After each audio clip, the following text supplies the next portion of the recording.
Happy Thursday morning, all. We are the Junks. We're coming to you live on 106.7 The Fan, Team 980, 910 The Fan in Richmond. You can watch us on the Monumental Sports Network as well. We're celebrating 30 years of the Junkies, brought to you by Main Street Bank. Cheer local, bank local. Main Street Bank is a business-focused community bank proudly serving the DMV since 2004. Visit mstreetbank.com to learn how to put their team in your office. Main Street Bank, member FDIC, equal housing opportunity lender.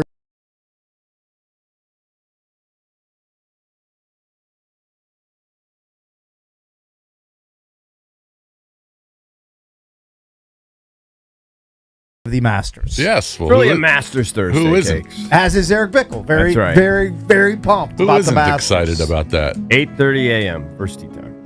Hey, we got to figure out what channel CBS Sports Network is in here, because I think CBSSports.com. isn't that where the On the Range, and that where they start today at 8:30? Also Paramount Plus. You guys Yeah. are But figuring I'm out just saying all, for the all the TV. viewing options.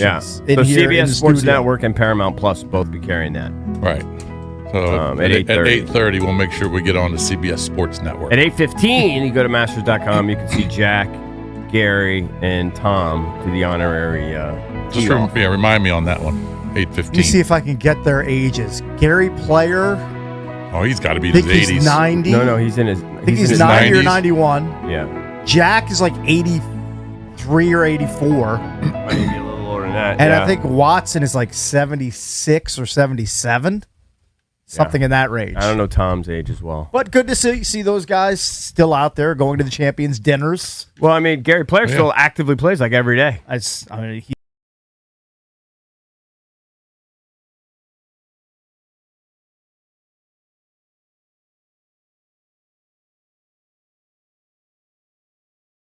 Yeah, so 8:30 on the Range. yeah. By the way, speaking of birthdays and aging, happy birthday to my eldest.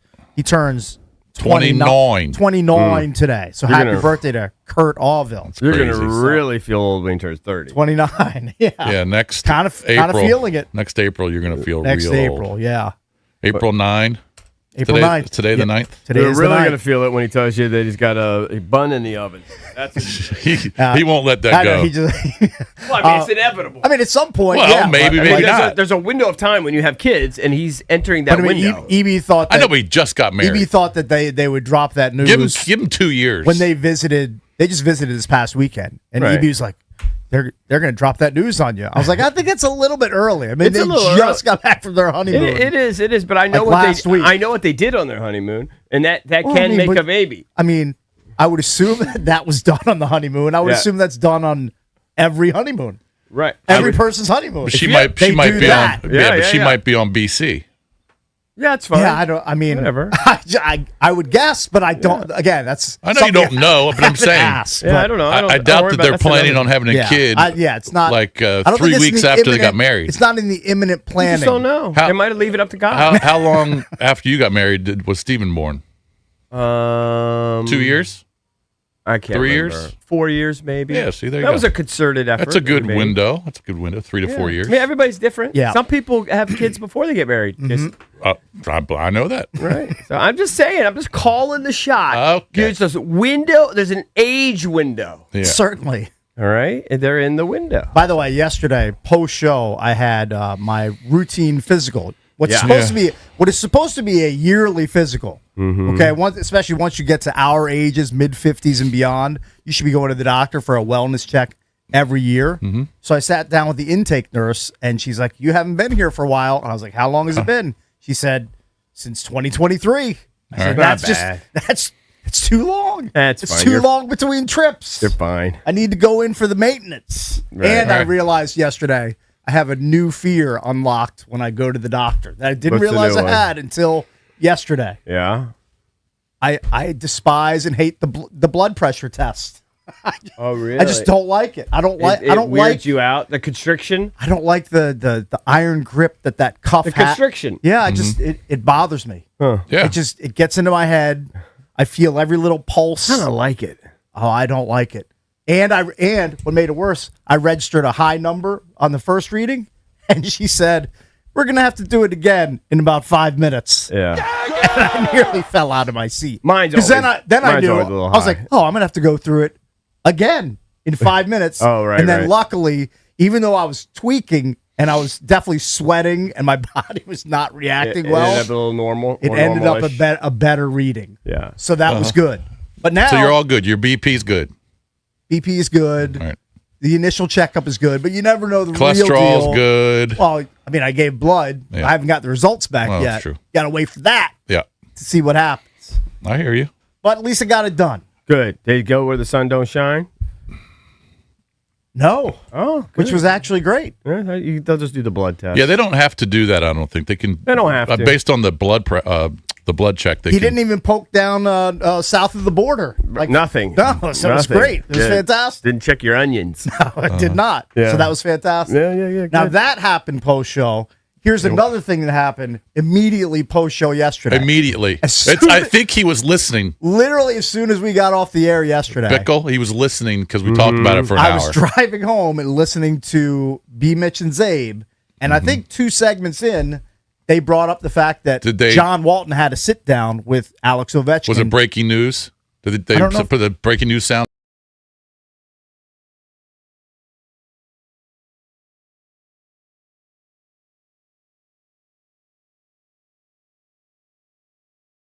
Ovi said that he's not going to make a decision until this summer. Yep. So there's no announcement coming. He will not let everybody know what his plans are because he's still conflicted as to what he's going to do. Will he retire? Will he come back It for another really- season in 26 and Really 27? leaves the window wide open. I immediately does. I immediately texted my cousin, who I remember I told you he spent $700 on 2 tickets because he thought it was going to be the last home game. It still now could it could be, Yeah, it totally but could be. it's not like Ovi's going to be waving to the fans and No. they're going to do like a video tribute. It's There not won't going to be happen. It's that. going to be a regular normal game, Yep. and he spent $700 on nosebleeds. I said, typical of your luck. I still get to see I mean, it could be the last It could Ovi be. and Sid matchup You're right. in NHL history. But it's not going to be what he thought. That is correct. So we're going to have to wait. We're in a holding pattern now for Ovi's decision. Which is kind of strange. He said it was based on health. He said that was going to be a big Well, I reason. think he just wants to sit down with his family Yeah, and his yeah. his See how inner he circle feels. and the Caps brass and Well, sounds like figure you it might out. have to convince his wife, who's ready to go back to her country. Right. Yeah, she's ready You to go know? back So, to Putinville. yeah, I'm sure there are a lot of factors. I'm surprised. Not surprised he's conflicted. But yeah, But we kind of talked about it yesterday. We said he doesn't really know, I believe that. and I believe that too. Yeah. I think he's might know always in 3 thought. weeks. I think he's always thought this will probably be it. But then the sort of the finality of it, Yeah. it's hard to pull the trigger on that. It's He tough, might not. and you know he sees this influx of young talent that's coming in. Ilya makes his debut Right. last night in Toronto. Hudson Right. scored again. Cole Hudson looks like a stud already. Ryan Leonard Hey, is only 21. and he's a Cakes big is contributor. grasping because they win 4-0. He's grasping. Oh no, I'm not at a playoff spot this year. Yeah. No, It's not no, gonna no. happen. I realize it's It's 0%. I didn't even look at the chances because I know that even with the win last night, I'm guessing they're 9 or 10%. Maybe Well, not even that high. It should be 0%. But Probably closer to that. So yeah, but they got some. You're right. Leno and Hudson look like studs. hold on. Now you're going to make And me grasp. Now you're going to make me look at Money Puck and see the Ilya, playoff odds. yeah, how much younger is Ilya? Are they Ilya's- twins? They're not twins. No. Ilya's 19. Yeah. So Big Pro is, I think he's like 24 or 25. I'd have to look it up. They're both 6'6". Oh, the Caps playoff chances only went up to 4.5%. Yeah, I mean, look at all the teams ahead of them. Yeah, they went from 3 to 4.5%. Yeah. You know what? Not going to look at that anymore because 4.5%. But Jason, check your That's Venmo. I did pay you horrible. my $5. Oh, So that's it's right. paid. The quickest payoff Yeah. for a bet, maybe in all of Hold on, Junk's remind me history. what our wager was. I bet that we would be an announcement. Oh, that's right. You that said it was there'd been his a- last game or whatever right, before right. the end of the season. Good, $5 richer. You're There you $5 go. richer. Your Venmo's getting swole. My So good Venmo's for you. going in the wrong direction. So Ovi is going to wait a few weeks, if not a few months, Yes. to decide. Yep. That's what's happening. That's the latest. How big of a story would it be if the Caps come out and announce he's signing a 1-year extension or a 1-year contract? It'd be big. It's a pretty big story. It'll be big. Wouldn't be as big as if he retires. Oh, I know. Yeah. I think it'd be cool though if he came back for one more year. I'd love to watch him for another year, score another 30 Do you goals. think they want him to come back? They know it obviously helps keep interest in the team, but do they just want to move on? That's a good question. I don't know. I don't know, man. Deep down. I don't know. I'd love to pick the front office's brain on it. I mean, they love love where having they him stand. around. He's an unbelievable ambassador for the game. He's probably good for the young players. I don't know, man. That's a great question because he's just going to be older and slower next year. Yeah, and it's just at some point you want to move on. But he fills the seats. At some point you just want to move on. I know.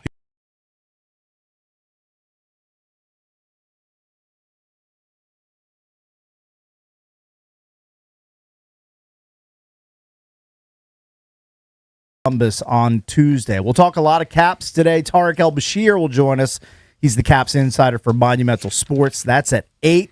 Brandon Newhame from the Capitals. He'll join us at 8:45. We'll talk about shutting out the Maple Leafs last night in that win. We'll do the sports page next. And coming up at 6:40, we will do our Masters pool to see who is going to score the big prize. Is it $10 a head? Is that what we're looking at? Ask the man behind the glass. I'm not sure. Yeah, the Drab T-shirt is now running. I officially retired from running $10 a head, Drab. Is that what we're looking at for the Masters pool? Yep, $10. The usual cast of characters. Everybody here. Anna in Annapolis, I'm assuming, is in the mix. Haven't heard for her in forever. Yeah, Anna will be on. Okay. Mike and I. And is Wesley West in or is he out? Because he's not going to be here. No, he's Wesley. He's Dunsky, Wesley. And Valdez has a proxy. Oh, he does. Okay. Yeah. Excellent. Roger. All right. So, No. so Rom, we'll Rom. do the Masters Please tell me pool it's not Rom. at 6:40. That's all coming up here on the Junks on an open line Thursday.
Welcome back to an Open Line Thursday brought to you by Window Nation. Searching for new windows and doors, search windownation.com. Their windows, they're measured to fit the first time and installed by experts to last. Window Nation for your home because it's where you live. Tariq Elbashir will join us at 8 to talk about the Capitals. Brandon Duhaime from the Caps joins us at 8:45. But right now it's time for the Junks sports page. Before we get to our Masters pool, we'll do that around 6:40. It's time to raise your standards. Open Road Distilling Company is now at Virginia ABC stores, exclusively in Northern Virginia. Whether it's the bold spice of Eagle Eye Rye, smooth depth of Independence Bourbon, or the rich, ready-to-pour maple old-fashioned.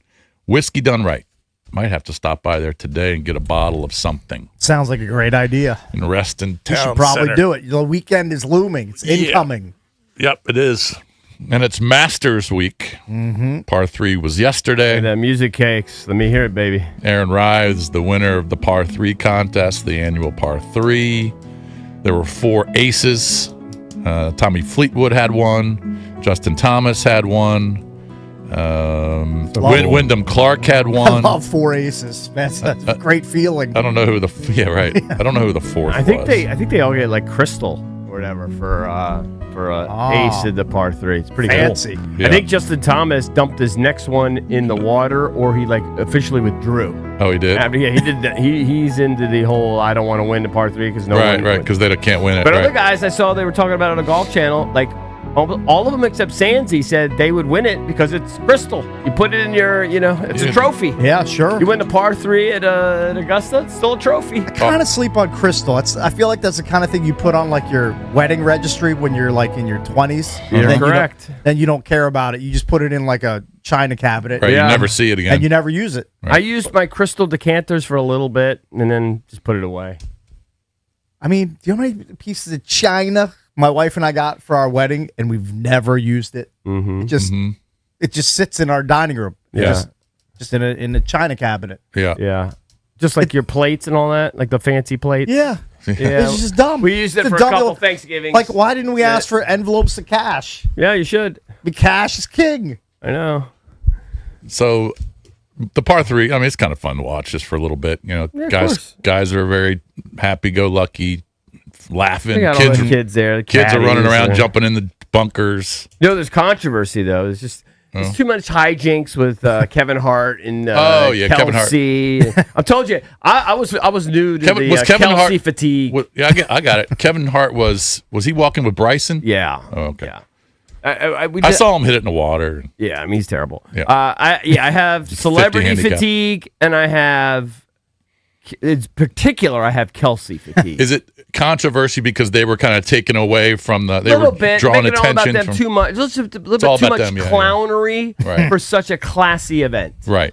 Hey, this is Fred Ridley. Why Right. is that big fat football player here? And Right, making a why is mockery that- of everything. Why is that tiny little comic here? I mean, David said before the end of the day, the rumor was that Kelsey was not going to be invited back.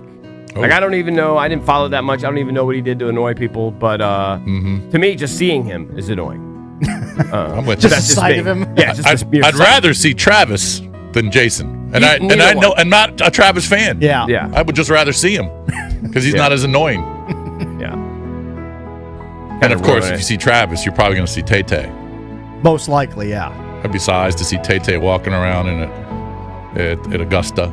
Just get shooed away by security. Yeah.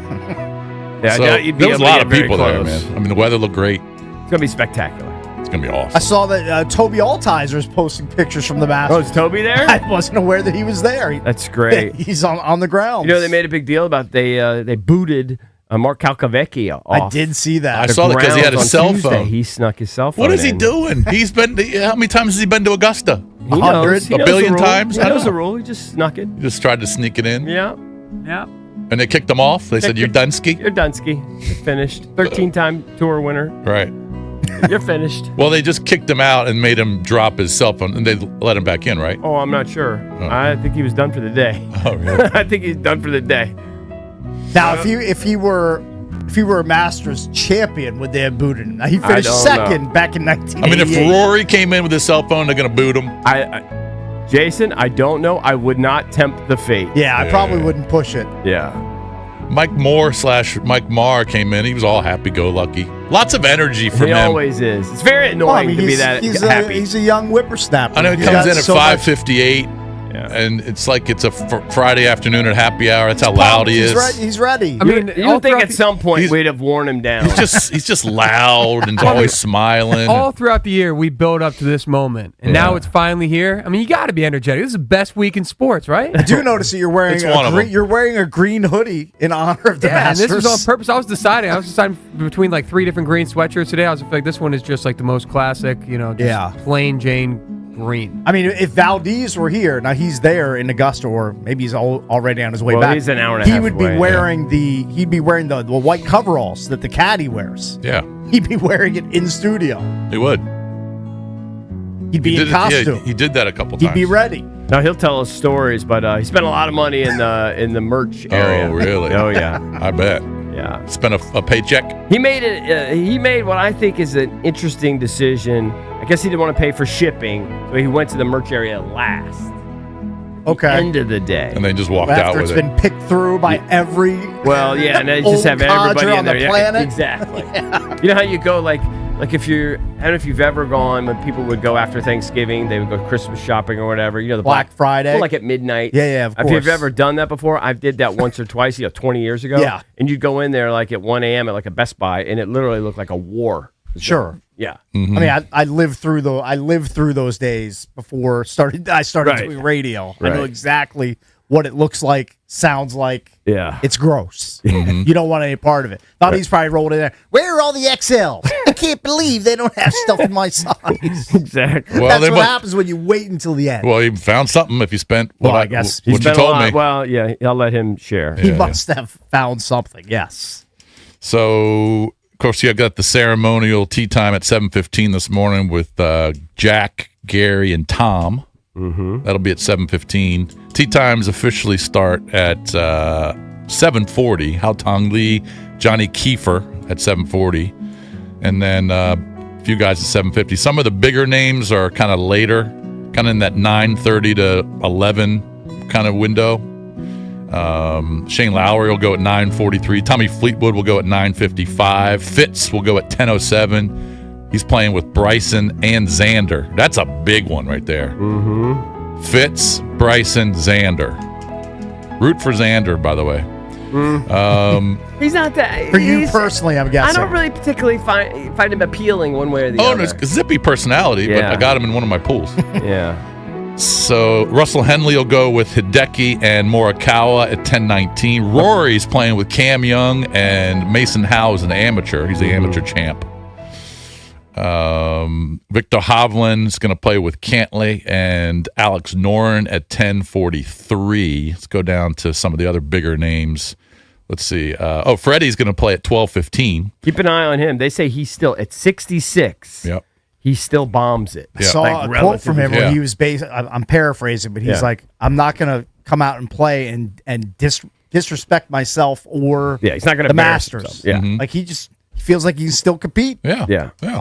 He and listen, there is such a thing as horses for courses, and Yeah. he is a horse for that course. Still has a smooth as butter swing, man. Yeah, it's so sick. Mikey Brennan, the local dude, 12:44, playing with Harry Hall and Corey Connors. John Rahm, 108, with Ludwig and Chris Gotterup, the Jersey boy. Rosie, that's who Bickle is. I pulling like for. him. I just find him likable. He's playing with Spieth and Brooks Koepka. It's a big threesome right there. Rosie, Spieth, and Koepka. Justin Thomas, 132, playing with Sepp Straka and Ben Griffin. And then one of the bigger names, if not the biggest, Scotty Scheffler, playing at 144 with Gary Woodland and Bobby McIntyre. McIntyre's been playing well. Hey, hell yeah. And Good eye on the him. final tee times are at 156. So from 740 to 156 today. And of course, it's a smaller field like it always is, 91 players. And the majority of the field will make the cut. I literally had the Golf Channel on all day at my house yesterday. had it on, too. I watched live from all the I watched iterations it live from over and over and over. Well, then and you over. went to ESPN for the par 3. I actually didn't really watch the par 3. Oh, you didn't watch par 3? Probably should have. It was fun. Fun to watch. Probably should have. Until Kevin Hart got on, he gets annoying. I mean, I saw highlights. Funny, I couldn't get the Golf Channel in my doctor's office while I was waiting for my physical. No, but yeah, you but watched Cakes, you had Zippy the of rest it. of the Zero. day. I mean, literally, we had it on until I went to bed. Yeah, around I couldn't 10 find o'clock. the golf channel with 10 GPSs. Is that true? You don't. I mean, I'm sure I could, but you actually don't have the number memorized. memorized. Uh-huh. Do you think? He Do doesn't. you think I've ever scrolled through the guide and stopped All right. on Well, the what golf ones channel? do you have? What channels do you have monumental memorized? What's the number for you? You're a YouTube TV guy, though. Yeah, but they're not numbers. no numbers, There are no okay. numbers. Yeah. Mm-hmm. I'm not constricted by numbers, EB. Mm-hmm. It's not the world that I live in. Okay. Yeah, he watches Zero. See, He'll watch Zero today. I'm a I DirecTV wouldn't say- stream guy, I would but say it's still zero. numbers. The number is going to be higher than 0, but it's not going to be an all-day affair. Oh, so you'll tune in for a few. Yeah, sure. Oh, good. Yeah. I'll keep abreast of what's going on. So at 8:30, from 8:30 to 10:30, CBS Sports Network will have You know On how the Range. meticulous they are with the course and all of the changes they do and everything, and just the maintenance.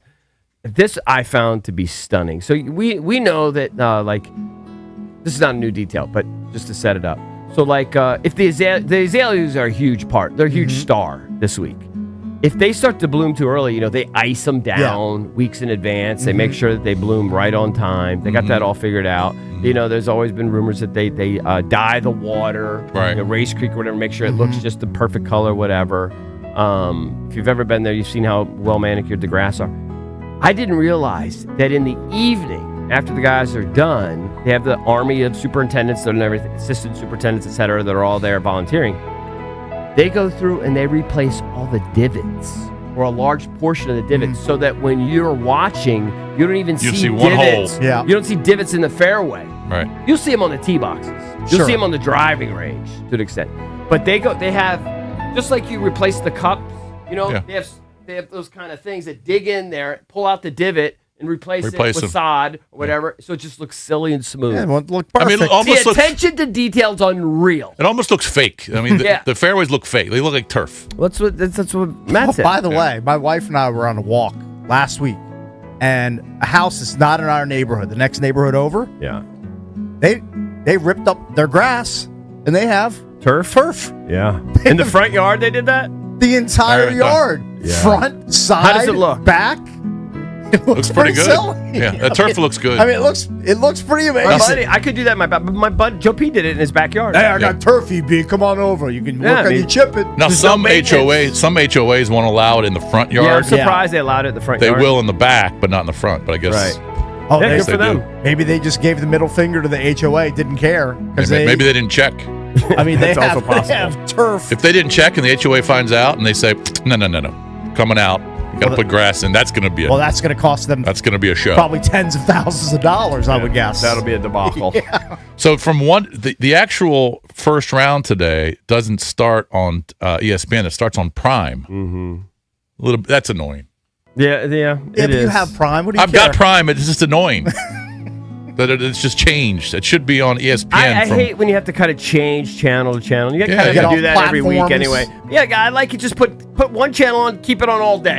I don't Yeah. like to have to be. Oh my god, I got to lock in 2:30 or whatever got changed. Hey, that was old school. That I was know. old school CBS. You just turn it on and that's it. That's your only option. Right. Times have changed. I watched Fred Ridley's presser. You Watched did. the whole Did Fred he Ridley. bore you to death? Of course. Somehow you're he still always alive? does. I guess it didn't because I watched the whole thing. I even brought my phone upstairs, had it on while I was, doing something up in my bedroom. I mean, if you're watching Fred Ridley's entire presser, you're really a mark for the event, and obviously you are. Yes. I mean, you're That is really you're all in. I'm all in, Cakes. EB's all in. This I'm is all Fred in. Ridley. I can't believe we had one viewer of my entire press conference. It was Eric Bickle. Well, you know what? I appreciate You know, that. I'll give you a detail, a unique nugget about Okay. Fred Ridley. Okay, I'd like to Believe hear it. he's the Calvin ol- Ridley's uncle. There's Yes. been maybe 6 chairmen at Augusta. Okay. Maybe 7, something like that. I think that's Right. the number. He's the only one to have actually played in the event. He was I believe he was the amateur champion. I He did played not know with that J- nugget. Yeah, and Yeah, he was played a with baller Jack. back in the 70s. He was a stick. Yeah. Yeah. Yep. He played with Jack. Very good. I think he played at Florida. I think he's a No, he Gator. was the real deal. I think he's a Gator, Cakesy. How did he make his coin? He's that's a what I wanted lawyer. to follow up. He's a- Lawyer? He's a lawyer. Okay. Yeah. Yeah, I wanted to do that. I didn't bother, Okay, but I you did didn't- want to. you didn't do the I super said, deep I said, I dive. wonder where he made all this All right, dough. I'm going to find out. Yeah. I'm sure Jason's right. I think he Who's richer, Fred Ridley or Calvin Ridley? Probably Fred Ridley. Probably Fred. Calvin Ridley's pretty rich. Calvin, yeah. Cal is, but he hasn't made that huge contract. But you can look it up. I don't know. I mean, this is from Copilot, so take it for what it's worth. Trav's sneering at me because I'm using Copilot. Yeah. It says Fred Ridley's net worth is around $2 million, but it's been placed significantly higher in other sources to around $50 million. Well, I mean, So that's a pretty big range. Two to 50. That's a big range. I mean, I guarantee it's more than 2. it's more than 2. Yes. Trust me. More than $2 million. I know some guys pretty well. Yeah, it's it's probably not that closer far to off. $50 million, I would guess. All right, so hold on. You're not going to break yet. Soon. A couple other things. So I just got the Masters today. That's the biggest story. The Nats. Well, you know what? Let's hold off the Nats. Ovi, we talked about it in the first segment. He announced that he's going to wait until the summertime probably to announce if he's going to come back or retire. Caps got a 4-zippy win last night in Toronto. Probably too little too late for any playoff chances. Yeah, I mean, there's 100 teams in front of him. Ilya Protas gets his first NHL point on an assist on Cole Hudson's empty netter. Leno and Hudson both scored. The youngsters. Mm-hmm. What is their combined age? About 40? Leonard is 21 and Hudson's 19. So, is it yeah, 40? 40. You nailed it. So Caps win 4-0. The Nats did not win. Bats went silent yesterday against Mike McGreevy. Well, you jinxed him. You said the hitting wasn't a problem. There's money. Hey, it was just a matter of time before a pitcher held him down to 4 hits. Hey, you're jinxing your own pick. Yeah, Good job over They've there. lost 7 of 8. They're 4-8. They're 1-5 at home.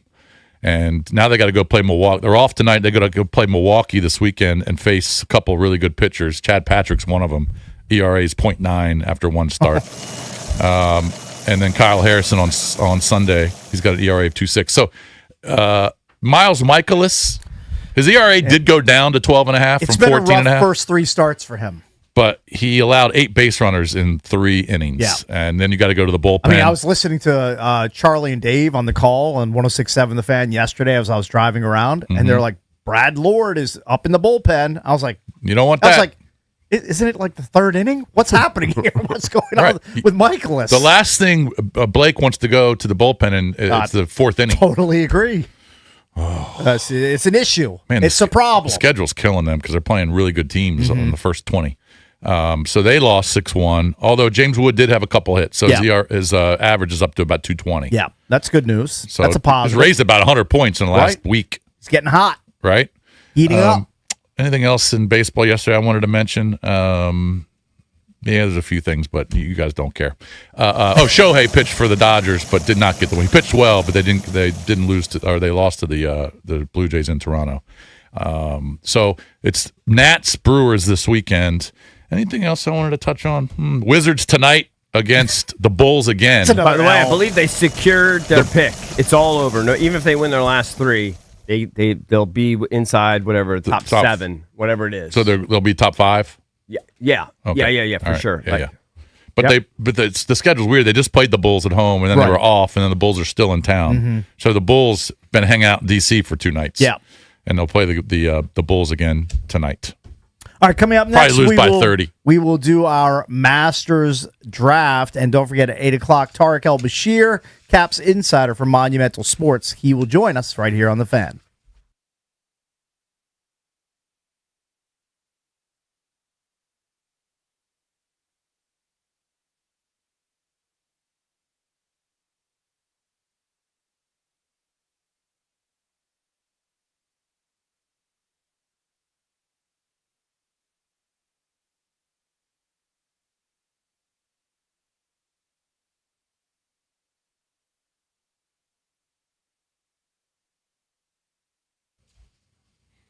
Swinging to Golfdom for the new Titleist Scotty Cameron Phantom Putter. The new Phantom Putters are precisely engineered to deliver softer feel, sharper distance control, and total confidence on every putt.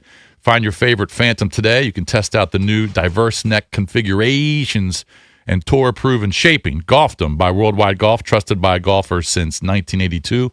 Home to the legendary 90-day 100% satisfaction guarantee. Golfdom. Get there.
All right, it's now time for a tradition unlike any other.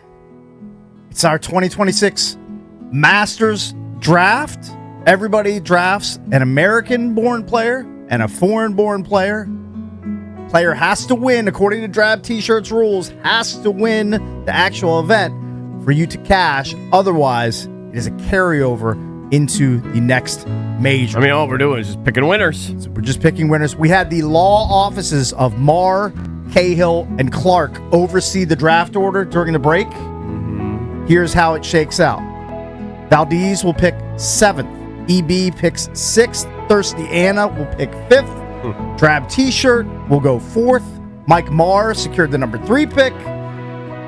Cakes will pick 2nd. And Bishbucks is officially on the clock with the number 1 overall pick. Do I take Scotty? Do I take Bryson? Do I take Ron? Do I take Rory? Do I take Xander? Do I take Cam Young? I mean, you could take any of Do I take these Fleets? players. Do I take Rosie? I mean, I can't not take the number 1 ranked player in the world. I mean, even though he hadn't played that great, and he hadn't played in about a month because he's got his second kid, Remy, running around. The official pick. The pick is in. Bishbuck selects Scotty Scheffler. All right, I think you have to pick Scott. Sheffy is off the gotta board. take It would just literally be. I'm not going to leave him to number 2 for Cakes. You got it. I'm considering taking Rory here, but is he going to go back to back? Back to backs. It's a lot How of many times pressure. has that happened? 3 times? I know Faldo did it. Tiger did it. Who else did it? Yeah, he ain't doing it. He ain't I doing mean, it. it's probably not going to happen.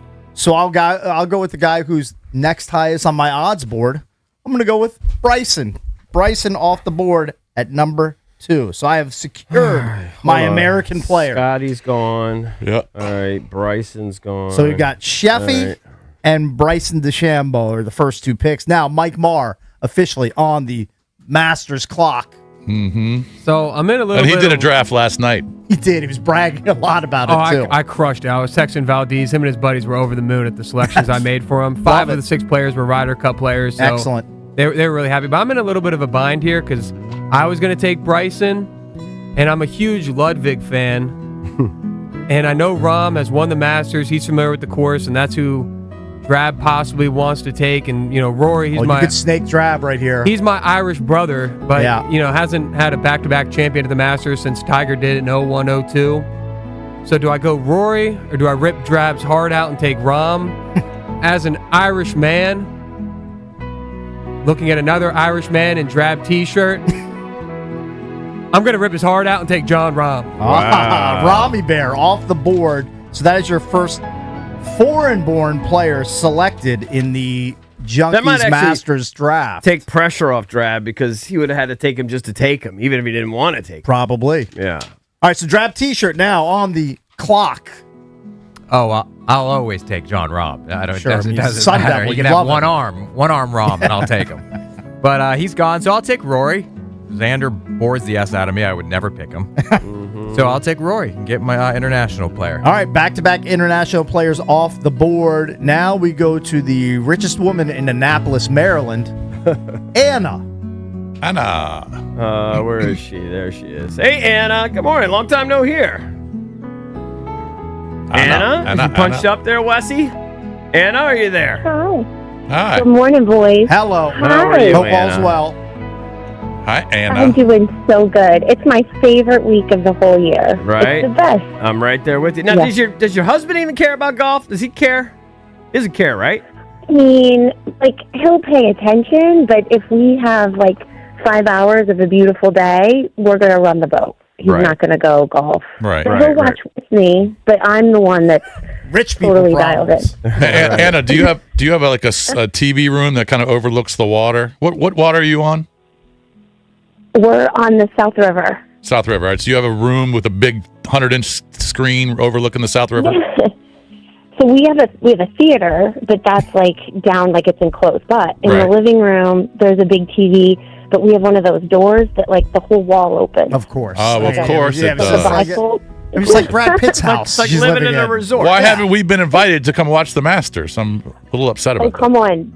So we have we bring South Beach and South River party every year, and I've repeatedly invited you guys, and we got to work it out. We'll get it straight. Talk to You guys Grab are it. Part I of don't the remember 30th that. anniversary tour. I don't Party at remember that. Anna's. Yeah, at Anna's house. Yeah. Doing cannonballs in her pool. All right. I want to. And I sleep in the It's a good guest time. room. So I'm not driving home. We have a little guest. We have a little guest house. You could have your own little house out back. Little I cottage. love I it. mean, Yeah. what are we even Perfect. talking about here? Perfect. Why are we not in the trash business like Anna and her I know, husband? We need exactly. to get in that business. Someone say we are in the trash business. Yeah, we talk trash. Yeah, that's true. Talk a lot. Someone All say right, we Different are. kind of Anna, trash. so far we got Scheffler, Bryson, Rahm, and Rory off the board. Who is your pick at number 5? Yeah, so I know this may be shocking, and you guys know, and I don't know if you guys saw, I just met him last week, Shane Lowry, my boy, when I was in New York City with my girls. However, I'm going to go American first, and I gotta get Cam off the board. Cammy Oh, I Young. really wanted to pick him. Cam I Young know. off the he board. looks good this year. Yeah, he does. Great. All right. Cam For some Young on reason, Anna's team. He's not super dynamic either, but he is. No. For some reason, I like him. He's likable. He's fun to watch. Yeah. I don't know. Seems like a good dude. Maybe because he's such a dynamic player. Yeah, he's very good. Andy's already won this year, which is Yeah. always a good look. Like the Masters winner always has won at some point at the start of the season. Well, especially the Players Champion's done very well recently there. So All right, Yeah. EB, you are now officially on the clock after Anna's pick of Cam Young. all right. So Scotty, Ron, Bryson, Rory. Down. Man, I don't know. I know who you're going to pick. I don't know if you do. I don't Well, know if you've been you talking do. about him. Yeah, I don't know. You've been talking about you love him. I know. You love rosy cheeks. I do. I don't know if he's been playing as well as another guy though that's just jumping out at me right now. Oh, okay. But is he good enough? I don't know. Give me a second here, guys. If I can just relax. We're very relaxed. I don't know what you're talking You could about. take 3 hours to make the pick. Couldn't I be don't more care. relaxed, actually. Yeah. Thursday, first round of the Masters. No Think I'm not pressure, though. relaxed? It's probably a mistake. I'm gonna take Ludwig. I'm gonna take Oberg. right, so he's you just got been on Oberg. top of the leaderboard too many times this year. I don't think I can pass him up. All right, so Oberg is off the board. Now, we can't get the pick from Valdez, but he has a proxy selecting for him at number 7, and he has back-to-back picks Okay. because he's picking 7. Is proxy? Oh, I see. It's Chris. It's Chris from Lorton. Hey, buddy. Chris? You guys want to hear? You guys want to hear about my 588 square foot apartment that overlooks an alley? It's a good follow-up to Yeah, can we come? Anna's life of opulence. I'd love to come over and watch it with you. Yeah. Watch the Masters with I you. got a big TV, but I'm here to bring it home for Valdez. Right. All right, so I got 2 back-to-back picks, and I don't know if it's good or bad that no one has talked about the 2 guys that I want to take. So we're going to go with Tommy Fleetwood All right. It's a good pick. He's always in the mix. and Mr. Personality, Xander Schauffele. I can't. All right. That's He's good hard to back-to-backers. watch too, with all the He plays well re-gripping there, and- though, man. He plays well there. He He's does. hard to watch. He does. Yeah, I find him hard to He watch, is too. very boring. All the re-gripping. Yeah, he's boring, but he's a great player. All right, so you got Fleets and Schauffele. All right. Cakes, I know you find them all hard to watch. I understand. I understand. All right, so now back to EB. He took Oberg, even though Right. his name starts with an A. It's pronounced Yeah. Oberg with Right. his international player. Now he has to pick an American. Yeah, I might have made a strategic error, to be honest with you, because I didn't think about that Yeah. when I was making my pick. I You can't took pick. you took Cam I Young. can't pick Morikawa. He's a joke. Oh You know no, who you I'm didn't gonna- take you Cam know- Young. You took Ludwig. Yeah, I wish I could have taken Cam. You know who I'm going to take? This I heard a good nugget. Was it by the? It might have been the guy that we had on our show yesterday. Doug It might have been Bell? Bell. Yeah. Or it was one of the pods I listened to. I'm going to take. This is going to shock you. I'm going to take Brooks Koepka. That was Doug Bell talking Doug about. Bell, It was, yeah. He talked about He how was the well long his ball shot pick. striking has been. That just really struck a chord with me. He's played a lot better. He missed his last cut. Yep. But yeah, if he gets the putter figured out, which apparently he's been putting better, his ball striking's been great. I'll take Koepka, who loves the majors. All right, back to Anna in the state capital of the great state of Maryland. She took an American with her first pick, Cam Young. She needs a foreign-born player at this point. Oh God, this is tough because my boy Shane is still on the board. Yes, he he's is. my Shane Donger. he's my Rom to the Drabby, the Shane to the Anna. So, but I feel like such a traitor. But here's what I'm going to do. I have to go with Fitzy. Matty Fitzpatrick. I like that. He's got a win. He won a few weeks ago, and then he should have won again. Yep. All right, so botched it. Anna's team is complete with Cam Young, and Fitzpatrick is her international player. All right, congrats. My You're God. in. You're in, Anna. No one's rooting for you, but congrats. Thanks, boy. Thanks, Anna. Good talking to you. Yeah. All right, back to Drab now. He took Roars with his first pick. He needs an American player at this point. There's not a lot of great Americans left at the top here. I think I took him last year, and he did really well. He always does well here. Everyone hates him, including his own parents. I'll take Patrick Reed. Okay. He's a jerk, but he knows the layout. So Reed and Roars, that is the Drab T-shirt squad that he'll be pulling for. All right, back to Mike Marr. He took Rami Bear with his first pick, so he needs to pick an American here. So this might be a first in Junkies golf pool history. Okay. But I have an offer to throw out on the table. You want to make a trade? Yes. Go Could I ahead. trade this pick and John Rahm to Jason for Scotty Scheffler? This is unprecedented. I I've never, like this. I've never heard of this. So hold on. but I like so he it. can have two players. He would have three. He would have three? He would have John Rahm, Right. this current pick, And my third pick. and then he would have his third pick. Dude, Right. that might be worth it. And I get Scotty Scheffler, and that's the Hold only on. player I get. How are we going to allow him No. to have three players? That's You can't do that. I like it. I mean, I like that it. goes Of course against, you do, but he's an idiot. Goes- We're not Oh. doing that that. goes against like the spirit it. of the entire contest. I don't see why we couldn't do that. I think I would say that you're. Because you can't have three players. Well, you made a trade. I would have three players No, as it's an opposed to illegal you guys trade. will have two. yeah. It's an illegal That wouldn't trade. be He's fair. taking That the wouldn't- number one player in the world, though. Wouldn't be fair to the rest of the league. I'm shooting that down. I mean, some would say I would go Scotty's a for lock it. to win it. What? He's Some not a would say lock. Scotty's a lock to win it. No, He's not I a don't lock. think so. It's But not a lock. If he was a lock, we'd all put $1 billion All on right, it. Mike All right. Marr, we actually need a pick. Need a pick for you instead of a nonsensical trade proposal. I like it. I like Right? it. I mean, I like thought it was a Good decent thinking. idea. I like outside the box. I'm all about it. Okay, well, here's another outside the box pick, I guess, because everyone's just shooting him down, writing him off because of a possible injury.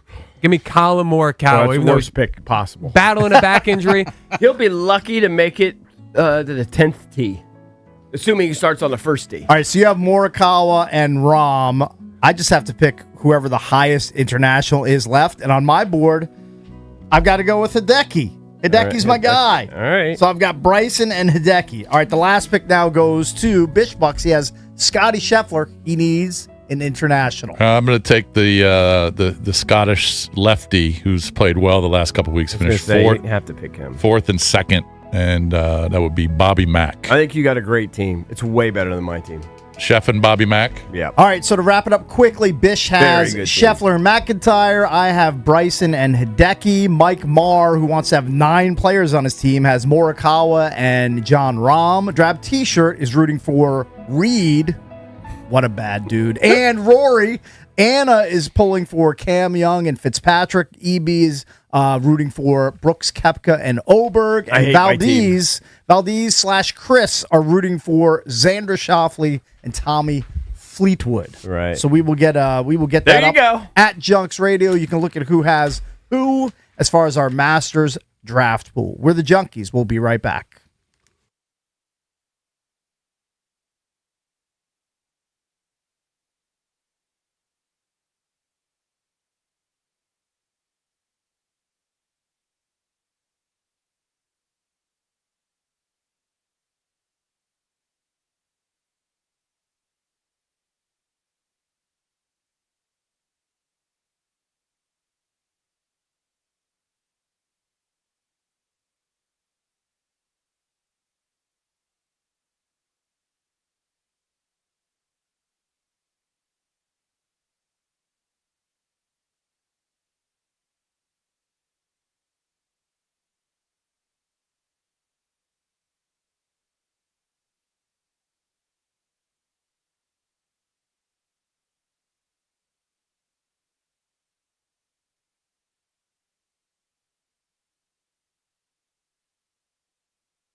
The Cardinals defeated the Nationals 6-1 yesterday. Miles Michaelis surrendered 2 runs in 3 innings in his first outing against the Cardinals.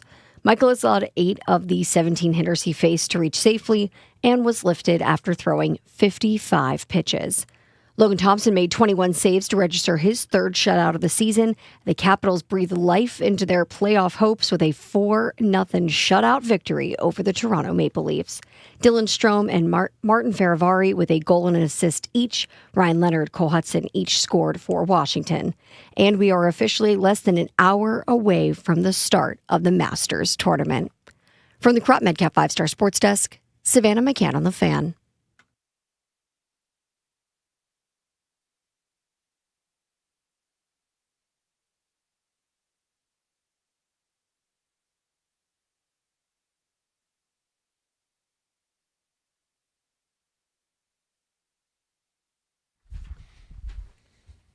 We're celebrating 30 years of the Junks, brought to you by Main Street Bank. Cheer local, bank local. Main Street Bank is a business-focused community bank proudly serving the DMV since 2004. Visit mstreetbank.com to learn how to put their team in your office. Main Street Bank, member FDIC, equal housing opportunity lender. Coming up in just about an hour, we'll talk more Caps with Tarek Elbashir, Caps insider for Monumental Sports, and we'll be joined by Brandon Duhame from the Caps. He'll be on the show coming up at 8:45. But right here, we wanted to touch on the Washington Wizards, specifically Anthony Davis. Now, the news came out a couple days ago that you're not going to see Trae Young anymore, and you're not going to see Anthony Davis on the floor at all. Of course. Didn't work out. Well, I think they Trae, wanted to. I actually do think they wanted to. I think they wanted to, but they couldn't quite ramp up Anthony Davis in time, or they just didn't want him out there to help and contribute to wins. Right. When their sole goal and focus is, I think, tanking and losing games and positioning themselves for a draft pick. I think the health didn't line up. Health didn't line up. I'm sure that Will Dawkins and Michael Winger and company would have liked to have seen what it looked like to play with Young, Anthony Davis, and the young core, but it just didn't work out. I saw a listing of the rankings of the teams that are not making the playoffs this year. Yeah. Okay. And by the way, it's only 10 teams. Right. That's how crazy the NBA playoff structure is. And they ranked the teams that aren't going to make the playoffs this year for making the playoffs next year. So Okay. 1 to 10. Yeah. Where do you think they ranked the Washington Wizards? As far as chances to make the playoffs next year? Right. Out of 10. 1 to 10. 1 being the greatest. I'll say chance. they gave them a 6. Mr. Beckle. Mr. Beckle. What did you say? He said I said 6. a 6. 6 out of 10. The number 1 team was 6th best chance. Number 1 was Indiana Pacers. I don't know. 4th. Nice job. Ooh, Yeah. top Yeah. 5. Yeah. Top You'll 4. take that. All right, so Anthony Davis was recently on a podcast with Draymond Green. And before we get to the audio, I don't know if you guys saw it, but it definitely went viral, and it made me laugh. Now, I understand, like, Punk'd is so old, with Ashton Kutcher, but, getting prank shows, they're kind of passé. But I did laugh at a prank that Anthony Davis and LeBron pulled on Draymond Green recently that went viral, where Draymond was in a set up business meeting with one of his advisors and a group of like 3 or 4 different people. So it was a fake meeting. It was a fake meeting where I guess they were like they were like yelling at Draymond and or making like outrageous demands of Draymond Green while he was in this business meeting. Was he getting defensive and pissed Green off?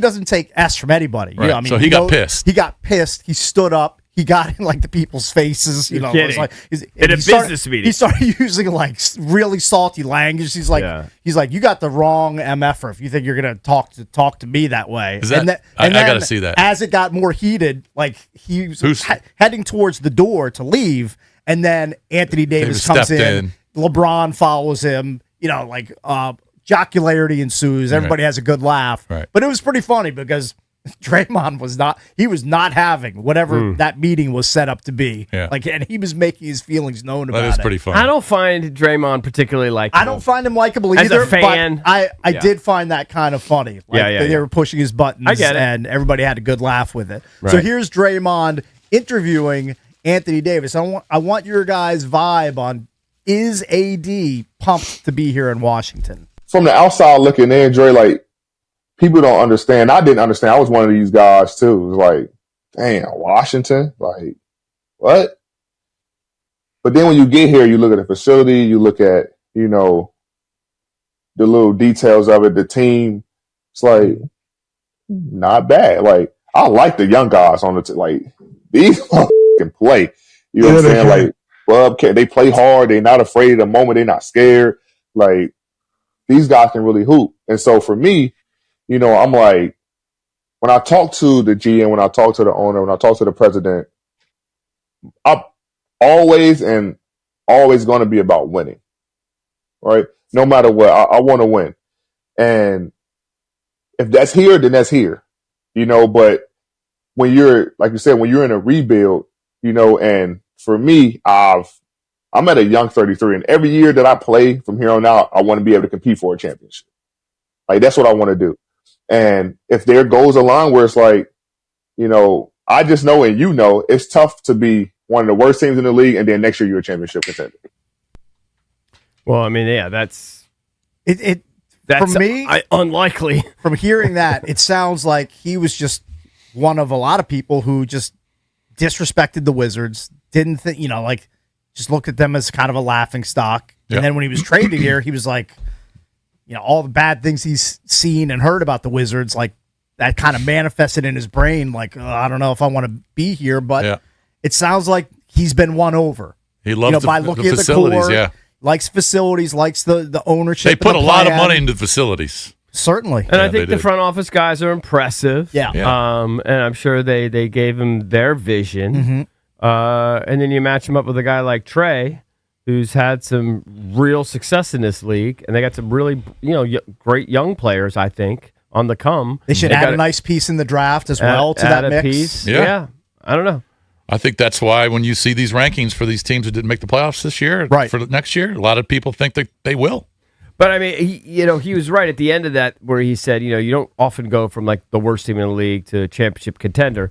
I don't think that they're championship contenders. Don't get that twisted. I mean, I don't think he thinks that either. But he he kept saying, "I want to compete for a championship every year." Yeah, it's not going to be next year. Yeah, but you might be able to put some good pieces. How about we do like baby step our way to playoff contender, and then a couple years down the road, championship. He's just saying from his perspective, right? At 33, I get it. Yeah, he knows he doesn't have, you know, he doesn't have 10 years left. No. He probably has 4 or 5 years left. Right. Maybe. At the most. I mean, he's a guy who's been injury prone throughout his career. The good thing is as he says, you can make that argument. You can go both ways on it. He's injury prone. Right. Nobody can argue it. You can also say, I don't have that much wear and tear. Right. I haven't played that much. True.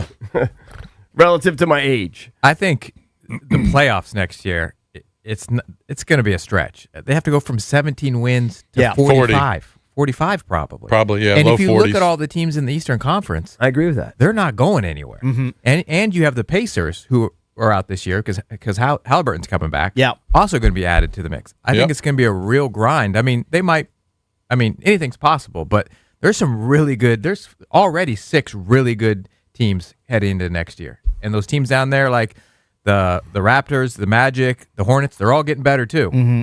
So I would say, I've said it all along, I don't think you could go from 17 wins to I thought even 37 was optimistic. Yeah. Right?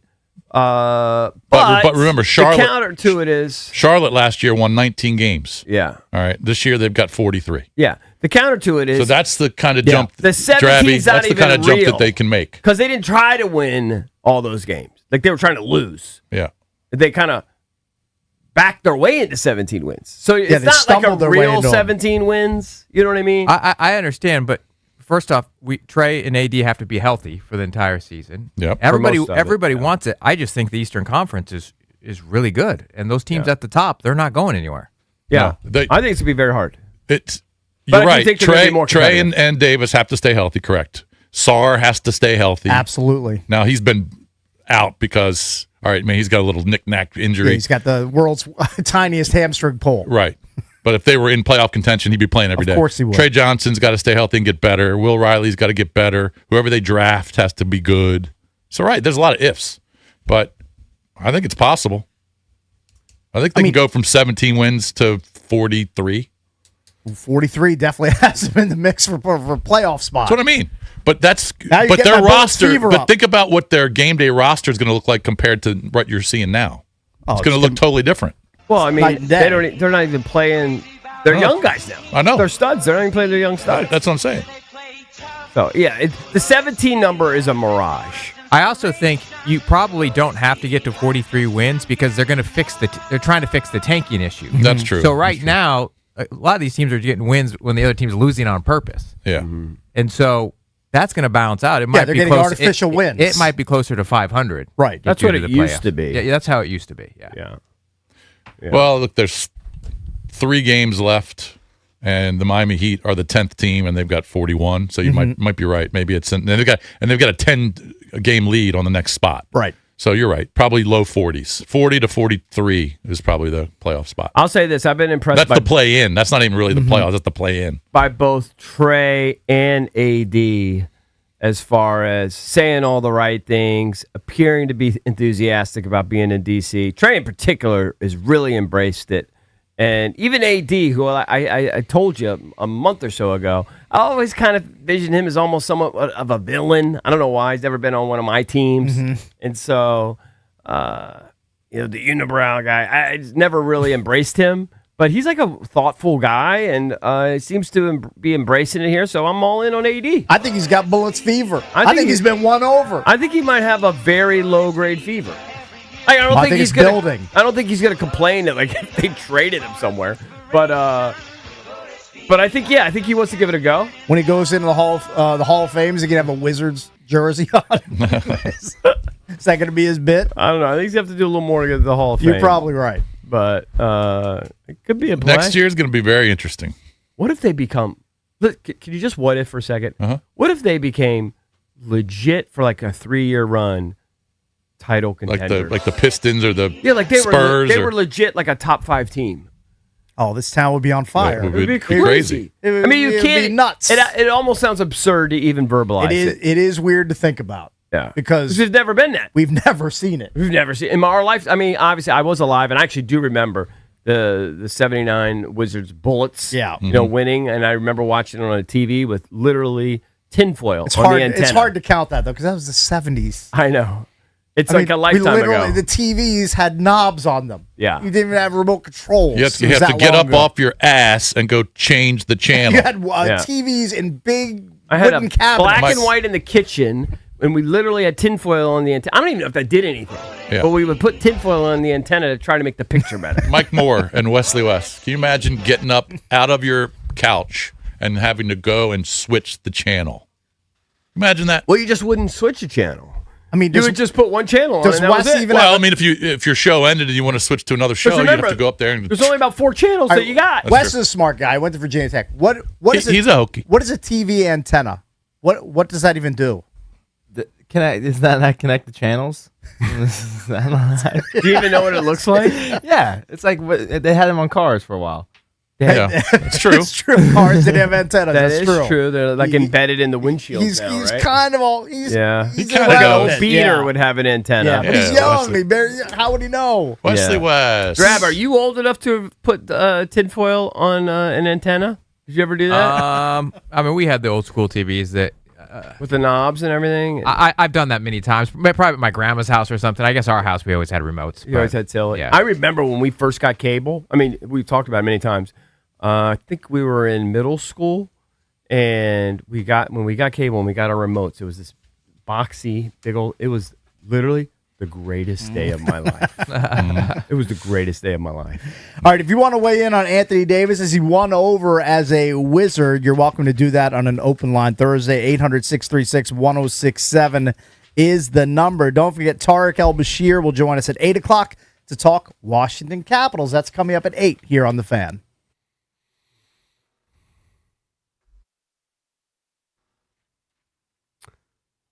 All right, guys. What if selling your home actually felt simple?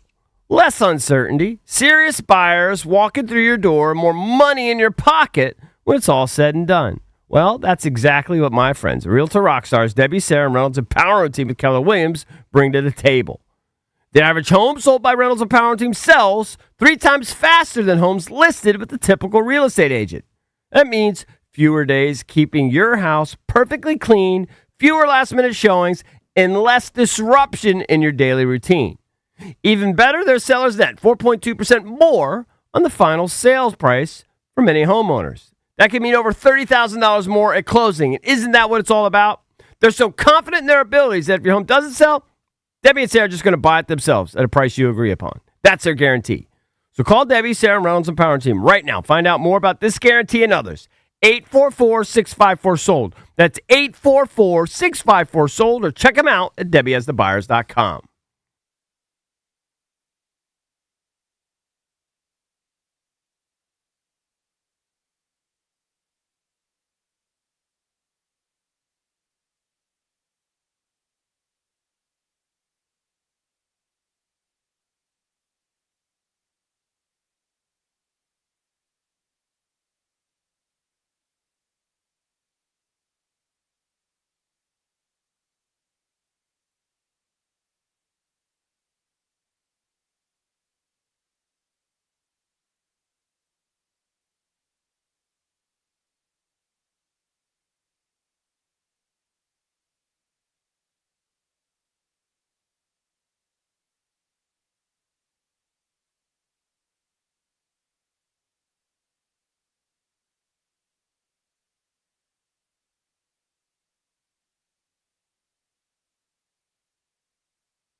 You can listen to the show on Apple Podcasts, Spotify, or wherever you listen to your podcasts. Also streaming live on the Odyssey app, iHeartRadio, and TuneIn as well.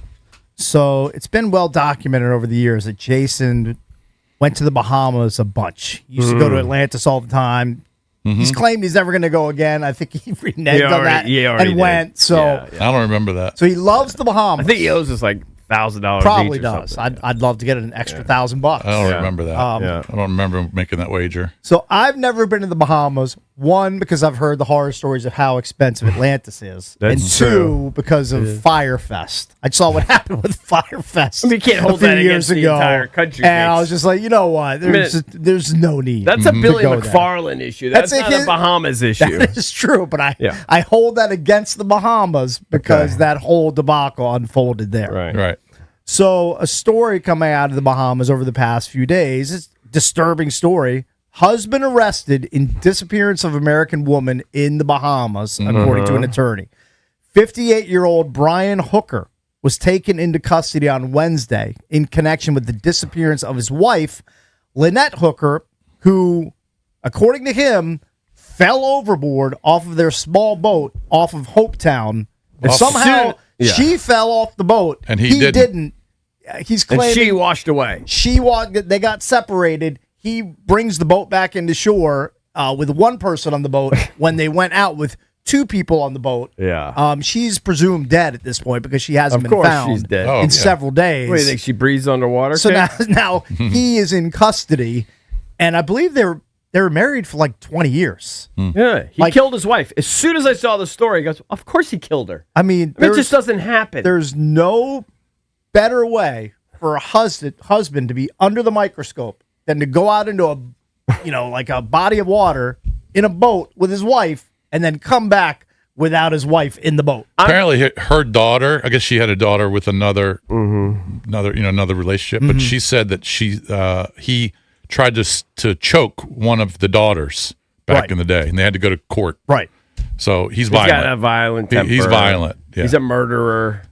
But, I mean, this is in what world does this person, Brian Hooker, think that he's going to get away not with it? going to get arrested immediately when his wife disappears and I don't somehow know. he's still in the boat? It's and actually he's fine. shocking. It's actually shocking, Cakes.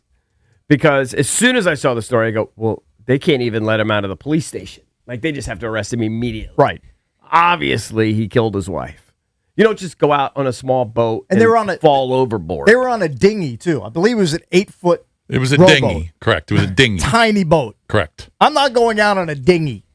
So, like with anybody. I don't care if you have like the best sea captain in the world, he's like, hey, let's get on this dinghy, go out this huge Cakes. body of water. I'm going to say, no, thank you. I don't want anything to do with anybody's dinghy. Totally agree with you. But, I mean, this guy's going to So go. he was already charged with something? He's been arrested in connection with her disappearance. Yeah, of course. He that killed her. was yesterday. Yeah, I mean, the guy's a maniac. He obviously killed his wife. I mean, as soon as you saw the story, I mean, the cops have to be laughing almost. Yeah, I mean, It's the world's easiest case to crack. Right. Did you see the horrible story about the family and the father and husband in Florida was swimming and got caught in some sort of a rip with the kids? Oh, I didn't. And he went out to save the kids, Okay. but he drowned. Did you see that? But he did save the kids? Yeah, he saved the That's kids. unbelievable. I think it was Florida. I did see on the news. I think it was a big thing in the news about how the riptides, like big alerts all up and down the coast in Florida. Yeah. This time of year. I think that's where it happened. Yeah. Terrible story. Yeah, I mean, it's always terrifying.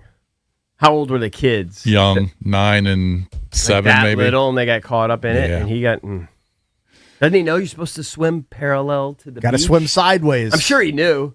And he still couldn't pull it Kind off. of sleep on riptides. Oh, I don't sleep on I them. sleep on them. I'm officially You know what? asleep on riptides. Well, where you are, there's not really waves, right? In Kiowa, I mean, the wave wave- very mellow. The waves are not big. They're mellow as They're nice and chill. Yeah, It's perfect. yeah. How do they know that this guy, Because of course he did it. well, I mean, it's also, I guess, possible that she fell out of the boat. I mean, it happens all the time. I Like, think people it's fall off unlikely. boats. Yeah, but then you would just grab her. I mean, she's not gonna. in the ocean? Yeah, it's not gonna be a big deal. There's no chance. He killed her, 100% guilty, and knew it immediately. Well, then why would he be so stupid to do that? Because he's stupid. Because People are murderers stupid. are They do it all the time. stupid. They murder their wives. he's a all dumb the guy. time. I know that, He's but, just a dumb person. He took her to the Bahamas knowing he was going to donk her off, probably? Yes. Probably. Yeah, it was a plan. He thought he could get away with it. That was the plan. Plan was to kill her. Probably got some creeper. I don't think there's a person on the planet that's gone out in a boat with his wife or significant other and then came back without that person and then he wasn't like found guilty of it. Right. I mean, it's the oldest trick in the book. Yeah. How do you feel like you're going to get away with that? I mean, the cops had to laugh at him when he came back with that story. Unless he was, rescued swimming in the ocean. and those are Bahamian Banana Republic cops laughing at this in this guy's face. Yeah. I mean, it's just so terrible. I mean, I feel terrible for the woman. Just get a divorce. Yeah, just break up with your wife or girlfriend. Please don't push her overboard off of your 8-foot dinghy. How about the doctor, the anesthesiologist in Maui, who tried to kill his wife with a rock? Did you see that? Yeah, on the hike. They were like on an going on a anniversary or birthday hike. Yeah, it was a birthday hike. And they went up, and he said that she tried to kill him, right? With the rock. Yeah. And then he was just defending himself, so he took the rock from her because and hit her in the face. Most of the time when you're on a walk with your wife or a hike with your wife, she's going to pick up like a stone and try to knock you over the head with it. Yeah, because women are so violent. Because women are usually like that. Did you see the video of her face? I did not see the video. Oh, my gosh. But she survived. She survived. He was Did convicted. he leave her there to die? He thought she was. No, she was. Well, yeah, she was rescued. Yeah, it's the same by sort two of scenario. Like if he went out on this hike and she, quote, fell off a cliff and I didn't, but I didn't do it, but somehow I'm walking back and she's at the bottom of a 200-foot fall. Like, who's to blame here? That's what he tried to do. Who are you going to put under the microscope? Right. Of course, he was having an affair with something like a coworker or something. Of course. But he, but then this is how dumb he is. Murderers are stupid, Drab. They're dum-dums. Most people. He called his son and said, "I just tried to kill your mom." Oh my God. So what did the son do? He went up on the stand and said, "This is what my dad told me." Right. Yeah. He should have been convicted of attempted murder. He was, and he got off on a lesser charge. But he's going to jail. My buddy sent me a really, really dark reel on Instagram. Okay. Where you get these things like, what would you do? Would you if you get $1 million, or you get to play Augusta, or some weird thing. This was, you could play Augusta for the rest of your life. Okay. If you knock out your daughter or something. And so you can see a guy walking towards his daughter, right? And then she turns around and he smiles, and then she turns around again, and then they cut right as he's about to slug his daughter, right? So he can play Augusta for the rest of his life. Like, I'm like, that's not even funny. It's just like dark and horrible. All right, let's go to. Yeah, I mean it's a terrible scenario.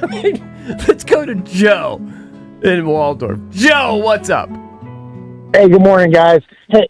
It is not uncommon for women to fall off over boats. I've dealt with them multiple times. When people drink a lot, sure. Women, when they have to go number one, they sit over the boat and they try and get out as far as they can, so there's not a mess.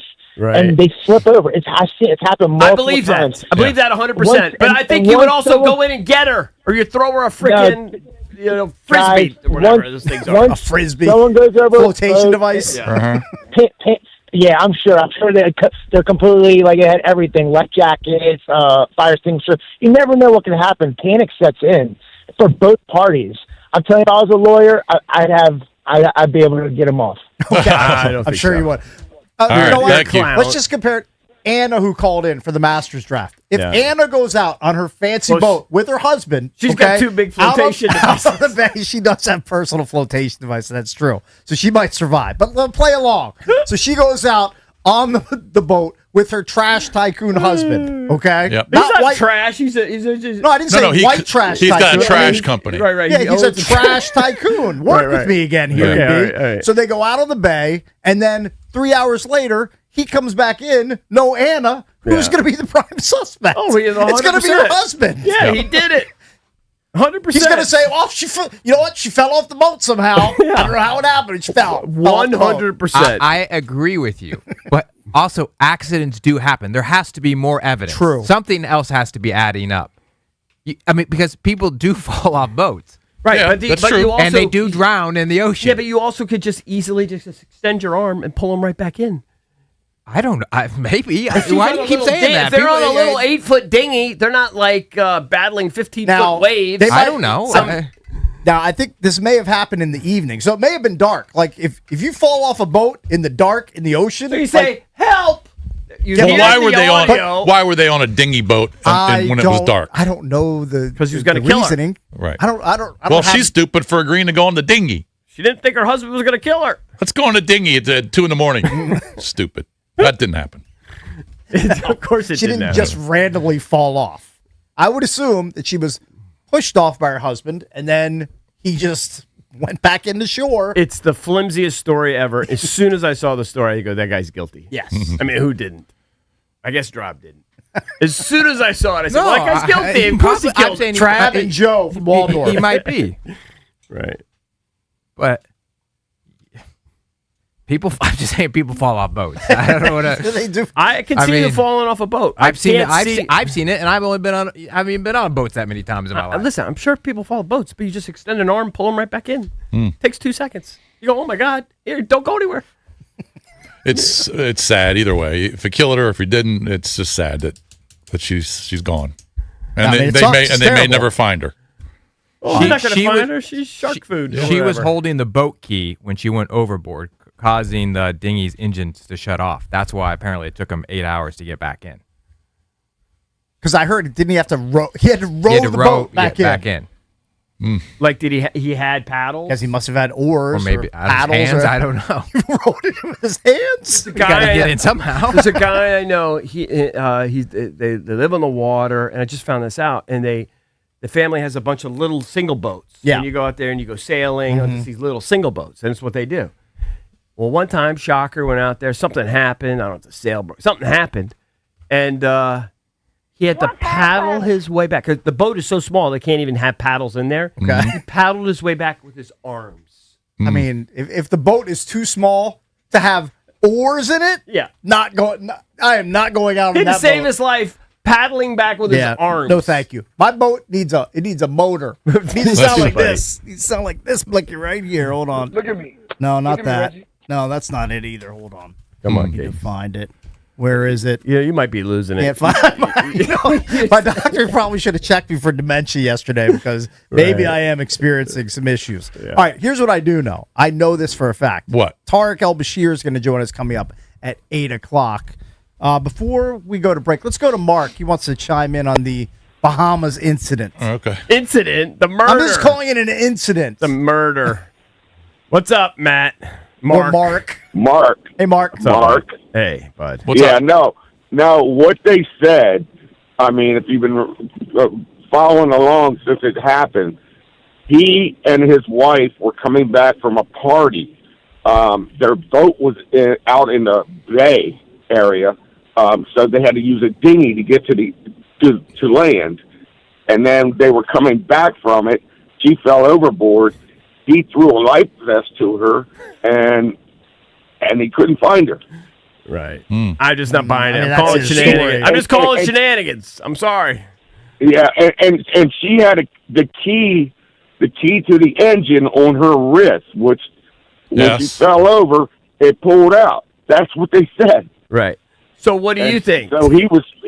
You think it was an floating accident? in You the think- water. Exactly. All right. Thank you for the call. Thank you for that insight. This is what my boat needs to sound like, EB. I finally found Finally it. found- I'm not getting on a boat unless it makes that noise. That didn't even sound like a healthy That's boat. Well, you know what it's better than? Getting on a dumb dinghy or a sailboat and having to rely on the wind to get you where you What need to actually go. is that sound? It's a boat race. It's a boat motor. like a lake, Yeah, I guess. a wimpy little boat. The dinghy had a motor, Rick. That's probably She what fell a dinghy. overboard. That's with- what a dinghy with- sounds with- like. It shut the engines Okay, off. if a boat has a motor, I will consider getting on it. If it sounds like that. So he's That's all I also need. referring to the story I told about the guy paddled him with his arms because his boat didn't have a motor. Didn't even have Right. paddles. His boat was too tiny for even oars or paddles. Right. No, No, thank but you. the That's where I boat draw I'm the line. on needs to sound like the rocket that went up to the moon. with the 4 astronauts. Sound like the Artemis mission. That's what it's got to sound like. All right, Red Wing, the legacy footwear brand that has set the global standard for purpose-built boots since 1905, is expanding beyond shoes for the first time. Known for its unmatched quality fit and durability on the job site, Red Wing is now taking that same craftsmanship with a new work apparel line. Our friends at Red Wing hooked up the junks with hoodies, long sleeve shirts, and graphic tees too. I love my brown hoodie and my brand new boots. Both are comfortable to wear in studio during the show, when I'm working around the house, or just out and about. Visit redwing.com/apparel today to see the new collection.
It is an open line Thursday here on the Junks, brought to you by Window Nation. Searching for new windows and doors, search windownation.com. Their windows are measured the first time and installed by experts to last. Window Nation for your home, because it's where you live. You can talk about whatever you want. You could talk about the Masters. You could talk about the NFL Draft, which is upcoming. It's right around the corner, actually. It's April 23rd. Today's April 9th. 2 weeks from today is the NFL Draft in Pittsburgh. You talk about the Nats' struggles. Anything you want. 800-636-1067. So not only is it day one of the Masters, EB, if this scenario unfolded, this is almost as big a news as day one of the Masters for you personally. I don't think so. It might come close. Go ahead. So I'm on an article from CBSSports.com about the top landing spots, potential landing spots for the 10 most high-profile remaining free agents in the NFL. Right. And one of those players is Bobby Wagner. Ooh. Right. By the way, is Debo in the top 10? He's not. Debo's on this list. Yeah. Aaron Rodgers is on this list. Stephon Diggs is on this list. Right. Bobby Wagner also on this list. Right.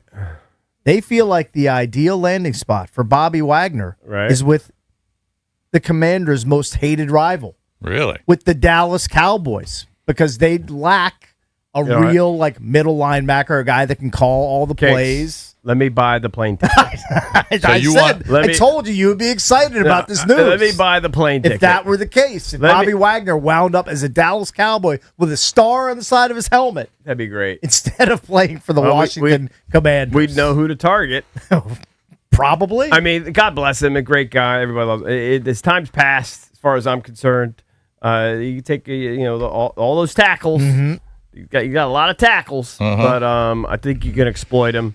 You can have. I mean, Wagner now has 14 consecutive seasons with 100-plus tackles, which is tied for the longest such streak since 2000, along with London Fletcher, another former Washington linebacker. It says here, even if a rookie draft pick becomes the eventual starter in Dallas, having a future Hall of Famer to mentor the next generation at the position would be ideal for Dallas. Yeah. Take him. I'll drive him to Dallas. You wouldn't do it. If that was the only, he would definitely drive. Hold on. If that was the you only think that way, wouldn't be a cool conversation? You would drive Bobby Wagner for a day and a half from here to Dallas. As long as he talked to me. Yeah, of course. I'd love that. As long as he didn't agreed to talk to me. As long as he didn't sit in the back like you were, like an Uber driver. Yeah, but if he agreed to have a conversation like a normal human, no, he's a nice guy. He would definitely talk to you. Yeah, then and I would say, it's been nice knowing you and everything, but enjoy Dallas. Jerry Jones be like, where's Bobby Wagner? How come he's not here yet? Oh, Eric Bickle's driving him. He's driving him from Kensington. No, but I'd rent the Waymo or something. You get in there. Yeah, you just foot the bill. Say, here's Bobby Wagner.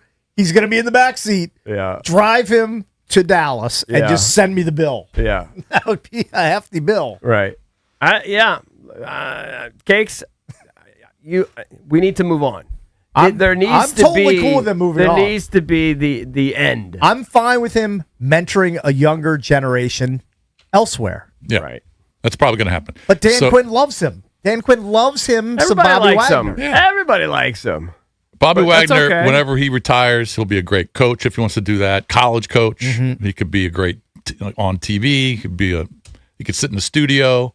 He can call games. Whatever he wants to do, he'll be great at it. Yeah, and if he still wants to play, I don't blame him. Yeah, of course. Yeah, Why would you want to play? You got somebody who will pay you? So CBS also did a Zach Paredes, who I don't know if we've ever had him on the show, but he did a for each team biggest position need, and then he named a player for free agency and for the draft that would be the best fit. And of the remaining free agents out there, what position did he target? Wide receiver. And what free agent fit did he target? I would say Juwan Jennings. Nope. No. Your Debo. boy. Your boy. Debo? No, your boy. Oh, Brandon Ayuk. Brandon Ayuk. Yeah, I think that's a guarantee. Draft fit, Carnell Tate, of course. I think that's almost a guarantee. I don't know. You might be right. The only way it's not going to happen is if they actually trade him to somebody else. He's not going to sign with anybody else. He's not a free agent yet. Maybe he may be dealt to somebody else. Correct. I mean, if the Bengals or something, not the Bengals is a bad example, but if somebody offers, whatever, and they get something for him, sure, then he won't be here. But if he's actually free and cut loose, he's coming here. You would think so. It seems like the most likely landing spot. Yeah, for I mean, him. he just completely blew up his career and $100 million contract to try to orchestrate a way out of there. It's crazy. It's the craziest thing I've ever seen. I wish Drab T-shirt as a Sun Devil, along with Brandon Ayuk, could like reach out and pick his brain and see if he's mentally right and focused. And That's what you got to trust Jaden. That's what you got to trust Jaden. I do trust Jaden. Yeah. So you think they haven't talked to him and said, "Hey, listen, what's up with your boy?"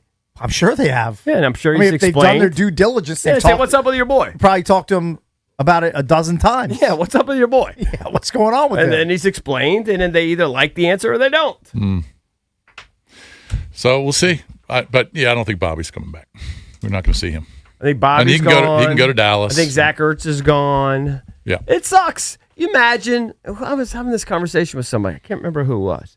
And just, can you imagine being like 30? I mean, these guys are a little older. They've had extraordinary careers. Imagine being basically like 31, 32, and nobody wants you anymore. Right, It's yeah. over. Right. Well, all that you've worked to achieve your entire life, all the reason why people know you and probably want to be friends with you, it's all done now. Young They man know, sport. But they know that. They know they have a limited shelf life. They but it's know tough. it, It's but tough to deal with. Doesn't make it less tough. Right. Right. And then you have Ovi at age 40 putting up 30 plus goals. And even Ovi's having a hard time walking away. Mm-hmm.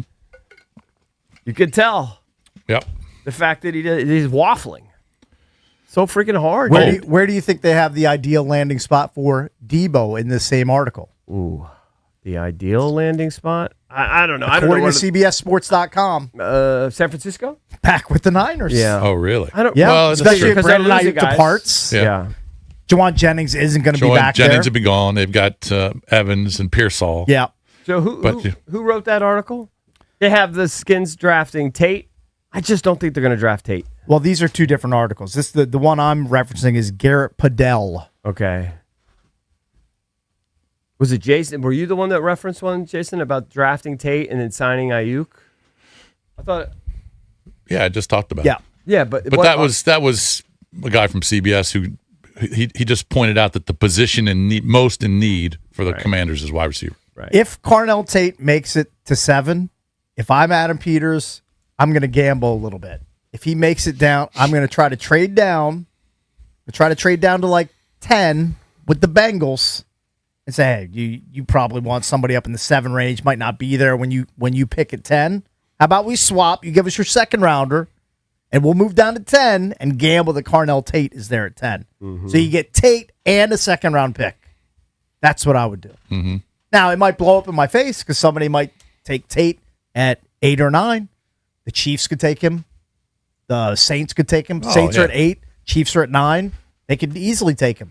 But I'd be willing to roll those dice. Again, we've been talking about this for months now. But if Tate and Love are there, who are you taking?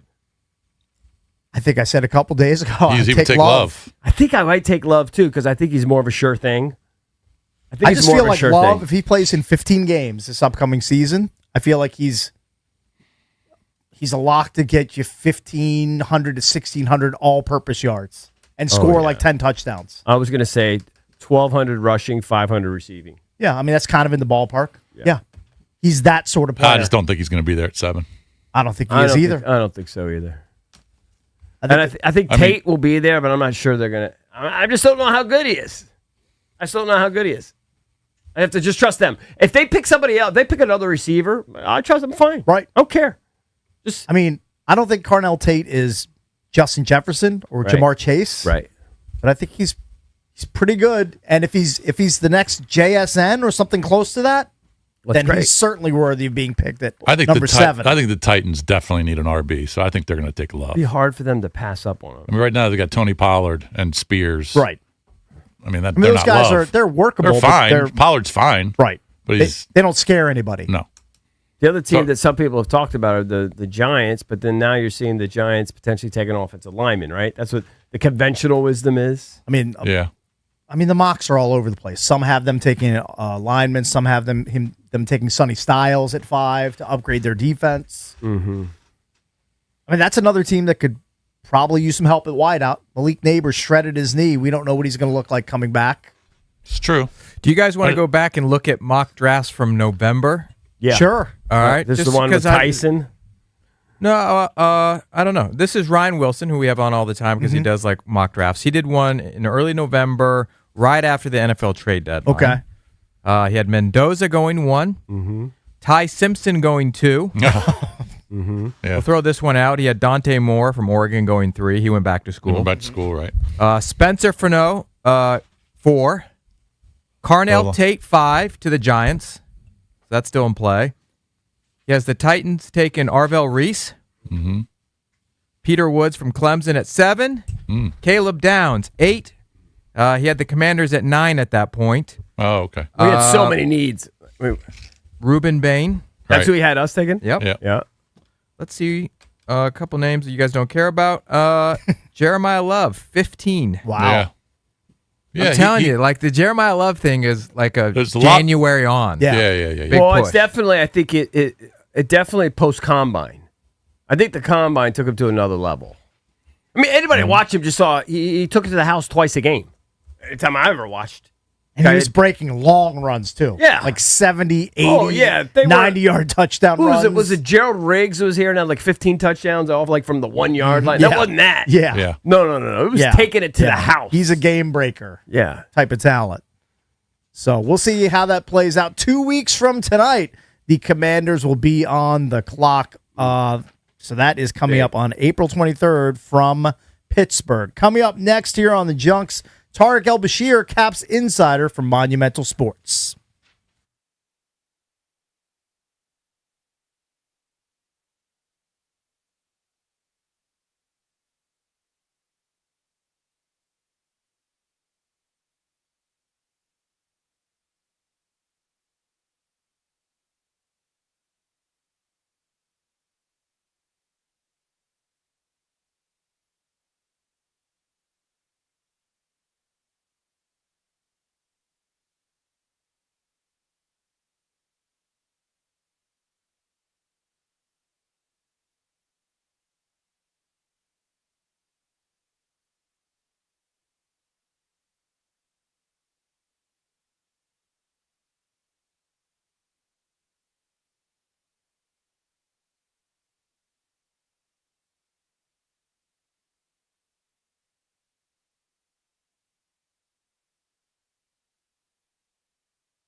Aaron Rai birdied the last 4 holes to shoot 6 under and win the Masters Par 3 contest, though that might not be such a good thing. Nobody who's won the event has gone on to win the Masters in the same year. But it was 8-year-old Frankie Fleetwood who absolutely stole the show. The young Fleetwood went viral last year in a post-round interview when he couldn't clear Ike's Pond. When he put his first shot in the water this year again, he slumped in disappointment, and the crowd told him he needed to take a mulligan. So he re-teed, took another big swing, and this time the ball missed the green by just a couple of feet. The 90th Masters has officially teed off groups 1 and 2 underway. And this Masters update brought to you by Golfdom by Worldwide Golf, serving golfers since 1982 and home to the legendary 90-day 100% satisfaction guarantee. From the Crop Medcap 5-Star Sports Desk, Savannah McCann on the Fan.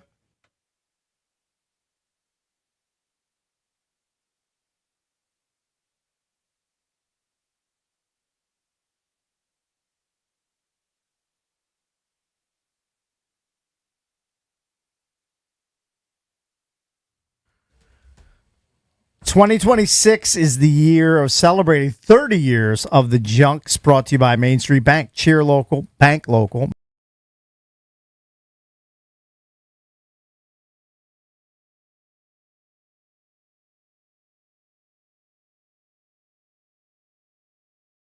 Equal housing opportunity lender." It's time to head to the Rude Guest Hotline. Rude, the most reliable heating and air conditioning products in the DMV.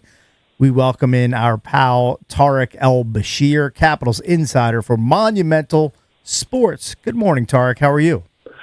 Good morning, guys. Doing great. Hey, man. Thanks for joining us. So yesterday, I mean, this happens to us all the time. Like, literally, we went off the air at 9:54, and then at around 10 a.m., the Washington Capitals released on their Twitter that Alex Ovechkin sat down with John Walton to discuss his plans to take time after the season to reflect and consult with his family before determining his future this summer. How surprised were you by that news? Did you expect some sort of announcement before the end of the season? What did you make of that news yesterday?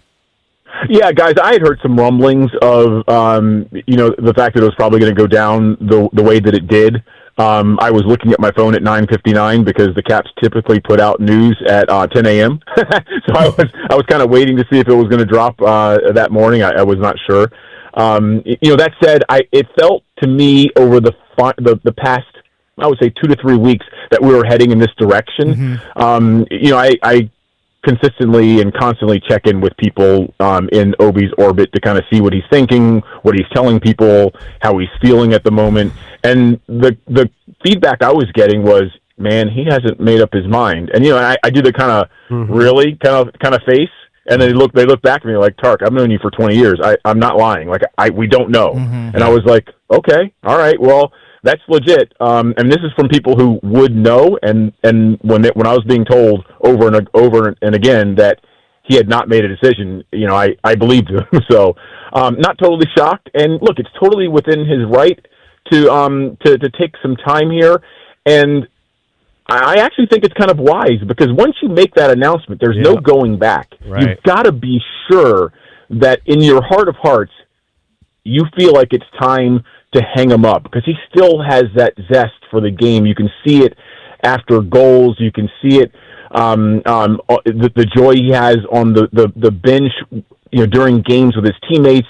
I see it behind the scenes when he's joking around with the boys in the locker room. He still loves it. It is who he is, and he doesn't want to make a decision where he regrets. And so I think it's actually very smart of him to get away from the emotion of the season, however it turns out here over these final 3 games, talk to his family, talk to his trusted advisors, talk to ownership, management, the coaches, and then make a decision. And because once it's made, it's made. And Tarek, even though he's clearly not the same player at 40 than he was at 35 or 30, but it's hard to turn down like a guaranteed 30 goals from anybody on any NHL roster. So even though he's not the same player that he once was, he doesn't have that same burst that he used to have.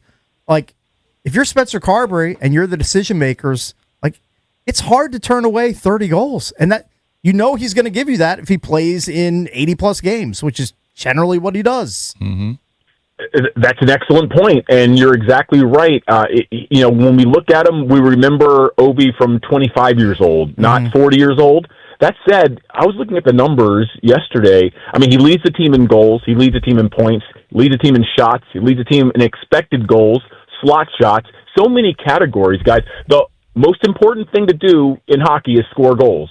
The hardest thing to do in hockey is score goals, and this guy still finds a way to do it, even at 40 years old. He'll be 41 in September. And when you kind of take a few steps back and you look at, okay, well, if he does retire, how do we make up for those 31 goals and those 61 points next season? Well, the best free agents have already re-signed with their team. It's a trend that's been going around the league for about 2 years now. Teams are hanging on to their top players. It's going to be a very tepid free agent market this summer. If you're looking for a 30-goal scorer, there are not going to be many of them, and the ones that are out there are going to be in high demand, and the price is going to be astronomical. And so how do the Capitals improve if Ovi does step away from the game, if he does retire?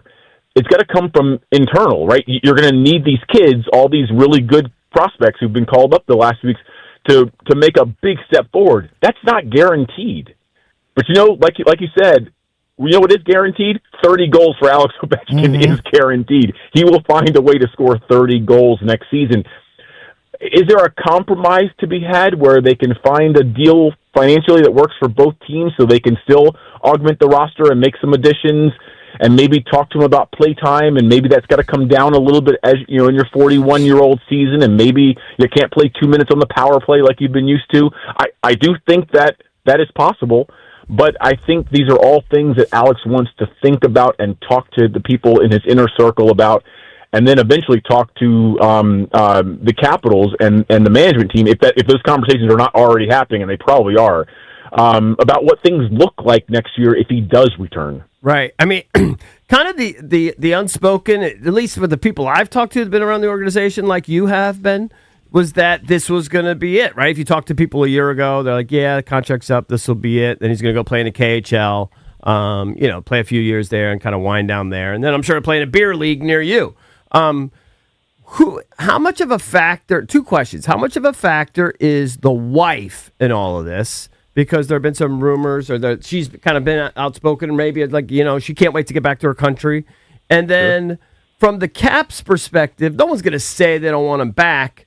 But is there a part of it where they're like, we're ready to move on? We got young players on the horizon, and we're just, we've moved on from Carlson, we've moved on from Backstrom, we've moved on from Oshie, and Ovi being the greatest ever in this town in any sport, you don't want to really move on. But, at some point you do have to move on. How much of them actually wants to just be done with it and just rip off the Band-Aid? Yeah, so let's start with the first one. Nastia doesn't do public interviews very often, and usually when they are done, they're in Russian and it gets translated. Right. So something sometimes gets lost in translation. But I've seen the same comments that you have, that she is ready to maybe return home. Remember, she's from a prominent family. Ovi's a superstar at home. Right. They'll have a great life in Moscow. I mean, there's no doubt about it. Mm-hmm. Happy wife, happy life too, right? I mean, we're all married. We know how that works. Right. I'm sure she has a lot of say over what Alex is going to do here. And I'm sure they're going to have a lot more discussions here in the coming weeks and months as they kind of sort out their feelings and how they want to approach it. In terms of ripping off the Band-Aid, I mean, look, we're seeing the passing of the baton in real time right now. I mean, they have handed over this team in large part to a bunch of 20-year-olds. Yeah. I mean, Hudson, Leonard, Ilya Protas had his first point last night. Miroshnichenko, it feels like he's been around forever, but he's still only like 21 years old. Justin Sordiff is the old man of the rookies, and I think he's just 23. I mean, they are handing this team to the young players, and I believe all four rookies had a point last night in Toronto. So, they're doing well. The future, we can see it. It's right there. They're going to need to add, a star player or two. I don't know how they're going to do that because they're consistently in the playoff chase, and it's hard to, when you're drafting in the 20s, to add that super high-end guy. But that's a great question. Are they eager to move on? I think that there is a compromise to be had. I Mm-hmm. think there is a way you can pass the baton and still find a role for Alex Ovechkin if he wants it. Is that 15 minutes, 16 minutes a night? Is it 13 minutes a night with a little bit of power play time? Does he want to do that? Those are questions that I think he wants to reflect on and take his time and make the right decision. You go back and you look at players who, at 39 or 40 years old were still playing for the prominent roles for their teams. I'm thinking about Joe Thornton and Patrick Marleau and, Brett Hull. I mean, I'm talking about top goal scorers. Their drop-off was precipitous, and it already happened. This guy has not, again, the eyeball test is like, oh, man, this is not the Ovi that we remember. But then the stats tell you he's still a highly productive player in a league where it's very hard and getting harder to score. I mean, it's a difficult league to score in.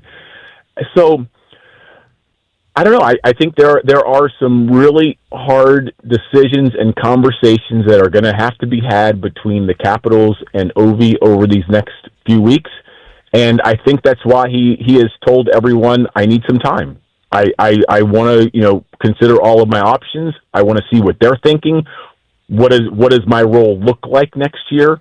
If I do return, and if they tell me something that I don't want to hear, and I'm like, I don't want to play 10 minutes a night and no power play time. I'm not saying that's on the table, but if that's the conversation, then it's okay. Well, maybe I'll just go play for Moscow Dynamo and hang up my skates in the NHL, and I don't think anyone would blame him. But I don't know if those decisions have been made or where those conversations are, but I think they're going to happen and accelerate here in the next few weeks. Tarek, you touched on the youth movement, and you can see it all over the roster at this point. I remember before, right when Justin Sourdif was acquired, a lot of people were scratching their heads like, we're giving up a second and a sixth-round pick for a guy who has 4 games, I believe, of pro experience with the Florida Panthers. He just couldn't crack that lineup. It was too deep. He's been a really good pickup with he's got 34 points as a rookie, 15 goals. Like you mentioned, he's the kind of the old man of the rookie group, but the Caps have a find there in Sourdif. Yeah, they definitely found a gem in the rough. I know a lot of teams were in on him. When people say, well, why do we give up 2 draft picks? I don't think anyone's asking that question right now. Mm-hmm. But the reason a team typically adds another draft pick when they're trying to get an unproven player is because other teams are also in on that player. And that's what happened, right? The Caps made their offer, and then the Panthers said, hey, we got other offers, and they said, well, how do we sweeten the pot to make sure that we get this player? And that was what they landed on. But man, you want to talk about a player who has really taken every advantage of the opportunity that he's been given. Look, you never want to see a player get hurt, but when Pierre-Luc Dubois went down with that injury, Justin Sourdif went from a 4th-line right wing, which is what he was penciled in as at the start of the season, to become essentially the 2nd-line center there for a month and a half, and really flourished. I mean, showed what he can do. He can play in every situation, and I think we're still just scratching the surface with him. I mean, is he a 30-goal scorer? I don't know. That feels a little high, but is he a 20-20 guy? Is he a 25-25 guy? I mean, for the price they paid, wow! You got to give the pro scouting staff for the Washington Capitals a heck of a lot of credit for identifying him as a player who could, make his mark in the NHL, and then Chris Patrick for getting that deal done while other teams were also competing for him. Tark, do you think there'll be any other major changes in the offseason? I feel like the biggest change has already happened, and that was John Carlson being traded away. You can throw Nick Dowd into that into that bucket as well. Look, I do feel like the Capitals are going to be on the hunt for a big trade. I'm talking about a hockey trade where they can add that ever elusive, speedy top 6 winger to their group. That said, every team is going to be looking to swing that sort of deal, particularly in an environment where a lot of the top free agents have already re-signed with their clubs. Right. So, you're going to have to be careful if you're the Capitals not to, fall in love with a player and maybe give up too much for that player. I was talking to someone yesterday who said, wait until you see the price tag that free agents get this offseason. It's going to make your eyes pop out of your skull. There are going to be middle six players who are getting $15 million this year, partially because it's going to be a weak free agent market, but also because the salary cap ceiling has accelerated so much in the past few years and is going to continue to accelerate. So you have to understand that, a middle six winger is going to get a lot of money. A lot of cap is going to be dedicated to that player. So, I guess that's a long-winded way of saying the Caps are going to be on the lookout to make a big deal. Yeah. Executing it is another story, as we have seen in recent seasons. Tarek, thanks as always for the time. We appreciate it. We'll have to talk to you again at some point later in the offseason or beginning of next season. It'll be here before we know it, my friend. Give me a call anytime. Love coming on with you guys. Appreciate it. It's Thank you, Tarek buddy. Elbashir, Caps Insider for Monumental Sports. It is an open line Thursday here on the Junks, 800-636-1067. Yeah, what do people want to talk about? You can talk about the Masters. You can talk about the Capital Mr. season Beckel. winding down. You can talk about the Nats pitching struggles. You can talk about the NFL draft that is 2 weeks away from today. Where do you think the Caps stand on Ovi? Do you agree with Tarek that there's a compromise to be made, that at some point you do have to pull the Band-Aid off, but after 30-plus goal performance, it might not be today. I think if they could have him in a limited role, but Leadership still score role. like 30 goals, like they would welcome him back for that sort of production. Of course, but can he do that? Can he play 12 minutes and still score? I mean, not as many, probably. Maybe not 30, but he could probably give you 25. It's just kind of what he does. Yeah. I mean, my It's in his initial DNA. vibe was where you guys stood, that he was going to retire. Right. Yeah. But now that he hasn't announced it and he says he's going to wait, I don't know. I'm leaning he's coming back. Yeah, but then he's going to have somebody from the KHL. They're going to offer him a boatload of money. They're going to offer him ownership. If the True. list- I guess it depends on what his wife really wants to do. The listeners are welcome to chime in. Would you welcome Ovi back, or should he decide to retire this offseason? 800-636-1067. We're the Junkies. We'll be right back.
800-636-1067 is the number on an open line Thursday, brought to you by Window Nation.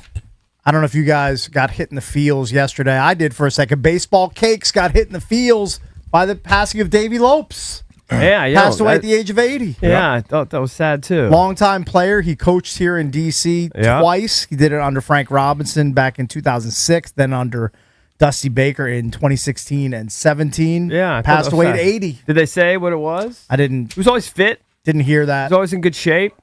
Just run out of gas at some point, I guess. Sucked to hear that. Things go south. Yeah. That did suck to see that. All right, let's pass some of these I mean, calls. he was tiny. He was a little guy. He was, yeah. he was good. Was he short king? Yeah, Is he a short king? Oh, yeah. He was in your camp. But he had some pop for, Let me see how tall Davey Lopes was. Oh, I bet you he was 5'10", maybe shorter. 5'9". It's not that short. 5'10" isn't that short. I mean, I'm a gonna big say giant 5'9" like, is- a big 5'8", giant like you it is short. 5'9" is short. All right, open that's what line he was. Thursday. He's listed as 5'9". Your chance to steer the show. Let's go to, let me see here. Let's go to Jeff in Leesburg. Talk about whatever you want. Talk about Ovi, the draft, Jeffy. whatever. What's up, Jeffy? Gentlemen, good morning. So a lot of things I'm pumped about. Have 3 Masters pools. Okay. Bryson DeChambeau, I'm feeling awesome about. So can't wait to watch that. And then on the draft, guys, if Jeremiah Love is there, like the Commanders have to take him. That's the next Junior Gibbs. That's the next Bijan Robinson. Imagine that with Jaden Daniels and that offense. So I think you that would be take, a if home run pick. let's say if he and all the receivers are there, you would take Love? Do Love because he could be a receiver out of the backfield. I mean, the Detroit Lions have already been talking about using Gibbs as more of a wide receiver for this upcoming season. So I think that could be a huge win for the Commanders. Right. Yeah. I tend to agree. If he's there at 7, I'm not going to hate the pick if he's selected it'd be at 7. hard not to pick him. I feel like it's a smash pick. I'm not going to hate any pick at 7 unless it's some alignment. Lineman. A lineman I won't love, and even though it's critical, I probably won't be thrilled with a corner. If it's Yeah, but Francis Delane is stud. Malagoa, It's not going to be, though. It's not my gonna brain might explode. Yeah, it's not going to be. if that happens. Yeah. And in fact, But if Peters is a wild card. I know. You never know what that guy's thinking. I got to tell you, I want a toy. I want a nice toy. Like I've told you, I want like a brand new bike. I want like a Cakes Christmas. Yeah. And if he trades down, You guys make it sound like I was Ricky Schroeder from Silver Spoons growing up. compared to us, if Were you? I mean, I don't think so. if they trade down too far and I don't get one of the big sillies, I'm just gonna tell you I'll be disappointed. I know all the math guys will be happy that we get the extra third and the extra sixth or whatever. I want a nice toy. If they trade out of 7, I feel like the only reason you're doing that is if some team is dumb enough to give up either a future first-round pick, kind of like the Falcons did last year, or a second-round pick in this year's draft. But let's I just don't say- move down for a third-round pick. But I need a second-rounder. Cakes, if they move down for a future first-round pick, I move to like 17 or something, I'm going to be disappointed. I understand. Because I want a new bike. Right. Understood. But if some team is desperate and thirsty enough to offer up a first-round pick, which could be a mid-first-round pick in 2027, it's going to be hard for Adam Peters to turn it down. I agree. I'm just telling you, as a consumer of the product, Yeah, I want a new toy. I get it. I'm right there with you. I think you're going to get it. I don't think they're going to trade down. I think you're going to get a toy. Right. Not sure if it's going to be. I would bet it's probably defense, but you're going to get a nice toy. Let's go to Chris. Nice fat toy. Now maybe a Lego set instead of a bike. Probably doesn't work for you. Yeah, like but a those new were bike. silly back Lego in the day. sets were when good. you were about 8 years Yeah, old. you loved them. I want like a new bike or like a moped or something. You know, like something really nice. Mopeds are fun. Yeah. Mopeds are really fun. Chris, what's up, buddy? You're on with the Junkies. Open line Thursday, your chance to steal the show. Hey, good morning, gentlemen. How are you today? What's up? Good. Good morning. Hey, so I was calling about Ovi. Do we really think that this man is going to walk away 11? Probably by the end of the season, he's got 3 more games, maybe score another goal or 2. Under 10 goals for the all-time goal-scoring record behind Gretzky. Do we really think he's going to walk away from that? playoff goals? You're talking about including playoffs. Yeah. Yeah. Yeah. He's like 11 behind him right now. I just don't see a world where that man walks away less than 10 goals behind Gretzky and goes to Russia and sails off into the sunset. Maybe the year after, for sure. But I think my prediction is he's going to sign a one-year deal for $8 million again, because that's what he gets paid, right? His whole career has been $8 million a year, right. And he's going to, and next year is going to be his ride off into the sunset tour, and we'll all know it at that point. I think Ovi's making north of 9 this year. That's a good point. I wasn't thinking about that. I didn't realize he was. Some others have brought that up. I just don't know if that kind of thing is important to him. But you're probably right. Probably is. I just don't think an athlete with that kind of fire inside of him walks away 10 away, knowing that he can get it next year with just some deflections. You know what I mean? Right. So that's my take on it. I like. Thank you for the call. Chris. I like him trying to do the buddy. synergy with Ovi, where's 8. He makes $8 million. He made $9.5 million. Okay, like this past year. But that is a good point that he could pass Gretzky on the all-time goal scoring list. I mean, I'm sure that's important to him. I mean, and if he came back, and he comes back another year, he's going to do it.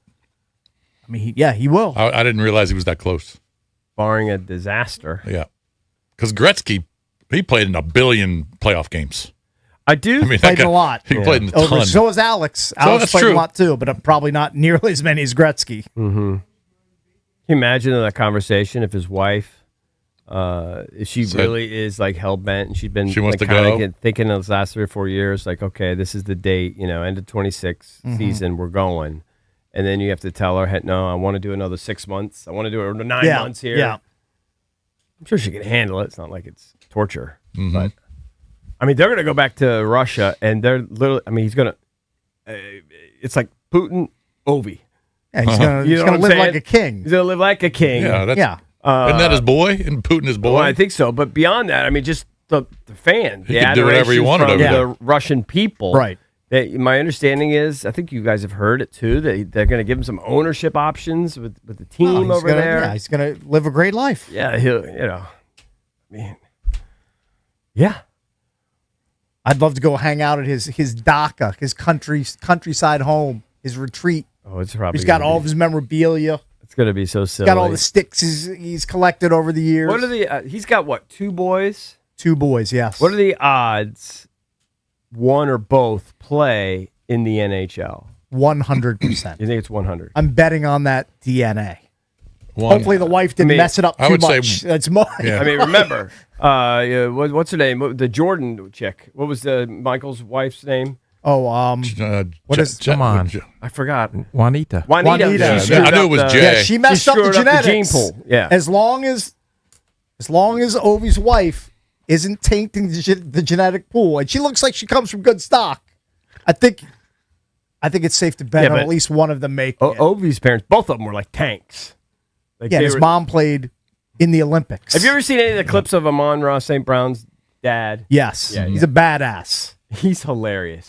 But he paid like the most impressive dad that I've seen who has silly genetic offspring sons is Sonny Styles' dad. Oh, he looks like the Black Incredible Hulk. Where'd the dad play?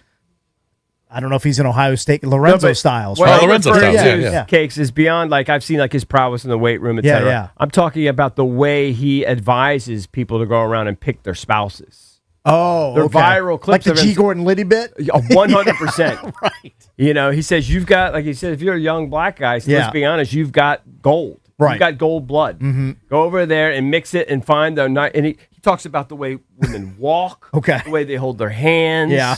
He's really into it. He's really into the genetic breeding thing. Completely. Yeah. Couldn't be more into it. Right. Go get yourself a big woman. And you got to check the way the gait is. Okay. You got to see how their ankles are. Yeah. I mean, like, he's not kidding. Yeah. Yeah. That makes sense. I mean, we had Baba and the Costello kid from Cap. I mean, Baba's dad played at Tech. Yeah. Yeah, genetics are a huge component. Costello's kids or parents were rowers. You should see when I'm in these cities, these convention centers, these volleyball tournaments. Yeah. You just see giants. Mm-hmm. See ex-NBA players, and you just see giant women. Mm-hmm. They're just everywhere. I felt like my doctor was doing that to me yesterday, lying on the exam table. He was like squeezing my ankles, like poking my calves. He was giving me the once over. Right? How do you say your body looked?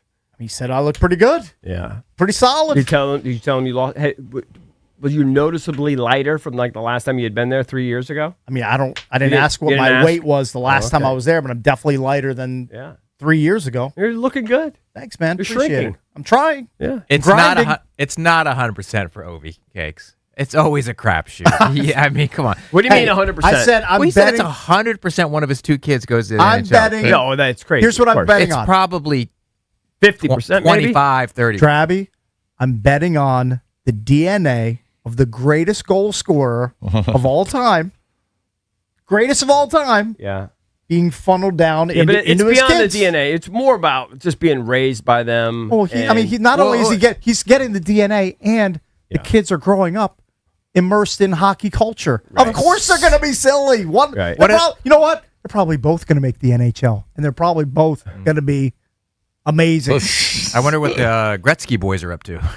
How many kids? Yeah, what they do? You know what? Janet But they Jones might is out the gene pool. But the one thing about Ovi's boys is you see them. Yeah, they're already like at 2 years skating old. and Like, as soon playing. as they're walking there with the sticks and the shooting on goal and stuff. Give me odds, and I'll bet that both of them I'll take that bet. have stints in the NHL at some point. Lifelong bet. 20-year bet. Right. Yeah. What are the numbers? What are the stakes? What about $50? You going to give me odds? No, No, you said 100%. You should give him odds. I should give him odds. I'll give You said 100%. If Ovi's if either one of his kids makes the NHL, I'll give you $50. Oh, okay, I'll take either one. Yeah, you only get one. You acquiesced. You said either one. Either I'll one. take that bet. All right. Mike Marr, put that bet down with Valdez being down in Augusta. You are now the keeper of the bet book. I actually think one will get there. At least one. The only question will be, how will their motivation be, living that charmed life? They might not only make the NHL, they might play with their dad as an active player. No, I asked him that Ovi hangs question. around. He rejected it immediately. I know. I'm kidding. He'd be 60. You know how many nubbers these world-class horses pump out all the time? I'm well aware. Mm-hmm. The best bloodlines in the world. Here's what I'm betting on. Look at Andre Agassi's kids. I'm and Steffi betting Graf. on greatness. Well, I think I'm one of betting on them's his greatness. Like pitches at USC or something. Like I'm Yeah, pretty sure. I'm sure Ovechkin's kids could play D1 hockey. Adding to the Well, bet, that's a given. You're gonna That's a joke. when I win the bet. This is an add-on. You're going to give me $50. You're also going to buy me the Ovechkin sweater of the kid or kids that make it to the league. All right, sure. Yeah, you're going to do that too. And they have to wear 8. Gotta wear 8. They ought to wear 8. Of course, you're going to wear 8. Yeah. They're both going to wear 8 when they make it to the league. All right, when we come back, we're going to give you a chance to win a pair of tickets know what? to see Bryan Adams. It's a good question for Dewey. It's a good Well, question. Dewey ain't coming up. It's It's over? been rescheduled. Oh, you didn't This tell is me. how we're going to. I told Jason, neglected to tell you. Thank now you. tell the audience. Oh, okay. Dewey Dewey ain't not coming on the show today. It would have Okay. been a good question. All right. It would have been a great question. Just hold it. We can hold it. Yeah. But when we come back, we'll give you a chance to win tickets to go see Bryan Adams and Pat Benatar when they come to Baltimore this summer. So keep listening for your chance to win.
Georgia, Georgia, the whole day through, just an old sweet song. Coming up in just about a minute or two, we'll give you a chance to win Bryan Adams tickets. But, Drab, I wanted to make you aware of something about your Masters Cups that you're hoping Valdez brings back from you. Our pal Zabe retweeted Joe Kinsey. Here's a Masters Concessions nugget from an anonymous Masters employee. We've been having some foaming issues with the green Masters Cups. So they switched to serving tea, soda, and sports drink products out of those, and the domestic light beer and the import Stella are now being served in the clear plastic cups with Masters logo in 2026 on them. Just so you know, because Drab is very particular about getting the green Masters cups I don't brought love back. this. This is hold bad on. news. It's just that it's clear and not green. Is that what you're saying? I don't understand. Apparently, with the green Masters cups, there are foaming issues with when you pour a beer in them. Okay. As opposed to a they're clear using cup? those for sodas. So they're using those for sodas and the non-carbonated items like, well, soda does have carbonation, but tea and sports drink using the clear Masters cups for the beers. All right, so I think he's Just so saying, you know. they might be saying disposable, like clear plastic cups. That's what I'm getting from is that. that what it There's is? not a Masters logo on the clear. There's got to be a Masters I logo have the on clear ones too. The clear plastic cups have a Masters logo in 2026 on so them. you're good. Yeah, they're perfect. I know, but if this is like a crisis thing, and they're It might be hard to get. Well, they might be putting in like those disposable plastic cups, Could like be. that you would pour any beer into.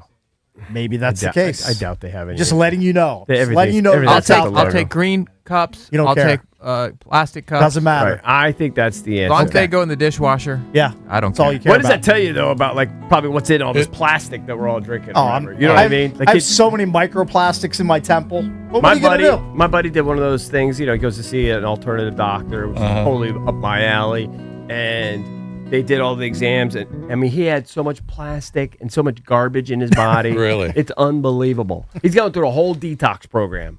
of Just So garbage. he's never going to drink out of a plastic cup again. I didn't say that, but like mold, plastic, everything you could think of. Yeah, I mean, you're absurd, and he's a very healthy guy. you know what? You just can't. I can't worry about that. Yeah, you can't. I just can't worry about Gotta that. live your life. It's Gotta live your life. honestly something I can't really worry too much about either. But it's I crazy. mean, who knows what we're breathing in every day? Yeah. Well, what do you want to say? What do you want to we talk have to give away the tickets. Oh, okay, 800-636-1067. 10th caller right now wins 2 tickets to see Bryan Adams roll with the punches with Pat Benatar and Neil Giraldo Sunday, August 9th at CFG Bank Arena. Tickets on sale now. For tickets and more event info, go to thefandc.com/events. So they showed the ceremonial tee shots from from Jack and those guys, and Jack pull hooked it right. Did he really? I felt bad for him. He laughed. He usually hits it pretty solid. Yeah, right down but the middle. I mean, he's getting up there. I dude. know, He's really getting up there. He's 86. I want to see Gary and Tom swing. I saw Gary swing at the par 3. Gary could still bring it back, and definitely can participate. And I'm sure he hit a decent ball. I'd like to, and then Tom is still, he's even younger. Tom's still got a nice swing. I mean, I don't know if it was from this most recent Masters, but I saw like a still picture on Twitter of Gary Player doing like a leg kick. Yeah, yeah, he still does all that. Like his Guy's leg- he's 90. His legs like up over his head. I know. Yeah. He's a freak of nature. He's a freak. He really he's is. like he's a one of one. There's probably 5 90-year-olds on the planet that could do that. Yeah, there you go, Kicks. I mean, it's unbelievable. Yeah. They just showed Jason. Look at Jason Day's pullover, the birdie pullover. Oh, I love it. Give me more of that, please. Charlie Hull was wearing that too. Someone You see that? send it. I'll wear that. You would wear that? Sure. That's just too much for Well, I me. mean, I think that goes for at least $2. Oh, I know it's not I cheap. think it was. Oh yeah, the vest was I think $190. The hat is sold out. I was on, is it Malbin.com? Yeah, Hat Malbin, sold out. One with all the birds on it. I mean, I don't like the pants. The pants are poopy. Well, I just don't like that color. He's bringing Baggy back. Yeah, I just don't like that Baggy color. back. But Hey, I've never let Baggy go. I've had Baggy all the time. You're just hoping that like jorts come back. George. Jorts. I definitely had so many pairs of jorts, especially during like late high school, early college. If that was a lot of jorts. if that was a navy blue or a black, it'd be nicer. I don't love the yellow, but I'd wear it. You know what? It's like anything How many else. different birds were on it? Was it Like 8? I think there's 18 or at something. least, yeah, there's a lot. They Maybe a identified them dozen or all. so. But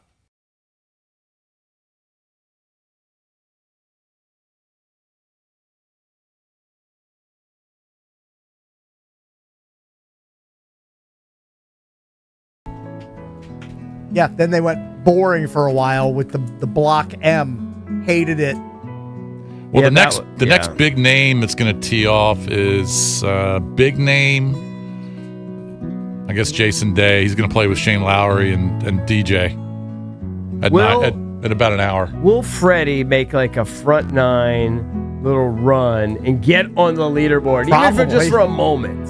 I mean, I wouldn't be shocked by it if it happens. If he just does it every year, it's remarkable. He just does it every year. Yeah. It's always cool to see him play well. I mean, Freddie's 66. He's still pumping it. I play golf with a guy who's 75 years old. He's a former Army Ranger. He's a little guy. Rangers are badasses. Stud. He's a little guy, though. He looks like Sammy Davis Jr. Every time I would see one of those guys, I'd say, thank you for your service. Yeah. Thank you for what you did. Was it Rangers lead the way, I believe? Is that what it is? He's a Ranger they're hardcore. and a doctor. Okay? I mean, just a beast. And he's 75 years old. Probably weighs $140, great shape. He still smokes it. Yeah. Smokes it. 75, 76 years of age. You still rip it? It's inspiring. You Still sure? got it, yeah. Still got it. Yeah. He still got that oomph. It's good for him. So Glad I didn't take Carlos Ortiz in my pool 4 over through 3. Well, why would you ever take Carlos I Ortiz? wouldn't. I'm just saying, Richie. But if anybody has video, please send me. I want to see the video of the opening tee shots, because they rarely show where they go. But for whatever reason, they decided to screw Jack because Jack hit a snapper off the tee. I wanted to see where Gary and Tom Watson's ceremonial tee shots. I'm guessing Watson probably He probably hit a smoothie about 200 yards right down the middle. Right down the middle. Somehow Gary Player looks way better than Jack Nicklaus. He's 7 years older. Yeah, I mean, well, Jack's just not as trim. Jack was always big into tennis. I'm not sure if he was a pickleball guy. I don't know. But I know he's always a big tennis guy. Yeah. So, Jack was obviously a great athlete, but just not dedicated to fitness the way Gary is. Dude, there's pictures that are viral of Lou Ferrigno at 74. Okay. He looks unbelievable. He looks unbelievable. Still ripped? He's just jacked, big. Damn, I just looks healthy. I didn't even think he was around anymore. Dude, he looks great. He looks great. Last time I saw Lou Ferrigno was in I Love You Man with Paul Rudd and Jason Segel. And I think that came out like in 2009 or 2010. I have no file on that. Good, it's pretty solid comedy. Right. Anyway, I'll be home. I did agree to play 9 holes today. Oh, you did? I did Look agree at you. to play 9 holes. Look at you evolving. Because I just Jason seems incredulous at that. Well, I'll be home by 2:30. That gives me, 4 hours Well, plus let's see of today. watching. I mean, There'll be starts at plenty of 1. time. Starts at 1, so Plenty of time. I mean, you're going to be able to watch 5 hours, Yeah, 5.5 it's hours. plenty for Thursday. Yeah. So, because it's hard because I'm not going to play. If I don't play Wednesday, Thursday, Friday, Saturday, Sunday, it's just like starting over. If you don't play regularly, it's just like starting over. You got to play. You got to get out there, gotta kid. that muscle. You got to get the reps. I You got to understand. get the feel, touch. If you don't play for a week, it's like swinging your clubs. Well, you don't want to do that. You're swinging some old, dirty clubs, if that's the case. Right. I don't love my team. I got so many wagers right now on first round wagers, just matchup wagers. I got a couple that make the cut wagers. I got a top 20 wager. I'm in 3 different pools. Did you put Bridgman in any of your picks? No. I thought about it, but I mean, I could play him in a first round matchup wager. The problem is that I think it's his first time out there. It's his first time, and this apparently since it's kind of windy and they haven't had a lot of rain down there, the greens are going to be like lightning. Right. But he is a great putter. Right. But this is just a different animal. I just hate my team that I drafted. Like in the moment, I think I made good picks, but when I look back on it, Ludwig and Brooksy, right? I got to tell you right now, I don't love it. I like Jason's. What pick did you have? Number 1. Yeah, the first pick. That's why you like it. But I like your second pick coming back. Bobby Mack, yeah. You like those are just really. Bobby Mack played at McNeese State. You got the number 1 golfer in the world. And I got a hot golfer. People are kind of not Got a hot like player. on right now, so maybe he'll surprise you a little bit. And then you have, Max played great. Yeah. Oh, yeah. Hate my roster. Well, Rooting for Hideki and Bryson. And I think, again, I hate to say it, Anna made good picks. She always makes savvy Plugged picks. into the golf world. She knows what she's doing. She's super plugged I mean, in. she was at a meet and greet with Shane Lowry last week. You think she doesn't know about golf? I mean, who goes to a meet and greet with Shane Lowry? I mean, Jason could have 3 players. If he was truly smart, he would have 3 players. And you could have 1, right? No, again, I mean, I told Mike Marr this. We live in a society where there are rules, and the rule is you have 2 players. You can't have 3. Yeah, that's how society starts unraveling. Hey, chaos ensues. Drabby, are you following the Philly radio host that got arrested? Who's Are that? you a sports radio guy? Who is it? No. Radio Insider. God, I have to find this. What was story. the charge? I don't know. I don't know. But anytime I see a sports radio guy, I always just like, whoa. Where'd you see that? I don't know. You don't know? A lot of details about the story. I saw it. Then I'll tell you about it during the Let's see. Long time. Mike Missinelli. Have we had Mike Missinelli on? I don't think so. We've had other guys. He slapped his fiance allegedly. Well, that's not great. Yeah. That's pretty terrible. So the 70-year-old fiance told police that he open hand slapped her during an argument about their engagement. And the criminal report cites one officer noticing blood on her forehead. Yikes! But he's not a guy that we've had on the show, though. He's not I mean, one of those guys. I do recognize the name, You but do I don't think recognize we've ever had him on. All right, when we come back, we will do something cheerier. We will get into EB's entertainment page. We will do that. I got you, buddy. Next.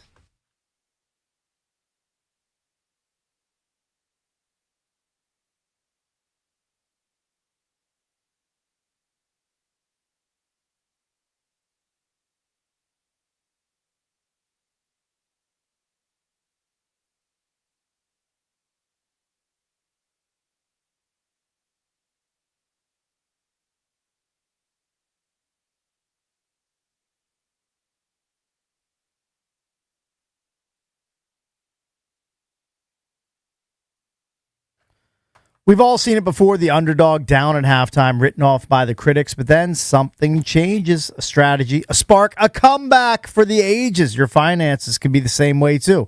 Maybe you've made some mistakes. Maybe your investments aren't where you want them to be, but it's not too late to turn it around. You need to start right now. Call Trajan Wealth, 202-929-6600. Trajan Wealth's fiduciary advisors are here to help. TRAJAN Wealth.com. They'll analyze your portfolio, optimize your retirement strategy, and make sure that your money is working for you, not against you. Make your comeback today. Call Trajan Wealth at 202-929-6600. That's 202-929-6600, or visit TRAJANwealth.com. That's TRAJANwealth.com, because winning in the fourth quarter starts with planning in the fourth. Advisory services through Trajan Wealth LLC, SEC registered investment advisor. Additional services through Trajan Estate and Trajan Tax Actual Client. Paid advertisement. Additional disclosures at TrajanWealth.com.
This sports update is brought to you by the Reynolds and Power Home Team, Keller Williams Realty.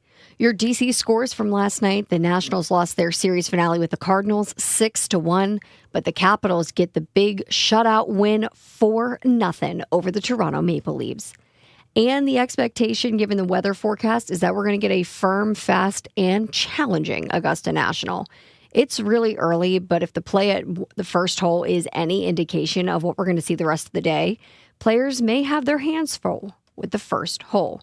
Your Masters update brought to you by Golfdom by Worldwide Golf, serving golfers since 1982 and home to the legendary 90-day 100% satisfaction guarantee. From the Crop MidCap 5-Star Sports Desk, Savannah McCann on the Fan.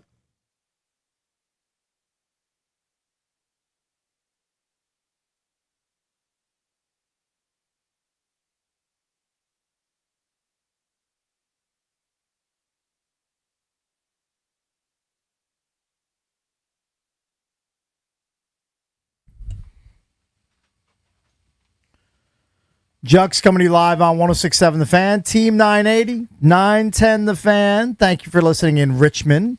And you can watch us on the Monumental Sports Network, celebrating 30 years of the Junks, brought to you by Main Street Bank. Cheer local, bank local. Main Street Bank is a business-focused community bank proudly serving the DMV since way back in 2004. Visit mstreetbank.com to learn how to put their team in your office. Main Street Bank, member FDIC, equal housing opportunity lender. Quick, friendly reminder to the listeners.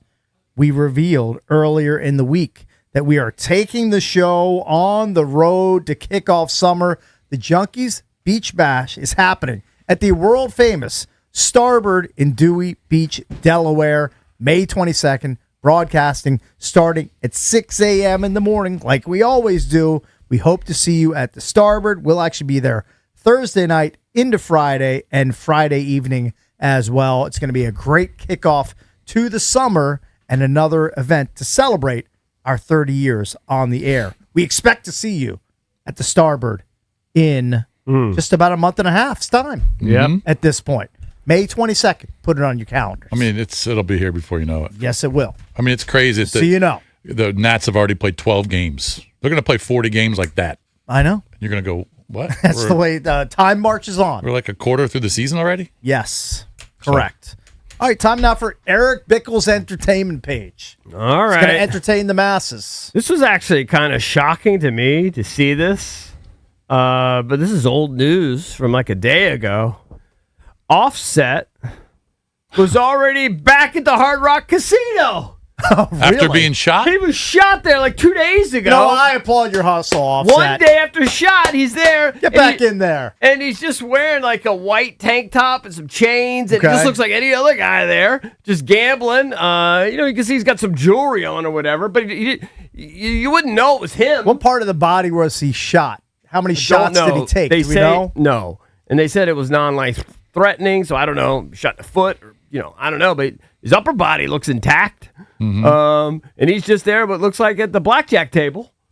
He doesn't really seem phased by the whole getting shot thing. He doesn't seem to really phase him. I'd be pretty phased. Well, he's got the addiction. He loves to throw it around. They say He this loves is also, the chips. TMZ had the story that while Offset was recovering from shooting, from the shooting at the Florida Hard Rock Hotel and Casino, he's also catching heat cakes over $100K he borrowed from a Detroit casino, probably Greektown. Oh, really? It's the Motor City Casino Hotel is suing the rapper, claiming he opened a credit line of $100K with the casino. I got a marker. So he could keep up a night of gambling back in March of 2024. They couldn't get in touch with Offset. They tried to get their money out of his account, but they couldn't, so there wasn't enough money in there to pay off the debt. By the way, how much of a VIG do they put on like a $100K marker? I It's don't gotta know. be pricey, right? Yeah, I don't know how that I works. mean, they're not loaning you the money for free. They say that meter's running. This is just the latest in a string. This is not good. This is right up your alley, Cakes. Yeah. A string of financial woes for Offset. Oh, no. Who had to pay the IRS more than $1.5 million in federal income tax after the department hit him with a lien. So I don't know. A guy like him, he probably has to pay like estimated taxes, right? His new rap name might be Overdrawn instead of Offset. It's not sounding good for him.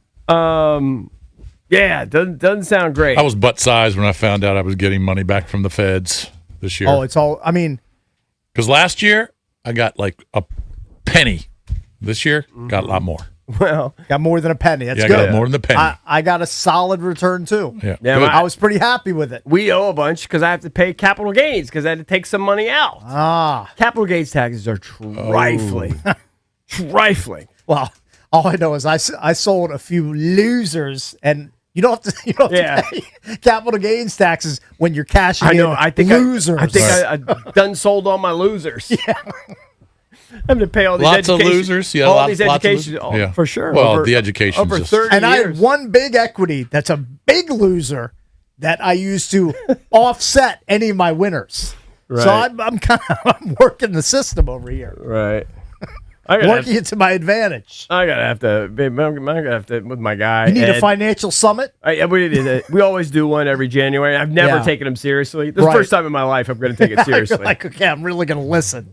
I'm not going to look at my phone while Ed just keeps talking. So this is also interesting. Speaking of Offset, Cardi B, I didn't even know this. She had a concert in D.C., I believe, at Cap One Arena. I think that's right. Okay. I had no idea she was even touring her Little Miss Drama tour.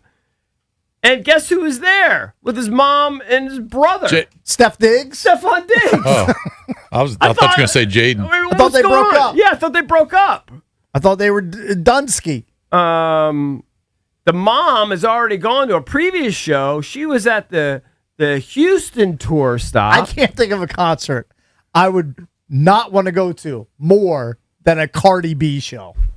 I'm scanning my brain files right now to think about what I'd like to go to less than to see Cardi B live. Yeah. And see her trilling her tongue or whatever wackadoo stuff she does on stage. Remember, no thank you. They kind of publicly split in February. Was that like at the Super Bowl? Or like at a Super Bowl party or something? It was something weird. Something like around that. there, yeah. And she left like a Super Bowl party like in a huff. Like she was pissed. Something happened there. Yeah, but I don't know if they've mended their ways or whatever. But Does he live? Does he live here in the off season?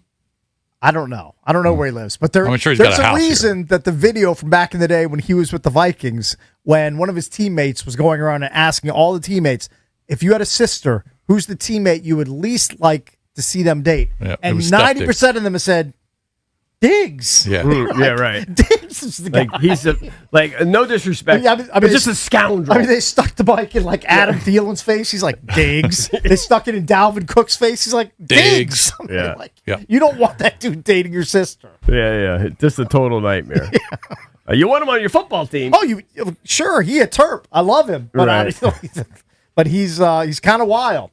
Right. Kind of out there. All right, Cakes. Let's see how good your memory is. All right, I'll test it. Dayton James Weber. Who's he? Dayton James Weber? Yeah. I should know this person. How quickly we forget. Hold on. Oh, I do know who it is. Dayton It's the quadruple amputee dude. You got it. Who was accused of murdering Some dude in his car. His ex-girlfriend's new boyfriend. Oh, that's his name. Yeah. Yeah. Apparently, he was the cornhole guy. It took me a second to process it. Apparently, TMZ is showing off exclusive video that they got sent to them of him. He's like doing some sort of weird like headstand in a house where someone's giving him a dollar bill and he's snorting something off a dollar bill. Okay. And then he stands up on his numbers and he goes and he starts shooting a gun out the window just indiscriminately in his yard. I don't know how he can hold a gun, but he can. I mean, he can. He's learned how to do it. He's got little. He can utilize. He's got little crevices. But you got to be able to fire. I mean, I don't know how he does it. He's got little crevices. He's at the end of what's left of his arm. Yeah. He has enough of, I guess, a little nubber skin to put in and squeeze the trigger. I guess so. Yeah, I'm watching it right now. Yeah, it's terrible. I don't know how TMZ gets these videos.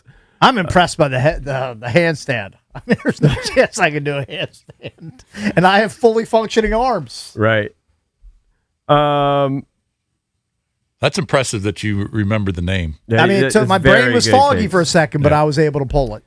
Cakes, this is a sad story, but just something to just note. Shannon Doherty's ex-husband, Ashley Hamilton, is in the news. Unfortunately, for the wrong reasons. He's recovering in a hospital after suffering an apparent overdose. Oof.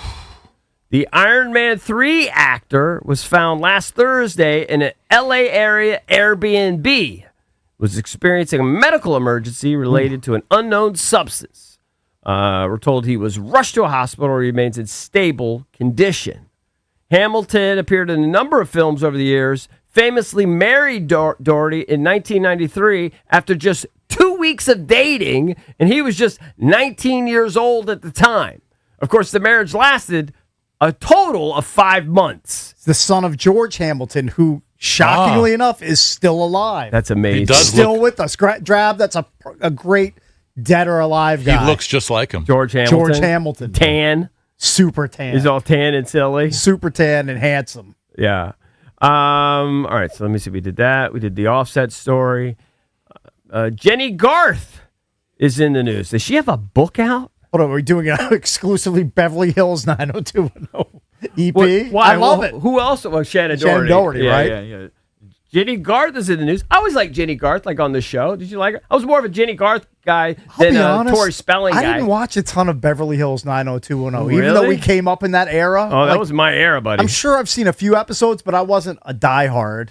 Yeah. I didn't keep up with all the comings and goings at the Peach Pit where they would hang out all the time. Dude, we would watch it. Did you see Tori Spelling and all of her kids were in a car accident? I did see that. Yeah. She's got a ton of kids too. She's got 4 kids. Yeah. Yeah, it was 4 kids and then 3 of their friends. She's Yeah. like kind of. So there were 7 kids in the car. She's kind of like quasi Busto. You know, Yeah, like something like the that. parents never really gave her money. dad was like a douche and didn't. He had so much money. the mom- he basically created every Hollywood hit for Yep. 30 years on TV. Yeah. And I mean, I don't know what he did with all the money. Did he just give it to his wife and she like squirreled it away from Tori Spelling? Right. I don't know. It was a weird family dynamic. But Jenny Garth was one you always thought was kind of, had it together, but I guess she writes in her book that after her marriage fell apart in 2012 and she had 3 kids and she was drinking, she was taking pills. Ooh. She took so many pills that in fact at one night they had to pump her stomach. Oxy? I don't know what it was. She spent time at a Canyon Ranch rehab center afterward, and she learned how to stop self-medicating and all the other horrible things that she was doing. Sounds like a swanky rehab. Canyon Ranch, probably nice views, nice hike places to hike. But Wouldn't want to be there. I wouldn't want to be there either, but it sounds nice. She seemed like the one that As far was as like rehabs go. She had it like the most together, wouldn't you say? You never know what's going on behind closed doors with these peeps. You really don't. Yeah, on the outside looking in, you'd say, yeah. I guess we are making this all Beverly Hills 90210 EP. I always felt like, is it Gabrielle Carteris? Yes. The older one? Oh, like you had a she thing had it for together. her? No, I feel like was- she probably had it the most together because she was the most She was mature by far person. the oldest. She looked like she was about 37 and she was playing a teenager. Yeah. Well, I felt butt old when I think I saw last week. Is it Ian Ziering, yeah. Ian Ziering. Is he 60? Oh, I think he just turned 62. He could start getting Social Security checks. He is 62. Ian Ziering is eligible for Social Security. Right. I mean, that's scary. Terrible cakes. We're 7 years away. EB's 6 years away from cashing Social Security checks. So hold on, what years? 5.5. 6. Beverly Hills, what years was that? Oh, I was definitely in college. 90, was it 90 or 90? Maybe 88 to 94 or something like that. I can't remember. I mean, Ziering, so that was 20. Ziering was like 35 He or was 36. older too. He was an older guy. I mean, he was And he he was guy playing a high He school. was a guy in high school with a receding hairline. I mean, how often Those does guys that were all happen? old. Like Luke Perry was old. I mean, Jason Priestley's got to be in his Priestley's 50s, right? Old. Yeah. He's I got mean, he's 56. Yeah. He's our age. Yeah. I don't know if you guys saw. There's video of Michael J. Fox. He was on stage, and Harrison Ford came up to greet him. Yeah. And my God, man, Michael J. Fox is a warrior, dude. I don't know how he deals with it. He needs to be like they need to help him up. He can't even stand up straight at all. I mean, all things. And Harrison Ford is just showing him love. I don't know. It's Didn't man, see what a that. tough guy. What a tough guy. What a tough deal. But Michael J. Fox still out Don't there, wanna still see doing that. still doing public appearances. Don't want to see it. Yeah, he's guest starring on Shrinking with Harrison Ford on Apple TV. Oh, is that what it is? Yeah. I'm sure that's... So he's probably actually still, beyond doing public appearances, he's still acting. still acting. Wow. Pretty crazy. Still out there. How old is Michael J. Fox? I would guess Michael J. 61, Fox. 62 or something? That sounds about right. 64. I don't yeah. know. 64? Yep. And last but not least, I have a recommendation for you, Cakes. Okay, I'd like I to don't hear know it. if you ever listened to it, but I've listened to several. In fact, it's right up your alley. Okay. Joel Madden's podcast, Artist Friendly. I have listened to it. Yeah, it's a great It's very one. good. And they just did one with Mark Roberge. Oh, Which is really? great. That's definitely we had up my alley. Two junkies guests. Why are you sleeping on Three Tinted Windows by OAR? No, that's their Off new their album. new album. Yeah, yeah. Yeah, it's I really haven't heard good. that yet. Yeah. Is it really good? I don't know. Yeah, I it's actually good. haven't listened to it yet either, but I heard Mark Did promoting I ever it. tell you the story that when I was in North Carolina on vacation, we were sitting at a bar, my wife and I were sitting at a bar and met these two people. They were from Syracuse. I think you have told it, but you can continue. I thought it. I did, but Tell it again. And they asked us where we were from. Yeah. We said originally Maryland, but and the woman said, "Oh, my favorite band is from Maryland." Right. I said, OAR? She says, Yep. yeah. She goes, how did you know? I said, I'm buddy. I said, I kind of lied. I'm buddies with the lead singer. Yeah. She basically fell over. Well, you kind of are. Did you call him then? I called Mark. I said, "You want to talk to him?" And she freaked out. Yeah. She goes, "Of course." So I called Mark. Now I'm shocked that Mark actually answered the phone. Yeah. I said, "Bro, you got to do me a favor. You got to talk to this woman. She's the biggest fan." Right. Handed her the phone right at the bar. She couldn't Well, believe here's it. why He's he such a answered. nice guy. He looked Nicest at- guy in the world. He looked at his phone. He's like, well, why is Bishbucks calling me? Yeah, It yeah. has to be semi-important. So he picked up. Well, he knows we're boys. Very good. Yeah, but she there you go. couldn't. She could not believe You know it. what you did? You made her day. That was nice of you. Oh, probably made her life. You made her year. Everybody should listen to that pod, though, the one with Mark. But even Yeah. just like Joel interviews guys all from our era, like when Right. we were at HFS, all those guys. Ryan Key, Yeah. the guys from Fall Out Boy. It's like everybody you can think of in that world he interviews. Yep. Even his interview Absolutely. with his father-in-law, Lionel Richie, was interesting. Nice. Very good. Yeah. All right, when we come back, we will get a Masters leaderboard update. We will do that next here on the Junks.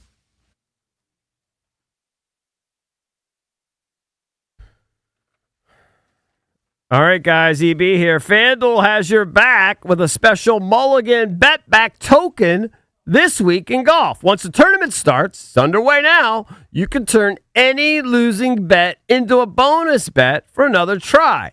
Now you've got protection to take that sleeper pick or make a bold prediction. You're backing someone to win it all? Go for it. Like someone for a top 5 finish? Lock it in with confidence. Because if it doesn't hit, you've got that mulligan in your back pocket ready to go. All you have to do, hit FanDuel.com/local to claim your special mulligan betback token. That's FanDuel.com/local. FanDuel Sportsbook is the official sportsbook of 106.7 The Fan. You must be 18 and over, present in D.C., opt-in required. Refund issued as non-withdrawable bonus bets that expire 7 days after receipt. Your max refund is $5 unless otherwise specified. Restrictions apply, including token expiration. See terms at sportsbook.fanduel.com. Gambling problem? Call, text 1-800-GAMBLER.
So Jason will give us a Masters leaderboard update in a second. And maybe this story is old, but I haven't seen it before. But this is unbelievable. We were talking about like thrift shopping. I think it was on yesterday's show or earlier in the week. Apparently in 1994, a shopper picked up a green jacket at a thrift store in Toronto. Just a real legit green jacket. A green jacket member. for $5. Wow. $5 to discover it was a genuine 1950s Masters jacket. The buyer later resold it at an auction for $140,000. Well, hold on. Was it like Bobby Jones's jacket? It doesn't say whose it is, but they have a jacket picture. Was it? They have a picture of it, and on the interior of, I guess, one of the lapels is a stitching that says Cullum's Men's Shop, Augusta. I mean, it's the real thing. Yeah. It's a real Masters jacket. And some dope is just walking around a Toronto thrift store and sees a green jacket. It's like, I'll pay $5 for that. It looks like kind of like the real thing. Was the real thing. That is crazy. And he made $5. $140K off of it. That's unbelievable. I mean, what a find. He hit the lotto. Yeah, My he daughter definitely hit the lotto. is, I think, similar to Jason's daughters. I'm not sure if your daughter is the same way. My youngest, she's definitely she's got a problem with buying clothes. Okay, she's got a problem. Yeah, buys too many clothes. But she resells her clothes all the time. Yeah. Yep. She's constantly, she'll wear stuff for a few times, or she'll put a bunch of bikinis. Like my daughter, literally, she's 16 years old. She might have 40 bathing suits, bikinis. Really? I mean, That's a lot. She's too many. It's the dumbest thing Is you've your ever daughter seen. a Kardashian? No, and we don't know it. Not. But she's constantly puts them up for sale, and then she buys new stuff. And she's like, "Oh, just sold something for $75. Oh, just sold something for $45." Constantly. She did it again yesterday. My daughter does that too. My Constantly. oldest daughter does that. Yeah. My youngest daughter is definitely more of a thrifter than my oldest daughter. Well, she likes thrift stuff too. She loves thrifty. But she also resells like everything. If we did that, we could actually turn a profit because we get a lot of our clothes for free through the show. So we could actually turn that into like a for-profit business. I'm so lazy. Yeah. I'm just so lazy. Well, also, you would look like a scumbag. Like if I sold this hat that I clearly got for free, for $20, like Yep. Yeah, it doesn't have to be. It's just Hey, it it's adds kinda up. scummy. It adds up. I'm not above it, but I have stuff that I've paid for that I should. If there's a market for it. Sure. Just dropping it off at the Goodwill, where they're going to give it to somebody for $5 or something. Yeah. Right. Get a silly tax. We have write-off. gotten a lot of stuff that we could sell off. That is true. There's a couple of things in particular we could sell off for some good money. You're probably correct. You know what I'm talking about, right? Yeah, your rings. I think I know what you're talking. I think Yeah, I know what you're intimating. Yeah. Yeah. I don't even know. I wonder what the resale. But value we're on Stanley that Cup is. and World it's Series not champions. Why would we part with those items? It might be 25% of what it was, what it was but somebody worth might or give you cost. something. No, like But- here's the deal. Like when you die tragically, then it's gonna be worth something. Yeah, It's you're right. definitely gonna be worth Hopefully you more. just don't die tragically. Yeah, he just, he No, I'm just curses saying. us. I'm just saying Curse. That's what it's gonna be worth something. I definitely don't want to die. Like I definitely don't want to die a tragic death. I mean, that's just terrible. The good news who is does? You won't know. I mean, yeah. I just want to die a standard, normal, Most people do. run of the mill death. Yeah. At an ripe old age. Yeah. Yes. At age 89. I don't want it to be like Washington DJ flips his car and is thrown from the vehicle in a ravine, dead at 57. Right. I'll be distraught. All right, stop talking about that. All right, give me a leaderboard. You won't All be. right, here we go. You won't. I mean, it's obvious. It's 4 holes, but tell them who's leading. It rhymes with Bose Doria Colabalo. Yeah. Ballable. He's got a weird last name. Olafable. How do you get- Olafable. Yeah, silent Z. Olafable. No, the Z is like a TH. Olafable, right? Yeah, So it's yeah, like a silent Z.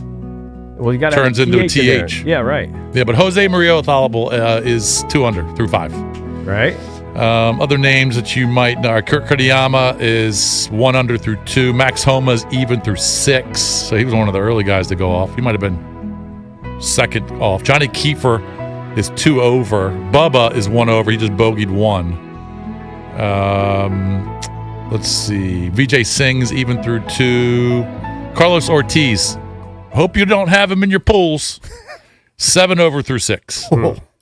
He's having a hard time with Augusta. That's a very standard opening 6 for me. Ryan Fox, who's a really good player, he's 2 over through 4. So some of the bigger names don't go off for another, 20, 25 minutes, 45 minutes ish. What do you make of Bryson's a legendary? Keep playing the music, Cakes. It just gets blood flow. What do you make of Bryson? Just kind of, he's always been a tinkerer. He kind of revolutionized the whole one club thing. I don't think he was the first one to ever do that. This guy tinkers within tournaments. Dude, he's 3D printing his own irons. Yeah. Okay, he's such a mad scientist. Yeah. That he's literally manufacturing his own clubs. That's a little too wacky for my own tastes. Like he's gonna swing a club that he's bringing from a printer. He's one of the most eccentric guys out there. I know we've talked about this before, but if you ever actually think about it, he often signs his autograph in reverse. So Really? Reverse it. So if you flipped it, if you read it backwards. Yeah. It's hard for me to explain, but he could sign his name backwards. So it's like a reverse image. He does it on purpose. I'll give him credit for this because a lot of signatures you see from current day athletes, it's just scribble and you can't make out anything close to a name. So he's actually sounds like he's putting some thought and effort into more than it. Thought. Like you can actually read it. He writes it backwards in cursive. So he writes it like the reverse image. Writes it backwards, starting from the U in his last name, or it's the N in his first name. I think it's the B, but he writes it this way, right to left. I think. Okay. You know what I'm saying? So I got right you. to left. I got you. That's weird. Dude, it's the most bizarre thing I've ever seen. But he's a mad scientist. So he writes it. Oob, Maked, no Serb. The way I think of it he did the backwards the way I bit think a of long it is time ago. Yeah, but he writes it in cursive backwards, so it's like a reverse reflection. Now he doesn't always do that. I don't think. That's strange. That's a weird thing. But he built up that capability to be able to do that. It's pretty impressive because I don't know about you guys because we do such a little amount of writing. Oh yeah, I really these days. It's hard for me to fill out a bank slip without botching my writing. Oh yeah. My writing is so bad. It's like You mean the cursive? Yeah. Well, not even cursive, just like writing my name legibly and writing my account number legibly. It's almost difficult. I know at I'm the this only point. person on the planet who writes checks, but when I write a check and you do the cursive, you can't read it. Right. Writing is hard. Bad. I think Using a pen is hard in 2026. Who was the elder Forbes that we know? Was his name Malcolm Forbes? I think that's right. I told from Forbes magazine? Yes. Okay, I think you're right. I think it was Malcolm. I remember reading an article about him, and he said it was obnoxious if you didn't articulate each letter. Yeah. Like when you sign your name. Like if you just do like what Jason does, it's like a J and a B, and a B. or whatever. Right. Everything. Yep. People deserve every one of your letters, and I try to do it. I can't do it. I don't do it. I can't do the K anymore. I rip off Junk's listeners with whatever nonsense I would sign, like a bobblehead. I give them the full John. I give them the full Cakes, but then the Auvilles is It's an like an AU and then a line. It's an AU and it's some scribble. Yeah. I feel like I've done enough at that point. Have you ever? You should just write Cakes. I probably should. Have you ever compared, or can you think of it off the top of your head? Jason, it might be for your mother. For some reason, I think of your dad. Mm-hmm. Like that your handwriting is similar to your parents at all. In other words, my handwriting is very similar to my dad's. Okay. And I don't think that was, obviously I didn't mimic my dad's handwriting. I think there's some weird genetic thing. Now, you were dropped off by a stork. Yeah. Maybe that's, No genetic predisposition there. I don't know if you've ever noticed that. Do you ever notice My your mother had- handwriting my- is similar to your... Nah. Different guys and girls. My mother had really good handwriting. I have terrible handwriting. Do you notice? So, I don't know where it's from. When I look at my license, so every time we go to a volleyball tournament, right? And it used to annoy me, but now I understand they do it so they keep predators out. So when you go to a volleyball tournament and you got 5,000 young women in there, they don't want predators. They want to keep the creeps out. So you have to show your ticket and then your ID, and they have to match. It sounds like good security. But it's always a pain in the ass. But I always take a picture of it. It's easier. They just let you do it on your phone. Show you my ticket, and I swipe over to my ID. Yep. I'm 56 years old. Yep.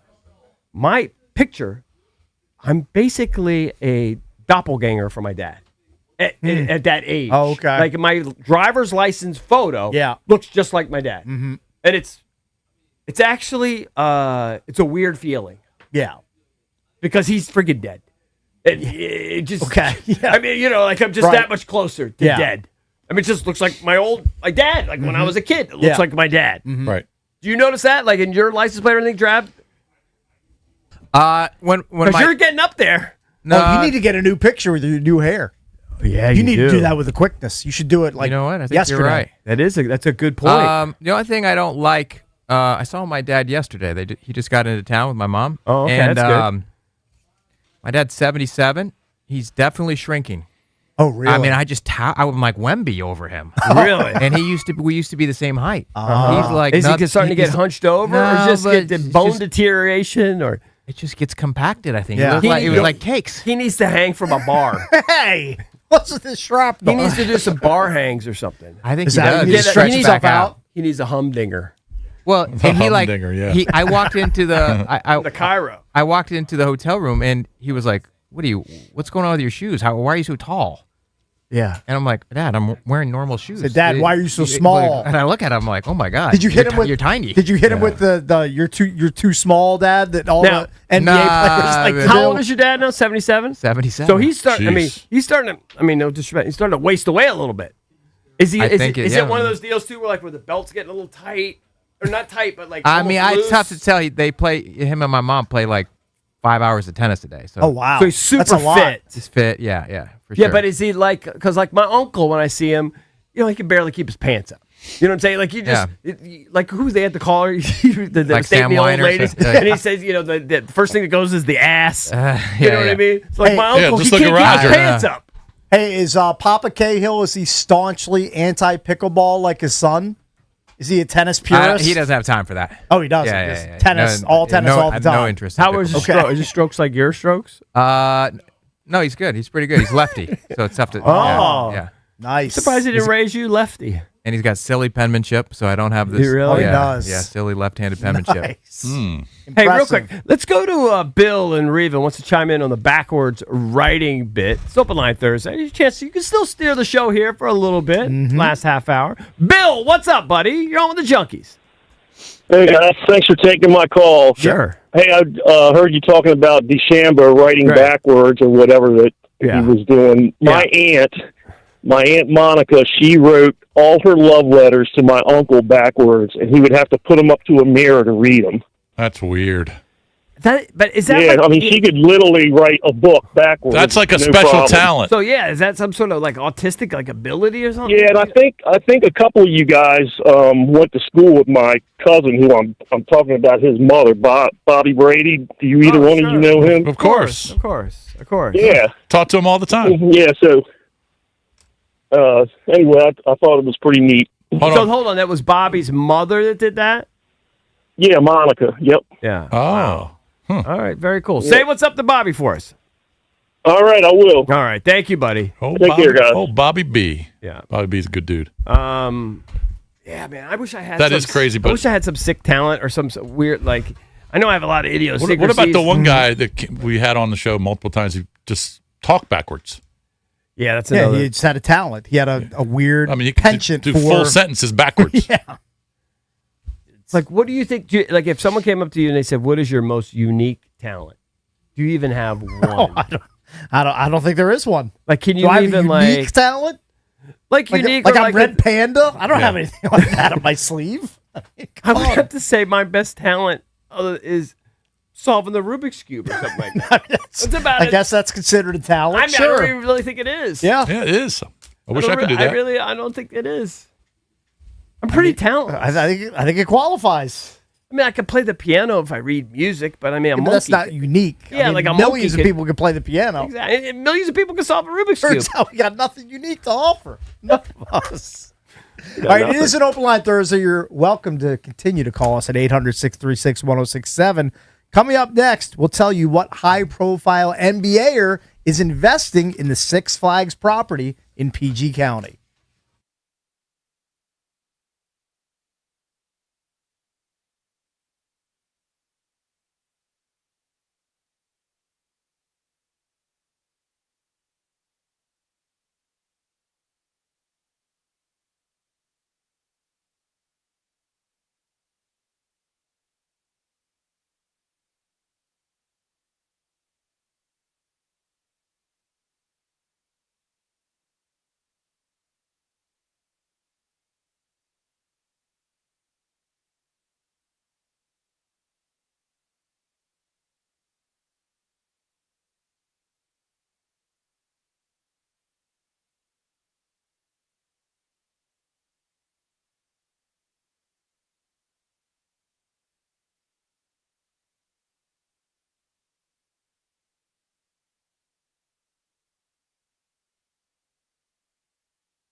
800-636-1067 is the number if you want to weigh in on an open line Thursday in this final segment of the show. Go to Henry and Reston. I don't get this. I don't get this either, but we'll try. Henry says he thinks he has the same life as a junk. Okay. You only work 4 hours a day? Henry, Hank, what's up? What's going on, Henry? Hey, guys. I just feel my life parallels your life. I don't think it's the same life, but I grew up in Crofton, so I have a lot in common with you guys being in Bowie. Yep. I'm turning 62, so roughly the same age. Yep. And 5 years older, just to be fair. Yeah, a little bit older. Yeah, Go ahead. Go ahead.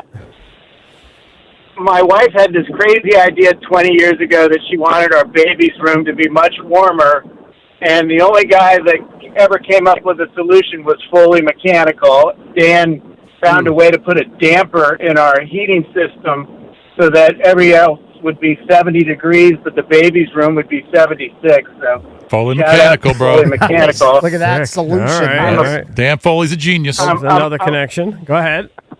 I became a pickleball addict like 5 years ago, and I always wanted EB to come out to Reston and play at our public courts because we got a bunch of good players out there. And I know Cakes is you more the take field pickleball trips guy. out there. Yeah, Cakes is the pickleball. I'm I had probably a more 2-year likely run. to do that. He'll come out to Reston and I hang had out a with you. 2-year run, and then I could just feel my Achilles wanting to burst, and I was like, I'm done. I'm done. It's ready to snap. Yeah.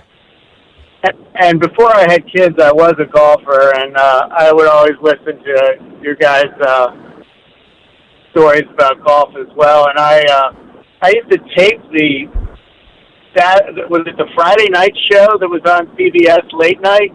Yeah. I mean, I went way back with you guys. Oh, yeah. Oh, I appreciate that, Henry. Man, I really that was do. a while ago. I've always enjoyed you guys, and people always call to complain, but everybody likes it when you call to say thank you. So I appreciate that. Thank you, buddy. Thanks, Henry. Appreciate it, You man. want to say something nice to the Junks? You're always welcome. Yeah, it's very nice. Thank you, Nice of Henry. I you. appreciate that. I will say, it brings back memories. So we did that show, Junks TV. JP, of course, he could give you the full history of it. I can't. Mm-hmm. But we had independent producers. Guy name was Carrie. I don't know. I think JP met him in Philly or something. What year was that when we were? That was when we were at HFS. Yeah. So it was in like 2002, 03 or whatever. Mm-hmm. And, we had an independent production firm. And, we interviewed like George Mirasan or whatever we did. Sat around in 4 stools. Yep. And, good production company put it all together. They had little graphics and cartoons and whatever. And we were proud of it. We did it. Put it on Channel 9. I think one year might have been on Channel 50. I don't know. Man, that might have been my most ungrateful part. I can remember sitting on those stools, and we'd be like at a Hooters or something. Yeah. And it'd be like 5 in the afternoon, and we'd just be taking forever to do this dumb 30-minute show. And I could just remember complaining to Jason. Yep. And like, get me Out of here. Get me out. And the thing is, I kept forgetting I was mic'd up. Mm-hmm. And so the entire crew would hear it. Right. The producer, he would get so offended. And I have to say, 24 years later, I do feel guilty about that. About complaining about it? Just complaining and just being like, and here it is, the guy producing the show, paying us, I don't know. I might have made $1,000 a week or something, just doing, I had to kill 2 hours, whatever. But just sitting on that dumb stool, just talking about something stupid. Some show I didn't want anything to do with. The only thing I remember about and I just that would complain. producer was we goofed on him about like the belts that he wore. Yeah, he wore like fancy boy. He wore like country club belts. Yeah, you know what I mean? That's the only thing I really remember about him. That's about it. I feel bad because I would just denigrate the show and him. Look how good looking we were back then. Look at that. Now that's the cable access. I know, but that's how long. I mean, that was 2000. What was that? 95, 96? Yeah, I mean, that's 30-some years Didn't ago. we rip off like the Beastie Boys song, and that was like our intro for that Junks TV? Yes. Wesley West, look at that. I think they have that picture of us on the wall somewhere. Look at that. I don't know. I have regrets about that. You do. What can you do? It's spilled milk. You could reach Mike out. Moore, give us props. You could reach out and apologize and try to make amends. No, I don't want to. Rebuild the bridges. I just didn't want to do the show. Right. I didn't want to do it. I didn't want to be there. I didn't want to sit on the stool at Hooters and interview. And give your donkey of the week. Yeah, give my donkey of the week or something. I don't know. I feel bad about it. That picture Jason showed me, I'm surprised the TV is not black and white. Nice one, Mike Marr. Well done. Hey. Well played. That show was produced. That's one we are indebted to. Like my in-laws. My wife, I think, did some work on that. That My humble sister. show launched this career. Look at Cakes. He weighed like 150 pounds. I mean, I had hair too. Martha, you did had have to hair. crank your TV back in that day. Yeah, Look at Wes piling on. I mean, think about it. Mars lived a charmed life. He's had like HD TV. Like you never had to buy a big screen TV from Circuit City for like $3,000. doesn't know the pain of with a pixelated picture. Couldn't even tell who was who shooting the ball. Like you didn't even live that. He doesn't know the difference between low def and high def TV. Yeah, you never even lived through the era of low definition TV. No, but I do remember growing up, and the only channels you got were like 4, 5, 7, 9, and you didn't have How's cable. that possible? You must have grown up You must because have you're been not that old. You're 25 years old. Yeah, I mean, it's just right before Verizon Fios became like prominent and stuff. So we just had to- Fios is newfangled stuff. It didn't have Fios.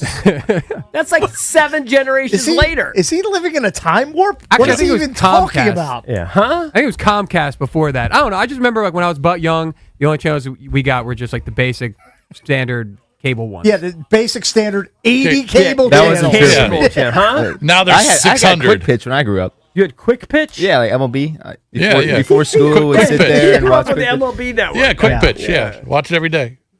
Dude, we used to watch Wes Unseld on a black and white TV in the kitchen with the like. I told You think he knows who Wes Unseld is? You ever heard of Wes Unseld with aluminum foil on the antenna? Oh, the basketball player. Yeah. Don't embarrass yourself. We just I'm shocked he didn't say the basketball coach, his Right. son, who used to coach the Wizards. right. I mean, Cake said his dad went to go save the Capitol Center. Right? Yeah, back in like the late 70s. Save the Caps rallies. Right. I have one of those pictures of us when we were with Georgie, on those stools. So Was that the time when we did like a Halloween costume? How do you and I have all dressed these like- pictures? You have pictures from 100 years ago? Like stashed on your phone? I don't know. You got No. You got Rory's phone number and Junk's TV pictures on your phone. How does it happen? No, it's when Dum Dum JP brought all those pictures in. I just took pictures okay. of them. Okay, got it. So you took pictures of pictures. Yes. Okay. I guess that's a thing. But I do remember those days when we were sitting on the stool top. Georgie was fun though. Oh, he's a blast. He's a great human George being. Mirazan is a funny dude. He is a funny He's guy. a hilarious dude. He really He's got is. the same jokes over and over. Yeah. It's always It's like, okay. hey, somebody was looking for you. Yeah. And you say who? He goes, nobody. It makes you laugh. Still kills after all these years. I have a picture with me and downtown Julie Brown from MTV. I was I in think Atlanta. that's the last time I smiled. Was downtown Julie Brown. I think that's the Atlanta Super Bowl. It was It was Super Bowl. Atlanta. That's the first Super Bowl And we she- ever attended. She got a little bit sized. Yeah, she, That's what you she think. was feeling you. Was that the Ice Bowl? Was that ice? Was Yes, it was Yes. icing in Atlanta. The Atlanta streets were covered in ice, Yeah. and I believe at one point Jason and I about slid underneath an SUV. Yeah. If you remember that, I do crossing remember that. into the For hotel. people listening, that was the Rams Titans Super Bowl where Kevin Dyson tried to reach out at the end and was Didn't get a in. half yard too short. Correct. That's how long ago that was. Mm-hmm. And to let people know, we never actually attended any of the Super Bowls. We were just there for- went to the cities and did Yeah. Radio Row. And we got out on Saturday. We'd fly back on Saturday. Dude, that was our bit. We're so old and washed. This is when we were talking. Remember, we went to a Nike party with like LeBron James's mom. And I told her, tried to convince her to send him to Duke. Yeah, she's like laughing because she's got Nike money falling out of her pockets. Right. We said it was a mistake to turn pro. I'm sure, Yeah. sure she listened or cared about what you guys had to say. All right, we have to get out of here. We will see you again tomorrow. Have fun watching the Masters today, all you golf dorks. It's like a national holiday. B. Mitch and Finley, they're coming up next.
Jose Maria Olazabal sits atop the Masters leaderboard, getting out to an early start at 2 under. But this 10:07 group, that's going to be one to watch. You have Bryson DeChambeau, Matt Fitzpatrick, and Xander Schauffele all teeing off here in the next few minutes. Your Masters update brought to you by Golf and by Worldwide Golf, serving golfers since 1982 and home to the legendary 90-day 100% satisfaction guarantee. And last night, the Capitals gained ground in the Eastern Conference playoff race with a 4-0 win over the Maple Leafs. The move wind the Capitals within 3 points of the Senators in the second wild card and pulled within 3 points of the Flyers for third place in the Metro Division. From the Crop MedCap 5-Star Sports Desk, Savannah McCann on the Fan.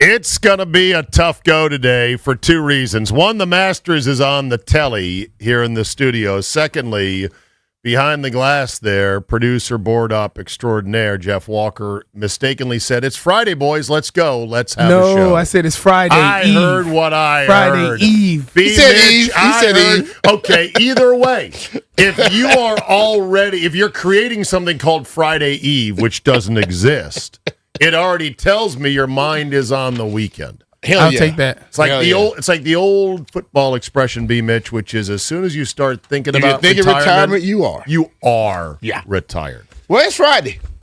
It ain't Friday. It's Thursday today, April 9, 2026. Welcome aboard. B. Mitch and Finley. Steve Zabin sitting in for JP. It's going to be a beautiful, brisk, but increasingly warm Thursday here, and the weather here is going to start getting nicer and nicer. It's already I'll great. take it. It's already great looking out the window, and as long as you bundle up just a bit in the morning, man, you're getting some beautiful mornings and evenings right now. I love relishing this time of year.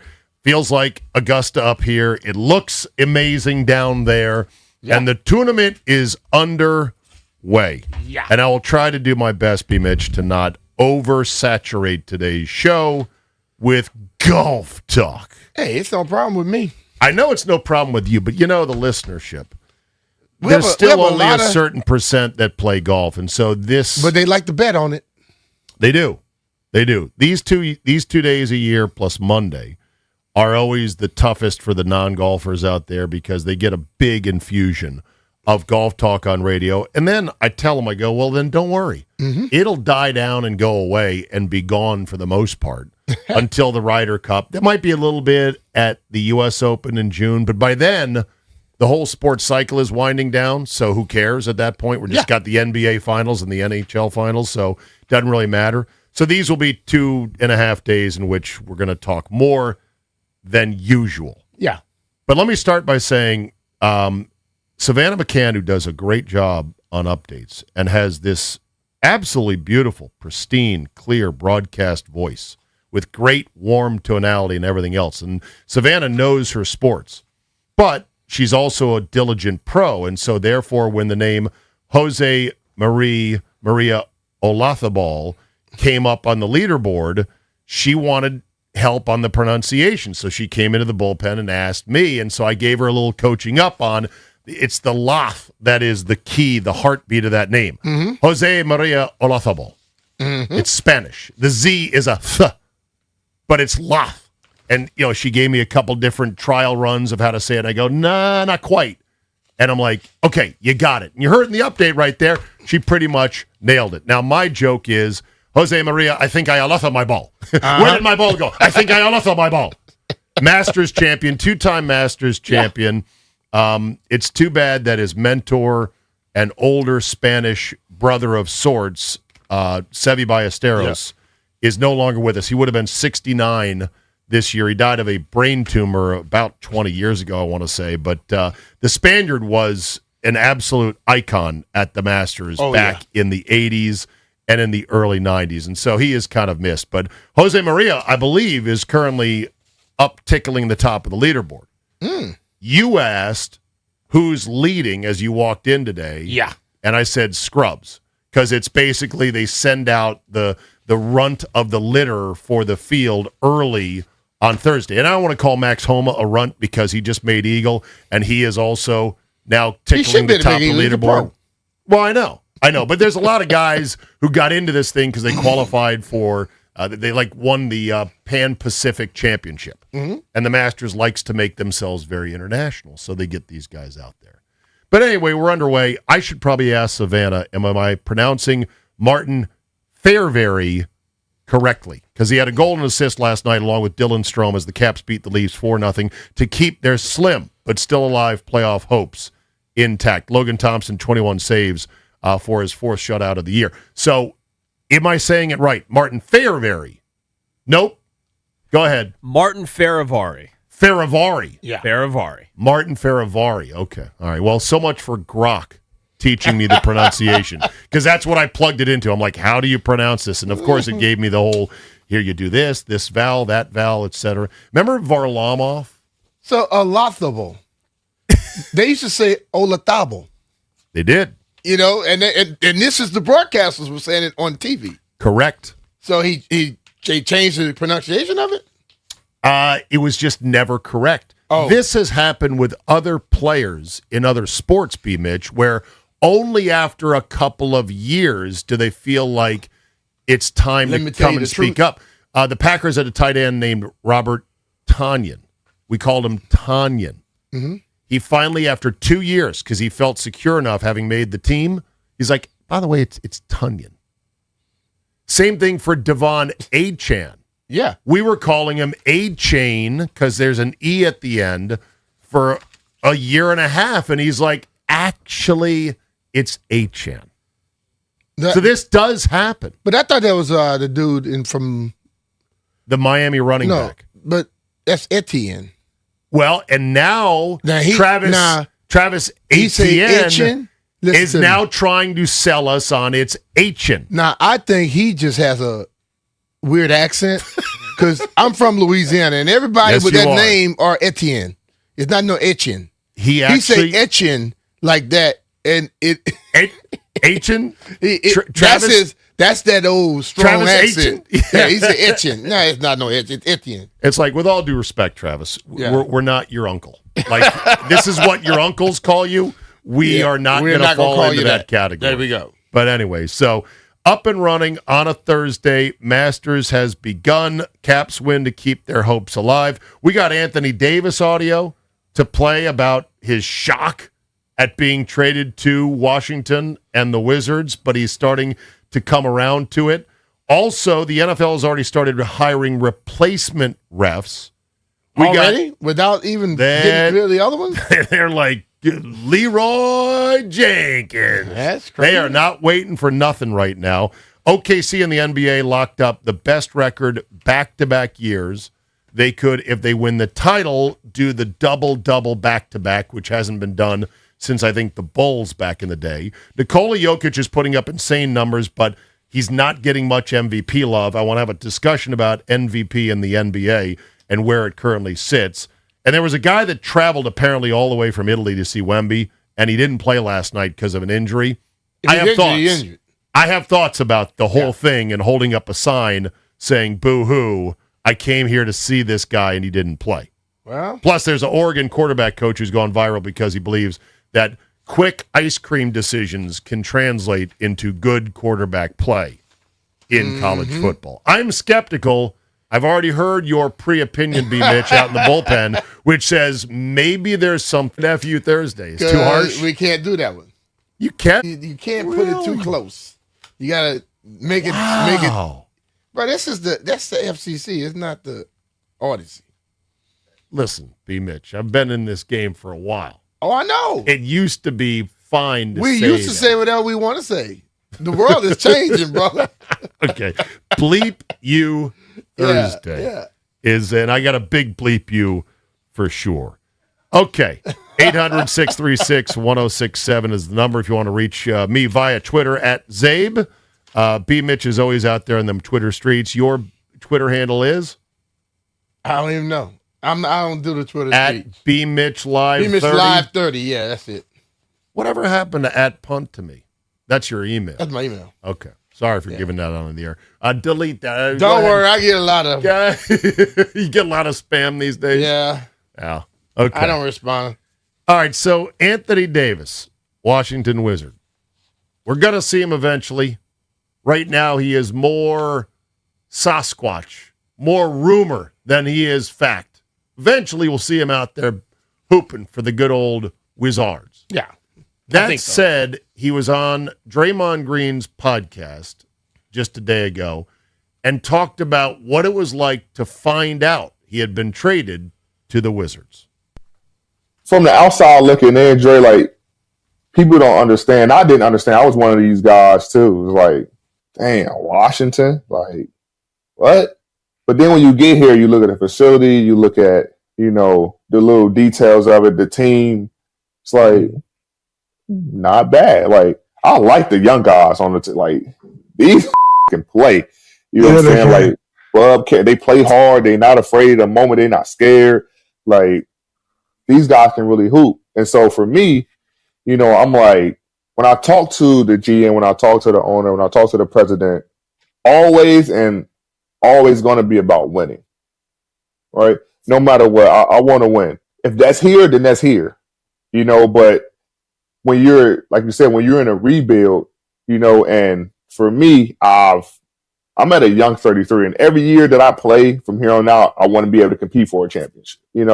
I just know, and it's tough to be one of the worst teams in the league, and then next year you're a championship contender. It's tough thing. But now if you're saying, hey, look, we can go from one of the worst teams, hey, we make playoffs, you get, first, second round, and you stacking, then, it's a different conversation. Yeah. But it's not going to happen overnight, right? And so for me, like, I want to be able to compete for championships. This team is not there yet. So I got I'm going into the summer, having conversations with them, like, what's realistic? Like, what are y'all thinking? If we are, trying to win, what other players are we getting? Are we getting other players? Like, what can we do? What's the flexibility? What flexibility do we have? And then kind of go from there. But at the end of the day, I want to compete for championships.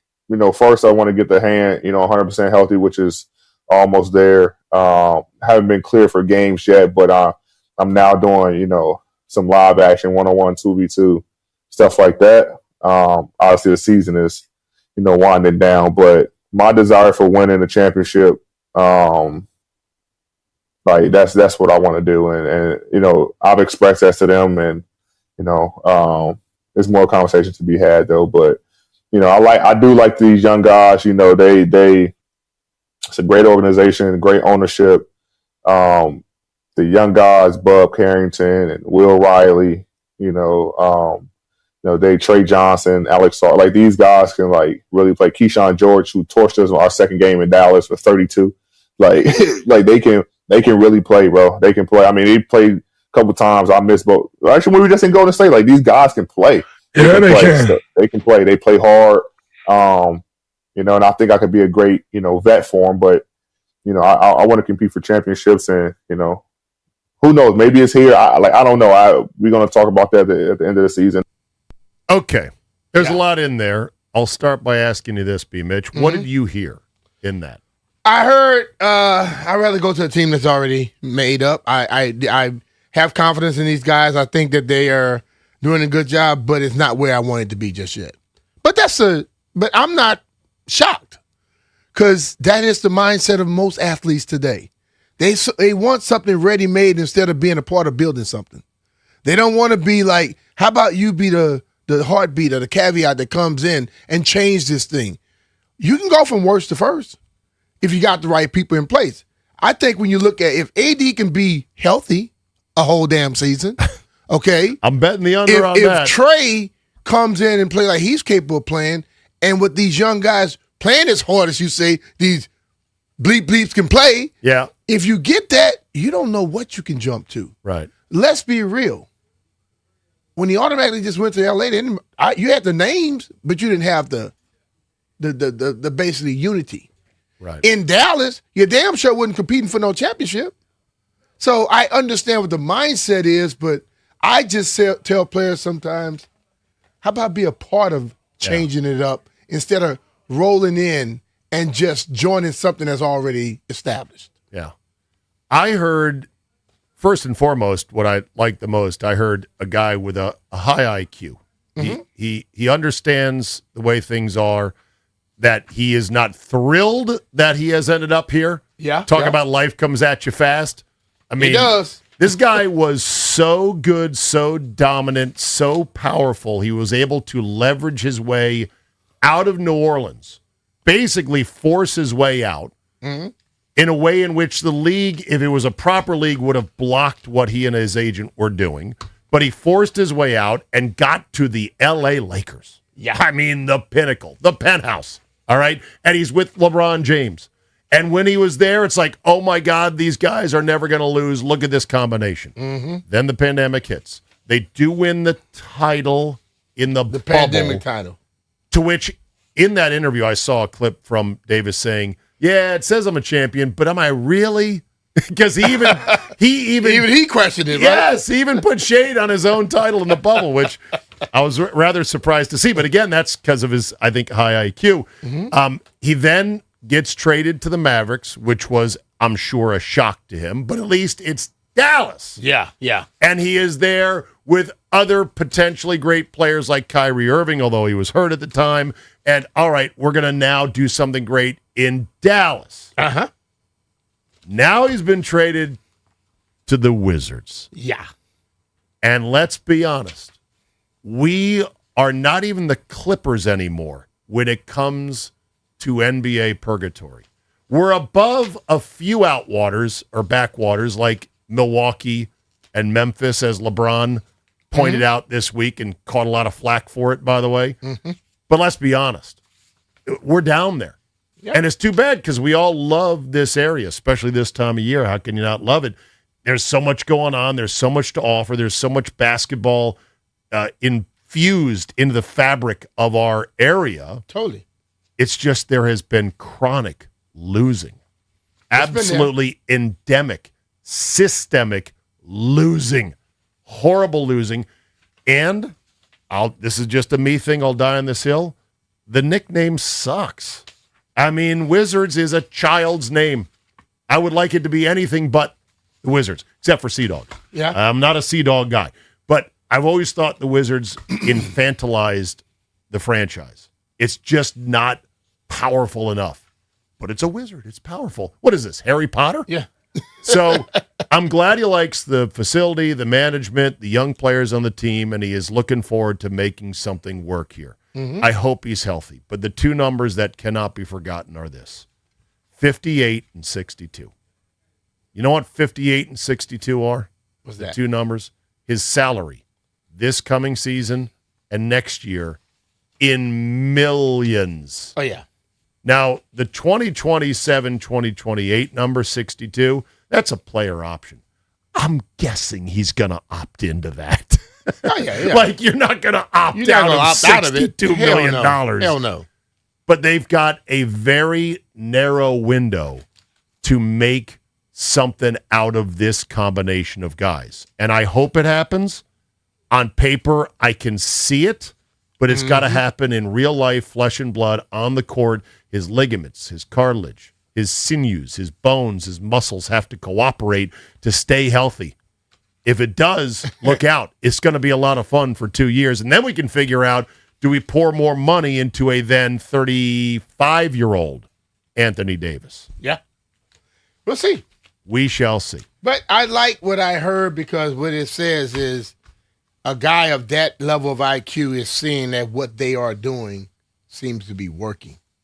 They're getting the right pieces in place. Because to be honest with you, before it seemed like whoever was doing the thing was lost. Yeah. Agreed. So, yeah. Okay. Yeah. All right. 800-636-1067 is the number if you want to comment on what you hear when you hear Anthony Davis speak. Coming up, an update from Augusta. My friend and Golf Channel's Gary Williams, not the former Maryland coach, but Gary Williams of 5 Clubs, which is seen on Golf Channel, formerly full-time on Golf Channel, is going to join us next. He'll give us an update on how a firm and fast Augusta could play this week. We are up and running. B. Mitch and Finley on a Thursday. Note that down, Walker. Thursday, Friday One more Eve, work dog. day. Friday Eve. No such thing right here on the Fan.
This sports update is brought to you by Prince George's Community College.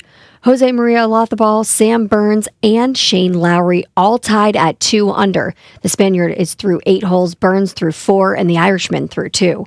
This Masters leaderboard update brought to you by Golfdom by Worldwide Golf, serving golfers since 1982 and home to the legendary 90-day 100% satisfaction guarantee. Teeing off in Group 15 at 10:31 a.m., it's going to be a group to watch. Reigning champ Rory McIlroy, Cam Young, and amateur Mason Howell.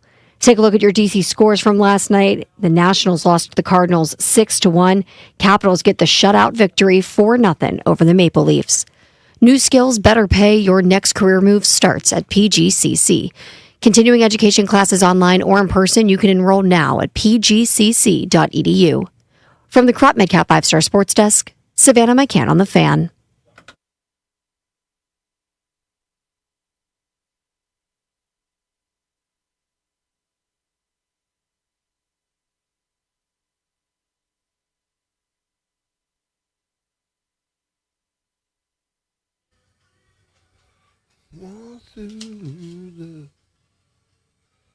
This hour is being brought to you by Rude, the official show sponsor of B. Mitch and Finley. Don't melt this summer. Upgrade to high-efficiency HVAC and get 60 months, same as cash, on qualified equipment until April 30th.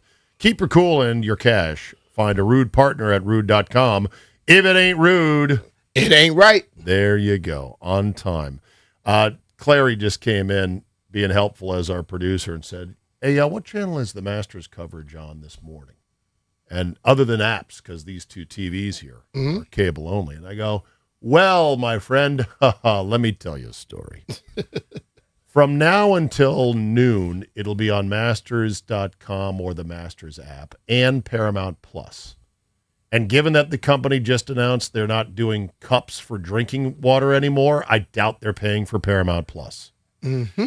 Then at noon, for the first time ever, we've got Amazon Prime in the mix, which everyone should have Amazon Prime. Not everyone does. That's from noon to 2. Then ESPN takes over at 2 o'clock. And Clary looked at me like, oh, my God. And I'm like, bro, welcome to 2026. It is the streaming nightmare / paradise, depending on your perspective, that we're all living in. So just deal with it. All right, joining us now from Augusta, Gary Williams, host of 5 Clubs Golf. It can be seen on Golf Channel 8 to 9 a.m. It's available wherever you get your podcasts, as well as on YouTube and other socials. An homage to the 5 founding clubs that eventually formed the USGA in 1894. Good morning, Gary. How are you? Oh, my boy. To hear you go through the various arteries that will ultimately get you into the river of the Masters. Just think about, even though the game has gotten appreciably younger, for most people, you know what they'll do? They'll just watch live from until it's on a platform that they have a remote that they can just hit and go, there it is. It is. Well, we're lazy, You're right about Gary. that. We are lazy. We want the easiest, quickest thing. But, I mean, the Masters app, as you know, Gary, is It's a magical. wonder. And they were out in front of this well ahead of time. They could easily charge monies for people to have access to the app, but they're like, no, that's not what we do. Mm-hmm. So No, you're absolutely right. They are, look, you're a techie, you always have been. I'm not. But what I know is when something works, there's nothing like it. And it is, I've never had a glitch. I've never had anything that I went, God, this is, this is challenging. No, they're so far ahead on a lot of things. And that particular delivery has been unbelievable from the moment it was created. All right, let me zoom out, Gary, and talk about this year's tournament, the 90th edition of this wonderful tradition unlike any other. And that is, I've struggled personally trying to figure out, okay, what am I holding on to here? What's the angle? What's the hook on this year's tournament? And it kind of dawned on me that for the first time in a long time, there wasn't that one guy that we're all like, is this the year so-and-so finally wins? Because Rory got it off his to-do list last year. What do you think is the hook or the big storyline this year? Yeah, no, I think that's certainly part of it. look, if people want to look at someone like Tommy Fleetwood and say, it's about time, I don't necessarily buy into that. I think he's a wonderful player. If he wins a major, I won't be a bit surprised. If he never wins a major, I won't be a bit surprised, really. He's a terrific player. He's not a generational talent. Generational talents I earmark majors for. He's not that. Mm-hmm. So to the other part of what you said about not a guy, because Scheffler, and again, this is all relative, he's had this modest ebb in terms of his performance. If anybody else, and that's Rory included, came into this Masters with a win, multiple top fives, and his worst result was a top 25 worst, you'd say he's in the best form of anybody. But it's Scheffler. So there's a little pause for him. There's a little pause for Rory because of what happened at Bay Hill, and I thought his iron play was so good on the West Coast. I'm like, okay, he could do this back-to-back thing if he can get past the emotional component. I have a top line of about 6 guys that I think, for various reasons, Bryson, Rahm, Scheffler, Rory, Xander, and Cam Young. That's my 6-pack who I put on the same top line. What do you think about Oberg, though? He seems to be a guy he's been playing 3 days very well in the tournament, then one day he doesn't. Does he have a chance? Yeah, Brian, that's a problem in a competition that requires 4 rounds. And in particular, and here's the thing about him, there are very few great players, regardless of generation, because, most of us have been alive long enough to not remember moments of Jack gacking and Tiger not doing the same. They all have these elements of scar tissue. And now Ludwig Oberg, has one in particular at the Players. He's 26 years old. He's played here twice. He's played exceptionally well. He's got to get through this vortex now of being able to figure out, how to be level and oriented in the last 9 holes of these big events. I would put him, that's why, Brian, I would put him just below those other 6. But he's got the chops, man, and it's just a matter of time where he's going to get over the line when it comes to these events. And look, there are 4 of them. They're elusive. It ain't easy, and it wouldn't surprise me if it was this week, but I would still put him on that second tier. Gary, you said you're not a techie, so this one is probably a bad question to ask. Young Ryan, our producer, asked me about, actually it was Walker, he said, what's the deal with this 3D printed 5-iron that Bryson has? And I'm like confidently saying, well, what he does is he's 3D prints it, and then I get a little bit into it, and now I'm lost. Now I'm Googling, I'm trying to watch YouTube videos on this. Like, it is kind of wild what you're able to do now. Do you know anything about this 3D printed 5-iron? Here's what I know. It's conforming, and that's the end of my story. Right. Okay, well, so here's the question. You know how the USGA is. They make these clubs go through all kinds of tests. They run it through the Iron Byron robot tester. They measure it with all kinds of things. How do you do that for a single club that is a one of one that he cooked up at someone's lab? Yeah, it would be no different than driver testing. And so, the idea that again, here's the other part of this. This is not something that on off weeks this club is being sent. These guys are tested every week during regular PGA Tour events.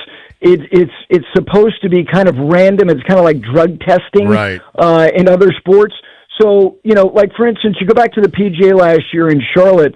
Rory had a non-conforming driver, because he had hit it out of form. He had made it non-conforming because the attrition of hitting a club out of the center of the face, as these aliens do repeatedly, is going to make them non-conforming from one ball to the next. It goes from conforming to non-conforming. Scheffler, by the way, he won the event. His driver last year was non-conforming. They're tested at majors. At all of them, so it's not like he's skirting for a while and then, oh God, here come the cops.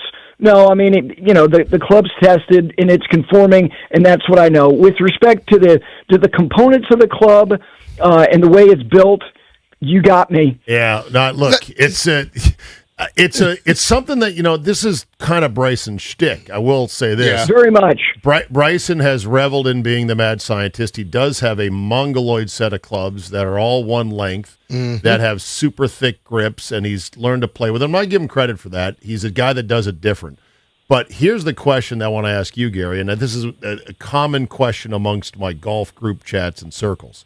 Are you Bryson positive, Bryson neutral, or Bryson negative as a fan? I would answer. I'm trending Bryson positive where I was neutral before. I wouldn't say I'm a fanboy, but I don't hate necessarily who he is and what he's doing. Here's what I would say. I'm Bryson positive because he is genuinely interesting, and I do think when he's off the golf course, he tries too hard to be interesting. Your game is interesting. Right. Yeah. The idea of trying to explain yourself in a way, and I've played golf with him. I actually won a pro-am with him. Nice. Yeah, and he actually hit some shots. One of my buddies who I invited to play in this program was left-handed, and Bryson hit 2 drivers with his club, and I videotaped it. And if I sent it to you, you would say, "Is that guy a tour player?" No, I'm not kidding. I've seen some tour guys hit drivers lefty, and it blows me away. I've seen it's mind-blowing. Kep could do it. These guys are freak athletes. He is. I find him very, very interesting. I think he's an incredible asset because he is provocative and polarizing. You take a side. How many guys in this game do you take a side on? Yeah, Come on. I mean, true. it's just a handful at most. Yeah. And, given that he was right there last year and then fell apart on the final round, you think he might be there again. He's had a great start so far on the boombox and short circuit, so there's that at least. But, the course is going to be firm and fast. They've never had it this dry for this long of a stretch down there. The course looks immaculate. It's chilly. It's a little breezy going to be today. What do you think the winning number is, Gary? I'm going 11 under as much as I think they have something that, to the point you just made, is very rare here at any major championship. They have total control. And this place, because it's Oz, they have control at levels that others don't. I'm talking about not just moisture, but temperature as well. They literally are controlling the temperature of the ground. So this is a fascinating thing to see how much they're going to dial the knobs. Because if they choose to, this will be the most interesting ground game Masters that a lot of people have seen in their lifetimes, because it's not just the contour of these greens. Anybody who's been here knows, yes, there's elevation change, and it's significant. What is most interesting to me about this place is that it's very rare to get a level lie anywhere other than on a teen ground. And if the ground game is a genuine factor, and if it's bouncy, the end result of shots becomes much more like what Bobby Jones and Alistair McKenzie were envisioning, not the way it necessarily could play, but its presentation. And that was an homage to the old course, where they weren't thinking about, installing loblolly pines that are 50 feet high. One year they don't exist, the next year they've been installed, and voila. If he saw this place, he'd say, what happened? Is it a nursery again? Yes. So if it's like that, I will be enthralled at a level that I haven't been. Look, the Zach Johnson year was really, really dry. It was really, really cold. Yeah. And so that people can't, if you can't remember that far back, ground game is a factor. And I think the other guys that I think is interesting is I think it eliminates guys who are not real flushers, because the exacting nature of a golf course is this dry. You can't wipe it around there and fake it in any way. But I think some mid-range guys then allow themselves to be able to reach par 5s and 2, and the shot making becomes a premium. I'm sure you've seen this, Gary. I don't know if Brian has seen this. Have you seen the Aldridge Putt Geeter bladed chip on one so far today? Nah. No, I was calling the golf. You might want to avert your eyes on this, but take a look at. I've done that a few times. Gary found himself I unable. shouldn't see him doing stuff like I do, Gary. Oh, no. I mean, he found himself left of number one where he couldn't put it up onto the green with a huge bunker in between. He's standing where the patrons have been. It is flat and matted down and tighter than a hardwood floor. And he butter knifed it straight over the green. That is, Steve, as you know, because you love it and you play it a lot. And Brian, I don't know how much golf you play, but more than me. There is nothing. there is, in my estimation, there is nothing that is more dispiriting and creating a crisis of confidence more than blading a chip. Yeah. It is, because then every subsequent chip. Because guess what? Our garden variety, the chops that we hit like 4 or 5 greens a round, okay? Yeah. So it means if it happens early, guess what? There's a dozen more of those to come. Yeah, Especially you're thinking about it all day. I know that. Oh, it's going to be in his head. God bless him. Good luck, the old pot geeter. It could be a long round. Gary Williams, 5 Clubs Appreciate you, Golf, Gary. 8 to 9 a.m. every day on Golf Channel. Thank you, my friend. Always a pleasure to be with you, Brian. You guys enjoy the Masters. I know you will. All right, take care. All right, there you go. See ya. All right, yeah, that video right there is absolute. But every time I see one of nightmare them do fuel. something like that, make me feel better about myself. Well, this is why now my new philosophy is putt everything. Like literally, if I've got modestly short grass to the green anywhere around it, I'm not chipping. I don't care. I'll just slap it up there. Get me within 20 feet. I'll take a chance at a par from 20 feet. I'm not doing the blade it, chunk it dance anymore. We're putting everything. Of course, in this case, he had a huge bunker in between them. If I was him, I'd have putted into the bunker and just said, I'll take my bogey. Really?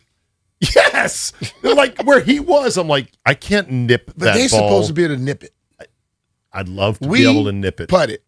They should nip it. They should be able to nip it, but he got a little scared, and the nip became a slap. Yeah. And the slap became a blade, and now it's a double. All right. All right.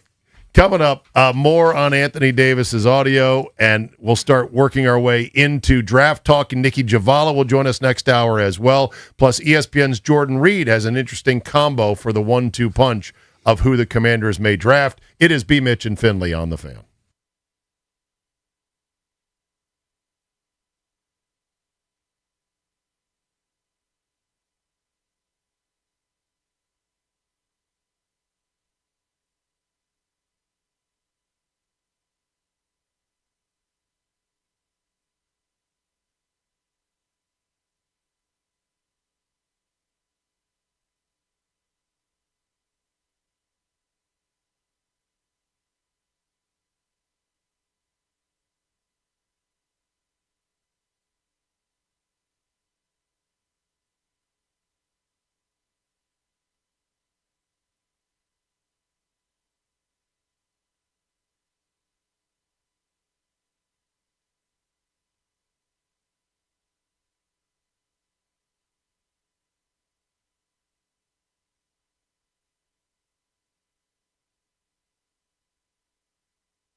Friday, right.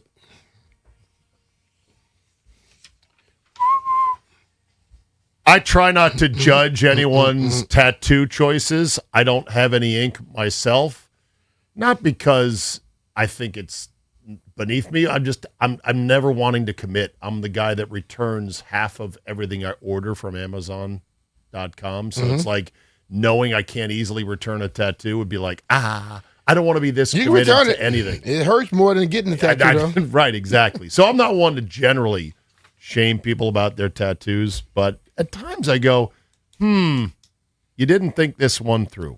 Ready? Nebraska Cornhusker forward Berke Buyunktuncel. I even know how to pronounce his name. Buyuktuncl. I got $1 prize for anyone behind the glass there. You, Ryan, you, White Brian, you, Walker. Anyone that can come up with the correct pronunciation of this guy. Berke Buyunktuncel. You can keep the $1, bro. Yes, exactly. Not even worth trying on that. Well, by the way, he's no longer a Husker. He's gone into the portal. Okay. But his tattoo, that's a small one, was a simple 28-7 to commemorate the Cornhuskers' quote, historic season. You know, Cornhusker basketball has been absolute irrelevant shite for a long time. Okay. So he gets a tattoo that 28-7. He's probably not, it doesn't sound like he's from America. And he's like, this is great achievement. Must get tattoo of 28-7 season. Hey. It's a small one, but now More power to him. he's entered the transfer portal. He's got a tattoo of an otherwise unremarkable season for any pedigreed basketball program. A tattoo that's permanent, and he's now leaving. Yeah, he gotta make up a lie. You got to be like, yeah, But there's it's how a many part of his Oh, people are history, knocked though. out. Think about it, How though. do you explain that? Oh, what's that mean? It's a part of my. This is one of the game when we said we did something.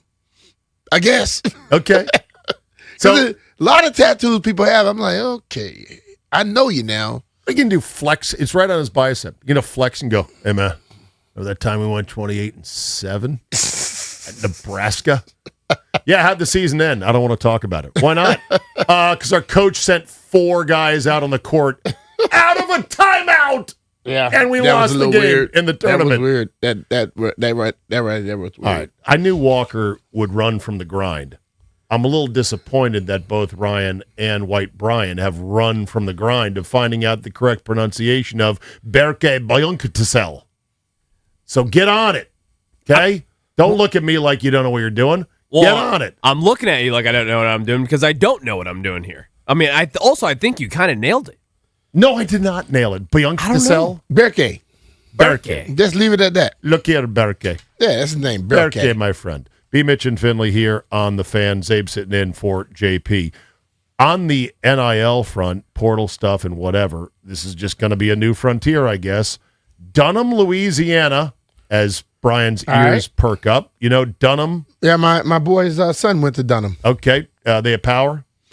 They were. They were. Okay. Well, they've got a quarterback by the name of Elijah Haven. All righty. And he has apparently opened up a brand new NIL lane in high school after a championship run and 62 touchdowns. Damn. He's the first ever high school athlete to sign with EA Sports. All right. Get your money, dog. That's all I say. I have no issue with it. Because, like, he's not the first high school player to get paid, though. No, I know There are that. high school players getting paid now. I know that. Yeah. Listen, in theory, I'm not against it. But you know that once high school kids are going to be getting money from EA Sports, the floodgates are open for guys just to be paid for whatever. Like, hey, come transfer into our district. We're going to get a booster that's going to pay you a ton of money. But, you're probably okay with that as well. I'm okay with it because tennis players can play whenever they are able to play. Get paid whenever if they're good enough and they can get paid, they get paid. If you're a golfer and you're good enough, you can start getting paid at 16 if you're that good. 17, whatever. But don't you know what this is going to do to the rest of the high schools that don't have that kind of money, that are not powers? It's going to completely distort the high school athletic experience. There'll be no level playing ground even in high school for other kids But who if are you really 14, think about it, 15, it's not 16. level right now. Okay. So if you got a team that has the best team over there, they're still getting those athletes that are top because the athlete looks at it and say, I'm not going to that school. They suck. I'm going to this school. The parents are sending them to the better school anyway. Even high schools that are not private. Yeah. Hell, we just saw it here in Virginia. They will send the kid to the school, no matter if it's out the district or not. They'll find a way. And guess who's doing it? The adults are always doing it. It's not the kids. I know. So, I know we want a level playing field, but that's just wishing. All right. You're never going to get a level playing field. Nikki Javala coming up next. The race is on in the break. If I find out Bianca Sells correct pronunciation between you guys, you're taking a lap around the building. B. Mitch and Finley on the Fan. I want to.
This sports update is brought to you by the Reynolds and Power Home Team, Keller Williams Realty.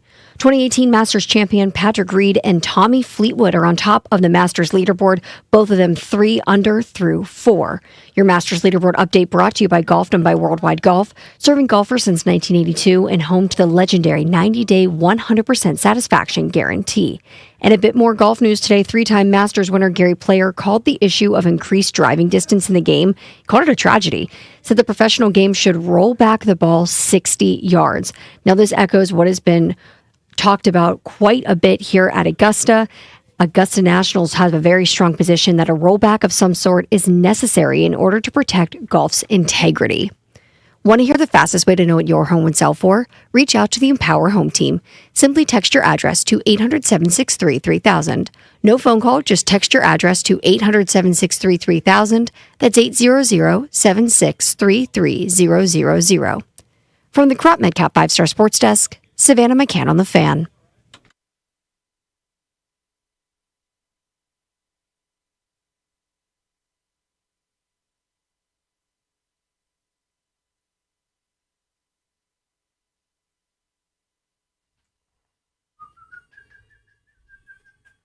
Hour 2 on a Thursday, B. Mitch and Finley. Zabe sitting in for JP. Sorry to step on you there, Brian. Rude is now the official show sponsor of B. Mitch and Finley. Don't melt this summer. Upgrade to high-efficiency HVAC and get 60 months, same as cash on qualified equipment until April 30th. Keep your cool and keep your cash. Find a Rude Pro partner at rude.com. If it ain't rude. It ain't right. There you go. Microphone on. And It ain't right, It Jeff. ain't right. There we go. Turn on my mic. We'll fix that in post-production, everybody. No worries there. Okay, I saw my first promo for the NFL draft on ESPN. Uh-huh. I've known the draft is coming for a long time. We've been doing segments on the draft all week. Yeah. So it's not like I had to be reminded, but there is something that's kind of nice seeing the first little promo to set the stage. And so here we are, because we're at the 2-week window right 2 weeks, yep. And, of course, we have a lot to discuss still about who the Commanders may dial in on, and that's why we've got Nikki Javala of The Athletic now on the guest hotline. Good morning, Nikki. Thank you for your time today. How are you? No problem. Yeah, I'm great. How are you guys? We are Doing good. fantabulous. A 1, a 3, a 5, 2 6s, and a 7. It's not nothing. It could be more. We wish it was more, but those are the picks the Commanders have. You have come out basically with a new sort of angle on there's a strong defense to take. Who do you think, or at least what, in those first 2 picks? I mean, literally anybody. I know that's not the answer that anybody wants. Right. But, I mean, this is one of those years where they could take, like, any one of 20 picks and justify it. But my most recent story was focused on 3 guys in particular, because the one word that Dan Quinn and Adam Peters have both used repeatedly throughout the offseason is impact. They've been looking for that impact player. And it could be at any position, obviously, because what they've done in free agency is they've addressed every position of need, but they haven't completed or finalized every position of need. They've made each group, I guess you could say, serviceable in a way, but they don't have that game changer that they've added. I think they obviously hope that Odafe Owe turns into that, given the contract they gave him, but as of now, he's not quite there. So I focus on 3 guys, the first of which was Sonny Styles, who might be my favorite player in the draft. I just love the way he plays. I think he's a good size. He's a freak athlete, a smart guy on the field. I just think he would be such a boon to that defense. You can use him in multiple ways, obviously, with a safety and linebacker background. Then there's Jeremiah Love, obviously. I don't know that he needs much explanation anymore. I just think he's one of those generational type of backs. And I'm of the camp that you should never take a back in the top 10. I just think that's silly because so many of them don't get second contracts. Right. But there are those select few that are next level, and we've seen those. And I think he could be one of those, and I think what he contributes in both the run game and passing game would be huge for this offense. And listen, they need another playmaker to complement Terry and Jaden. They do, and I think he would be great for that. And then the third was, I don't fully believe that he'll be there is the pass rush from Texas Tech, and I just think he's a phenomenal player. I think if you listen to Quinn and to Adam Peters, the one thing they've stressed about pass rushers is their get off and their explosiveness, and he's one of the fastest guys off the line that I've seen in this draft, maybe in the last couple drafts. So, yeah, those were my top three. And so you feel that they put themselves in that position where they're not forced to have to go for a particular position or person, but they can go with the best player available, you say? Yeah, I mean, if they take that corner, I would not be surprised. If they take Sonny Styles, would not be surprised. If they take another pass rusher, I would not be surprised because, yes, they got Odafe Owe. They signed two other guys that are new, but those two guys are on one-year deals. Drake Jackson, Dietrich Wise, one-year deals. Deron Payne's in the final year of his deal. So you're looking for not just this year, but 2-3 years down the road. And that's a premium position where they've lacked star power for years. They need to find some more elite talent. They're more consistent talent that they can develop and grow there. So, yeah, none of those positions would shock me. Receiver would not surprise me. Obviously Jeremiah Love. I think the only position that would truly blow my mind would be tackle, and Oh God! Like a left tackle? Yeah, exactly. Oh, That's really the only position that I could be like, what are we doing here? You know? Yeah. But teams have done that before. I've seen it over and over where teams keep their real intentions super under wraps, and they go very contrarian to what the consensus opinion is. Right. But it would not say well with the fans because we know what the needs are. No, I mean you just locked up Laramie Tunsil and you drafted Josh Connor. Right. That would make sense. Okay, But that's literally the only position. All right, so walk me through this. This is probably a me problem, Nikki, but I still have Jamin Davis PTSD. He was the 19th overall pick. He's a different player, different regime that drafted him. Why is Sonny Styles not that kind of a pick just because he's a not quite edge rushing linebacker? Yeah, I mean, he wore the green dot for Ohio State last year. I think you got to look at the full body of his tape and look at his ability to read and react. He's able to diagnose things much more quickly. I think Jamin he's another freak athlete, obviously, but he only had a year of experience at the position at Kentucky. And although Sonny Styles played 2 years of safety, I think there's sort of a blend there. And I just think he's an exceptional player. And you could just look at the tape to see he's always in the right position. So, yeah, I think he would be really good for that. What are you laughing at? Nikki, I'm laughing because I remember when they drafted Jamin and they talked about he covered Kyle Pitts in college. I think Kyle Pitts had 2 or 3 touchdowns on him, 2 touchdowns on him for 100 and something yards. I'm like, why would you tell people to look at that? And then he got here, we saw exactly that. He got burned all the damn time. Sonny is not that person, believe me. That's why I got PTSD on it. But again, different regime. Sonny Styles he's not that. No, he's not that. No.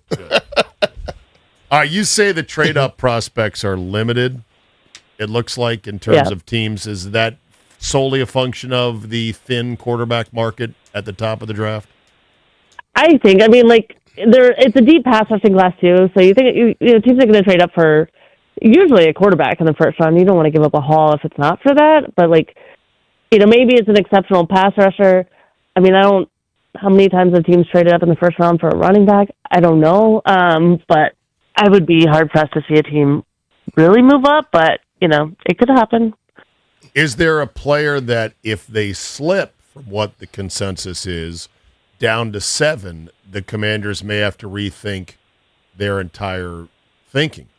Let's say Arvell Reese slips to 7. Does he become the guy? Well, if he slips to 7, I don't think that changes their approach entirely. I mean, I think anybody in the top 15 is fair game. Okay. And I think they would have to view it that way, yeah. Is there anyone that's currently considered to be there? He's not going to be there when they draft, so don't even think about him. But maybe he is, and then you're like, oh, damn, we got to go get him. Maybe Arvell Reese, Jeremiah Love. I mean, I'm trying to think of the ones, because outside of Mendoza, there's not really a consensus of who's going to even go in the top 3. So I don't know that anybody could really be a surprise outside of that. So you think if Love is sitting there, he'll be do you think he'll be too much for the Commanders to pass on if he's sitting there? None of the mocks say he'll mean, be there. Like, but what if Love is sitting there and somebody else that they felt is a better need? I would hope that Yeah. somebody else gets really horny behind him and starts throwing picks at him like Mardi Gras beads. That's what I would hope. Yeah. But I'm not sure either of those scenarios will happen. Yeah, I don't know about that, but honestly, I don't know. I don't think they know. I think that they don't have an idea of how the top 6 are going to fall. Yeah, so that's why I feel like with it being so open, they may not find out until they're on the clock. Do NFL teams think that wide receivers are more commoditized now because of the proliferation in pro passing systems in college, and that while the certain elite ones are worth taking very high, that there's a lot of guys that end up being third rounders like Terry McLaurin that are really, really good? Do they believe that, or is the thinking still the best are still the best? I think it depends on the year, really, and the player. I mean, I feel like, there are some that are next level players, and then, like Terry, I think he was miscast coming into the draft. Like, he was viewed as a special teamer, and he's a damn good receiver. And I think that's what contributed to his status, but I think that was even after he pulled it up with his performances in the Senior Bowl and everything like that. So, I don't know. I think it kind of goes by demand and by the players each year. I do think they're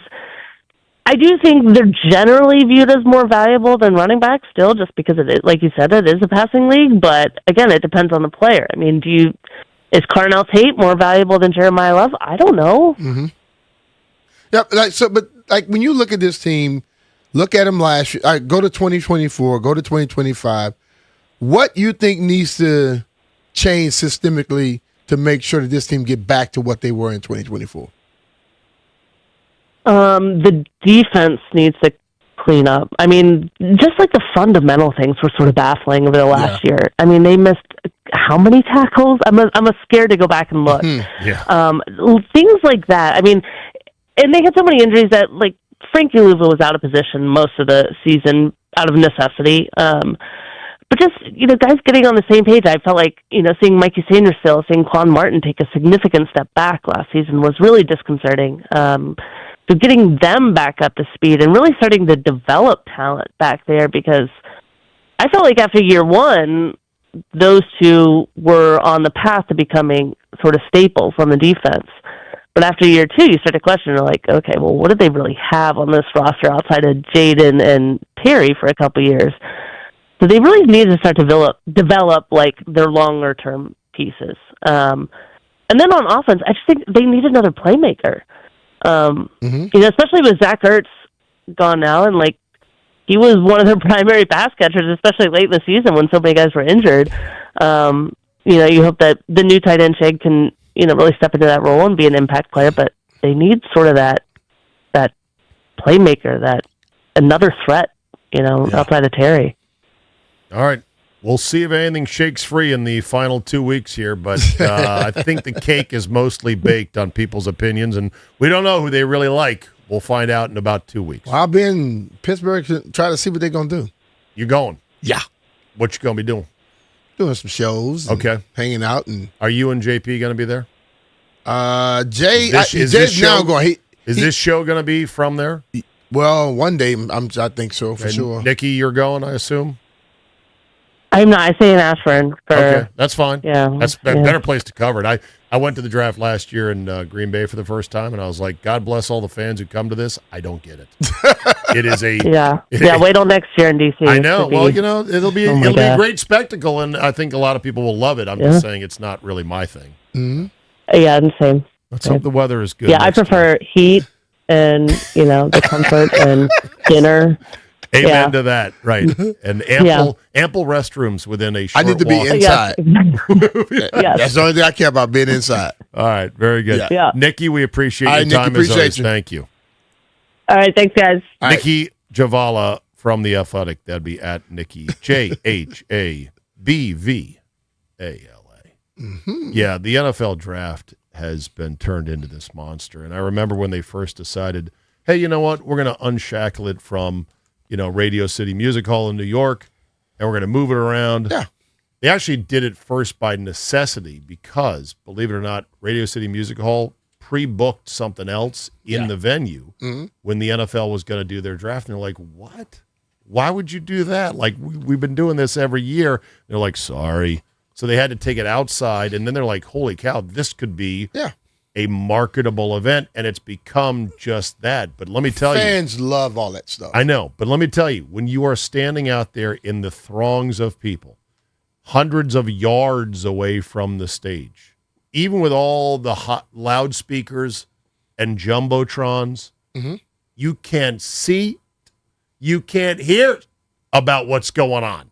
I mean, vaguely can you, but people don't care because you know what? People want to be part People of just something. want to be there. People want to be out and they want to be part of something physical and real because our digital world has got us all hunkered inside looking at screens. But I think fans have been like that for the longest, where they cheer more for what they think is going to be than they do for what actually is.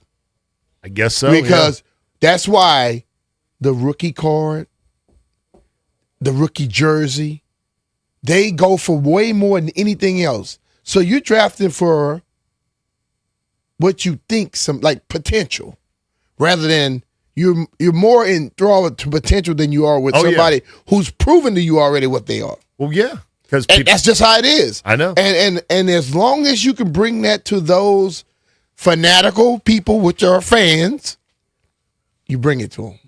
All right. Coming up, ESPN's Jordan Reed has an interesting angle on who the Commanders may take, plus some more NFL draft stuff. Also, an unexpected complication I had not considered about the affair du Rossini, if you will, with Mike Vrabel. I'll tell you what that revelation was next. It's B. Mitch and Finley on the Fan.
Let's take a look at the Masters leaderboard. Patrick Reed, Tommy Fleetwood on top right now. Both of them are 3 under through 5. That's followed by Jose Maria Olazabal and Kurt Kitayama, both of them tied at 2 under through 12 and 8, respectively. Your Masters leaderboard update brought to you by Golfdom by Worldwide Golf, serving golfers since 1982 and home to the legendary 90-day, 100% satisfaction guarantee. And over in the NFL, projected first-round pick wide receiver Jordan Tyson is holding a workout for NFL teams 6 days before the start of the NFL draft per ESPN. Tyson is considered one of the top pass catchers in the class, but injury concerns have caused him to drop down draft boards. From the Crop Medcap 5-Star Sports Desk, Savannah McCann on the Fan.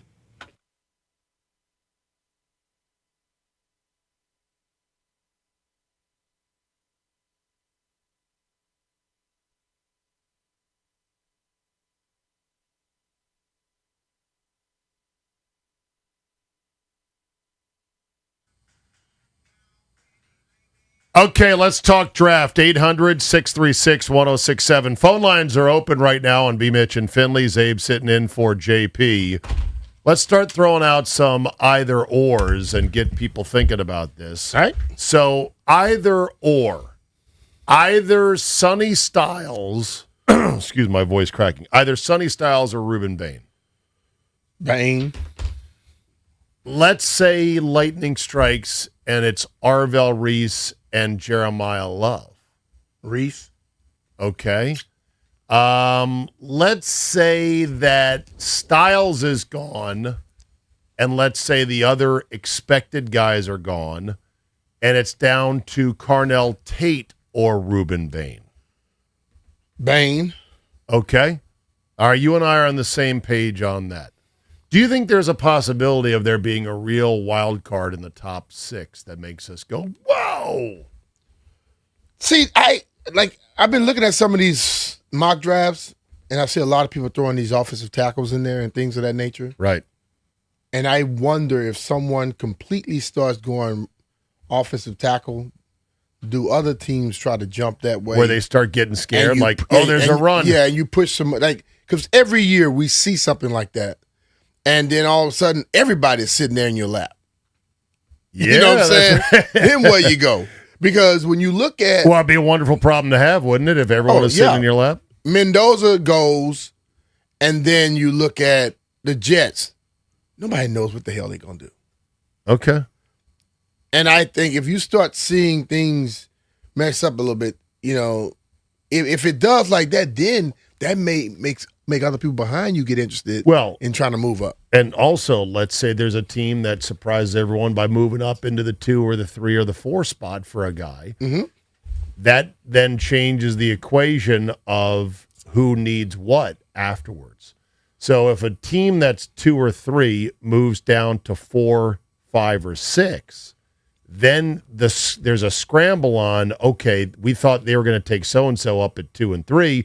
Now they're right in front of us, so that could change things. I want to pause for a quick second before we get to the calls here, just to note, what the hell is with Ohio State and producing wide receivers? Because it's a damn factory there. I think what happens is you start seeing, just like we were talking earlier about the better schools. If I see a receiver get drafted from there multiple years, where do you think I'm going? You're going to shop at that store that I'm produces. Try, but like defensive players out of Georgia is always a great way to go. Yeah, and you look, wide receivers out of Ohio State, a great way to wide go. Receivers, LSU wide receivers, offensive linemen, running backs out of Alabama, great way to go. Yeah. So those next people that come along, they go into that school. So if because the bar has been raised, basically. I mean, I'm looking here: Marvin Harrison Jr., Garrett Wilson, Chris Olave, Jackson Smith, and Jigba.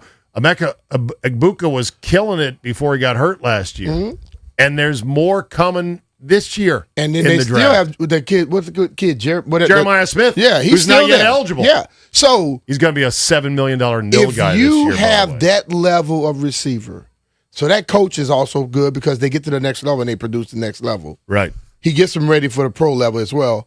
What you get next is the pick of the litter of 5-star recruits.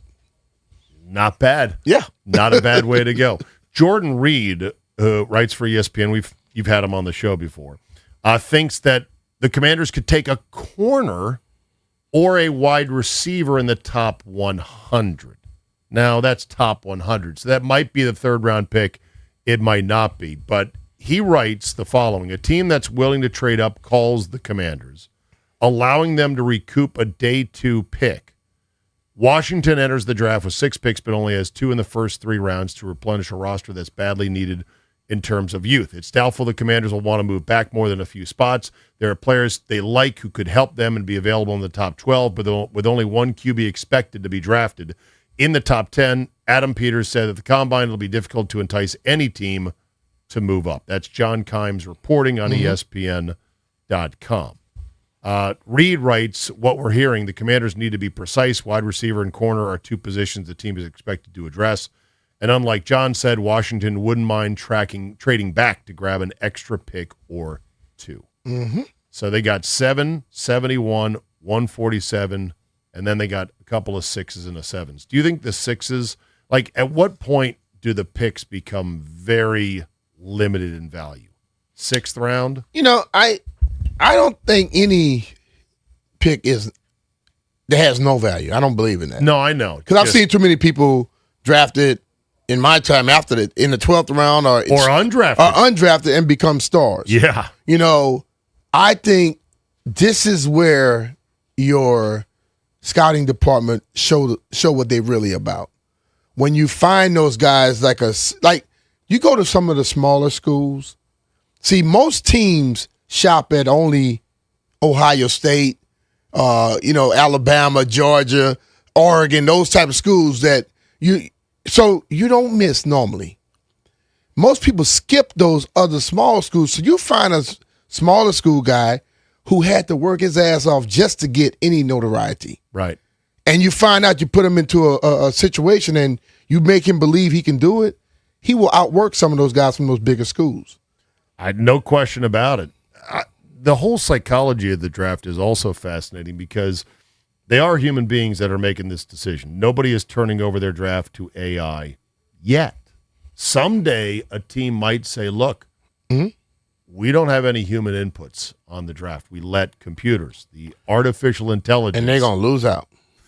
You think, though? Yeah. What if AI does a better job? AI can't tell me about a person's mental psyche. Yeah, but AI would be culling from everyone's collective draft reports. And it would scan the web, it would scan every deep dive, every mock draft, and it would scan all this stuff, and then it would strip out the human element of panic, of envy, of we need this, we can't have that.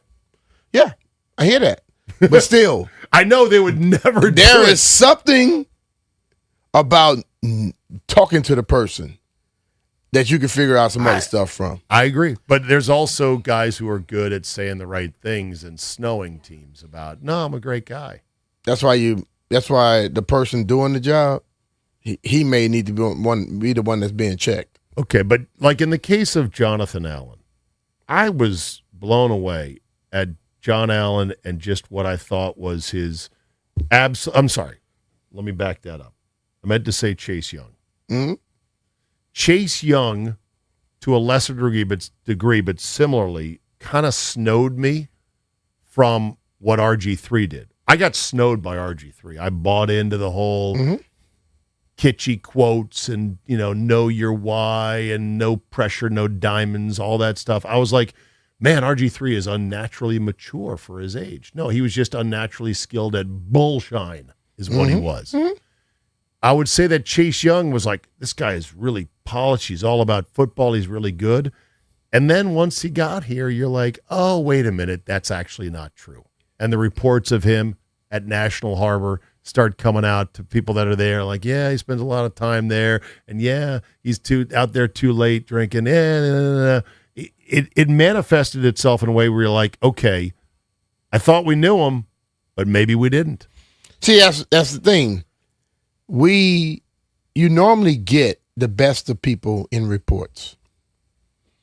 And when someone is trying to promote a person, they talk about all the great things. Right. You got to sometimes get out of when I'm doing an interview, what you expect the person to do. If you're interviewing me, I'm coming. If I have any sense for myself, I show up, looking the part. I speak on a certain level. I'm gonna give you my best for that moment, though. But then, who are you really? What are you really? And then once you've got the money, how are you going to act? That's how what are I'm you going to saying. prepare? We got to stop taking too much value in a person just sitting in front of us in a situation where I need to bring my polished self and be able to zoom in when a person don't think you're there and pick up some things. All right, let's go to the phones. 800-636-1067. We go to Sean in Falls Church. Good morning, Sean. How are you? Can you turn your that radio down, man. please? Thank you. Yeah. My apologies. Hey, no problem. What do you got? Well, yeah. So I think that a wide receiver at 7 makes a lot more sense than drafting a corner. I think you're overdrafting corner if you're drafting at 7, and Tate just makes a little bit more sense, especially with the pedigree that you're talking about with Ohio State wide receivers. I do think that with going forward, if you're going to an 18-game schedule, I think those 6th rounders have a lot more value if you're going to expand the roster. But that's probably in 2, 3, 4, 5 years kind of thing. I don't think it's gonna be that long. Get ready for that quicker than 18 games. But I'll say this. So Sean, are you? If he was there, Tate at 7, would you be horny for him? Again, I would have to know who's going 1 through 6. Got it. If there's a pass rusher, I'd probably go there. If it's Styles, I'd probably go there. Just again, I like a little bit more defense, especially with the way that the defense has been performing the last couple of years. Yeah. Who are you horny for at 7? Let me phrase the question that way. At 7, I could care less about that 1/8 of an inch. It's Bain. I saw him play in the national championship. That man is a dog, and he's going to go for the team regardless of who he plays for. He wants it more than everybody else, and I can see that. Okay, good. So that's another one on the Bain front. Yep. I just think when people like the receiver, you know what you need if you got great receivers all over the place? Somebody to stop them. Yeah. And you look at the young man down at LSU, he gets that type of bill. I think receivers and cornerbacks. You're talking about Mansour Delane. Receivers and cornerbacks, both those positions have become so sexy and so valuable to where they are just input because they do so much with this passing game stuff. You look everywhere. 7-on-7 is all over the place. And they step out of college into the NFL and hit the ground running. Other positions, sometimes got to grow into it. The receivers and DBs, they play out on the island, and they do this all the time. If you got great receivers, you better get somebody to cover them. All right, let's go to Toothpick in Texas. Good morning, Toothpick. What do you got? Hey, good morning, Zay. What up, B-Mitch? What's up, brother? For me, man, I would love to see us go corner because the wide receivers that we have in the division, and then I would just, like B-Mitch said, the best 3 would make the field, and our 4th would not be a drop-off. You know what I mean?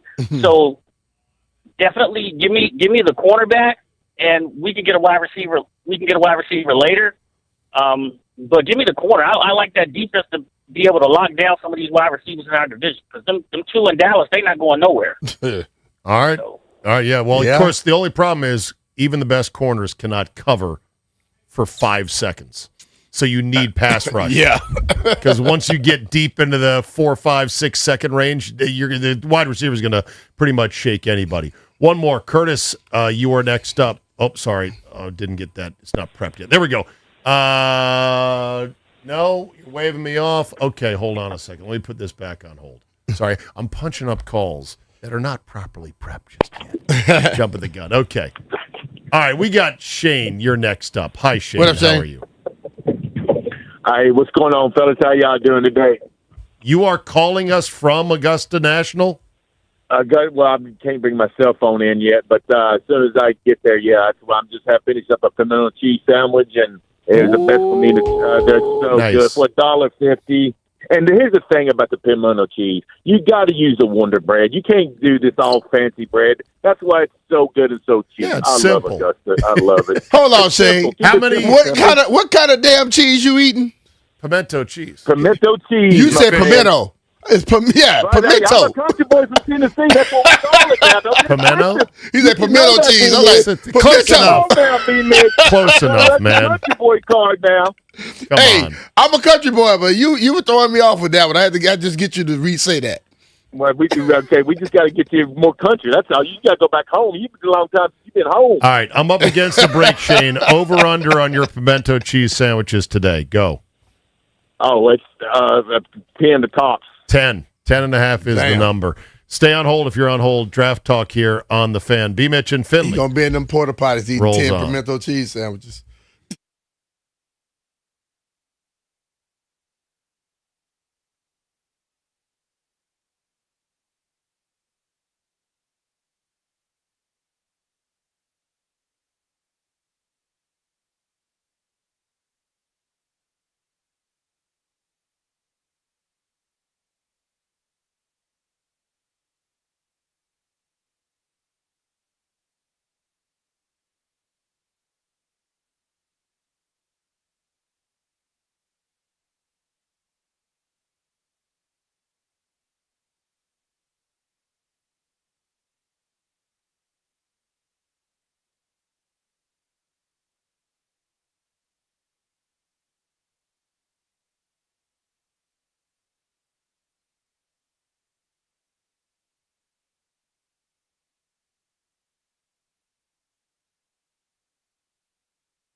You know, sometimes the show between the show is better than anything we're doing on air. I wish I had the mics rolling for what that last discussion was about blue crabs. Blue crabs from Maryland versus North Carolina versus Louisiana. Texas as well. I proposed a challenge. I said, let's get a single Calanectes sapidus, which is the Latin name for those beautiful blue crabs. It literally means in Latin, beautiful swimmers. Bet you didn't know that. Did you look that up or you already knew that? I knew it, but I had to relook it up. Calanectes sapidus, it translates to beautiful swimmers, because they are when you see them in the water. They're little fins. And I said... And they taste good. I'm like, for any one of you guys, because, Walker claims himself to be king crab there, and you... Person that came to eat crabs. No, I proclaim the state to be king crab. Yeah, I proclaim the state Maryland to be... for life. Maryland Maryland for life.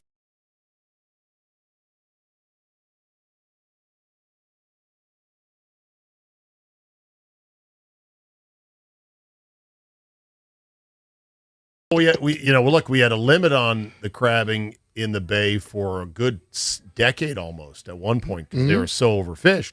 But I said, let's get a crab from each of the three places. Yeah. Same size.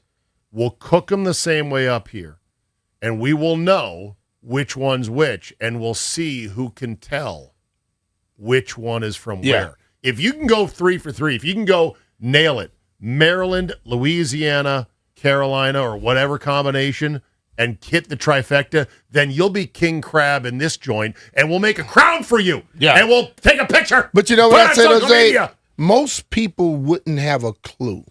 The people that think that they're the experts, because half the time they don't know where they're eating the crab from anyway. Well, I know. And my point is, if you guessed right, it would be pure luck. See, because I'm a man of science, and the science says they're the same creature.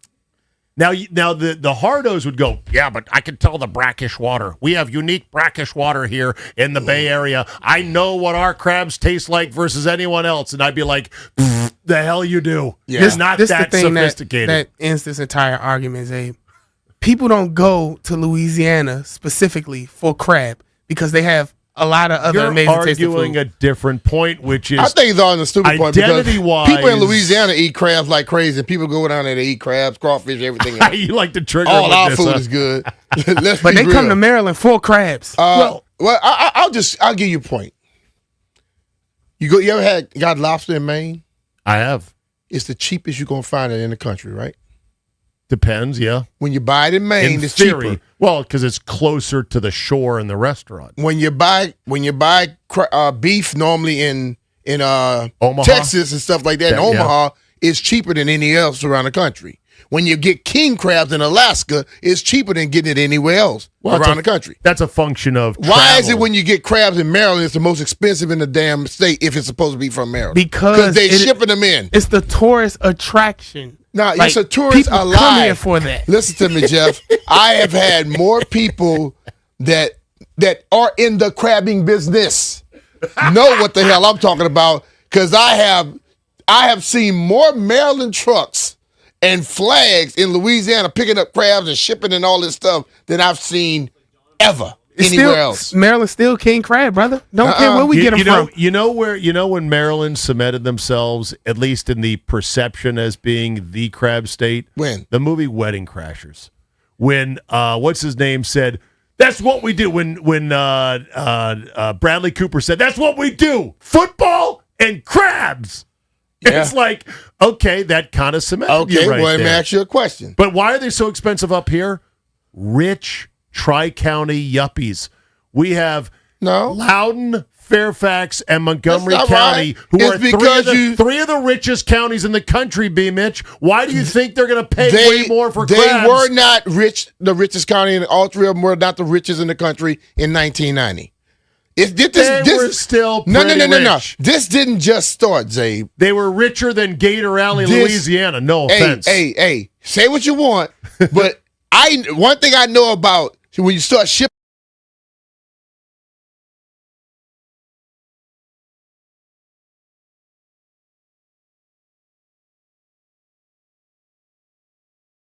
Cell I'm letting phone. you know. Because, man, I have never seen you so animated. All right, let's Let's talk some draft. Maryland Let's Crabs, go to Paulie. please. Paulie, you are next up on the Fan. Good morning, Paulie. Hail to the W. Hail. Big bro, What's big up, bro? How you doing, man? I'm good, man. What's happening with you? I'm all right, man. My man Dave, how you doing, man? Good. I got you, man. Hey, 330-992-9223. I'll text you. Look, I'm taking the quarterback over. I don't think Corner. the receiver. You want a corner. I'm taking. Which one? Yeah, Delane? I would take Delane, man. Okay. You know what I mean? He got an SEC pedigree. I don't think any of the receivers is special enough to go at 7. So if between those two positions, I'll take the corner, man. And also that corner, if he is what he's supposed to be, you know, it also translates that into a second contract where I don't mind giving that big money to a corner than a receiver that might not be is not special. Okay, fair enough. Thanks for the call. Let's go. All right, baby. Let's go to Hemi in Chantilly. You are next up. Hello, Hemi. Gimme. Hey guys, thanks for taking my call. Love the show. You guys are killing it. What's happening, man? Yes.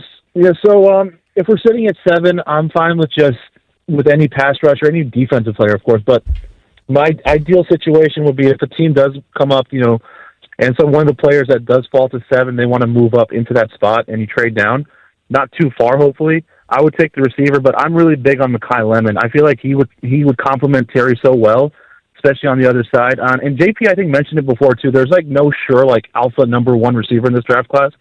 So I feel like that Mekhi Lemon would just complement Terry well and run that offense very well. He creates separation. I mean, I don't know why they keep knocking this hand size. It's really not that big of an issue. Man can catch the ball and run. So, yeah, I would just go in receiver. But obviously, if you're sitting at 7 and one of those big names drops to you, whether it be one of the 2 big pass rushers or Sonny Styles or Caleb Downs even, for that matter, if those guys come down to that spot and you're sitting wide open, even if Jeremiah Love, I'll even entertain that too. I would just sit there. But, yeah, my ideal situation would be just trading down and not too far. And then Mekhi Lemon's there. You can take him up. And people forget, too, if we do need a corner, we already have Trey Amos. I don't know why people are giving up on him. I feel like he still has a bright future. He did play well before he got hurt last year. And, you did beef up by signing Amik Robertson. So, no, I would go receiver, but it would be if we have to trade down. But if any other players are available in that spot of the ones we mentioned before, I would just sit there and take it. All right. Thanks for the call. Regarding no real standout wide receivers, I firmly believe that 1/10 of a second is all that it took to cool Carnell Tate off as a stud wide receiver because he ran a 4.53. Mm-hmm. If I were to change that to a 4.43, I'm telling you he'd be inside the top 7. Easily. It's just the way the NFL gets overly hung up on certain numbers. And there's one other factor, which is a weird factor, but I believe in it.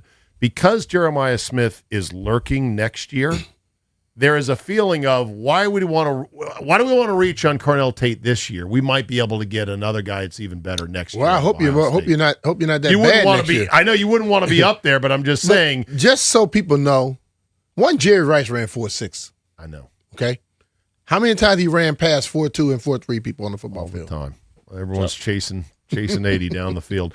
John, you were next up. What do you got, John? Back to crabs. Back to being dumped because you didn't follow directions and your radio was on. Hour number 2, lunchtime is coming. We're not eating crabs, but there could be some fish on the market or on the menu because that's what Walker is trying to source. It is B. Mitch and Finley on the Fan.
This sports update is brought to you by Fully Mechanical. Kurt Kitayama is 4 under through 10 and is on top of the Masters leaderboard. Patrick Reed, Tommy Fleetwood tied at 3 under through 7. Sam Burns and Brian Campbell are 2 under. Your Masters leaderboard update brought to you by Golfdom by Worldwide Golf. Serving golfers since 1982 and home to the legendary 90-day 100% satisfaction guarantee. And Major League Baseball's average salary rose by 3.4% on opening day to a record $5.3 million, according to a study by the Associated Press.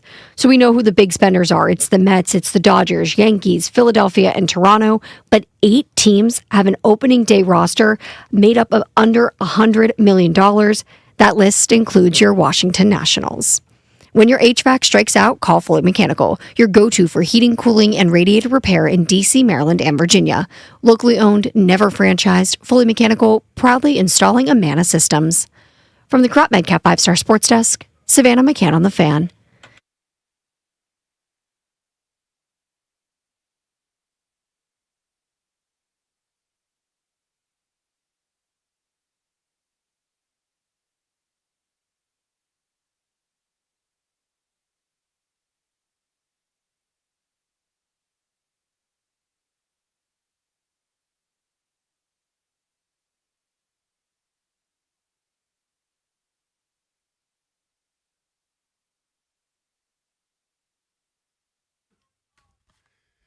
Lunch hour. Thank you for joining us here on B. Mitch and Finley.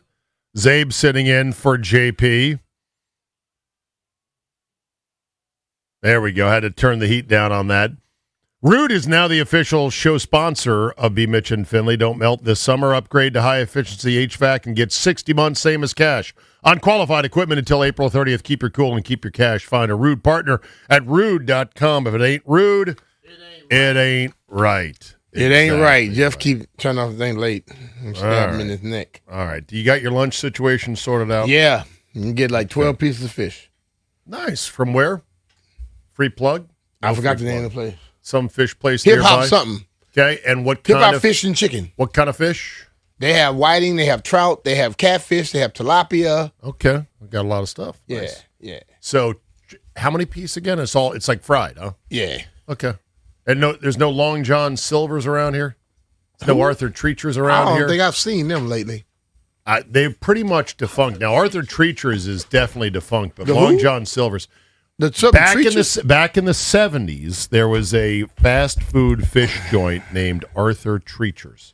I Arthur wasn't here in the used to- 70s, Zabe. I know. Hey, Zabe, you just took it. You just took it back, Zabe. You remember Long John Silver's?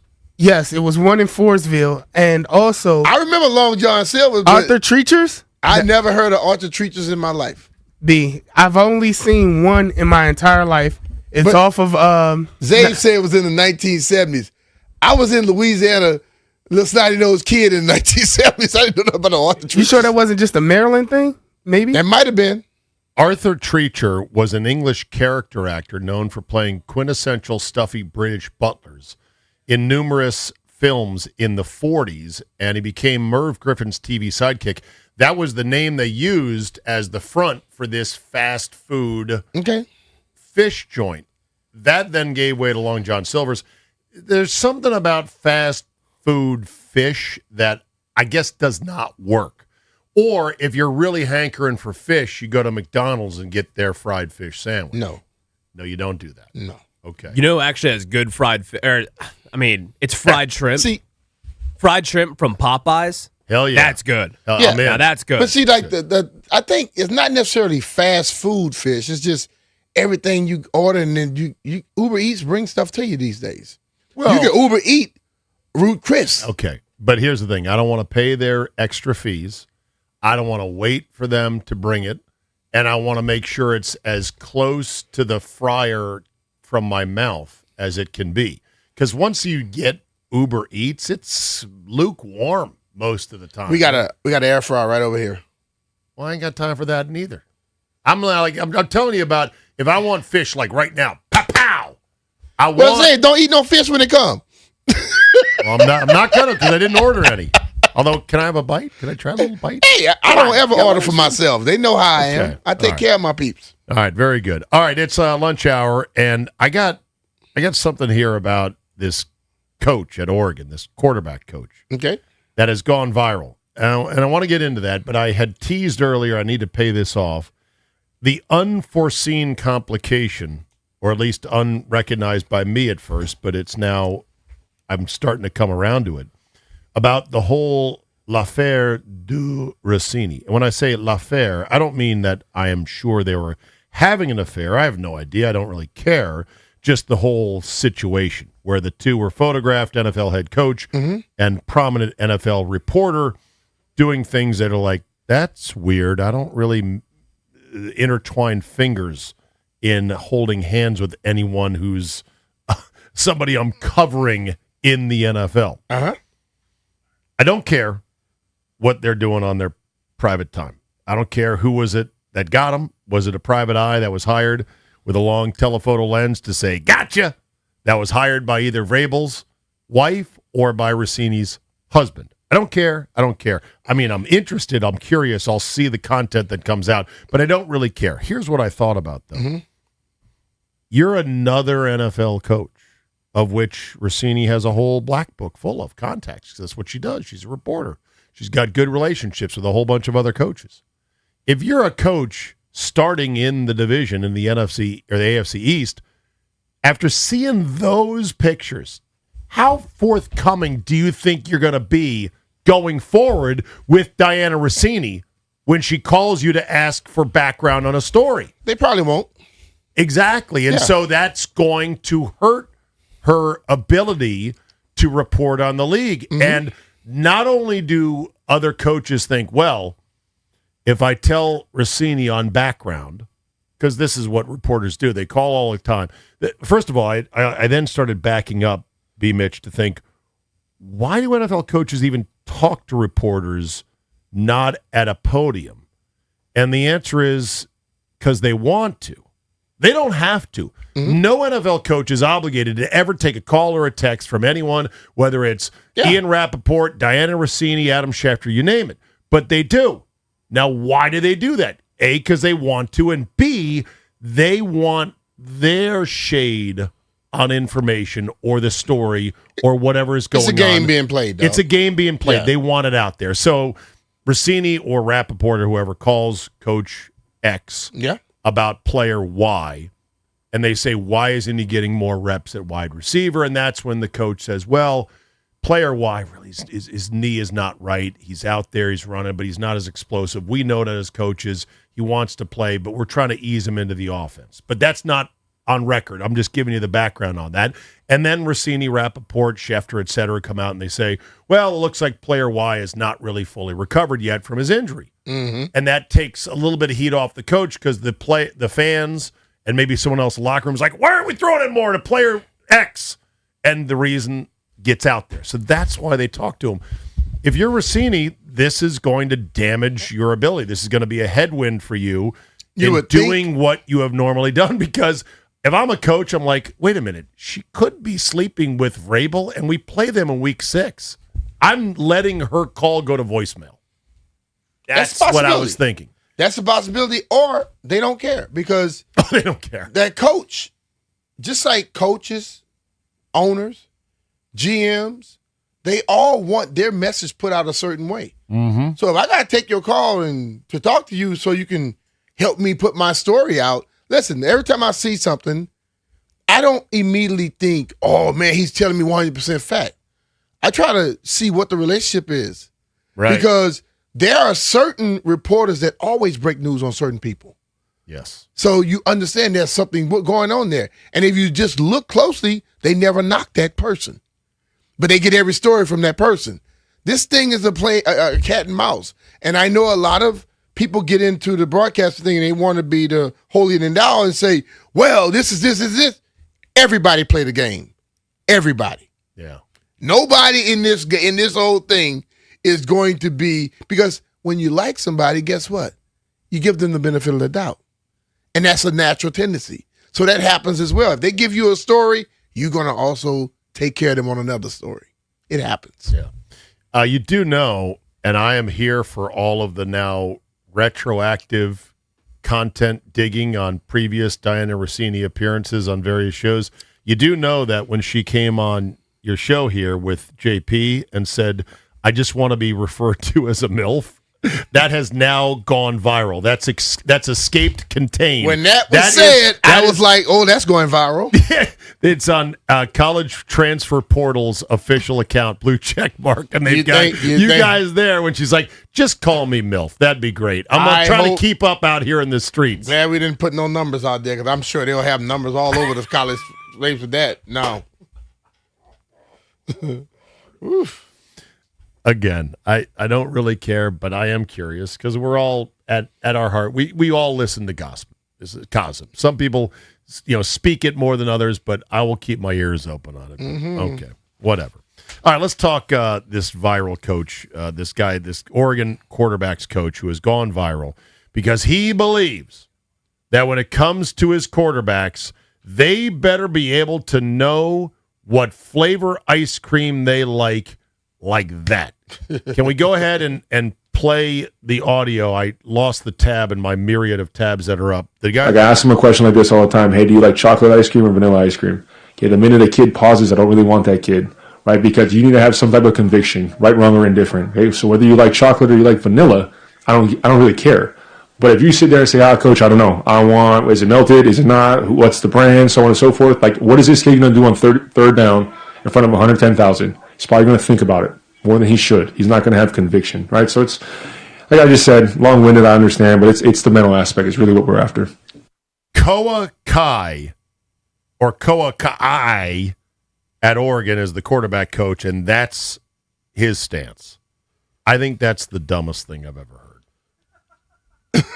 I think it is. I think it is dumb if you go solely just get rid of somebody because of he thinks about it. Because if he asks me, what you like, chocolate or vanilla? I like butter pecan, fool. So what would he say about me? Am I a very quick critical thinker? Because I don't like either one of them. I like butter pecan or pralines and cream. That's conviction, right? Yeah, although maybe the coach is like, uncoachable. I gave him a task. Yeah, chocolate or vanilla. I didn't say order something off the menu, so he can't be coached. Off my list. And I'll be like, what if I come back and say, Coach, do you coach ice cream tasting or you coach football? Oh, that'd be good. I can see a young Brian Mitchell with that mustache and that big mustache energy coming at a coach like that. But I'm saying, to make that the end-all, be-all. How about a guy he's at Oregon, right? Yes. So, you like vanilla or chocolate? I'm going to let you go. He goes to Oregon State. He throws 5 touchdowns against you, and they find out that's the reason you got rid of him. You out of a job. Oh, that'd be funny as hell. Yeah. That would be great. I failed the ice cream test at Oregon, and I wanted to spurn them so bad. I went to their rival, and I beat them in the Civil War. I don't think that should be the final decision on anything. Come on, dog. This is, to me, peak meathead coach speak. That's trying to make himself I want too a guy valuable. who's really, really quick with his decision making. What if a guy's lactose intolerant? I don't eat ice cream. Or what if he's like Tom Brady? What if somebody told me he's like Tom Brady? I'm like so healthy that my ice cream is avocado ice cream. So that's an irrelevant question, chocolate or vanilla. By the way, the correct answer to that is it's 2026. Why would I eat a poverty flavor of just chocolate or just vanilla? Am I in prison? Is that why I only have these two choices? Like, seriously. I know there's some people that are like, no, that's all I need. I just need a scoop of chocolate or a scoop of vanilla or a half scoop of each. There's so many better flavors out there. I could rattle off if you want quick field recognition. I like Millennium. What that? It has everything in it. Everything ice cream? Is it a real ice cream? Yeah. Wow, okay. I forgot the actual company that makes it. It's from down south. Oh, man. All right, I'll give you my top 3, and this would be like, what's your favorite ice cream? And I'd say 1. One is, because I'm choking now under pressure. See, he can't play on my team. 1, American Dream, Ben & Jerry's. 2, chocolate chip cookie dough, pretty much any flavor or any brand. Number 3, mint chocolate chip, but Baskin-Robbins only style, where they have the shaved small fleck chocolate chips in the mint. Kind of like Millennium. Bluebell ice cream, Millennium. Tell me what's in it. I want to hear you say it's everything, but I want to hear. They have chocolate chips. They have caramel. They have nuts. No, nut out. I'm out on the nuts front. And I'm not allergic to nuts. I'm not allergic. I just don't want them in there. Huh? Why not? It's just my taste palette. Everyone's got their own taste palette. That's weird. No, it's not weird. Millions of people don't like nuts in their candy Well, in their ice cream. They got vanilla ice cream mixed with dark chocolate chunks, caramel chunks, roasted pecans, chopped almonds, and walnuts. Damn. Millennium. Millennium. That's MOO? Yeah. Linium. Yeah. Okay. It's good, man.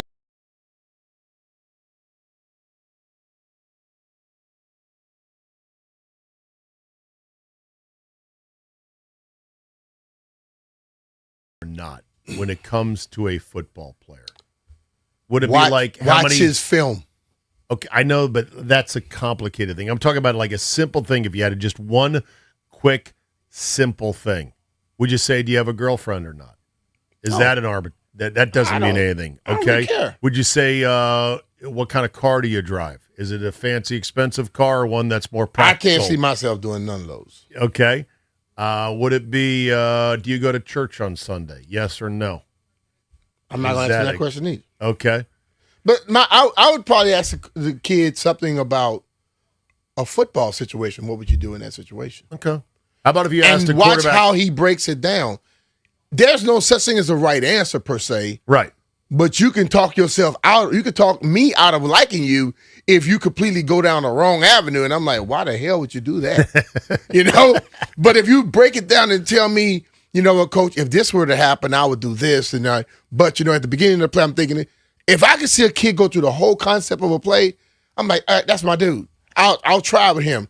But if the dude go, well, if nobody's there, I'm just gonna run the ball. I'm like, you didn't go through your reads, Right? Exactly. Then I'm like, okay, I don't need this kid. What if you had gone back in time and asked Jamarcus Russell, you ever had purple drink? And if he said yes, you're like, I'm out. Yeah. That would have been a good screen right there. Listen, It's unfortunate. Like when I saw them doing this stuff, I saw him throwing the ball on his knee. And I was like, okay, what does that have to do with playing quarterback? That was one of the highlights Not many of times Jamarcus on your Russell. knee you're going to be throwing the football. Right. But it purported to show upper body and arm strength, which got everyone salivating. Okay. I know. But they should have been asking better questions and trying to investigate more. Well, the thing is, sometimes these traits that get the evaluators all, ginned up and horny about a player, sometimes they are valid, but they take a while to kind of, I don't want to say reveal, but they take a while to manifest themselves. For example, Josh Allen was picked out of Wyoming by Buffalo, a lot higher than a lot of people would have thought because of both the level of competition and just overall. You're like, are you sure about this? Yeah. And he was a disaster his first 2 years, basically, and he was a very much unpolished product, but they got him because massive arm, big hands, he'll be able to throw the ball, cutting through the brutal upstate New York cold and wind. And that was the excuse for Josh Allen. And I was very skeptical of that early on, especially when it looks like he was lost out there. But he figured it out. That's the thing. He went from being the quarterback who is literally running in circles in that wild card game down against the Texans, where you're like, what is this dude doing down there, to being an MVP. Yeah. So it was all of that. Then now, because of his arm, and he's so rugged, like he runs it like he's never going to get hurt. And he, for their luck, has not gotten badly hurt yet. Not yet. But you say it's a yet. Ben Roethlisberger was bigger than him. Okay. He got hurt. When we come back, a quick Masters update. We got to check in, see what's going on down there. There's some content shaking free, and I do think maybe it's a touch over covered the event as much as I love it. It's B. Mitch and Finley here on The Fan.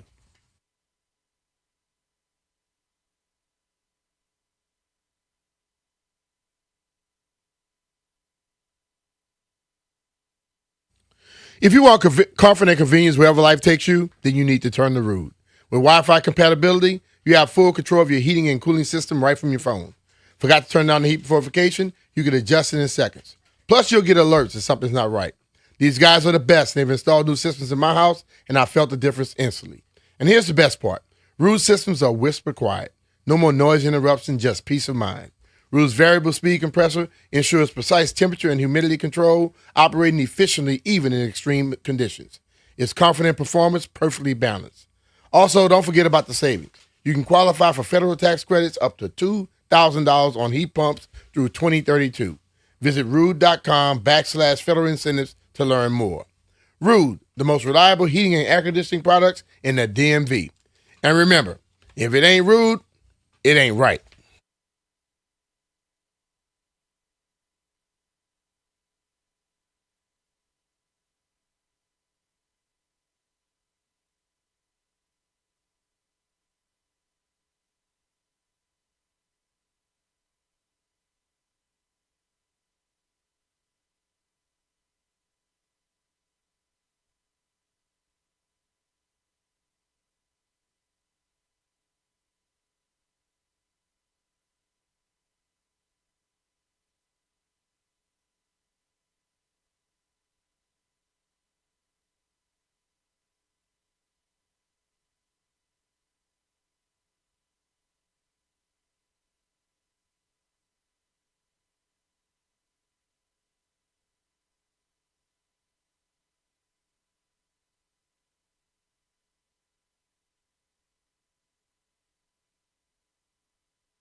Washington plays Chicago, looking to break their 10-game home losing streak. As always, right here on 106.7 The Fan, you can tune in to listen live to that matchup. Tip-off is 7 p.m.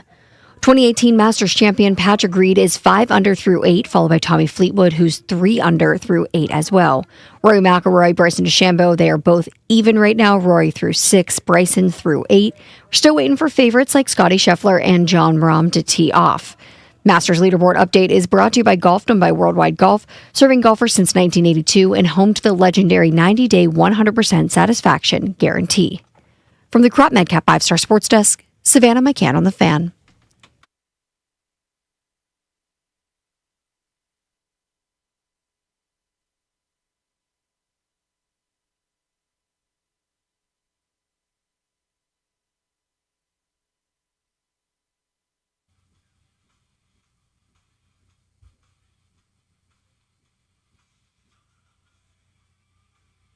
Damn, we got heavy on this rejoin here. Welcome back, B. Mitch and Finley. Zabe sitting in for JP. You heard Savannah's update. Patrick Reed, 5 under. So far leading as he is approaching the turn. He's on number 9 right now. He birdied 1. That's strong opener. Eagled 2. Eagled 8. And that has landed him at 5. Eagled 2 and 8? What is 2? 5? Yes, they're both 8 par is what? 5s. Both par 2 is a downhill dogleg par 5, reachable in 2. 8 is an uphill, reachable, but you got to womp 2 shots, par 5. That's 2 damn good shots right there. Hell yeah. P. Reed's getting it done. You get crystal for eagles at the Masters? Nice. That's like a little tradition they have. Do they give you a crystal eagle? No, they're genuine crystal glasses. Oh, glasses. All right. Yeah, and you can collect as many as you make eagles in a week. What kind of bourbon they give you to put in it? Bourbon not included. That's what I want to know. Yeah. Put me some bourbon in mine. Tommy Fleetwood 4 under as he has now made the turn. So has Reed. I look at my updated scoreboard here at masters.com, website unlike any other. If he could have known he was going to get that and just switch it up and get that on a Sunday, boy, that'd get the crowd roaring, wouldn't it? Yeah. Well, they say you can't win the tournament today, but you can lose it. You can definitely lose it. Yeah. So that's some of the early wave guys. Tommy Fleetwood 4 under, Sam Burns 2 under through 10. Nick Taylor, who's done nothing all year, is 2 under through 10. Akshay Bhatia is 2 under, making the turn. The only guy that's in the clubhouse already with an under par score is Hao Tong Li, the tall, gregarious man from China.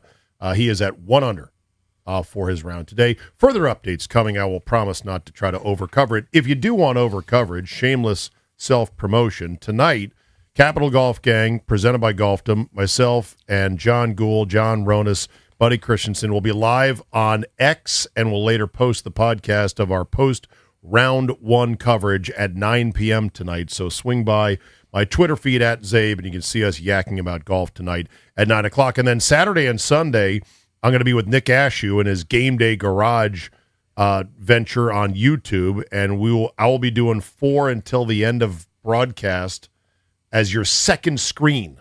So if you want to watch the Masters with me, you can just log on and look up Game Day Garage and put it on an iPad or a phone and interact, and, we'll see where that goes. Should be fun. Okay, that said, what do you got on your mind today, Brian Mitchell? What is burning in your brain right now?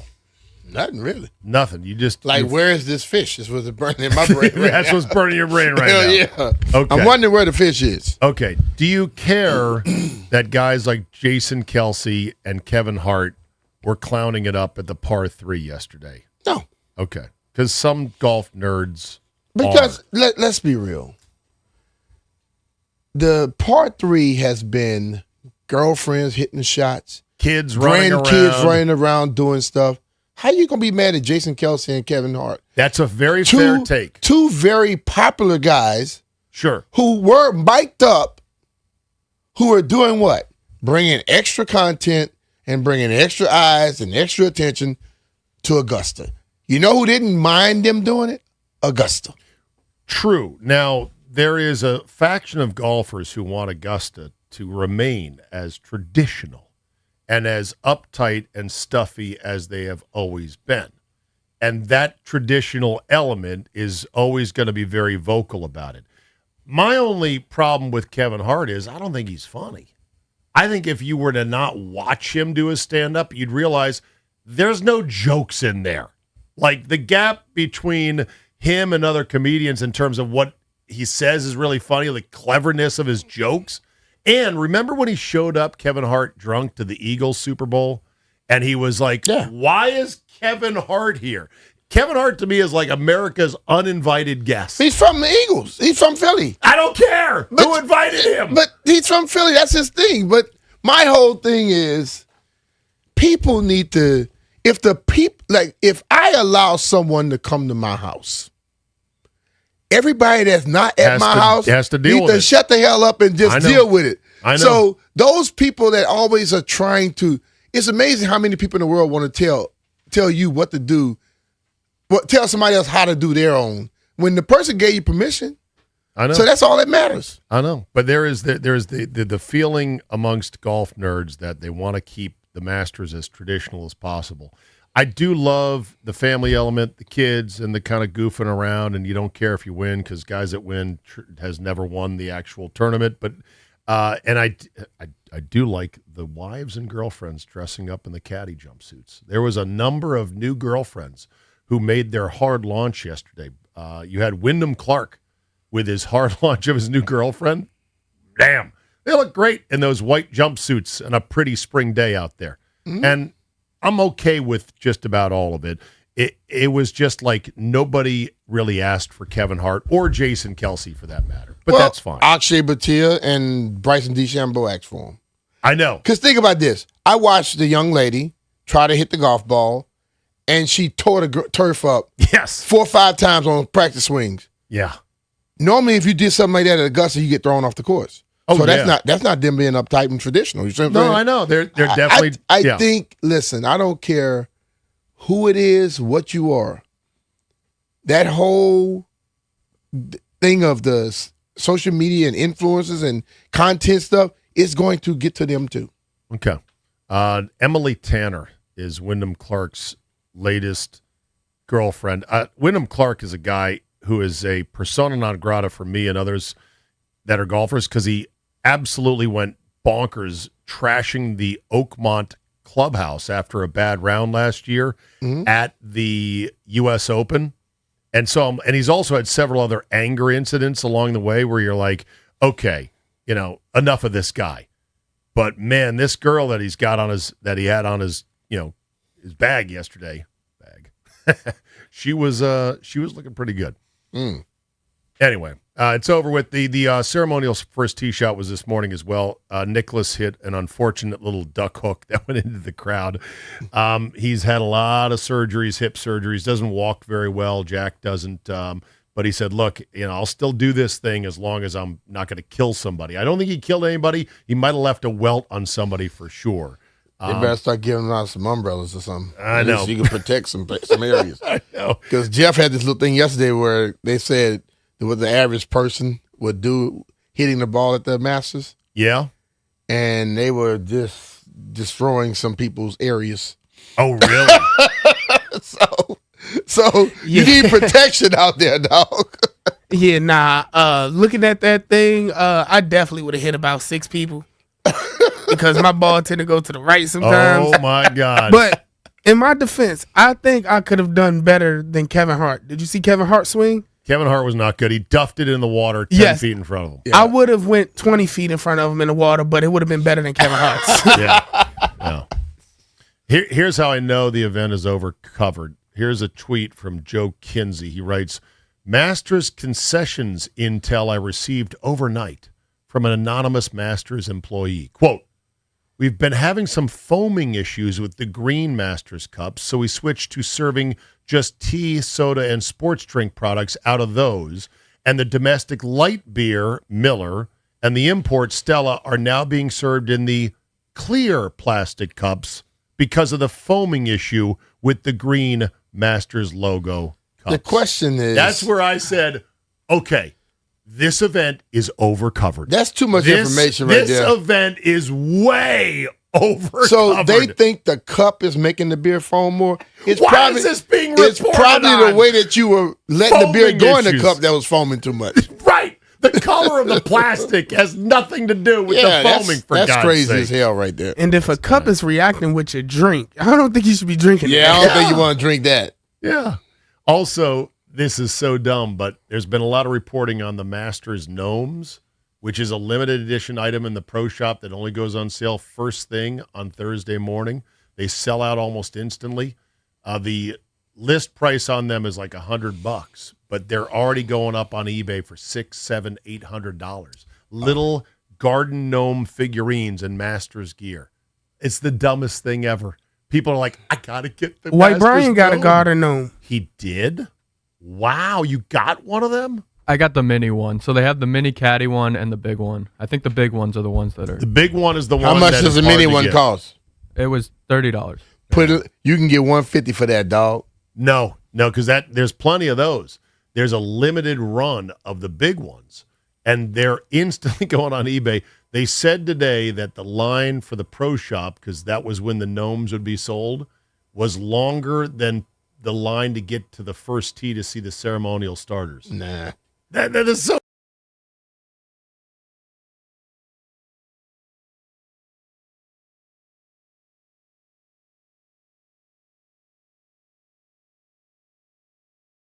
It's crazy. It's ridiculous. People weird, bro. All right. Coming up, Gabe Taylor of the DC Defenders will join us next. It is B. Mitch and Finley on the Fan.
Going to be a great day for football Saturday at Audi Field as the DC Defenders kick off their UFL season.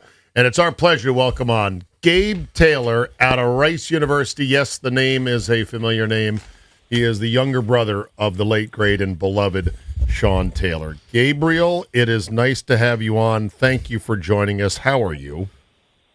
I'm doing well. Thank you guys for having me. Doing good.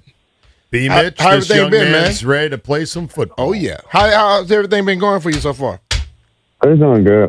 We just finished practice. I'm at treatment right now, so we just we have treatment meetings in a little bit, and then we finish off, and then head to DC. How has that the experience of how things are with the UFL, where everybody stays in the same area, you fly to the city you play, and do you become friends with a lot of guys on the other team as well? Not really. It's kind of like separate territories. You have one wing, and they have their other wings. I know just some people on different teams, but that's about it. Everybody else is just ops. Wow. So playing right would be weird. Seeing them is just weird, but it's a cool experience. It's very different. Can you explain that, B. Mitch, for those that are not up to speed on how the UFL is operating right now? Yeah, everybody lives in, what is it, Arlington, Texas, right? Literally everybody. Yeah, everybody lives there. So all the players, coaches, centralized location, workout, train, practice. And then to save money, they fly the players and the teams to the cities to play the games. Do you all fly the same airplane? Same airplane. So one team will be in the front, and then the other team will be in the back. And that's to save money?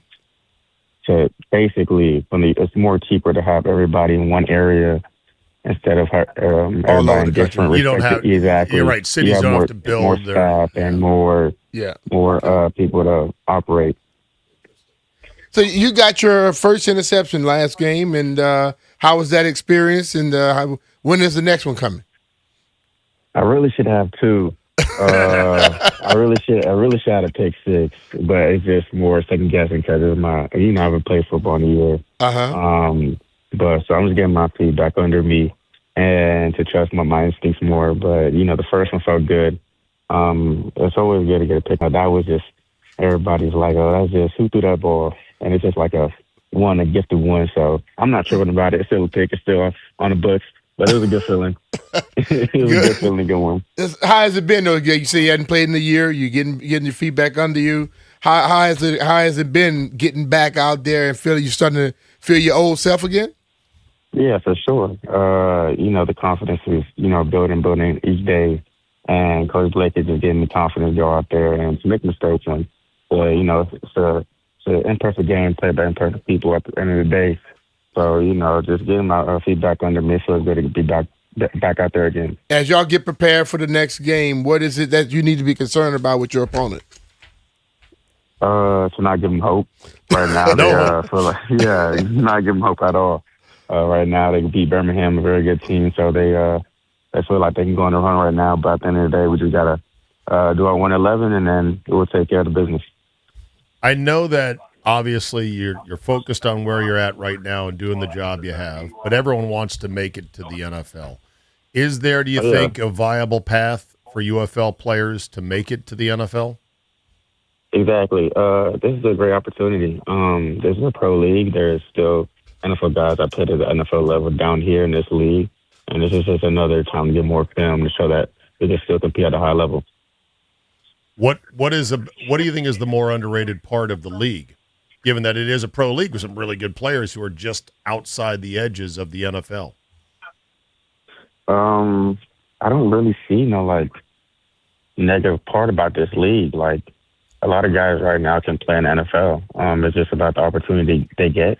Maybe they're injured, or just not doing the things they were doing or outside of football that had to pay the consequence for.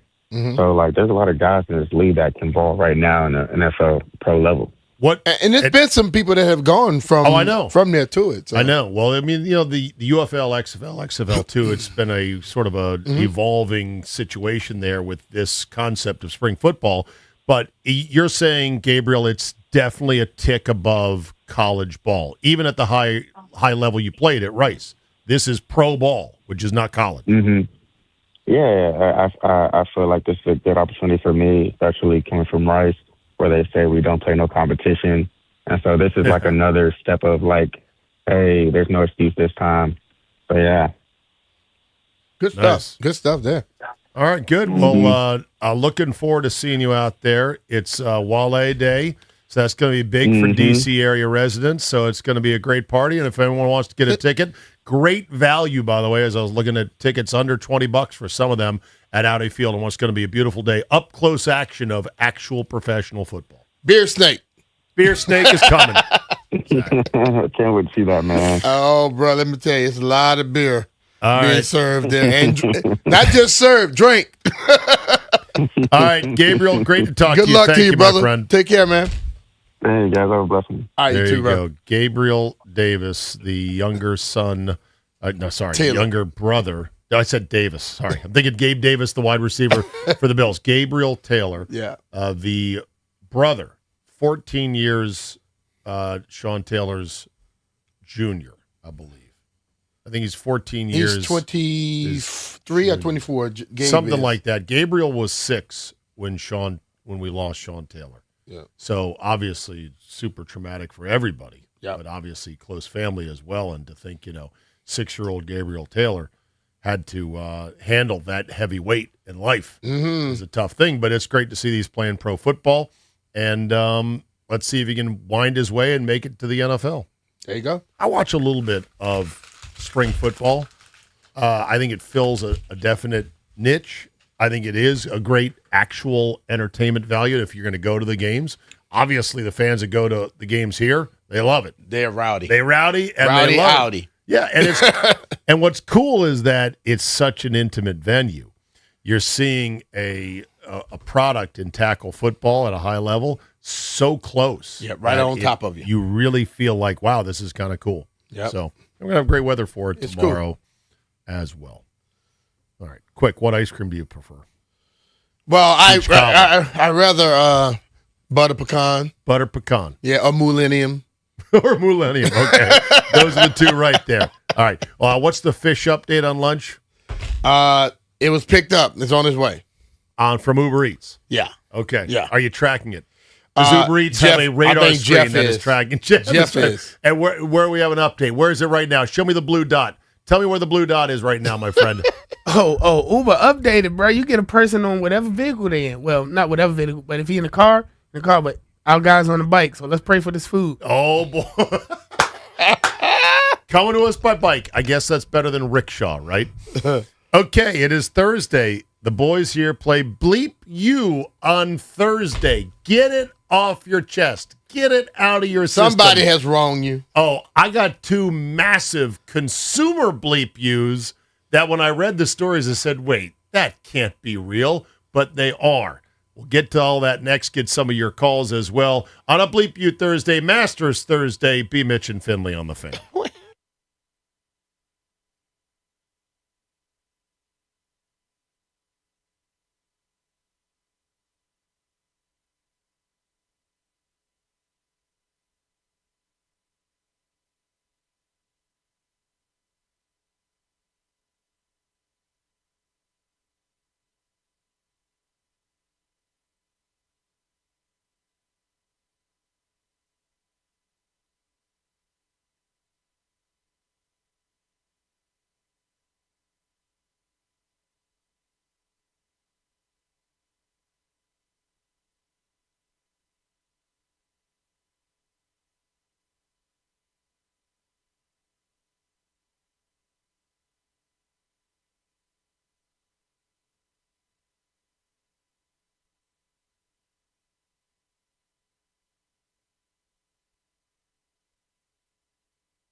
Is brought to you by PVI Office Furniture. Fast, excellent, affordable. Business grows with PVI. Patrick Reed is 4 under through 10, followed by Tommy Fleetwood, Sam Burns, and Christopher Rytan, all of them 3 under. At 1:08 p.m., we have John Rahm, Chris Gotterup, and Ludwig Oberg all teeing off. Masters Leaderboard Update is brought to you by Golfdom by Worldwide Golf, serving golfers since 1982 and home to the legendary 90-day 100% satisfaction guarantee. And at 7 p.m., tune in right here on 106.7 The Fan to listen live. The Wizards hosting the Bulls. Chicago has won the first 2 matchups between these 2 teams this season. Wizards looking to break a 10-game home losing streak. PVI Office Furniture brings expert design, fast delivery, and professional installation. That's a winning play for your office. Step up your workspace at PVI.com because business grows with PVI. From the Crop MedCap 5-Star Sports Desk, Savannah McCann on The Fan.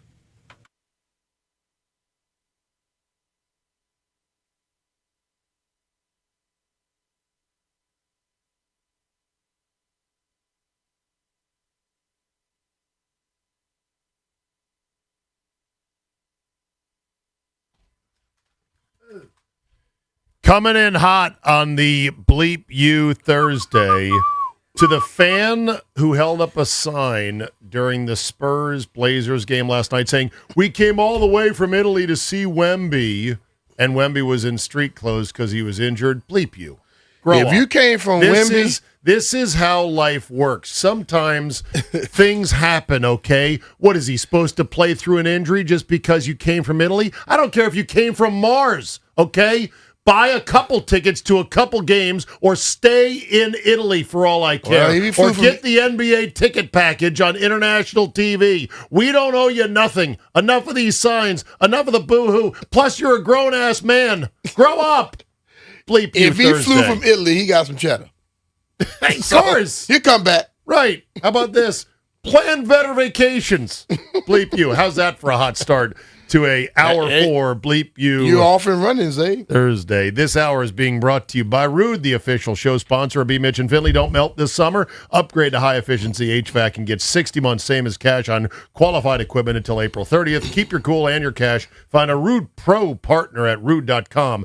If it ain't rude. It ain't right. Okay. Got a lot of problems with you people out there. Get them off my chest.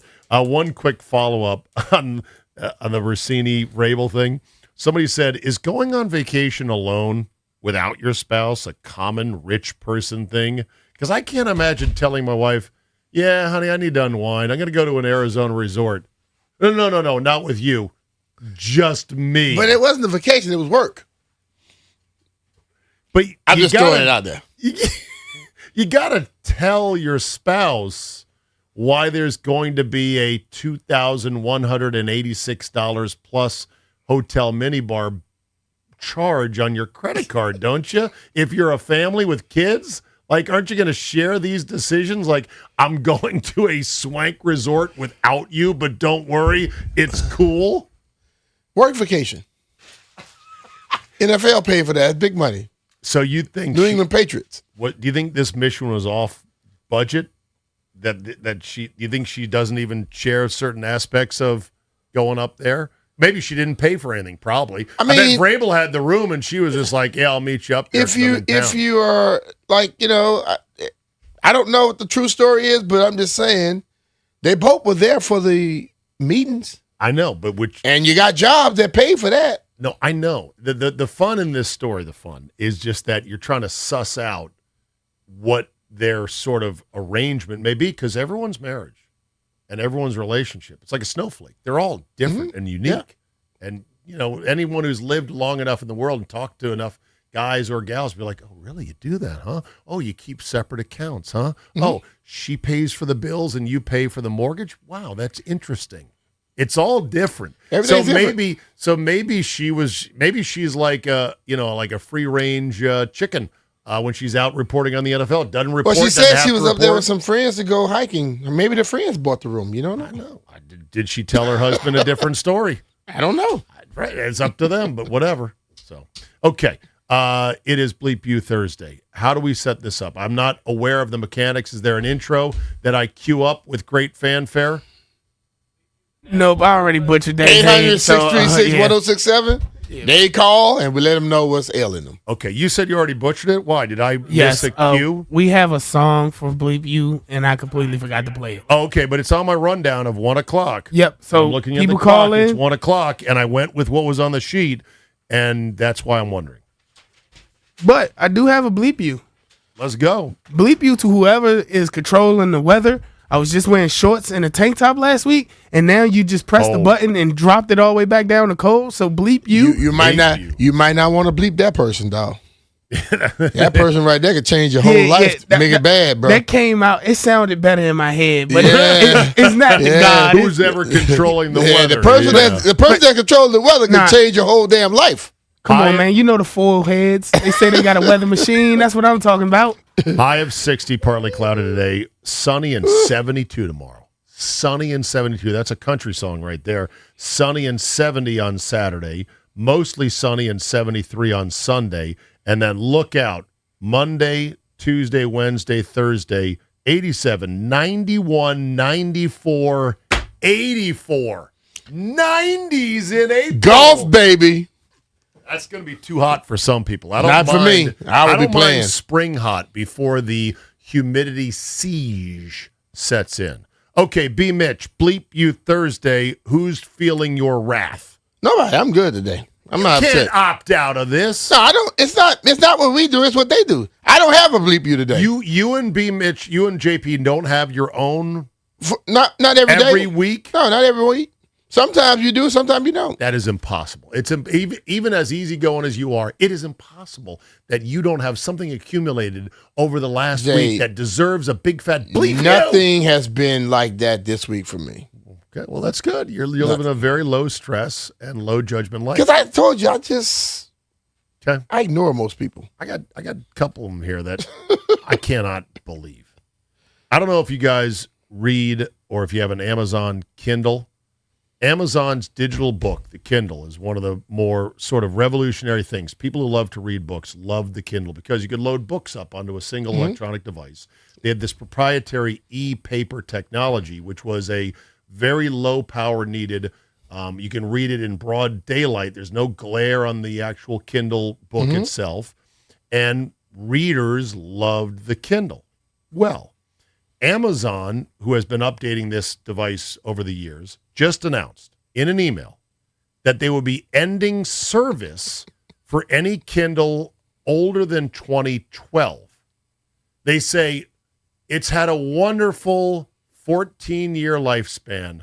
However, we are discontinuing support for the early versions. I think version In other 1, words, they tell you go buy the new one. Exactly. Yeah. They say, oh, don't worry, any books that you have downloaded will still be there. However, you will no longer have access to the Kindle store. So it's kind of, in effect, bricking an electronic device that you've already paid for, you may still be using, and you may love. This is the dirtiest of dirty consumer pool, and I thought we had government agencies right around where we are right now whose only job was to make sure these corporate titans don't get away with this level of free. But yet, they do. The government people that's supposed to be watching them, the ones getting paid on the back end, They to not must care. be. Let's be honest, though, This it is might cost them outrageous. a lot of money to be able to constantly redevelop to make sure they can keep getting into your and old stuff. A, it doesn't.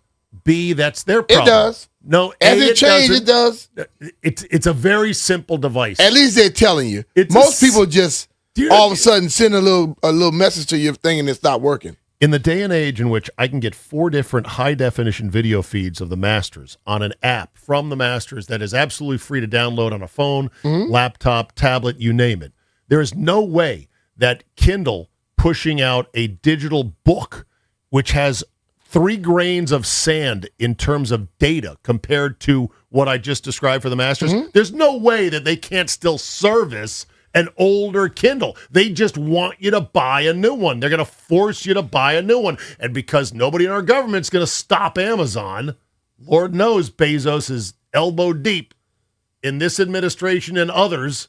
Guess what? It's not going to happen. Now, there's another one. In 2026, Honda and their Passport. We own a Passport, my wife and I. I think it's 25, thank God.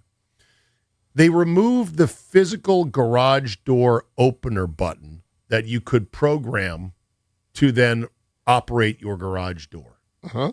They removed it? They removed it. Now, why would they remove it?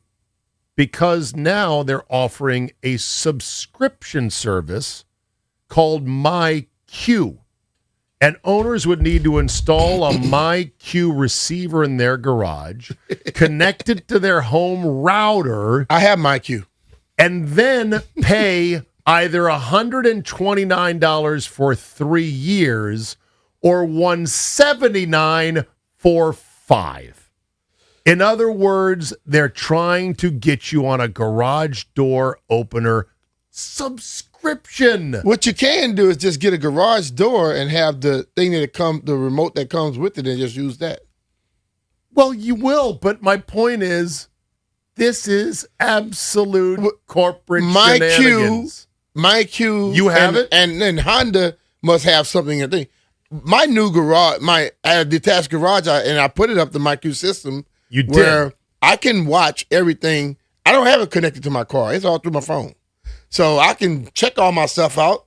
If I want to let somebody in while I'm not there, I can let them in. Okay. I can shut it right down. Okay. It's cool with me. But if I don't, like this situation where they telling you, oh, we took the button out. You don't have to buy something to open the garage. You can use because the your original garage door comes with the Chamberlain. original thing. Just press it. But still, it's to me, it rubs me the wrong way. But see, the thing of it, we are dependent on everything. And the more we become dependent and become lazy, people are going to be able to screw you, point blank. All right, let's go to the phones. Bleep You Thursday. We'll start with Jera in Arlington. You are first up. Good afternoon, Jera. How you doing, Brian, and the multi-talented, and I say multi-talented, Steve Zabin. What's up, brother? I'm sorry, Zabin, but the Bleep You is for you. And it's a 20-year Bleep You that I've been holding on to. And you'll understand it if you've got the memory. Okay, we'll find out how good you are. Anyway, 20 years ago, y'all gave out a fantastic prize to the Final Four. And that was when George Mason was playing, and it was on your show with you speaking to me. When I got the prize. And I thought it was sensational. They gave me airfare out there. They gave me hotel. The hotel was attached to the damn RCA Dome. It was fantastic until I got together. It was a nationwide prize with other people. They had a skybox up there that we could all mingle with before the game. And everybody was asking me, how was that big TV? I said, big TV? What the hell are you talking about? Yeah, the big TV that came with the prize. Everybody in there got a big TV but me. And I said, well, I'll be goddamn. And the more I investigated, the more I heard you on the air talking about this big TV that was in your all's break room or whatever. Now, what the hell happened, Zabin? What happened to my TV that you enjoyed watching? Why, Jerry, I believe you don't accuse me of being a television swindler. That I have improperly procured a listener prize and commandeered it for my own use and enjoyment. And you're bringing this up 20 years ex parte, which is well beyond the statute of limitations. So I reject your scurrilous accusations with great prejudice. I absolutely agree with you about the statute of limitations. And had the prize not been so sensational, I might have marched down there. They also gave you a pizza prize pack, which I never got. I guess when I got the big prize, I was eliminated from anything else.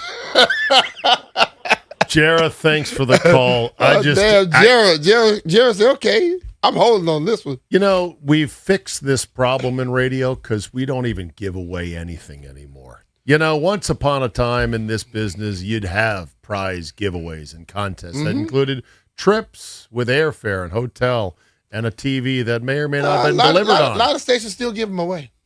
They still do stuff. Does this station? They give away certain things. Yeah, what was the last thing this station gave away?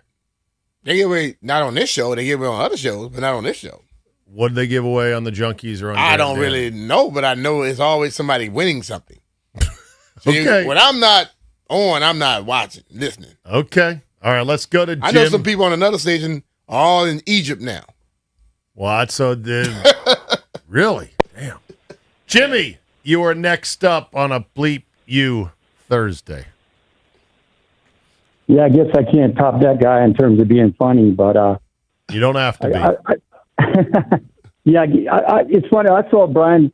Like I live in Arizona, but I lived in Manassas for 25 years, and I saw Brian Mitchell about 15 years ago. He was sitting at a bar in Centerville. I don't even know if the bar is still there. It was on Lee Highway. And I also saw him walk through Tyson's Corner one time. Kind of funny, but I didn't say anything to him when he was at the bar up there. But You sure he was lost, or is he just enjoying a stroll? Oh, yeah, Tyson's, he was walking by himself there, man. That must have been 20 years ago, 15 years ago or something. Yeah. But does he know that bar? Is it still there on, right in Centerville when you take the exit? There's a bar. Right to the right. Used to be the Shark Club. Yeah, I guess, yeah, that's what it is, I guess. Man, Yeah, it used to be the Shark Club. It's revolutionized like a pool hall and stuff like that. Oh, okay. Yeah, there was another bar, too, that had a lot of billiard tables in it, but I'm not talking about that one. I'm talking about another one that was more of a smaller place. I don't know. I've been to a lot of them. All right, thanks for the call. I didn't drop him there. You guys did. What was this Bleep You again? I don't know, but I need everyone to get to the point. Thank you. Let's go to Charlie in College Park. You're next up. Bleep You Thursday. Hey, guys, can you hear me okay? We got you. Yes, sir. What's up, Charlie? Well, I didn't have a bleep you. Hey, Brian, great to hear your voice. Dave, I'm glad you're there with him. Thank you. Did I do that? I swear to God, I feel like Urkel. Wasn't me. Did I do that? I mean, He probably just dropped. I'm just trying to be very light on the fingers here on the phone screener. Let's go to Otis in D.C. Bleep You Thursday. What up, Otis? Was B-Mitch. What's up, B-Mitch? Good, man. What's going on? Oh, man, B-Mitch, man. I'm cheering for you to get in the Hall of Fame, B-Mitch. But it's not for you, B-Mitch. This is for Jeff. What? He let me see present. Please pay a little bit more go-go. Just a tad bit more go-go going in there. Just a tad bit. Yeah, Jeff. Yo, I would love Bleep you for always playing everything but go-go, Jeff. I would love to play more go-go. The thing is, I did not put all this music into the station. System. Yeah. So I've been asking to get trained because I understand that because we used to have Go-Go Thursdays and all of that. So just be patient. Yeah. I got you. But bleeping me, yeah, you better watch that. It's like, no, I'm messing with you. Just put go-go into the thing and it'll show Yeah, you we all got the you, though. songs. We got you, Otis. I'm going to keep that in mind. Thanks, y'all. All right, thanks, Otis. 800-636-1067 is the number. Clary, you had a Bleep You on this Bleep You Thursday. Yeah, we were talking about the Masters Yeah, earlier. we're talking about the master. Everything he does sounds like he's damn announcing something. Really? What do you mean? I'm just talking right now. I'm just talking. You know, bleep you, Brian. Yeah, bleep you, Brian. Brian. At this point, Go I easy was on the gonna young say, man. I was gonna say streaming, but you know what? Bleep you, Brian. I was just sitting here. You were going to say Bleep You to the streaming. How is the Amazon Prime stream of the Masters, which is right now in this noon to 2 p.m. window? They've got the exclusive right now. Well, I'm actually watching on Brian's laptop, and it looks pretty good right now, I will say. But Yeah. it's just annoying. Just give me a TV channel. Bleep you, Ryan. No, You know bleep what? you, Turn my Brian. TV. It's better it's Amazon than Netflix because Netflixes up anything it does. And so when they did opening night in baseball fans were furious. They were jamming Bert Kreischer down everyone's throats. They were doing the typical stuff. The baseball game was almost like an annoyance. And then they had Al Duncan, who was their new show pony, go on Pablo Torre's podcast and shame people for wanting to watch the baseball game, going, come on, it's Netflix. You know what they do. They're going to make it a Netflix thing. And it was not well received. There are a lot of people that just want to watch the game as it is because they're baseball fans. So Amazon Prime is better than Netflix about not bastardizing whatever they stream. But yeah, this is the new reality. You don't have to watch every minute of the Masters. You can just wait till ESPN comes on at 2. But if you do want to watch all of it, you do need either an app with masters.com, you need Paramount Plus in the morning, and you need Amazon Prime. Or don't watch. Yeah, just go on to masters.com and it pops up and you can watch everything for free. People complaining about all this streaming. You should have just kept cable. Right. Exactly. I mean, like I've been watching it the whole morning, and I've been watching it for the last 4 or 5 years right here. Yeah, that's the way and it you know should be. what? When I get tired of it, I just turn it off and go play golf. Yeah. Like I tell, like people have to understand sometimes we want everything. We want everything when we want it. They ain't giving you everything you want. No. Find something else to do with some time in your life, and you'll be a little happier. You know, and less to know it. You know the meme of Vince McMahon doing the cut it signal because of the interview? He's getting all choked up. I think of that meme when it comes to Cable Walker, where it's like, Uncle Stevie, what was the cable era like in television? You're like, just don't talk about it. You didn't have to pay for anything. You pay one bill. You got all these channels. It was too good. All right, quick break. B. Mitch and Finley on the Fan.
Update is brought to you by Coach Wooten's basketball camp. Early registration discounts are available. Learn more at CoachWooten.com.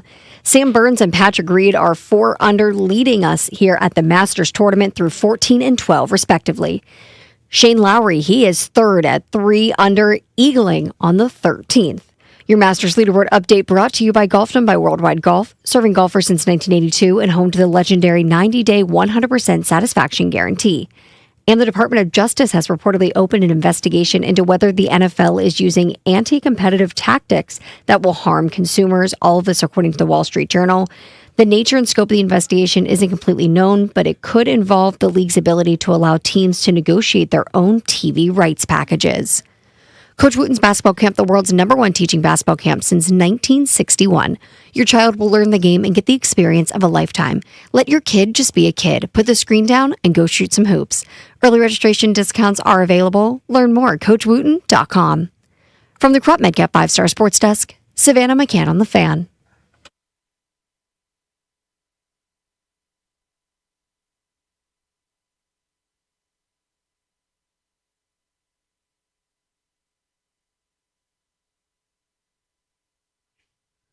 Apparently, Bryson DeChambeau is having some trouble in the bunkers out there at Augusta. I'm not watching the feed right now. Is he hitting with a 5-iron? No. But apparently he has been blading them out of the bunkers. From what my guys on the group chat have said, I don't have the feed up right now, but could be an interesting day out there for sure. We'll keep one eye on the screen, updated throughout the last half hour of today's program. Flopping in the NBA is unfortunately endemic. It's all over the place, and it is a scourge, flopping. Mm-hmm. It is almost akin to cheating. It's tricking the referees into thinking you've been fouled, and some guys are way better at it than others. Some guys get way too much benefit of the doubt, SGA, than others. But everyone flops to a certain degree. Everyone complains to a certain degree. Luka, who's now out for the rest of the year, they think, regular season, they hope he gets better for the playoffs. He's gone off to Europe to get his knee treated. I don't know why he can't stay here to do that, but whatever. Maybe he'll see Tiger in rehab. A lot of there. stuff over in Europe we don't have here. That is true. That's fair. That said, Jokic is at times a bit of a flopper and a complainer, and he is also not always great defensively. He is a big, lumbering anomaly of a freak, of a puzzle, of a how is this guy so good given the way he looks. The numbers that Nikola Jokic is putting up this year are better than his MVP numbers. However, he is only currently 5th in the official odds in Vegas to win the award, and there is almost no belief amongst those who cover the league that he is going to have a chance to win it. Mm-hmm. Which brings me to this question about voting for the NBA MVP. Is it impossible now, given this age of statistics and the good teams and the good players racking up insane numbers, is it impossible to accurately sort of assess who is the MVP in the NBA? I don't think it is. I think if you have some astronomical numbers in your team not winning, how important are you? Okay, that's one argument. When you are having a great year and astronomical numbers on a winning team, normally they're going to go with that person. It's always been like that. Okay. So Jokic has done some great things in the 10-game stretch.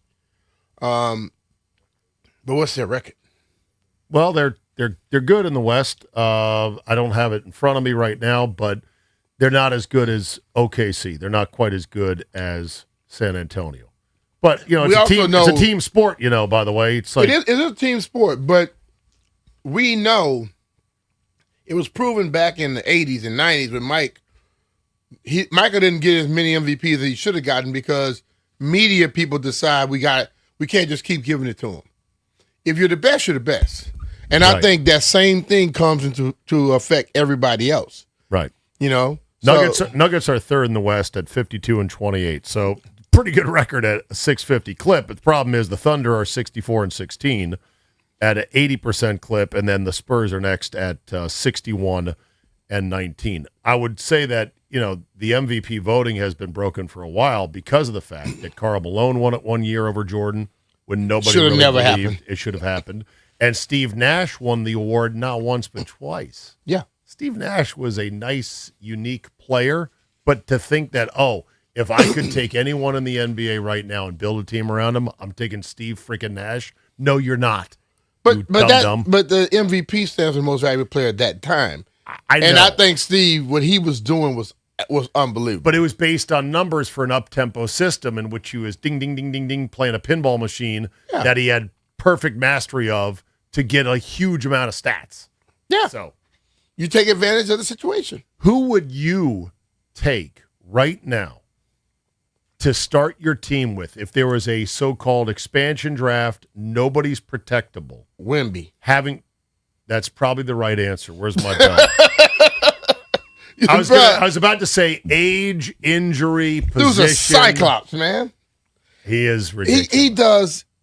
When I first saw him, I was like, okay, he's too skinny. And still, I think he needs to gain some weight. Especially because if you're going to be playing, you're going to go in the – if he wants to go down there, they're going to put some elbows on him. But he dunks. He make you adjust shots. He shoot three-pointers. He dribbles. He does all kinds of stuff. Yeah. Like, he tiptoes and dunks. I know, it's crazy, isn't it? Yeah, it's great, but he would be the person I'll start. Right now, you start team with him. Yeah, I think that's a pretty easy answer right there. But, if you were to take him out of the mix, then who? Take him out of the mix? Giannis, SGA, Luka, Jokic. I wouldn't take Luka. I don't think Luka is an unbelievable scorer. Can't stop nobody, and don't keep yourself in shape. Although he's in better shape now than he was in Dallas. That's not saying much. That's not saying much at all. Okay. If next, just gonna look up the NBA stat leaders. Just go scoring only. Luka, Shea. What about Ant-Man? I love Ant. Okay. Ant can do a lot, but I still like Shea and listen. You were describing the Joker. Yeah. He reminds you of that old uncle that came to the park. He is with his black socks on, pulled up to his knees, slow, but it was always scoring buckets. Yeah. He has a game that he can pass it, he rebounds, he scores, and if he could just play better defense, then I would 100% go with him. Yeah. Cade Cunningham has turned into a really good player for Detroit. Great player, I would say. Yeah. And he just came back last night after several months off with a collapsed lung. Talk about a scary injury to deal with that. How did that happen? I said he got hit in the ribs, and next thing you know, Did his rib get broken? I believe so, yeah. Okay. Something happened that caused him to have a partially collapsed lung. Never had it myself, never want to have it, but boy, does that sound super not fun and kind of terrifying. That sounds worse than when the dude was supposed to be just getting a shot to deaden something, and they ended up puncturing his lung. The doctor did. Tyrod Taylor of the Chargers. That's what started the Justin Herbert era. It's like, yeah, you sure you didn't do that on purpose, Doc? It sounded like it was done on purpose. He's like, look, Tyrod, you're great, but you're a veteran. You're a journeyman. We want to see the kid. Boink. Ow! You got me right where it got hurt. What is Ohio thinking? And I mean the state of Ohio. Ready for this? Ohio Republican lawmakers are introducing two different bills to overhaul their state's sports gambling system. Are you ready for this? This is what the Republicans in Ohio want to do. Ban on in-game prop bets and parlay bets. So in-game props, in-game parlays out. No ads during games for gambling. That would hurt our business. No credit cards allowed to bet. You limit wagers to $100 max. And then the most outrageous thing is no online bets at all on sports. That's what Ohio Republican lawmakers would like to see happen. And you know what the states right next to them are saying? Oh, they're Thank you. They're like, yes. Like, listen, man.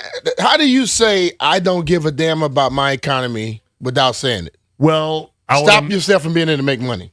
I would imagine the argument from those in favor of this is, yes, we know it's going to cost us money, but we don't like what gambling is doing, perhaps to young men who are getting busted out left and right because they can't control their gambling. Well, that would probably be their argument. I'm not That saying could be I their buy argument, into but that's it. just these people who always are trying to be holier than thou. They try to act like they're bigger than everything, and then you come to find out they're doing something illegal. Right. And then there was the story you heard from Savannah during the update about how the NFL is now being investigated by the Justice Department for anti-competitive pricing issues, which could, there's the fish finally. It's a lot of fish. That fish, I think, swam here by itself. It took so long to get here. Damn, there's a lot Show's of fish. almost over, which is a good thing. You'll be able to enjoy it once the show is over. You're like, what do you mean when the show's over? I'm having some right now. So they, don't worry. We cleaned up the poop pipe. That thing is clean now. Nah. Yes, it is. The water's not. They say it's fine. Okay. You're like, okay, you be the first one to try it. Taste test. How's that? Is that the whiting? What kind of fish did you get? Yeah, Not whiting. that it really matters, because once that stuff is in that golden brown batter, could be any fish. Could be The whiting right there is good. Could be monkfish. Could be snakehead. Give a crap what it is. Hey, yo, snakehead, the best fish you will ever eat. Mark my words. That's what I heard. Mark my words. Yeah. Anyway, so the Justice Department is apparently investigating the NFL about anti-competitive practices, pricing, streaming, etc. I'm like, okay, when was the last time the NFL ever really got punched in the face by lawmakers anywhere? The NFL, I would argue, is bigger than the government. The NFL and its related economy is an eighth of our overall GDP at this point. Like the notion of us going without an NFL season in America? Are you kidding me? Man, look, somebody come out and then suggest that they are done. No chance. All right, quick break. I'm going to snipe one of those pieces of whiting just so I can say I did, get a taste of it. And we'll come back. Final segment next. Grant and Danny coming up at 2. You're listening to The Fan.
Now we got something cooking. Finally, DJ Walker.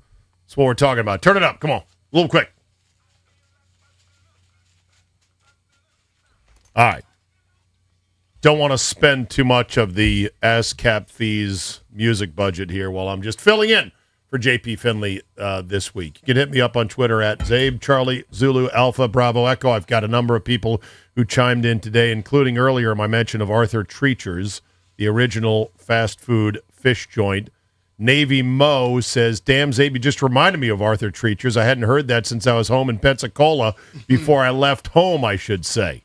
So there's that. Wow.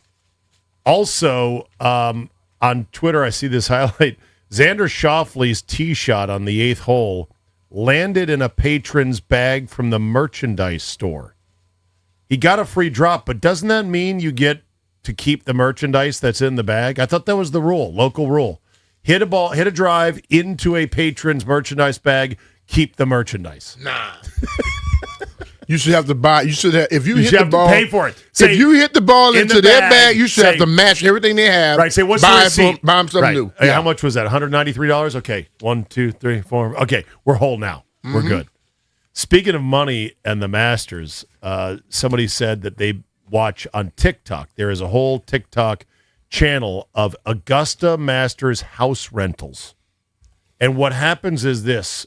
People with nice big houses in and around Augusta, because there's no hotel infrastructure to support the number of rich people that come to this tournament every year, they will willingly take upwards of 100 to 200,000 or more to clear out of their house and then rent their huge houses to golfers, corporations, and groups to go ahead and stay there for the week.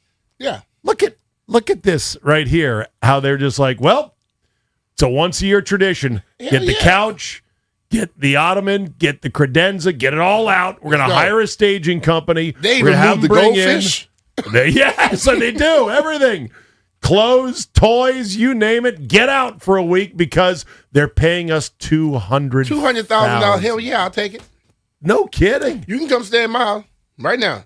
I almost want to go find, I want to buy a old Rambler somewhere near the course that is decrepit, knock it down, build something bigger and newer. It'd have to be no HOA, Mhm. and then build it specifically for that 1 week. Because, I ain't going to be in Augusta, Georgia in August. It's got to be hotter than the underside of a defensive nose tackle's, junk in the it smells probably just as bad. Imagine being down there for that. The finances of college athletics are fascinating to me. Obviously, football and basketball are the giant revenue generators. Other programs tend to lose money, sometimes a lot of money. Okay. Penn State has released its annual fiscal breakdown for 2024-2025. Football made the most money at Penn State. No shock there. $57 million in the green. All right? Basketball, and Penn State basketball is trash. Mhm. They still made money, but barely, $172,000. Everything else lost money. Yeah. You ready? In order of losing money, women's basketball was number one as a money loser, $4.7 million. Mhm. Men's and women's track and field lost $3.4 million, which blows my mind because how can that be expensive? It's track and field. There's almost no equipment involved. Yeah, it's equipment involved. A javelin here, Javelin, a discus there, discus. You some have shot puts, hurdles. You have Brian, to travel. $3.4 million. Travel. Baseball was third, money loser, $3 million. Women's volleyball, 2.6. Men's and women's gymnastics, 2.4. Men's ice hockey, they're very proud of that program, but lost money, 2.3. Men's and women's S&D. S&D. What's S&D? Think about that. Women's ice hockey. What? Swim and dive. Swim and dive, thank you. Sorry. Slow thinking about this. Women's soccer, softball, wrestling, men's soccer, women's lacrosse, men's volleyball, field hockey, men's and women's fencing, women's tennis, men's golf, and women's golf. Loser. The net. Big tally. Penn State was in the green barely, $223,000. Because the football team made all that money. Because Sugar Daddy Football made $57 million. So when they fire James Franklin because he kept losing every big game under the sun, had big winning seasons, great, 10-2 here, 11-1 there, but the big game chokes, and you say, oh my God, we're going to have to buy him out for this many million. Well, there's a reason, because you have to stay on top of your game to be absolutely elite in football to be able to pay for everything else. See, I had this argument when I was in college, and I made this comment, not knowing at the time, but you find out it's this truth in a lot of universities, where it was a parent of another sport. Yeah. Arguing about why we were treated a certain way and they weren't. And what they should get. And I said, listen, don't get mad at me because I'm paying for my scholarship and your kid's yours. scholarship. Right. And now you begin to realize that a lot of these schools, a lot of these academia people want to, just poop on basketball players, football players. Poop on They you. pay for most of the athletic budget. Right. On most campuses. I know. So this is let's why understand it. That's why Jim Calhoun once famously snapped at a reporter who questioned his salary, saying, "Not a dime back. I won't give a dime back for what I've done for UConn basketball," because he knew the economics of it. He knew what it brought into the school. He knew what it meant in terms of getting people to enroll at the University of Connecticut, which Connecticut, it's a cold, dark state for 7 months out of the year. I've been there. Yeah. You got to love it to be living up in Connecticut. He made it appealing to go to because he was like, yay, we got a good basketball team. Let's go. Look at schools after they win championships and look at their enrollment. Have you seen the Utah Mammoth's new Zamboni? No. It is a giant mammoth. They somehow retrofitted their Zamboni so that it looks like their own mascot beast. And they created it so that there was a place for fans to get a ride on top of it during intermission when they're resurfacing the ice. So it both looks cool, fans get a ride in it, and cleans the ice. All right, Ted, get on it. Get on it with the Capitals. We need something cool ourselves. Okay, that's it for us today. Thanks for listening. Grant and Danny are next. B. Mitch, good luck with that fish going down. Thanks for listening, everybody. Enjoy your beautiful Thursday, and we will see you tomorrow. See you tomorrow.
This sports update is brought to you by paulhenrys.com, your clear home improvement choice.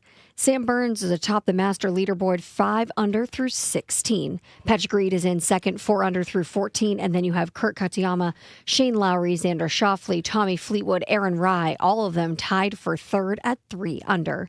The master leaderboard update is brought to you by Golfdom by Worldwide Golf, serving golfers since 1982 and home to the legendary 90-day 100% satisfaction guarantee. And the Washington Wizards play the Chicago Bulls, looking to break their 10-game home losing streak. As always, right here on 106.7 The Fan, you can tune in to listen live to that matchup. That's at 7 p.m. is tip-off. This month, score 10% off each window with a 5-window minimum and 10% off each door at Paul Henry's Window Installation. Schedule your no-pressure free estimate today at paulhenryswindows.com, your clear home improvement choice. From the Crop MedCap 5-Star Sports Desk, Savannah McCann on The Fan.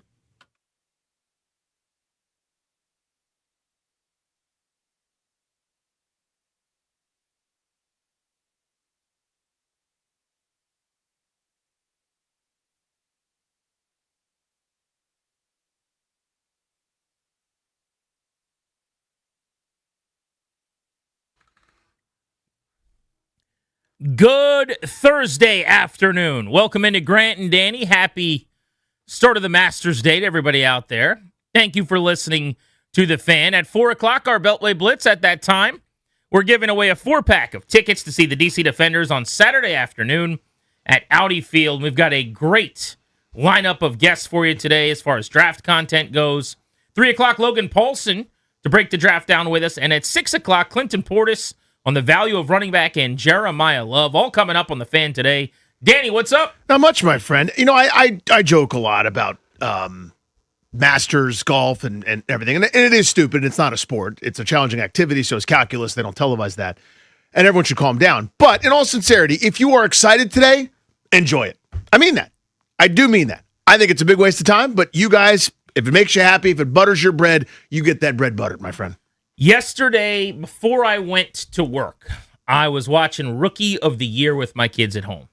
They had requested Rookie of the Year. I'm in a great spot as a dad where my kids like watching all the movies I watched as a kid. So we watch a lot of Mighty Ducks, a lot of Rookie of the Year. We watch some Angels in the Outfield, some Sandlot, heavy rotation, all those sports movies, right? So my kids wanted Rookie of the Year. I put Rookie of the Year on for them. I go to work, don't think anything of it. I get home last night, and as I walk in the door, my wife comes like screaming around the corner, and she's like, "You have the remote." And I was like, "What do you mean?" She's like, "You have the remote control." And I said, "What are you talking about?" She's like, "You walked in the house and the TV turned on. It hasn't been able to turn on all day long. We haven't been able to find the remote. You must have it in your bag." And I was like, "I definitely don't have it in my book bag for work." What? There's no chance. So I go through my book bag and I don't see the remote, right? And I go back to her and I'm like, "First of all, your crazy accusation. You came in really hot." That's a wild accusation. That is a strange accusation that I took. I'm going to call it the clicker because that's what I call it. Okay. That I took the clicker to work. So apologize that I don't have the clicker in my bag at once because that was you came in hot at me as I'm walking. She's like, "Well, why when you walked in the door did the TV suddenly turn on?" I was like, "I have no idea. It hasn't been on all day." So the claim was I had the remote in my book bag. And just that the presence of the remote turned the TV on, not the actual button pushing? That's the other thing I said. I said, "Why would it turn on? Just because I'm in the proximity?" She said, "Well, maybe when you dropped your bag, a button got You hit." doing an I Dream of Jeannie type bit? No, come on. And I said, "Go through my bag." I just looked through my bag. There's no remote. So she didn't go through the bag, obviously, but she believed me as she should. And so then the TV was just on and we weren't able to turn it off because no one knows where the remote is. So we've got to continue to look forward to the Paulson household. End of the night, I go up to the TV. I'm feeling around behind it. I feel like this like kill switch in the event, I suppose, that you don't have a clicker. I turn Kill switch is funny. It's an on-off button. That's fine. Yeah, this was more of a switch. This was a little bit more of a switch. The kill switch Back is great. behind the TV. That's great. And so I hit the button, right? TV goes off. Haven't thought about it since. Today, no TV. This morning, the kids didn't get to watch anything at the Paulson household. I am at work today. Okay. I go digging in my bag for a pen. No. What do I pull out? No. The clicker. No. It is in my bag after all. And now I've got to not only go back to my wife and say it was in my bag all along. That tail goes right between those legs. But I got to apologize. Yeah. I got to come up with a nice little monologue about how right she was and how wrong I was. Now, I actually, right now, think I was framed. One of two things happened. Either one of my kids, which is probably my 3-year-old, she likes to do stuff like this. She probably put the remote in my book bag, which was sitting on the couch while we were watching the movie. Mm-hmm. And then while I was feeling around yesterday, I just never felt it. I don't know how that would have been possible, but maybe it was, tucked in with something, and I did a quick search and didn't come up with it. Oh, yeah, we've all been there. I found my keys in the trash can. I didn't put them there. You know what I mean? Like, that's happened. But I also think it is possible, and I'm not going to say this to her, but I think it's possible that last night, maybe she found the remote, or this morning, while I was getting ready upstairs before she left the house. She finds the remote. To make herself right, she placed it on you? Then she places it in the bag. Now, I would not dare allege that to her or claim that. I'm just telling you as my friend. Without evidence, you can't levy that accusation. Exactly. But my God, you could ask around it. You could try to figure out some context clues. It's like playing the game of Clue. Like, if you feel like you've got enough candlestick, Colonel Mustard in the in the fireside room, like in the living room, you can make that accusation. I'm 1,000% sure that the clicker was not in the main compartment of my bag, because I did a really thorough search of that. What I don't know, as I sit here with my pal Danny Rouillet on Thursday, April 9th at 2:06 in the afternoon, I don't know the smaller contraption where I keep like earbuds, AirPods, pens, pencils. I think I did a quick sweep through that. Is it possible that the clicker was buried under like pens or something? I don't know. But I would say I'm 70% sure it wasn't in there when I looked yesterday. And if that's the case, that means there's a 70% chance it was placed in there since yesterday. Think about that. I don't think my kids would have done it after this brouhaha. So, do we have a lead suspect? You see what I'm saying? Yes, I do. Now, could it be? Would you put this past the parties involved? She doesn't want to do it herself, because if asked directly under questioning, she would be forced to lie in that case. So if I said to you, for example, did you place the remote in there? Ooh. Okay. She could say, no, I did not place the remote in there. Could she have deputized one of the children to put that remote in there to make herself correct? I don't think so today after the fact. Okay. My best guess is, and I'm not going to admit this, I'll just say I'm sorry, it was in there, whatever. You're going to have to lose this one. I'm going to wear this one. Yeah. I will take my L. Sometimes you got to do that. Yes, indeed. This is an L. Hand up. Listen, I got. You want AJ DeBonsa? You take your loss right now. However, there is a non-zero chance that this morning I was framed. Oh, my God. And that clicker went into that bag so that victory could be had tonight when I get back home, and I would have to do a big apology. That's all I'm saying. I don't know exactly what happened. Give me your confidence. But I will always have doubt. What are you more confident in? Ovechkin comes back or that your spouse framed you? So I'm 49% sure Ovechkin comes back. I think there's a 25% chance I got framed. 75%. Like it's on the board. It's definitely on the board. 75% chance that when I felt around in my bag, I just missed it. You Dan Quinned it, we missed it. Had I not have searched it all, I would just say, oh, man, that's so stupid. You were right. I did have a clicker in my bag. But the other thing is, the reason I only put it at 25%, the reason I think she's onto something, apparently the TV turned on when I got home and dropped my bag down yesterday. That was the first time it turned on the entire day. They couldn't get it on. It was off. And then I get home, drop my bag. And the reason miraculously, she kind of came running around the corner was like, you have the remote in your bag. And I was like, what are you talking about? She's like, it just turned on. You had to have had it all day long. I was like, didn't know anything that she was talking about. But because it popped on, I'm like, well, maybe it was kind of buried in there somewhere. And it did get turned on because a button got hit. So I know we got a show to do, and we're going to do it, you guys, today, I promise. The number of times, not this specific incident or thing has happened to me, but it's now to the point where I can't convince my wife that the thing I'm saying is correct. In other words, if I'm like, it's not there, I can't find it.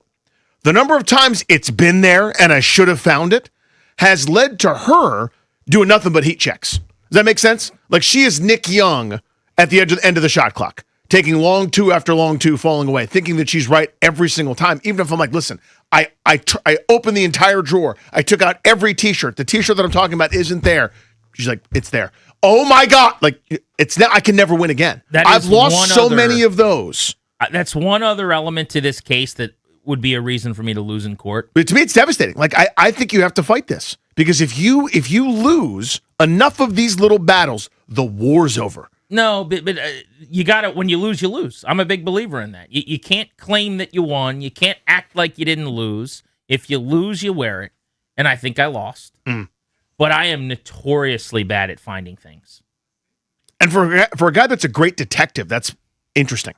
It is, but only specific, like go into the pantry. There's cookies on the top shelf, they say. And then I open the pantry and I'm looking at the top shelf and I don't see cookies. 6 minutes later, I'm like, come show me where the cookies are. Go into the refrigerator, grab the ketchup. 2 minutes goes by, no ketchup. Where is it? Show me the ketchup. I'm not good at seeing the things that are supposedly right in there. Well, you're a human male. It's not a strong suit. It's right there. No, it's not. It's not there. It's not there. It's not there. And then she walks over, moves me out of the way, grabs it. Show me where it is. Like it's right there every time. And I've lost so many of those that I don't have any benefit of the doubt. So if it's like the remote's not, like if this situation happened for us, the remote's in your bag, I go, no, it's not. She knows that it is, and she won't bother looking anywhere else. What a weird thing, though. Look at that remote control. Look at this. That's the clicker. This is the clicker in question. It was in my bag the entire day, and possibly for 2 days. Do I want to watch Netflix, Prime Video, Samsung TV Plus? Do I want to turn up the volume right now for whatever the kids are watching? It's right here. It's right there. In the studio. Logan Paulson at 3, Clinton Portis at 6. Nice little show plan for you. Let's start with a DC team approval rating. We do this occasionally. I don't know if it's a quarterly check-in or what, but we got 4 major teams in town. What is your ranking on approval rating right now, Danny? And for listeners, I don't want them to go 1 to 4, but I'd love for you to give me the team that you most and least approve of how they're doing their business or feel best and worst about. It's really, at its core, a favorability or a happiness scale. Now, this is not who's the best and who's the closest to winning a championship. Which team wins the next one? We're not doing that. Point is, who's doing what you want them to do? Here's why I bring this up, and I pitched it in our old show conversations. I found myself annoyed at the Capitals last night. The good son, the kid that comes home with straight A's most of the time. They won against Toronto. Why would you be upset, Danny?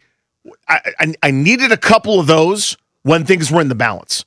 When you've got 2 of the 3 teams on your schedule that are way below you in the standings, you got outscored 15-4.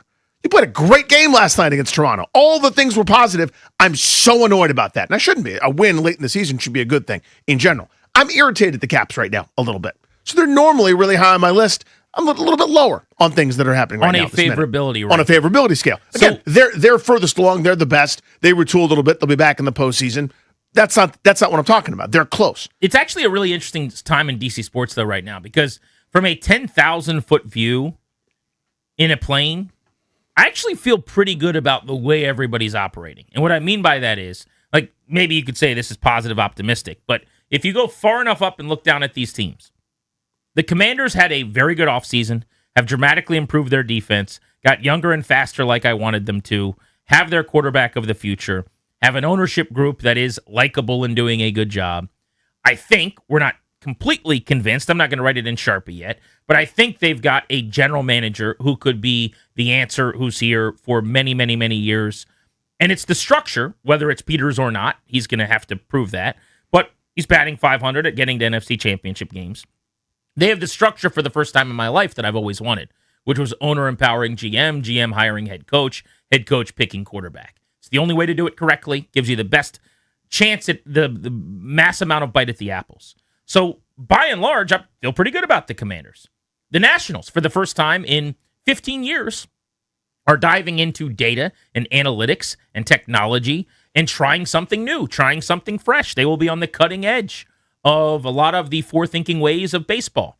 They have an executive in Paul Taboni who was on a rocket ship to stardom. They have an entire group of people around him who I call the Avengers of young front office executives that they've assembled here. They've got a young manager who I really, really like in Blake Butera. So are they going to lose a bunch of games? Of course. See the Wizards. But that doesn't mean I can't be happy with the process. It's a multi-year, multi-pronged plan. It's going to take some time. But right now, the people I care the most about, James Wood has homered in 3 of 4 games, and in the other game had 2 hits. C.J. Abrams is leading the league in runs batted in. Cade Cavalli looks like a front-of-the-rotation starter. Dalen Lyle looks like a legitimate big leaguer. Brady House ascending in front of our eyes, off to a tremendous start, hitting .300. Like, those are the most important players on the team. And while, yeah, they're 4-8 because the bullpen stinks, they've been really, really good. The Wizards. How long have you and I sat in these seats and asked for them to do the thing that they're finally doing? And there it is. That's why they're my number one in this, for example. So I go back to the Nats for a second. I don't think ownership's going to spend. You'll have this great young core. Everyone will look around, and you go, all right, let's add, and they won't, and it'll be more Miles Michaelis. So that's why they're not higher in my rankings. The Wizards are my one seed in terms of favorability, in terms of approval rating. This is everything that I've ever wanted. Smart, shrewd GMing. President of Basketball Operations Zing, in Michael Winger's case. You could bring in stars, whether they're past their primes or not, whether Trae Young is going to be the difference or Anthony Davis is going to be the difference. I have no idea. But you need people with that sway speaking good about you in the league. That's what this league is. Wouldn't you know it? You get Anthony Davis on a podcast, cursing a bunch with Draymond Green, telling you how great Washington is. You've got young assets. You've got a tanking process, not winning 38 games and getting another Denny Avdia at 9, even though he's actually having a great year. But you know what I mean? You're doing the thing that gets you great. You're trying to actually do it for the first time in my lifetime.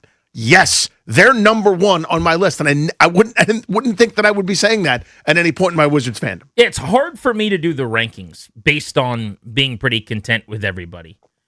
The Caps were the last team I hadn't really gotten to, and they are the best product. They're still a really good product. A few shootouts go a different way, and they're in the playoffs right now.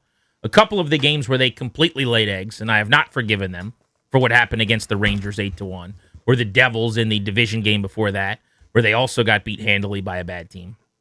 So don't get me wrong. I'm annoyed by them. I'm frustrated. I'm sending them to their room to think about what they've done. But in the 10,000-foot view of the organization, they are a quality offseason away from arguably being one of the best teams in the Eastern Conference, in my opinion. And the simultaneous rebuild that has been envied by executives all over the NHL, like legitimately competing for playoff spots, maybe not being a true cup contender, as we've seen, getting out of the first round has proven really difficult, but being worth investing in, being a good product, being a compelling, entertaining, winning team that makes the playoffs more often than not at the NHL level while completely rebooting your system and having some of the better prospects in the game. It's really hard to do. And they walked both paths simultaneously very, very well.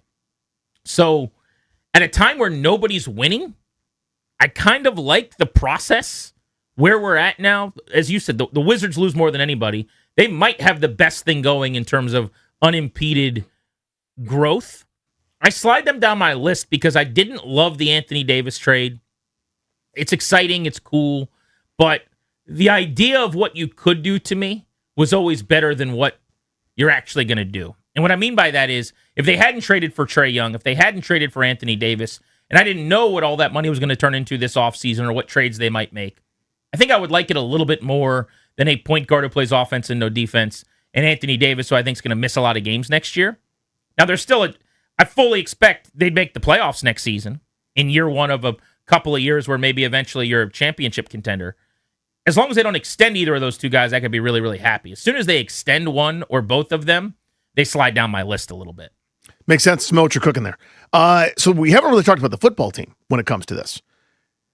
Last year was so awful and so toxic and so bad. I've liked their offseason a lot.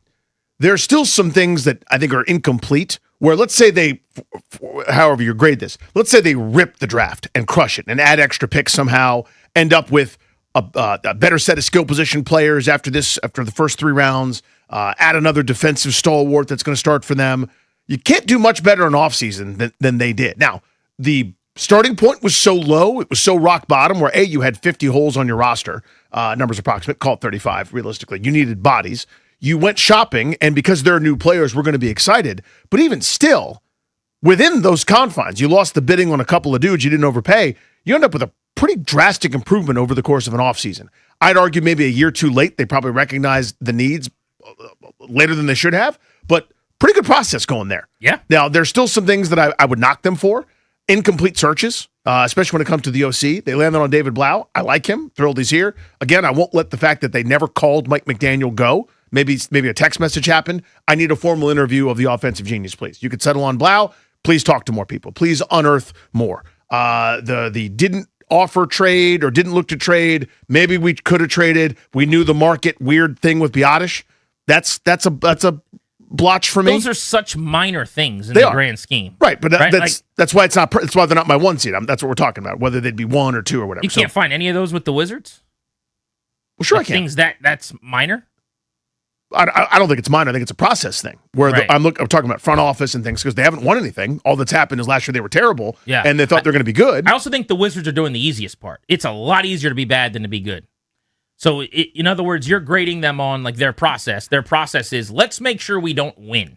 It's a lot easier to do that than to do everything correctly and win as much as possible. Yes, but also the NBA is different, and the thing that I keep hammering is the cultural element of stuff, where you need a player with Davis's gravity telling everybody how great Washington is. The rep that's happened, that transformation matters more than an individual acquisition or otherwise, right? If they get screwed in the lottery, which they will because it's the Wizards and pick 5th, and it's Caleb Wilson or Darius Acuff or something else instead of DeMonts at number 1, the process is still awesome right there in that regard. You've done more transformative than you have of just losing. Right, A lot I'm of teams are saying just it's losing. Easier to do the process they're doing than the one Washington's doing. In other words, the Wizards' process starting next season is the one that the teams like the Capitals and the Commanders are doing. The one the Nats and the Wizards are doing, which is tear down, be bad, essentially set things up for the next phase.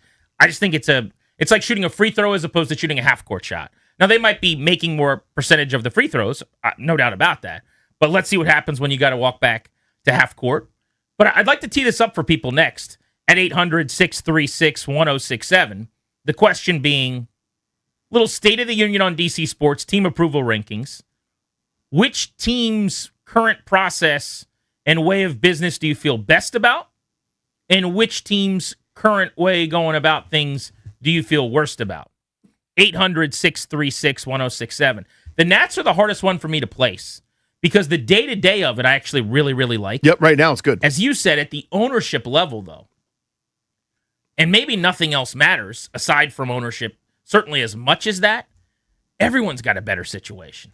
Ted Leonsis is sitting courtside, and him and Zach are there every single night, and they're invested and they care. Wizards, Capitals. The Commanders, you've got this new ownership group. With the Nats, it feels like Mark Lerner wants to be the owner of the team, but there have been so many stories, and there's so much speculation about trying to sell, not being able to sell. Will they sell after the work stoppage? And then just a lack of spending and seeming commitment that overshadows a lot of things. So how do you feel okay about the day-to-day if you know that, to your point, when it comes time to spend, it still might not happen? I don't even know what to do with them. That's why they're lowest on my list right now. Even though everything you mentioned previously about the current players, rubber stamp cosign. I've been wildly impressed. And with the system's off to a good start. 100%. They got some kids. They got more depth in the minors than they've had in a long time. These coaching staff, the GM, the C-suite level, those guys rubber stamp everything that they're doing. I am in love with it. I'm thrilled. I'm over the moon. It's the big black cloud of mystery that I have no idea how to see through. DC team approval ratings. Who do you feel best and worst about the way they're going about their business right now? We'll take your calls next. 800-636-1067. Logan Paulson on the NFL draft coming up in 35 minutes on The Fan.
And it's brought to you by Reynolds and Power Home Team, Keller Williams Realty. The Wizards back in action tonight, trying to avoid losing their 11th consecutive game. That's too shy of their longest losing streak of the year. Their opponent, the Chicago Bulls, once again after getting beat 129-98 by them on Tuesday. 7 p.m. tip-off right here on The Fan. Now let's take a look at the Round 1 Masters leaderboard. It's in partnership with Golfdom by Worldwide Golf, serving golfers since 1982. And home to the legendary 90-day 100% satisfaction guarantee. Scotty Scheffler, a notable 2-under par. He just eagled the second hole. Tommy Fleetwood sits at 3 under. They're all chasing Sam Burns, who's playing the 18th hole right now. Jordan Spieth, Brooks Koepka both sit at 1 under par. Rory McIlroy has a putt for birdie. He's at 2 under, playing the 14th. Want to hear the fastest way to know what your home would sell for? Reach out to Empower Home Team. Simply text your address to 800-763-3000. No phone call, just text your address to 800-763-3000. That's 800-763-3000. From the Crop Metcalf 5-Star Sports Desk, Kevin DiDomenico on The Fan.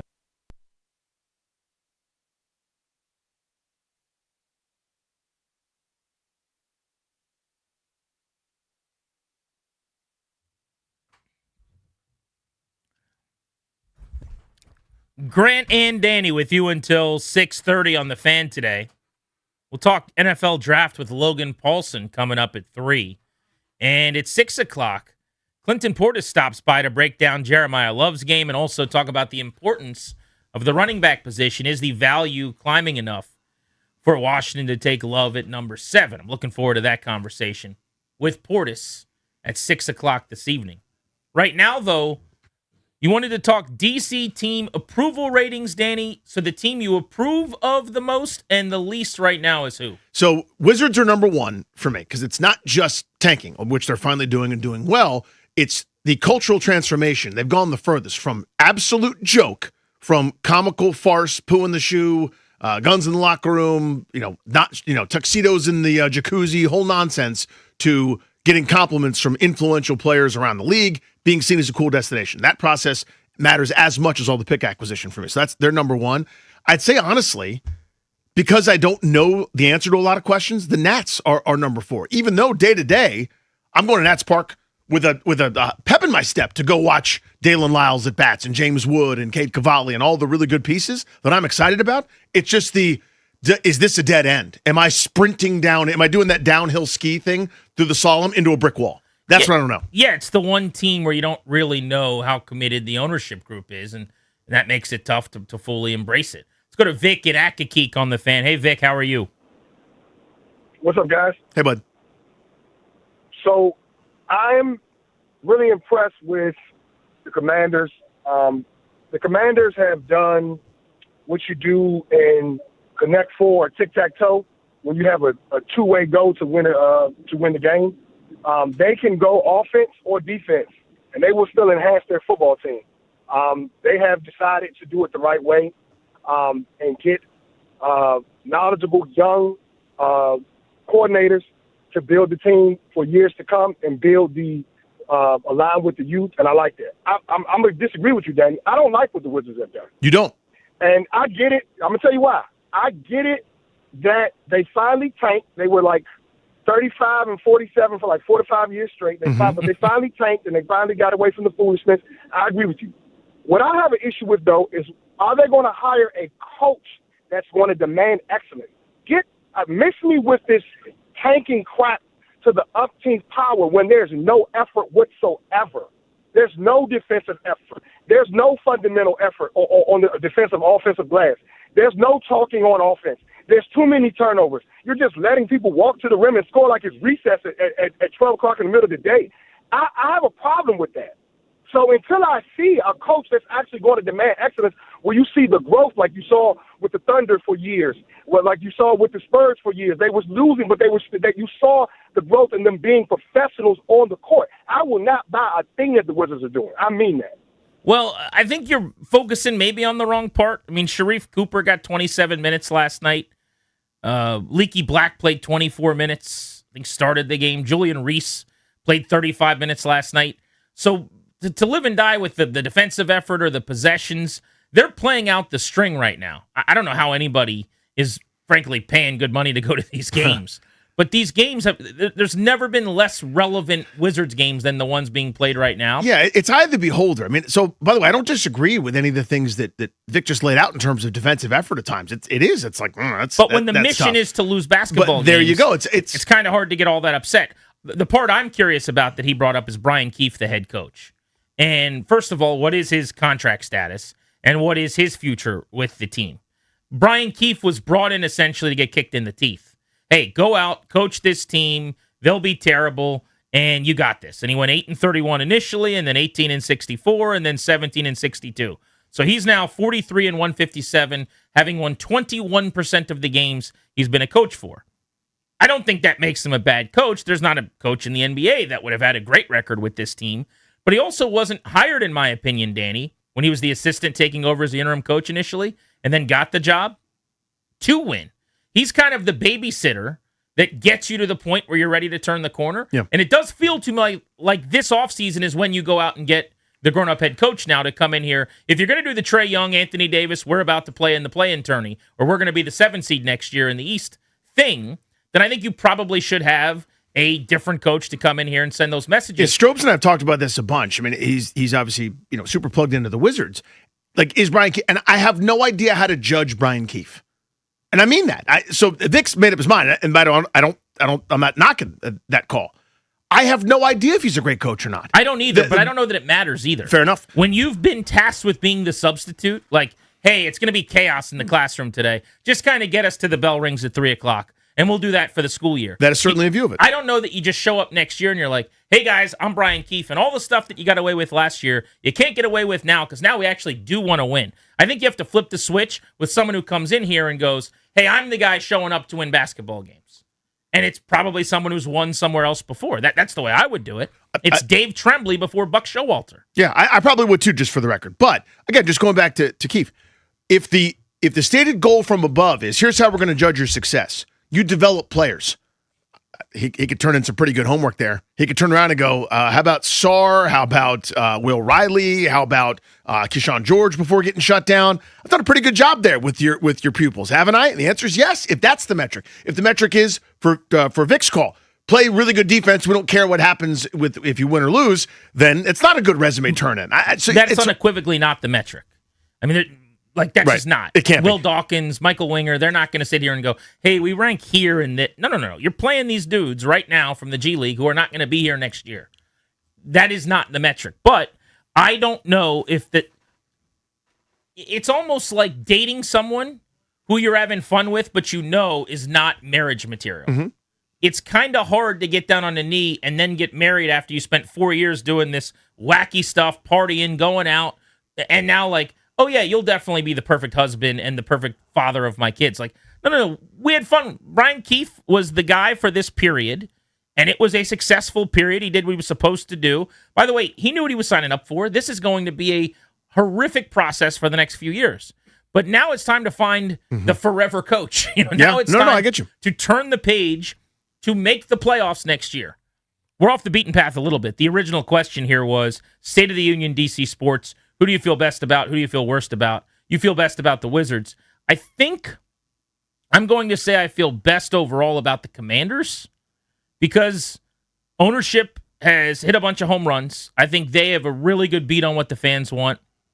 They're coming off of a strong offseason, and the most important thing in the NFL is the quarterback position, and it looks like they've solved that. I don't really feel terrible about anybody, but I understand your logic on the Nationals based on ownership.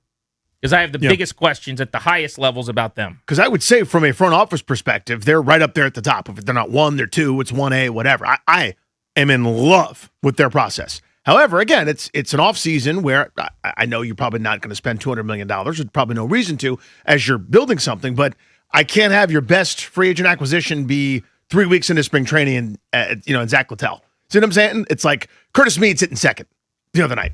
That's not good enough from a money spent investing in the ball club perspective. But with what they're tasked with, what they're given, talking about the front office, they are turning in A work as far as I'm concerned. Yeah, and that's, I think Curtis Meade hitting second and that kind of talent is perfectly reasonable now. Right? Would I like one more big league bat or one more veteran reliever in the bullpen? Sure, but what's the goal? they could get the number 1 overall pick this year. This is one of those years where you're not going to get screwed over because you were bad last year. So I think Wizards-esque, the goal this year is probably, let's develop the kids, let's get production from some of our most important young players, but if they're bad enough, they could pick at the very top of the board.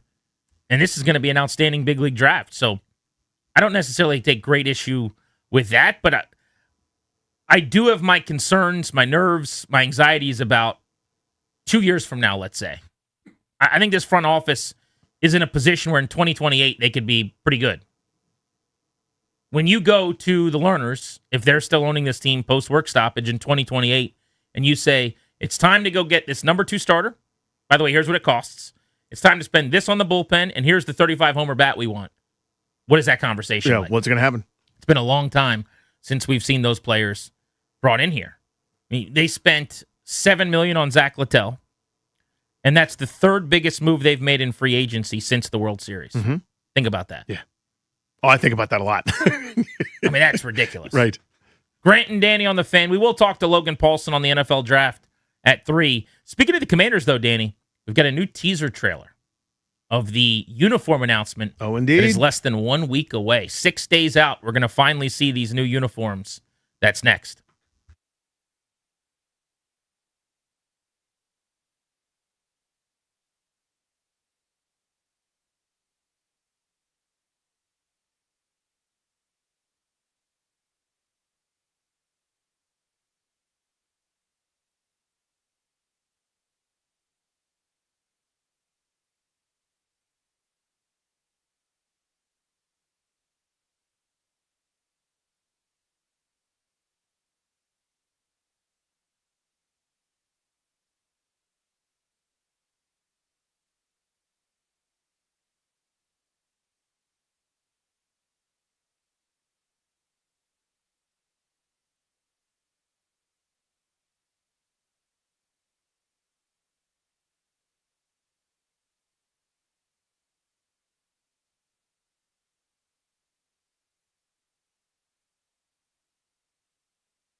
He's Danny. I'm Grant. This is The Fan. The Commanders released a teaser trailer of their new uniforms yesterday. I got to say, I think they're doing a nice job playing up the excitement, the energy. They've had these little morsels that they're dropping along the path, like kernels of popcorn. Little nuggets. We're following into theater number 4 on the right as we get the eventual Wednesday unveiling of these new uniforms. But the newest video they had was just an announcement, basically. It says new uniforms April 15th, and then it's a compilation of a dozen or so guys at the facility who are opening a box. The camera's in the box, and you get this point of view of them looking like as if you are the jersey, looking right at you and commenting. And it's a bunch of players, some of them very popular players, guys like Jeremy McNichols and Jeremy Reeves and Rashad White and others. And I got to say, Danny, well produced, well put together, but it's hilarious because online, everyone's trying to now find any little nugget that they can. So you're freezing the frame at the exact right moment when a guy with glasses opens it up, and what reflection can you see? Rashad Wright's rocking lenses, and there's screen grabs going around of like, look at the reflection. And if you turn the lights off in the room you're in and you tilt your head to the right, use the decoder ring, you can kind of make something out. My favorite, though, is, I'm sure purposefully, there is one moment in this 13-second video where a player's looking down at the jersey at like 3 seconds in or something. And clearly you can make out the burgundy jersey at the very, very bottom of the screen for a split second. And I don't think they would have left it in there if they didn't want like the smallest part of it showing. Because you can't really see exactly enough to like know anything. It's at the 3 second mark.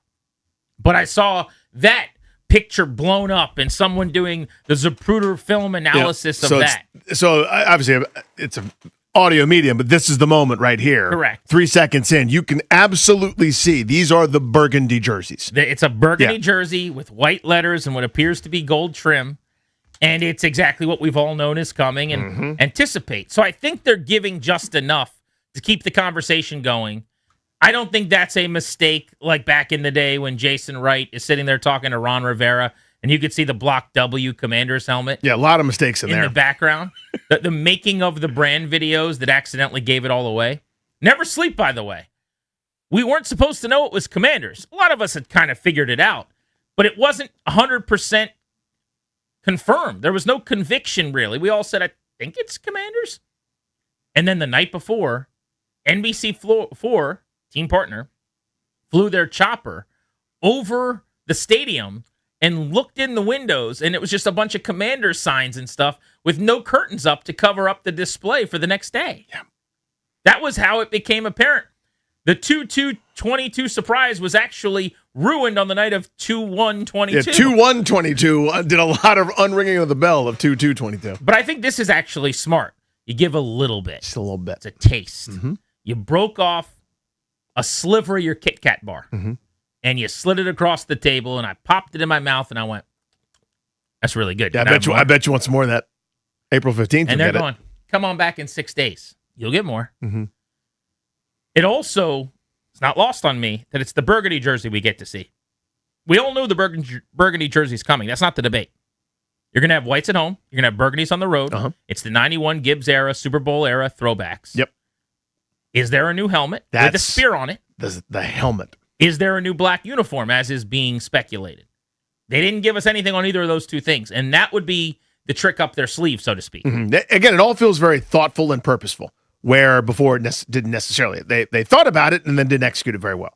This is exactly the thing you guys already think you know, here's a little morsel of that, right? That little piece of burgundy that's in there. No logo, no helmet, no alternate thing. There's still, as you said, plenty of surprises yet to come in that regard. Why didn't they just reveal the new helmet in the background on accident with a reflection? That's what we're supposed to do with reveals around here. Isn't that how it works? Don't you want to do that? Now, it'd be even better if it's a bunch of guys that don't have any allegiance here and are under contract for a limited amount of time who are definitely going to go elsewhere. Yeah, why isn't Dan Quinn designing the new uniforms? Could we do that? Could we get those guys involved? Still the biggest frustration I've got. It's the passerby. Yeah. It ain't my number one, but it's on the podium. Deciding my thing for the next 50 years of my life. Uh-huh. My kids will only ever know this. They were so young. This is all they'll have. They'll never have Redskins. They'll only have this thing. And the people that decided it are now working for collectively the Atlanta Dream and the, San Jose soccer team, City, whatever. Kansas City, and this and that. And it's like, you chose my thing, man. Yeah. And you didn't care at all about my thing. You were just there for a few months. That was just your gig. So my son the other day, the family, everybody but me, went to some mall somewhere, and my 8-year-old came back with the name of the local 53 with a hat engraved with his name on it. And he was so excited about it. And my wife was annoyed at me because my reaction wasn't like the over the top it should have been. After a second, I caught myself and realized, oh, he's pumped up about this. Let's let him know. But I sat there and kind of went, oh, because there it is. It's staring right at me. I'll never buy one, but it was like he was pumped. Of course, my wife bought it for him. God, it was like I'm just stuck with this thing. And Will Misselbrooks is claiming that it's the greatest reband ever, and he's on like his third team since then. Will Millbrooks, the former Red Sox infielder? No, this is Will Misselbrooks, who's like Randy the rebrander, who's like Craig the consultant who goes around. He's like, hey, do you need to rebrand? I'm here. No, Will Middlebrooks is the former Red Sox infielder. No, he who's is married to Jenny Dell, who was the sideline reporter for the Boston Red Sox. That's all true. Who's I think she does CBS NFL TV or something now. She's terrific on television. Does a very good job. Logan Paulson is on the show next at 3:00. Logan on the NFL draft. My buddy from Take Command on Grant and Danny in moments.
Realty. The Wizards back in action tonight, trying to avoid losing their 11th consecutive game. That's too shy of their longest losing streak of the year. Their opponent, the Chicago Bulls, once again after getting beat 129-98 by them on Tuesday. 7 p.m. tip-off right here on The Fan. Now let's take a look at the Round 1 Masters leaderboard. It's in partnership with Golfdom by Worldwide Golf, serving golfers since 1982, and home to the legendary 90-day 100% satisfaction guarantee. Scotty Scheffler, a notable 2 under par. He just eagled the second hole. Tommy Fleetwood sits at 3 under. They're all chasing Sam Burns, who's playing the 18th hole right now. Jordan Spieth, Brooks Koepka both sit at 1 under par. Rory McIlroy has a putt for birdie. He's at 2 under, playing the 14th. Want to hear the fastest way to know what your home would sell for? Reach out to Empower Home Team. Simply text your address to 800-763-3000. No phone call, just text your address to 800-763-3000. That's 800-763-3000. From the Crop Metcalf 5-Star Sports Desk, Kevin DiDomenico on The Fan.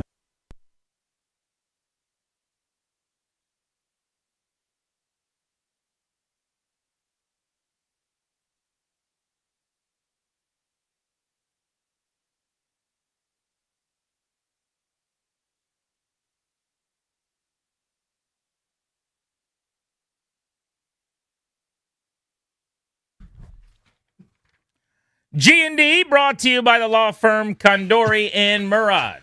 We're exclusively sponsored by the law firm of Condor and Murad. Estate planning, elder law, real estate transactions, probate administration. Their attorneys are always there to protect you and your family's assets. Schedule a free consultation with their team today by visiting kmlawyers.com, and be sure to let them know that we sent you. That's kmlawyers.com. In 1 hour, we'll give away a 4-pack of tickets to the DC Defenders game Saturday at noon over at Audi Field. You got to be listening. That's at 4 o'clock ahead of the Beltway Blitz. But right now, let's go to the Rude Guest Hotline. Welcome onto the program, our buddy Logan Paulson. Logie, how are you? I'm good. How are you guys, man? Is that Defenders game? That's how this great friendship of the Paulson brothers got started, right? That's right. Logan Paulson and I calling DC Defenders football just a few years ago. That was before the pandemic. That was like 1.0 XFL, too. Mm-hmm. Yeah, that was first generation, best generation, right? That was the good stuff, man. Paulson and Paulson, they fight crime during the day, call Defenders games at night. Those games were a blast. All right, so we want to talk NFL draft. Logan and I have been doing a ton of draft content on our Take Command podcast, which is available wherever you get your audio. Our Mock Draft 2.0 is dropping, and I got to say, Logan, as we get closer and closer, it's not like we're getting more intel just yet on what's going to happen ahead of Washington. It still sounds like Fernando Mendoza to the Raiders at 1 is the only real known commodity in those first 6 picks. Yeah, I mean, it's so funny. Like, I had 2 or 3 conversations today with different people that work in various levels of different teams, and it's like this person will say, oh, this person's for sure is going to, this person's for sure going to, and then all 3 people will give you a different answer. So I think it really just kind of depends on on your flavor and what you're looking for. Like, I've had, you and I have been really adamant about David Bailey at 2 because of the experience, because of the production. Other people say Arvell Reese. It does feel like there for sure is going to be an edge rusher there. Heard something interesting today on the Todd McShay show that, hey, Arvell Reese or David Bailey might go at 3. And all of a sudden that kind of starts shaping up in a nice way for the top 5. So I do think, yes, it is kind of gray at the moment, but I do think we're kind of starting to finally identify players that will go in that top 5 to 7 range, which is providing a little bit more clarity for Washington at 7. The idea of 2 edges, 2nd and 3rd, Bailey, Reese, in whatever order to the Jets, Cardinals, is a new thing, but it's gaining some traction. What would that mean for the Commanders at 7 if it played out that way? Yeah, so I think all of a sudden it starts bumping. It kind of changes the dynamic in terms of the player that you can expect to see at 7. Obviously, then you look at Tennessee, do they go Jeremiah Love? Then you look at the Giants, do they go Sonny Styles? Do they go offensive line? I think the Cleveland Browns are a total, kind of in the wind type of pick there. They could go a myriad of directions. There's all these different reports about people not liking offensive playmakers at the draft there for Cleveland. So I look at Washington, I say to myself, all of a sudden, if that's how that goes, it probably pushes Reuben Bain up the board a little bit, puts him in contention for Washington at 7, probably makes Mansour Delane a very viable pick there in terms of value for a prospect. Obviously, you're looking for corners, you're looking for tackles. He's the best corner in the class, and I don't think it's close personally. I think he's very, very talented. And so I think players like that kind of move up. And also, I think if they go 2 edges there, I think it potentially pushes Sonny Styles down to Washington at 7. So all of a sudden, these 3 really good defensive football players are there for Washington, which I think most fans would be pretty excited about. Let's go into Reese most specifically, because I see more often than not, Logan, he's mocked to the Jets at 2, and everyone's sort of, I don't want to say it's the Mendoza level of done deal, but that seems to be the consensus. And I'm not as sold, maybe. And maybe, again, I don't know what the Jets are going to do. They're a bit of a wild card. But the ceiling is high, but he hasn't done a lot of what you presume that he's going to be asked to do at that next level. Everyone's saying Micah Parsons 2.0, but that's hopeful. That's eye of the beholder type stuff that he could do that sort of thing at the next level. Go into what you've seen from Reese and kind of your view of him. Yeah, I mean, I quite frankly see it the same way you see it. I see a guy who is an athletic freak, did multiple things in the defense, blitz, covered, played off ball, played on ball, can set an edge. But in terms of like the value of being an edge rusher, didn't really provide a ton of that. And so like, is that worth 2? And I had a conversation with someone today who kind of illuminated why that works for a lot of people. And they say like you draft the genetic freaks in the top 5. So obviously one freak is Jeremiah Love, and to my surprise, he said the next freak is Arvell Reese. Yeah. And so I think that's kind of what you're looking at there is there's only a certain number of people on God's green earth who look, move, and play with the physical violence of Arvell Reese. And you say, man, we can make that go. And I think coaches look at that film, they say, we can make that work. So I think that's what you're getting at there with him is because I see it, again, Danny, the same way as you. I see there's a little bit of risk.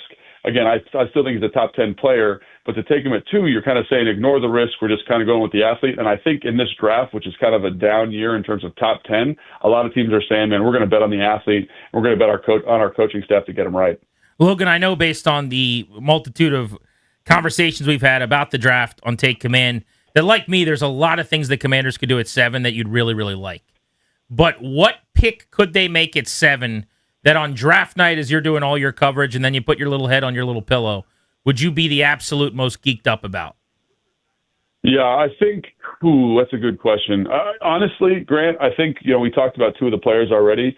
If you pick Sonny Styles at 7, and if you pick Mansour Delane at 7, I don't know if there's 2 more consistent, high upside football players than that. Then you're going to get a 10. Obviously, there's conversations about David Bailey falling to 7. The closer we get, the less realistic I think that is. Some people talking about Jeremiah Love falling. I think the closer we get, the less realistic that is. But in terms of 2 players that I think are difference-making defensive players with high athletic upsides that have good football IQ, the tape supports it, they're young football players, I think Mansour Delane and Sonny Styles are very exciting prospects there at that 7 spot. All right, go into Styles. I mean, to me, like that, you're talking about athletic freaks. I don't know why he's not getting mentioned in those sort of, kind of conversations, because that seems to me to be exactly what he is in terms of that, really, kind of merely scratching the surface of how great he could be at the next level. Is it a position value thing as to why he's not being viewed that way? Because I know Love's on that list. Go into Styles for me. Yeah, so I think, personally, like Grant knows this, because we talk about it all the time, I would put Sonny Styles in that freak athlete category. Yeah. I think when I talk to people in the NFL, there's a little bit of reservation about the newness of the position for him, right? They still see safety traits playing at linebacker, and they see a guy that's growing into that role a little bit. So I think that's part of it and why they don't try to truly have him as like that elite physical difference maker. Because again, one of the people I talked to said he's not a true thumper at the position. And I personally think he shows enough of that. I think he can grow into that. Like, I'm on board with that. But again, I think this is one of the fun things and one of the frustrating things about the draft in general is I see an athletic freak with high upside, young football player, smart football player, great leader. I have him as a top 3 player in this draft. I talked to somebody else who was in a front office, and they said, we don't really see him that way. We see him in like kind of that 9 to 15 range. And so, again, there's just differences of opinion there, and that's one of the things about the draft, like why it's a crapshoot. We can look at the exact same thing, and I can come to a vastly different conclusion than someone else who I have a lot of respect for. And I think that's one of the things about this process, amongst many, that make it so hard, especially in this year's draft, where there's not a lot of separation between prospects, to kind of come to some kind of consensus. Logan Paulson with us here on G&D. So I've tongue-in-cheek jokingly said in the past that every war room should have like a regular guy, like a regular fan in there, so people don't get themselves too talked into like craziness about like measurables and things like that. So if I was the regular guy in the room, I'd go, listen, I watched Ohio State. I don't know anything compared to what you guys know. Logan, you've forgotten more this morning than I'll ever know. But Caleb Downs is in on every play. That guy's awesome. idiots like me can see it. You guys should consider that as well. So how does that kind of go into it, into this conversation with Styles? I mean, a lot of Ohio State up there at the top, but I watch Ohio State play from the first time they're on TV. I go, that guy's incredible. Now, maybe he's in a good position. That's part scheme, but seems to me that guy's really, really good. What are your thoughts on Downs? Yeah, I think it just depends on like your process and how involved the analytics are in your decision making. Like again, I talked to a guy today who was like, I think he's a for sure lock top 5 pick. Talked to someone else who said I'd rather take him between 10 and 17, I think he said. Interesting. So again, it's just difference of opinion because like when I look at Caleb Downs, like you said, Danny, like he passes the eye test, right? The film is it's unimpeachable, right? Like it's almost flawless, right? The instincts, the way he rallies the ball, the way he tackles, the way he produces the ball with physical tackles. He can play in the box. He can play the post. He can play man coverage. And a lot of people say, oh, well, he's 5'11", right?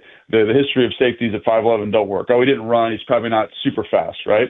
And then, someone I was talking to John Kind today, and he's like, well, Ed Reed ran a 4.57. He played faster because the film was so good. And so that's where, again, you're going to have to kind of that. Sometimes having that just a guy in the room is helpful because ultimately it reminds you, like, what are we trying to do? What's the end game here for us in the draft? It's to find football players, right? And there's no doubt in my mind that you can use that word to describe Caleb Downs. So I'm with you, Danny. I think he's probably going to go higher than a lot of people think because, again, right now the combine, the pro day stuff, all that stuff's coming out.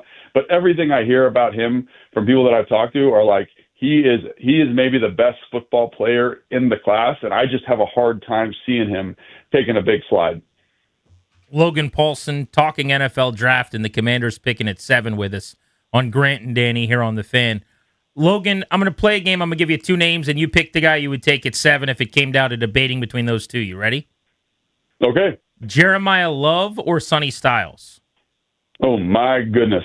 I think, honestly, Grant, I'd probably go Jeremiah Love. If we're just going, like, ignore the contract value, ignore all that stuff, I'd probably go in Jeremiah Love. The more I just watched him, did a deep dive, watched 5 or 6 games on him. He's special, man. You get a little steamed up, don't you? You get a little steamed up. Special football player. And it's not just how he runs the football. It's not the 40. To me, it's like what he does in the pass game, man. Like, I was not aware. People said he caught the football well, and I agree, and obviously the highlights, but there's times where he's running like a receiver route tree. I went back and watched or kind of reviewed my notes from the combine, and I forgot this, but he ran corners, he ran seams, he ran high crosses, and looked like a receiver. And so obviously that's a skill set that in the right offense, with the right offensive mind, is a dangerous weapon. And so you talk about a guy who has like 0 questions, right? He can catch the football. He can run the football. He's explosive. He's big, man. He's like 217 pounds, right?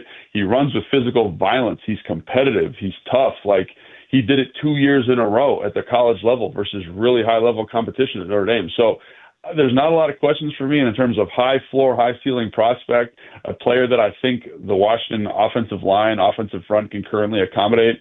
Like, I think Jeremiah Love's going to be the pick. All right, I'm going to give you a couple more. If you just give me the answer, I'm going to circle back to some of these names. So I'm going to go through a couple. Love or Tate? Love. Love or Bailey? Ooh, Bailey. Okay, and then I'm going to go Tate or Downs? I'm going to go Downs. So am I right in saying, this is the feel I get, we've talked about this on Take Command a little bit, that you are more down on Bain and Downs than a lot of draft experts are? Is that fair? I would say I'm like a moderate. So I'm higher. I think I'm like right where most people are on Downs. I'm a little bit lower on Bain. So let's go into Bain. Why are you lower on Bain? I just think so. I think Bain's a good football player. I think you cut the tape on. I think there's a lot to like. Plays with good physical violence. I think there's good hand usage. Sometimes he gets a little bit sticky. Sometimes he's not as disruptive as you want, but he's a good football player. But what does that mean at the NFL level? I think is the question I have to constantly ask myself. Is he ever going to have more than 8 sacks in a season? I don't think so. And so when people start talking about that as a top, I saw some mocks the other day where he's going number 2 to the Jets, right? If you're going to take him as a top 5 player, I just have a hard time with that, right? Again, like he's going to be fine. He's a high floor, like all those different things.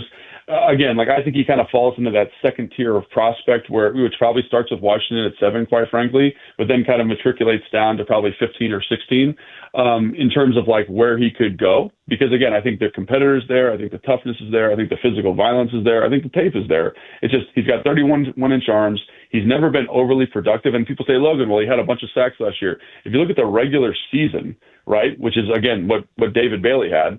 David Bailey had 15 sacks. Reuben Bain had 6 sacks. He's never been an overly productive player. And if you want just sack production, Akeem Mesidor, his counterpart, is probably a better pure pass rusher.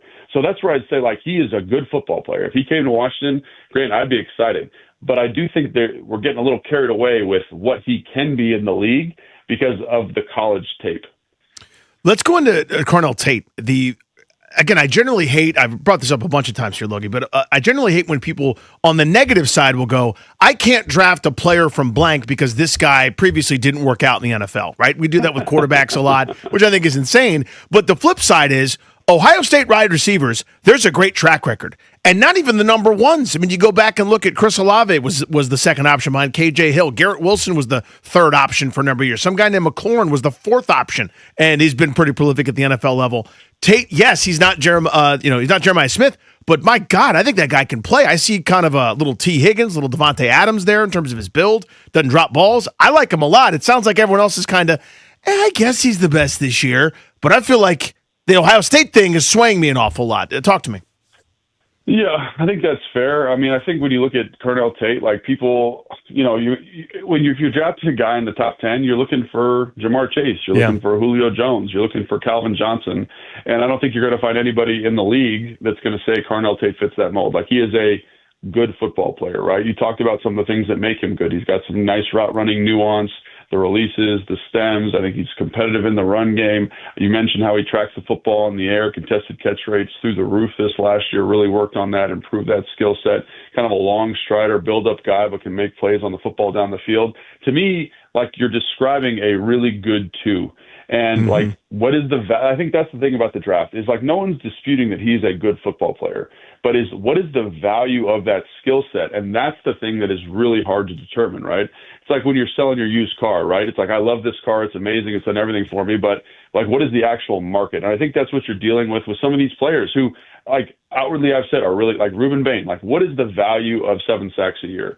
What is the value of a good 2 in Carnell Tate? And I'm not saying he can never develop into a 1. I'm not saying that. So people who are big Carnell Tate stands, like, hear me out. I think he can still develop. But I think that's the conversation around a player like him. And where do you take a guy like that? Yeah. And to me, like, traditionally, the value of that player has been between, again, probably 10 and somewhere in, like the 20s, like with Emeka Mbuka last year. So that's kind of what you're looking at, in my opinion. And I think that's why the conversation and dialogue around him is so, like you said, kind of lukewarm.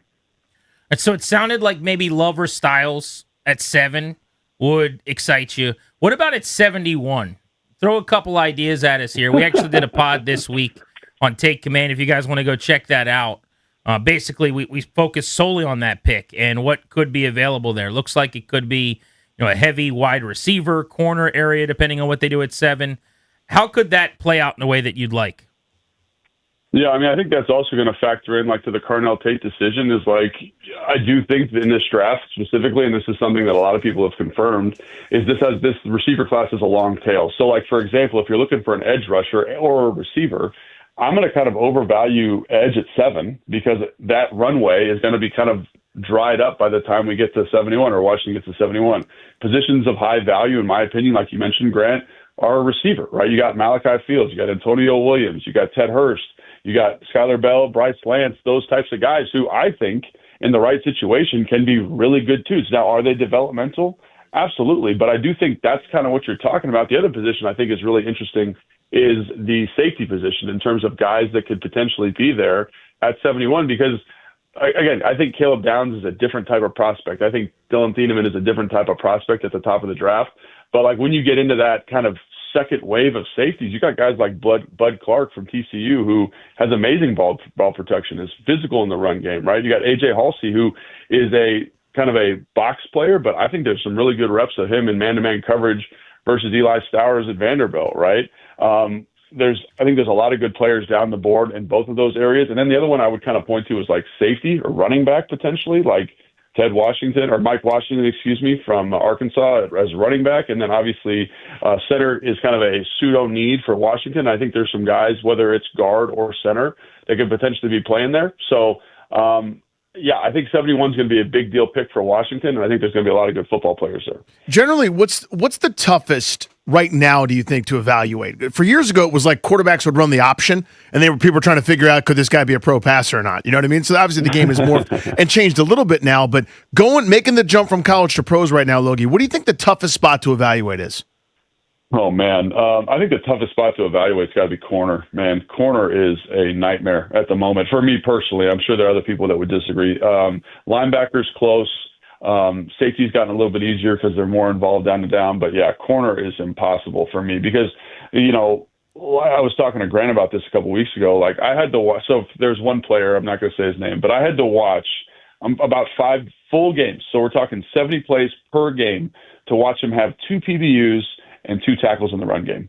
Like, that's insane. Like, there's such a small sample size of you actually playing football. And then there's plays because there's so much RPO where they literally do nothing. They don't even get out of their back pedal. So I think that's just a tough one because sample sizes are so small, schemes are so different. Pass distribution at the college level makes the field spacing so different than it is in the league. What the quarterbacks can do in college is drastically different what happens in the NFL. The skill of the receiver is drastically different in the NFL as opposed to college. So that one, to me, is really, really hard. And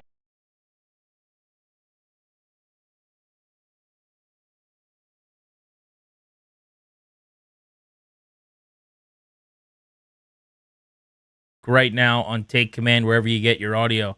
Always good catching up, buddy. Thanks for hopping aboard. Guys, thanks for having me on. Appreciate it. Thank you, Logan. Enjoyed it, buddy. There's Logan Paulson on Grant and Danny here on The Fan. I got some news for Danny as soon as we come back. I think you'll be interested in this. Big development as far as the show goes, I will say. And then I want to talk about sports teams who have the most aura. You're listening to The Fan.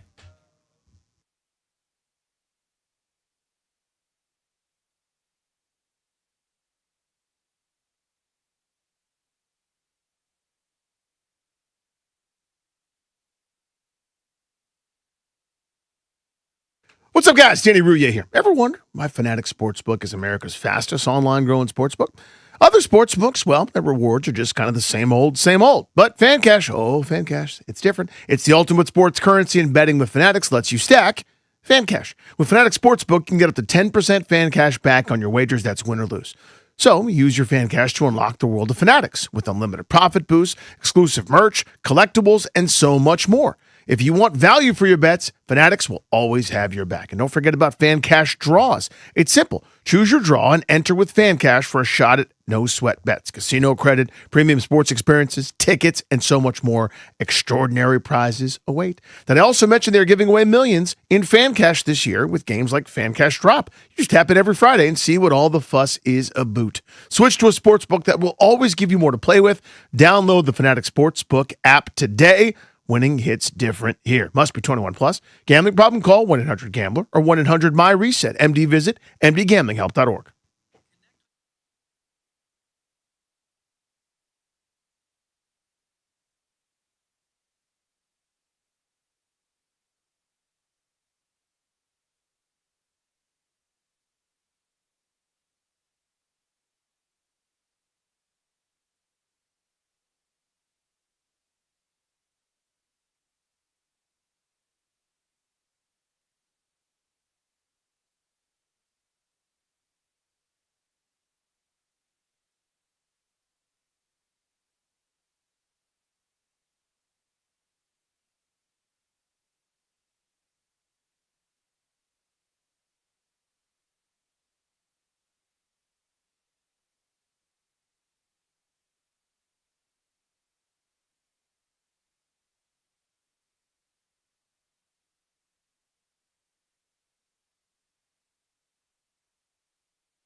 And it's brought to you by PVI Office Furniture. Fast, excellent, affordable. Business grows with PVI.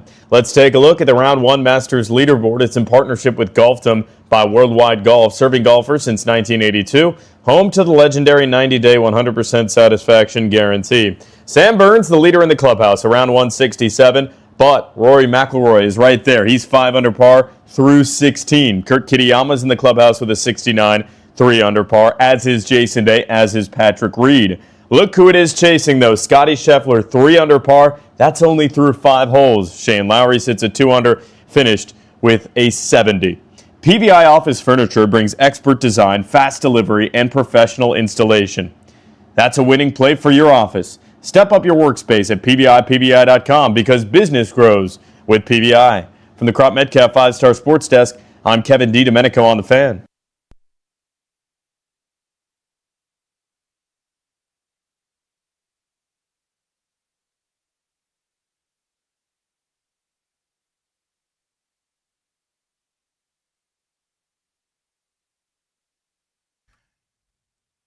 You're listening live to Grant and Danny on the Fan. This is normally the part of the show where I tell you where you can follow us on social media. At Funny Danny for me, at Grant H. Paulson for Grant H. Paulson. Wrong. Oh, no. Wrong. Oh. Breaking news. Darius, do you have a breaking news sounder over there? Danny, what's my Twitter account? At Grant H. Paulson. Wrong. What? Don't you understand? You're wrong. I am? I've got a development over here. What is happening? Breaking news. No. Oh, my God. What? Yes. What does it say when you go there? By God. The H is gone. The H is gone. 17 years in the making, my friend. The H stands for polls, and it's over. 2009, when I originally got on Twitter, I typed in the name I wanted, and some guy had already taken it. Some dude who tweeted one time that he was about to watch Glenn Beck, and he couldn't wait for it to start. In moments, he's going to watch Glenn Beck. Can't wait for Glenn Beck tonight. That was all he said. And then it was like tweets about the Redskins. No, that was a different guy. That was not him at all. Oh, okay. It was just one tweet ever that he was about to watch Glenn Beck. I got a little notification yesterday from X, and they're like, hey, if you want to take over a inactive account and switch your handle, you're able to do that, just so you know. And I was like, you are? That's pretty amazing, by the way. And they're like, yeah, you are. And I just said, all right, well, the one I would prefer to have is at Grant 8. I bought Old habits die hard. I was going to say 17 years worth. That's right. At Grant Paulson. Just my name. They said, all right, well, give us a week and we'll get back to you. And today I got an email saying the account is now yours. So I'm no longer Grant H. Paulson. Okay, so let me see what happens if I go. You were looking at a different man altogether. I've lost the H. I'm now at Grant Paulson. So what about the history of Grant? Like all your tweets from all those years? I think they're still here. Right now I'm looking at my account, and I've just... But it's just you. My tweets from yesterday are right there. Do you understand what I'm asking? Like, you have 17 years of Grant H. Paulson. That just gets folded into Grant Paulson? Yeah, it's everything about the account is the same. Wow. Except there's no H at the top for Grant Paulson. So from this point forward, when someone says, what is your account? I would say, it's my name, at Grant Paulson. Wow. Now, to your point, I have spent so much time preoccupied with whether or not I could ever get this name that I didn't stop to think if I should actually get this name. Very scientists on Jurassic Park of me, if I could go full Jeff Goldblum on you. All I've ever wanted was the possibility that's what I originally wanted. Right. This bastard still has it. He tweets once about Glenn Beck. I'm sure that was a good tweet. And then he never tweets again. But I never stopped to say, if it ever presents itself as a possibility, do I have a brand? Should I even change it? And on a whim last night, I'm like, let's just do it. And now here I sit going, should I have kept the H? I don't know. But I'm at Grant Paulson. That is massive. That is seismic. 17 years, man. 17, almost half your life, you've been one thing and you're not anymore. Dude, that's like you've shed your skin. That's the metamorphosis. Grant Kafka over there. Look at this.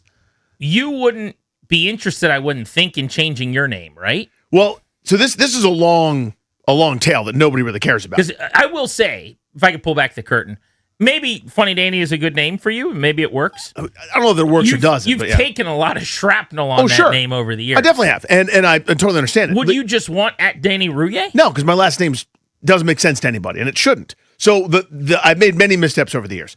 So knowing that my last name is impossible, and I get that it's impossible. There's so many vowels and a very soft consonant in the middle. People look at it and go, I don't know. You tell me what to do. I get that. It's tough. So the initial website that I had forever ago, when I'm trying to crack in, trying to make ends meet, instead of my name, it's let me just do something funny. I'm a comedian, Funny Danny. We'll do that. So I had that already, and this is before social media was even a thing. It was even a gleam in Elon's eye or Zuckerberg's eye. By the way, well, but whoever's in charge before, but yeah, whatever. So I go, well, it's the same as my website. I'll just do that, right? So the mistake I made was when I first started on the air, not going by a radio name. That was my mess up. Is I should have been like, I'm Danny Ruse or Danny Rue or something or whatever. I should have just done something else like that. Or I'm Dan Rose. I mean, whatever you want to do. Like on the air. Yeah, like on the air. And then just had my real name be my real name. Grant Paulson and Danny Rose here. Or something. That would have been tough. Who knows? It's dumb. But whatever I could have picked. I was so preoccupied though. Again, I had, because coming from the comedy world, these dudes that had these like terrible names, like, I'm just making one up. If this is you, I'm not talking about you specifically, it's somebody else. But it's like Grant the Comedian, or like Grant the Comic, or whatever. Like these guys with.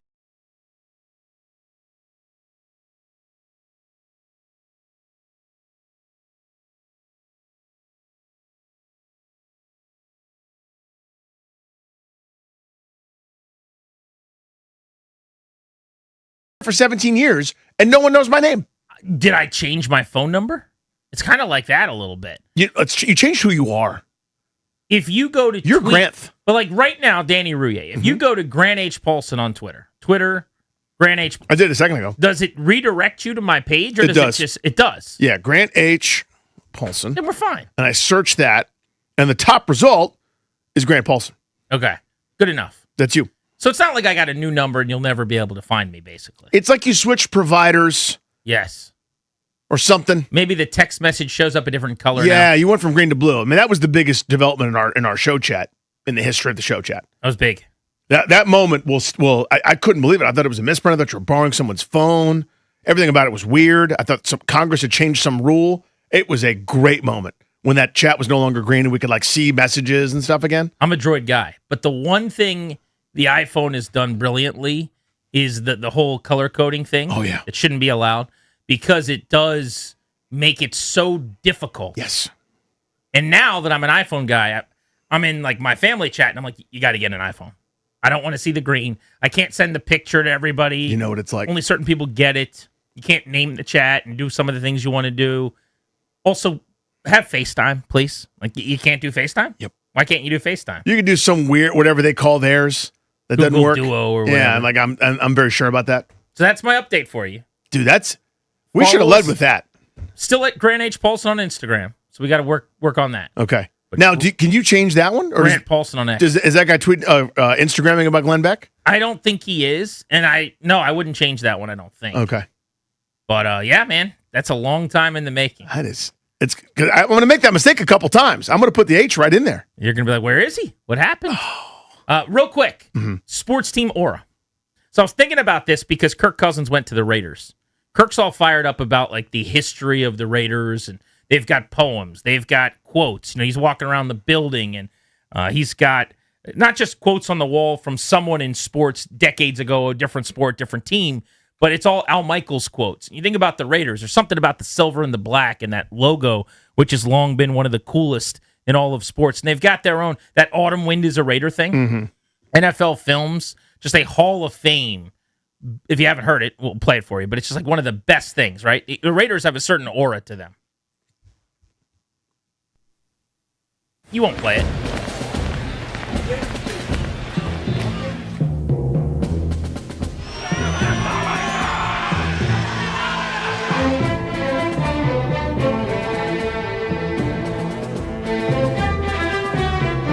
This isn't what we're looking for. Wind There it is. There it is. Pirate.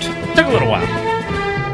Blustering in from sea, with a rollicking song he sweeps along, swaggering boisterously. His face is weather-beaten. He wears a hooded sash with a silver hat about his head and a bristling black mustache. He growls as he storms the country, a villain big and bold. And the trees all shake and quiver and quake as he robs them of their gold. The autumn wind is a raider. This gets me so fired up. Just for fun. He'll knock you round and upside down and laugh when he's conquered and won. So I was talking to a buddy about this. And It's the greatest voice of all time, John Facenda, by the way. Facenda's a Number onesie. one. But I said, I think the Raiders are one of the great aura sports teams ever.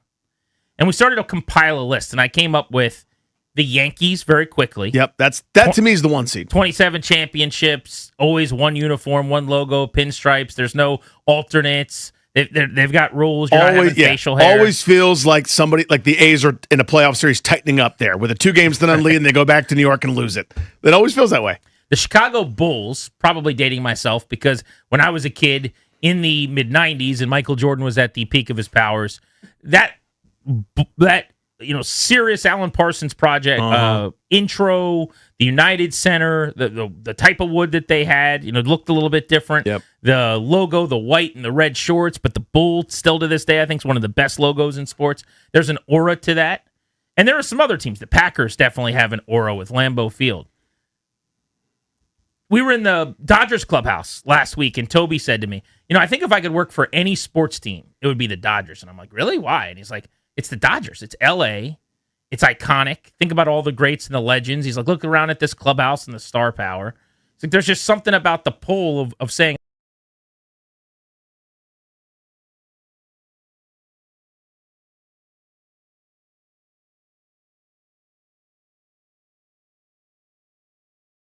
sports team with the most aura. I think as far as non-successful ones over the last 25 years, the Raiders are probably the team.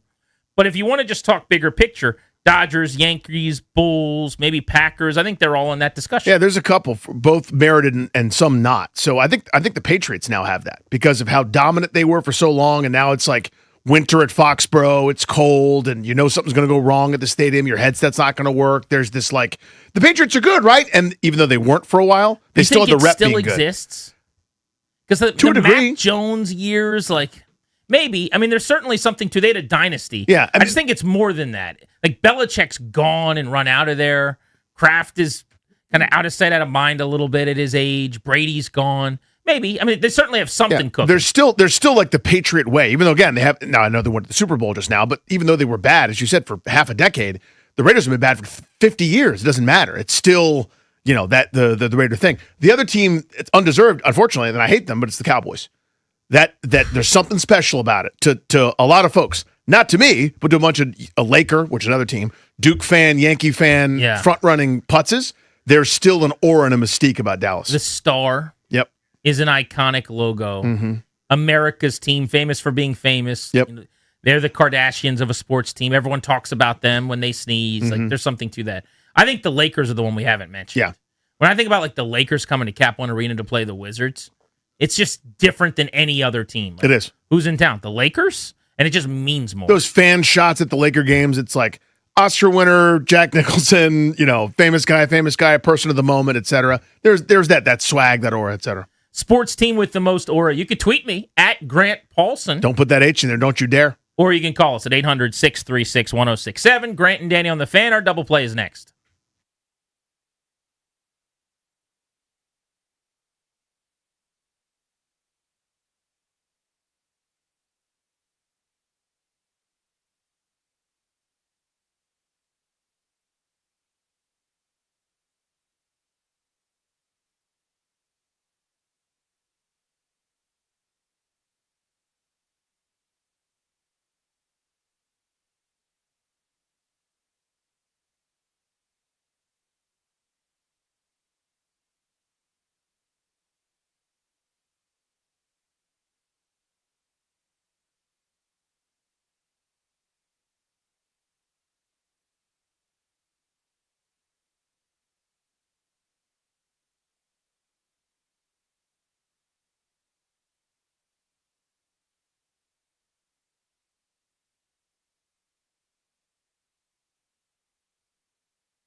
No Nats game tonight. Caps were in action last evening, got a 4-0 win over the Toronto Maple Leafs. They won't play again until Saturday in Pittsburgh.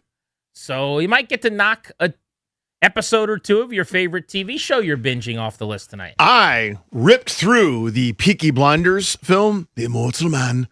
It is splendid. Just bring me Cillian Murphy talking in a North Birmingham accent all the time. He's so wonderful. The show is incredible, 10 out of 10. You sleep comfortably. You sleep way too long and hard. You are a bear hibernating on Peaky Blinders. It's perfect, and the movie's great. Wizards do host the Bulls tonight at 7 o'clock. Ben Strober will be there. I think there's going to be some other people there, like the players, the coaches, maybe some family. That's about the extent of it, but that is a 7 o'clock tip tonight for the Bulls and the Wizards at Capital One Arena. We can watch it so you don't have to. Yeah, we got you. We'll get you the details you need. Keep you updated on that. The biggest game tonight for Wizards isn't the Wizards game. That's true. The Wizards need to do their job. The Brooklyn Nets and the Indiana Pacers. If the Pacers win, the Wizards are on easy street, brother. A 2-game lead in the Tankathon. Which isn't even as important, really, as it should be. The difference between them having the worst record in the NBA and the second worst record in the NBA is essentially just that their chances, the worst pick they could have changes. In other words, they can't pick lower than 5 versus they can't pick lower than 6. But, Danny, their overall chance of getting the number 1 pick is no different. Their overall chance of picking in the top 4 is no different. So there's not a lot at stake, frankly, but I get it. You'd rather them finish with the worst record if we're going through this exercise. The reason that it matters to me is the eventual boning, which will happen. It's the Wizards draft corollary. This isn't anecdotal. They have fallen in the draft more than anybody else in terms of lottery odds. Now, they're in the lottery more than anybody, but whatever they have, they've lost ground. The worst they can do is 5.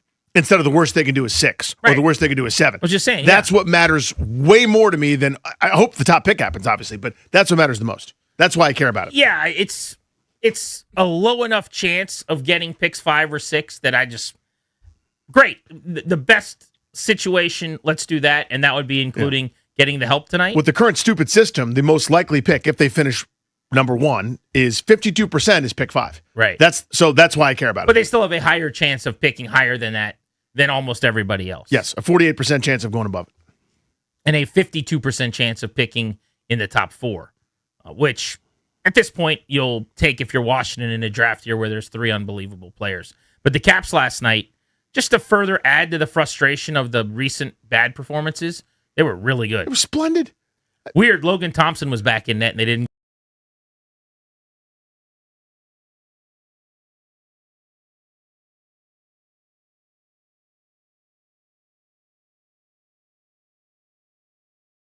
Did you see Cole Hudson shot and scored? Yeah.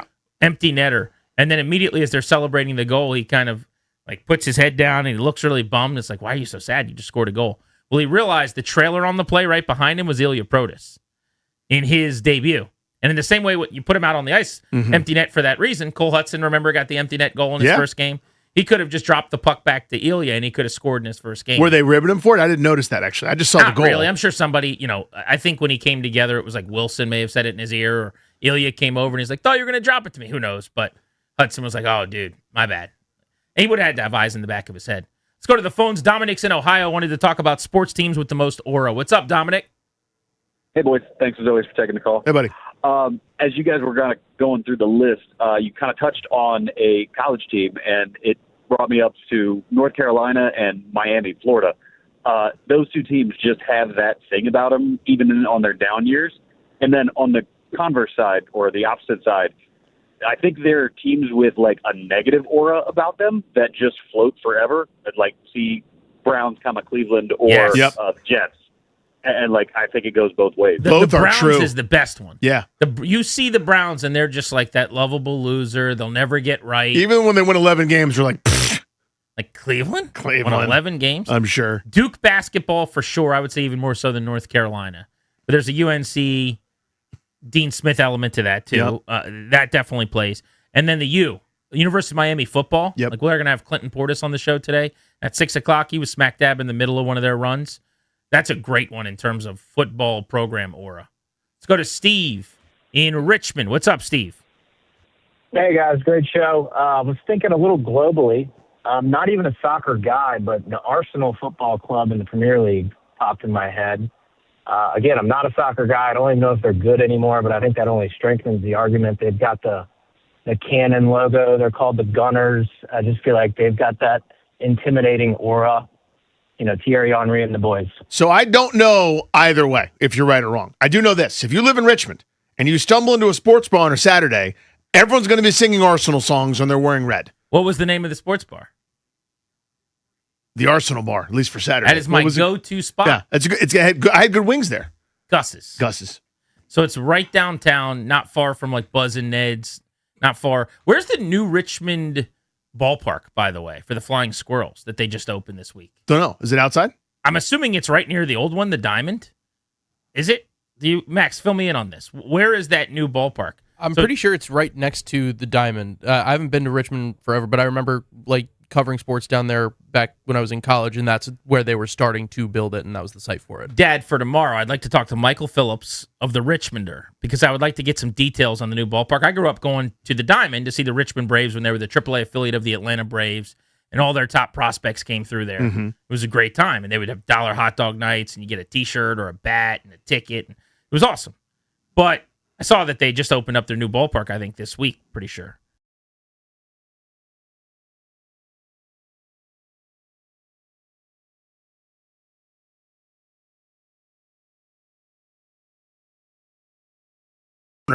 Everyone else just was belting out Arsenal songs, screaming at the top of their lungs. It was one of the weirdest scenes of my life. Every second of the game, they were chanting something, or there was some kind of sing-songing happening. Yep. It was actually amazing. I'm not even doing a bit. I don't think I've ever been in a sports bar during a game where it was more lively or locked in. And I was the weird one because I'm facing away from it, watching the little TV in the corner, so I could see Florida State, LSU, whatever. I can't remember what year it was at this point. But they're all doing their Arsenal is the team, and we support them. We don't like they are the idiots, and they all knew when to sing. Utterly bizarre, man. Let's give away tickets. Speaking of good atmospheres, Audi Field this weekend will be rocking for the DC Defenders. A noon kick. Their home opener is on Saturday. We're giving you a 4-pack of tickets on the Fan as soon as we return for the Beltway Blitz.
And it's brought to you by Surfside Iced Tea and Lemonade with Vodka. The Department of Justice has begun an investigation into whether the NFL has violated any anti-competitive practices with TV contracts that require consumers to pay subscription costs to watch select games. The NFL currently has 5 contracts with ESPN, NBC, CBS, Prime Video, and Netflix. More to come on that.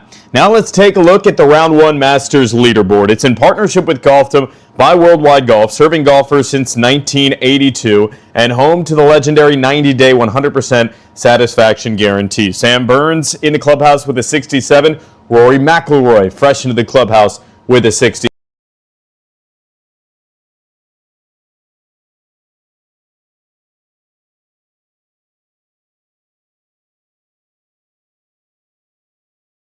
And 0 bubbles. That's right, no carbonation. It's not a seltzer, it's Surfside. Cheers to hitting the fairway and cheers to Surfside. Must be 21. Please drink responsibly. From the Crop Medcap 5-Star Sports Desk, Kevin DiDomenico on the Fan.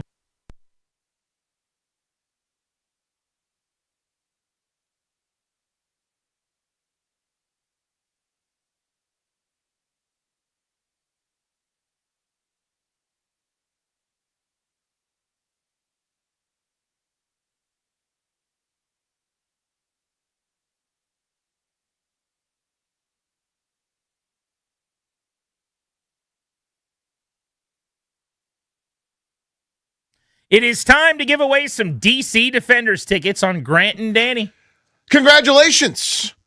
800-636-1067. You'll have won a 4-pack of tickets to the Defenders home opener versus Houston this Saturday, April 11th at Audi Field. Spring professional football is back. The Defenders will raise their championship banner. And at halftime, DC's own Wale performs live. For more event information, visit thefandc.com. Call their 10 at 800-636-1067. Coming up in about 25 minutes, we'll get into day 1 of our series, 10 draftees in 10 days. Got 10 players over 10 shows. We're breaking down a different player and the possibility of Washington ending up with that prospect every single day. So make sure you tune in at 425 to see who kicks off the series today. But right now it is time for our Beltway Blitz on the teams in town you care the most about.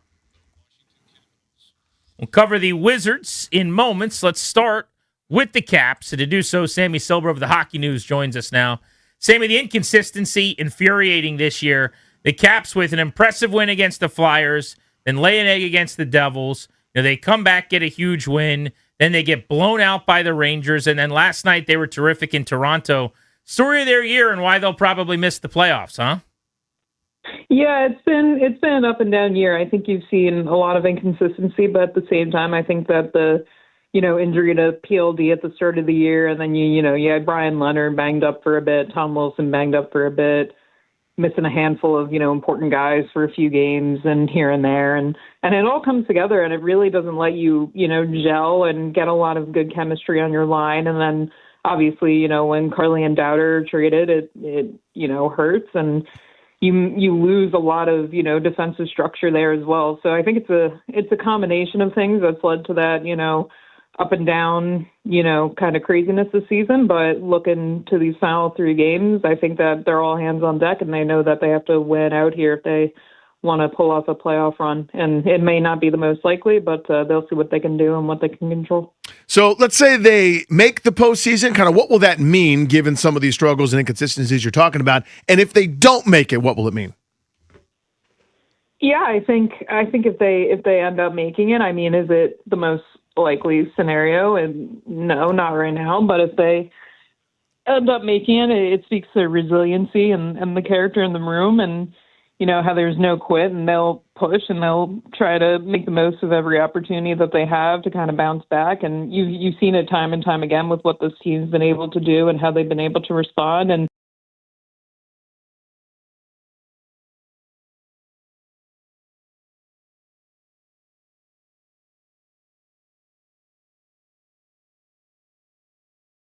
it's kind of the flip side of it. It's not for a lack of effort. They've been trying, and they've been playing as hard as they can and trying to win every night. It just, the puck just hasn't gone their way on some nights, or the ice isn't their friend on some nights. And then you have the injuries that we talked about, the trades, the inconsistency, and you just chalk that all up to a season where you just miss out. So a couple different scenarios down the stretch, but it'll say a lot either way. Yeah, and you had some guys that just didn't have the same production as a year ago. Fair or not, the numbers weren't there. For McMichael took a step back. Strome struggled a little bit. Charlie Lindgren, when he played, it was not the same. So I'm with you. I think very easily could have gone a different way, but there's obviously some things they're going to have to clean up and internalize and look in the mirror on as well. Sammy Silver is with us on Grant and Danny. How about Ilya Protas last night? What did we think of his debut? He had an assist for his point. He was a +1. He did take a penalty. I think it was 15:37 on ice, if memory serves. Yeah. No shots on net. Yeah. What did we think? Yeah, it was a fun debut for Little Pro. I think he fit in seamlessly, and then looking at the eye test, he fit right in with Big Pro and Tom Wilson on that 700 club, 700-pound line. It's a heavyweight line, and they didn't hold back. I think you saw what Little Pro can do with his size and his reach, but also his hockey IQ and his knack for the net. He was really, getting to the net front, generating chances, able to use his reach to maintain possession, get the puck back, just make smart reads, smart plays up and down the ice, and play a responsible 200-foot game as well. And if you look at the advanced numbers, you actually see that Protas led the Caps in several categories in his debut. When it was Corsi for, scoring chances for, expected goals for, he was at the top of the list when it comes to deep analytics. So from multiple standpoints, it was a very promising debut, and I'm sure the Caps are excited to see what else he can do. Sammy, right now on April 9th, in your gut, if you had to go to the betting window and place a wager, does Alex Ovechkin play for the Capitals next year? I'd probably go to the roulette table instead. Yeah, us too, by the way. That reaction, you're like scratching your forehead. That's what we've been doing here for the last couple of weeks. It's tough, right? I mean, because I was talking to somebody earlier, and having gotten to know Ovi over the last decade, and to see the way he goes about things, he doesn't make decisions lightly, and he does. When he does decide on something, he's all in on it with all his heart. So it'll be tough to make that decision. Obviously, he's going to have to consult with family, with management, with and then look in the mirror and see how he feels. And it takes some time after the season too winds down, because you kind of have to stop and put a lot of things in perspective about your health, your mentality. You need to have a clear head, not just coming off the season. I personally, I think he's still got a year left in him, but I genuinely think he doesn't know yet, and so we'll see, and whatever he decides, I think he's earned the right to go out whichever way he wants to. Sammy, thank you. We appreciate you. All right, thanks. See you guys soon. You got it. Be good. Let's talk hoops.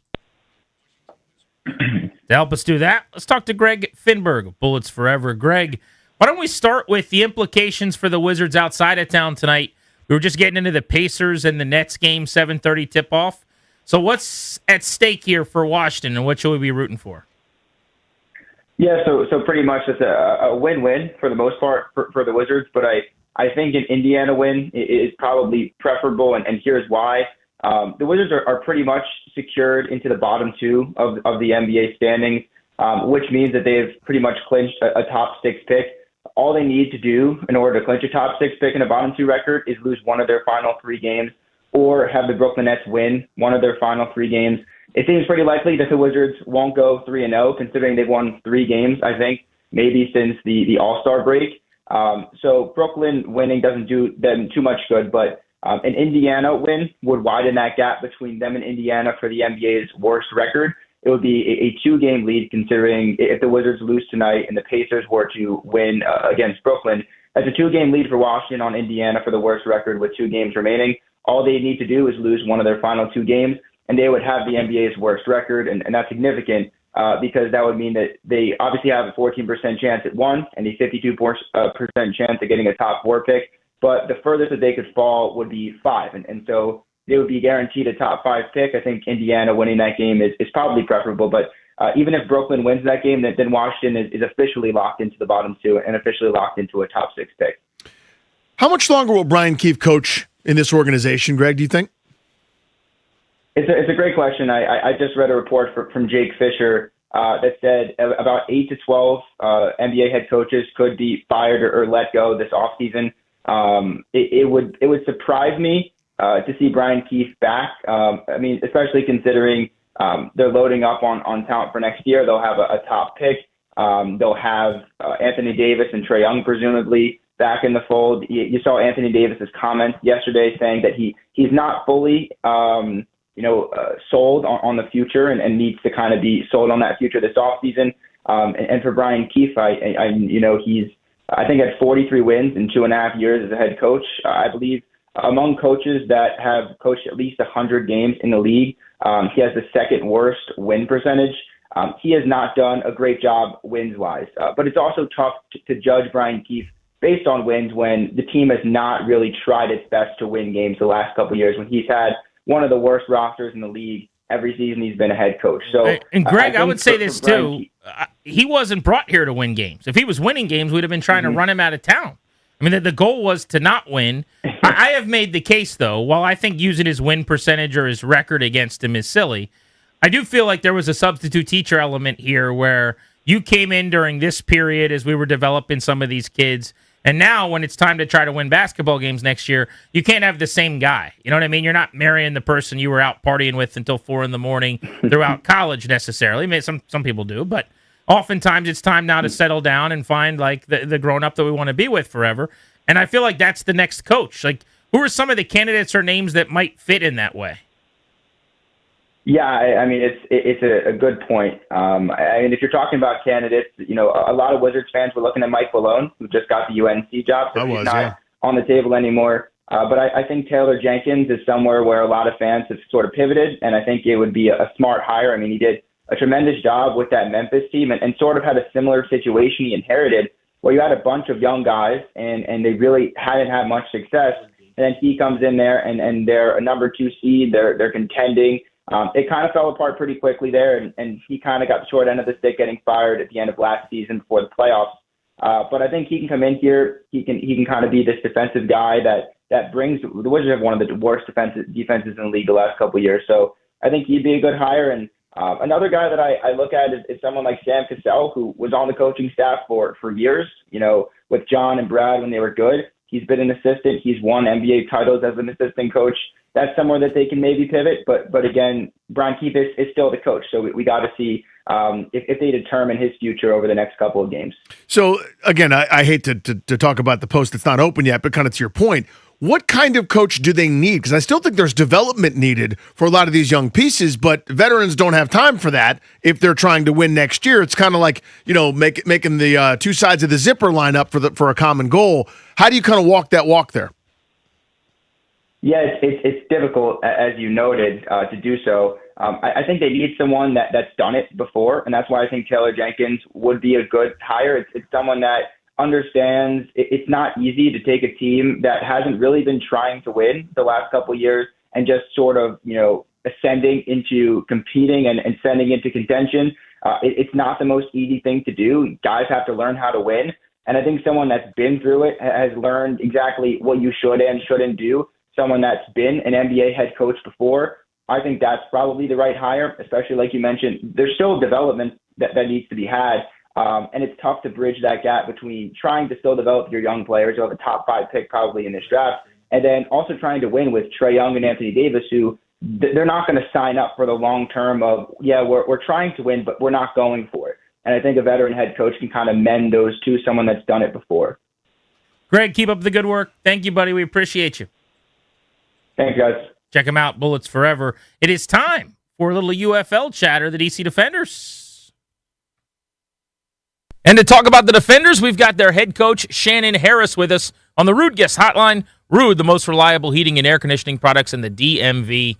Coach, 2 games down, 1-1 record, coming home for the home opener on Saturday.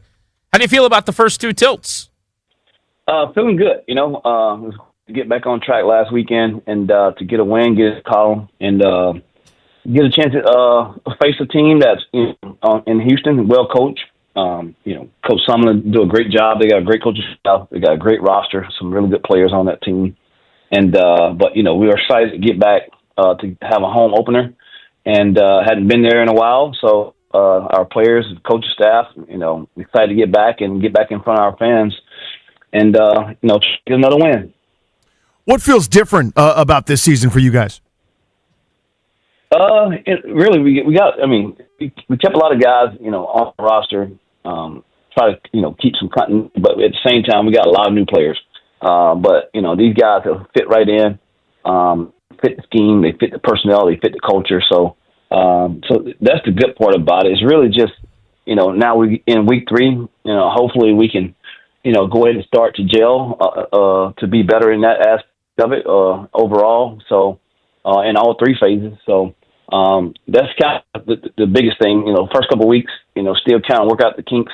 And now, I feel like, we kind of get an opportunity to go ahead and take advantage of where we are with the team now.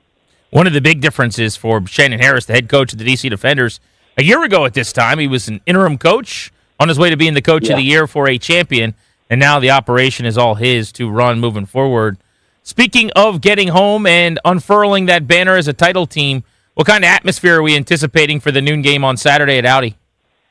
Yeah, I'll tell you, man, we, some great weather supposed to be in the area, and, we expecting a great crowd. We've been having meetings and things like that throughout the course of the week. You can feel the energy from our fans. They're waiting. Can't wait to have us back there, man. And, I know our players can't wait to get back. So we're expecting a pretty good turnout and a lot of energy from our fans. So we owe it all to them.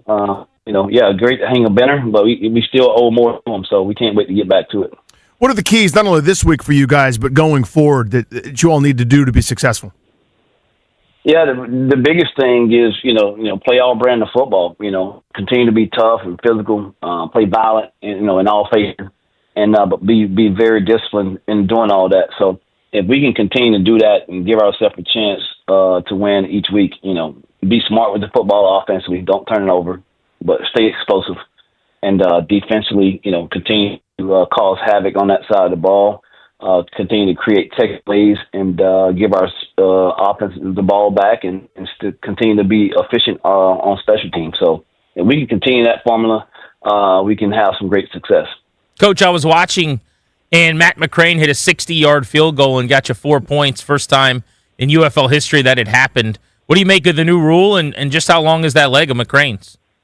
Yeah, man, I love the new rule, and I know it fit our guys, and it fit Matt for sure. He always gives us an opportunity to get points. That's the one thing we talk about anytime we're in the red zone. We trust him, and we rely on him a lot to get us points. But, with the 4-point kick now, it adds a whole new dimension to all of it. So, we're not afraid, as long as the wind is not blowing, is not high, and we feel good about anywhere from 63 to 64 with him, comfortable. So, that's what we feel with him, man. And he's had a solid camp for us, and so far he had a really good season. So continue to expect great things from him.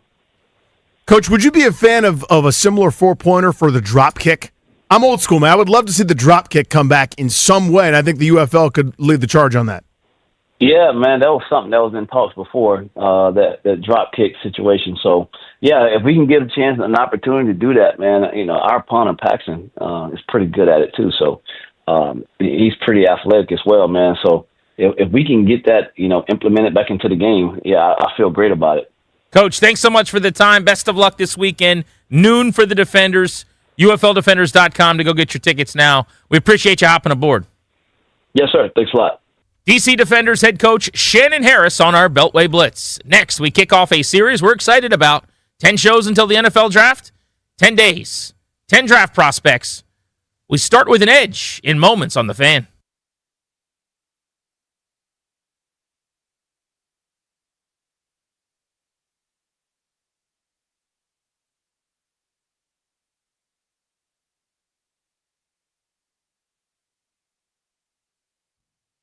Hey guys, it's Grant. You just heard the head coach of the DC Defenders telling you they're expecting quite a crowd on Saturday at noon. You can be a part of that crowd. The atmosphere at Audi Field is going to be great. Spring professional football is back in DC. Celebrate the return of the DC Defenders, the 2025 UFL champions, as they unfurl a banner this weekend. The game is Saturday April 11th, 2 days away at noon at Audi Field. They're taking on Houston.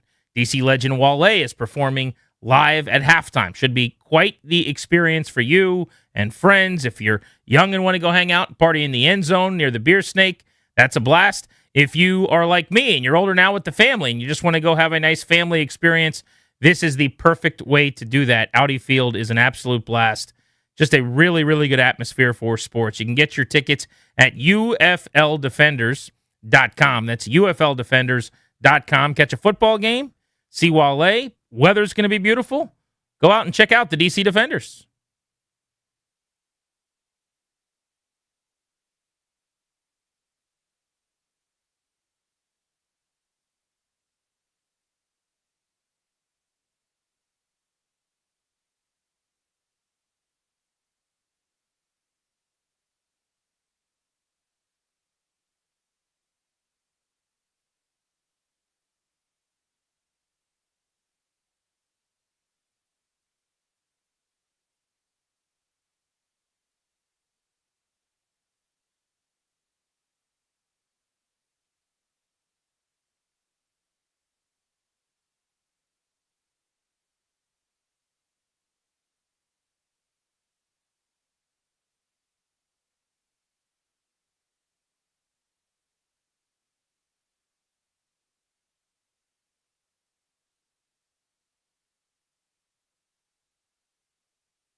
And it's brought to you by Prince George's Community College. The Wizards back in action tonight here at home after losing to the Bulls at home on Tuesday. They will play them again. Chicago 6.5-point favorites. 7 p.m. tip right here on The Fan. The Wiz trying to avoid losing their 11th consecutive game.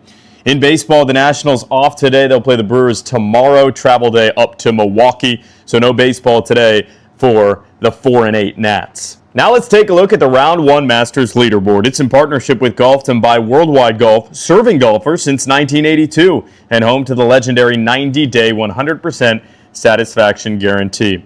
Sam Burns, Rory McIlroy tied for the lead at 5 under par. Jason Day, Patrick Reed in the clubhouse at 3 under. Justin Rose, Gary Woodland, Scotty Scheffler all chasing at 3 under par, as is Jordan Spieth and Justin Thomas. They're at 2 under. Your next career is closer than you think. PGCC's continuing education offers fast, affordable certificates in today's most in-demand fields. Get started at pgcc.edu. From the Crop Metcalf 5-Star Sports Desk, Kevin DiDomenico on The Fan.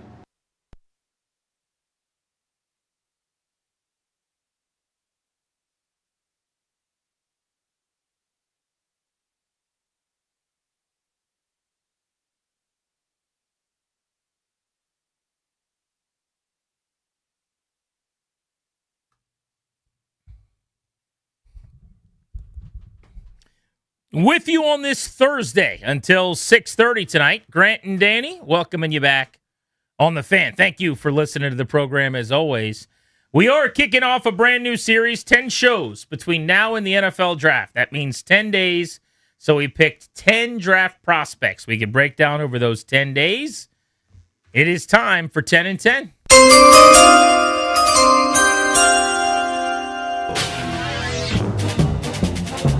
Grant and Danny break down potential prospects for the Washington Commanders ahead of the NFL Draft. It's 10 players in 10 days. Without further ado, Danny, let's find out who we'll be discussing today to kick this series off.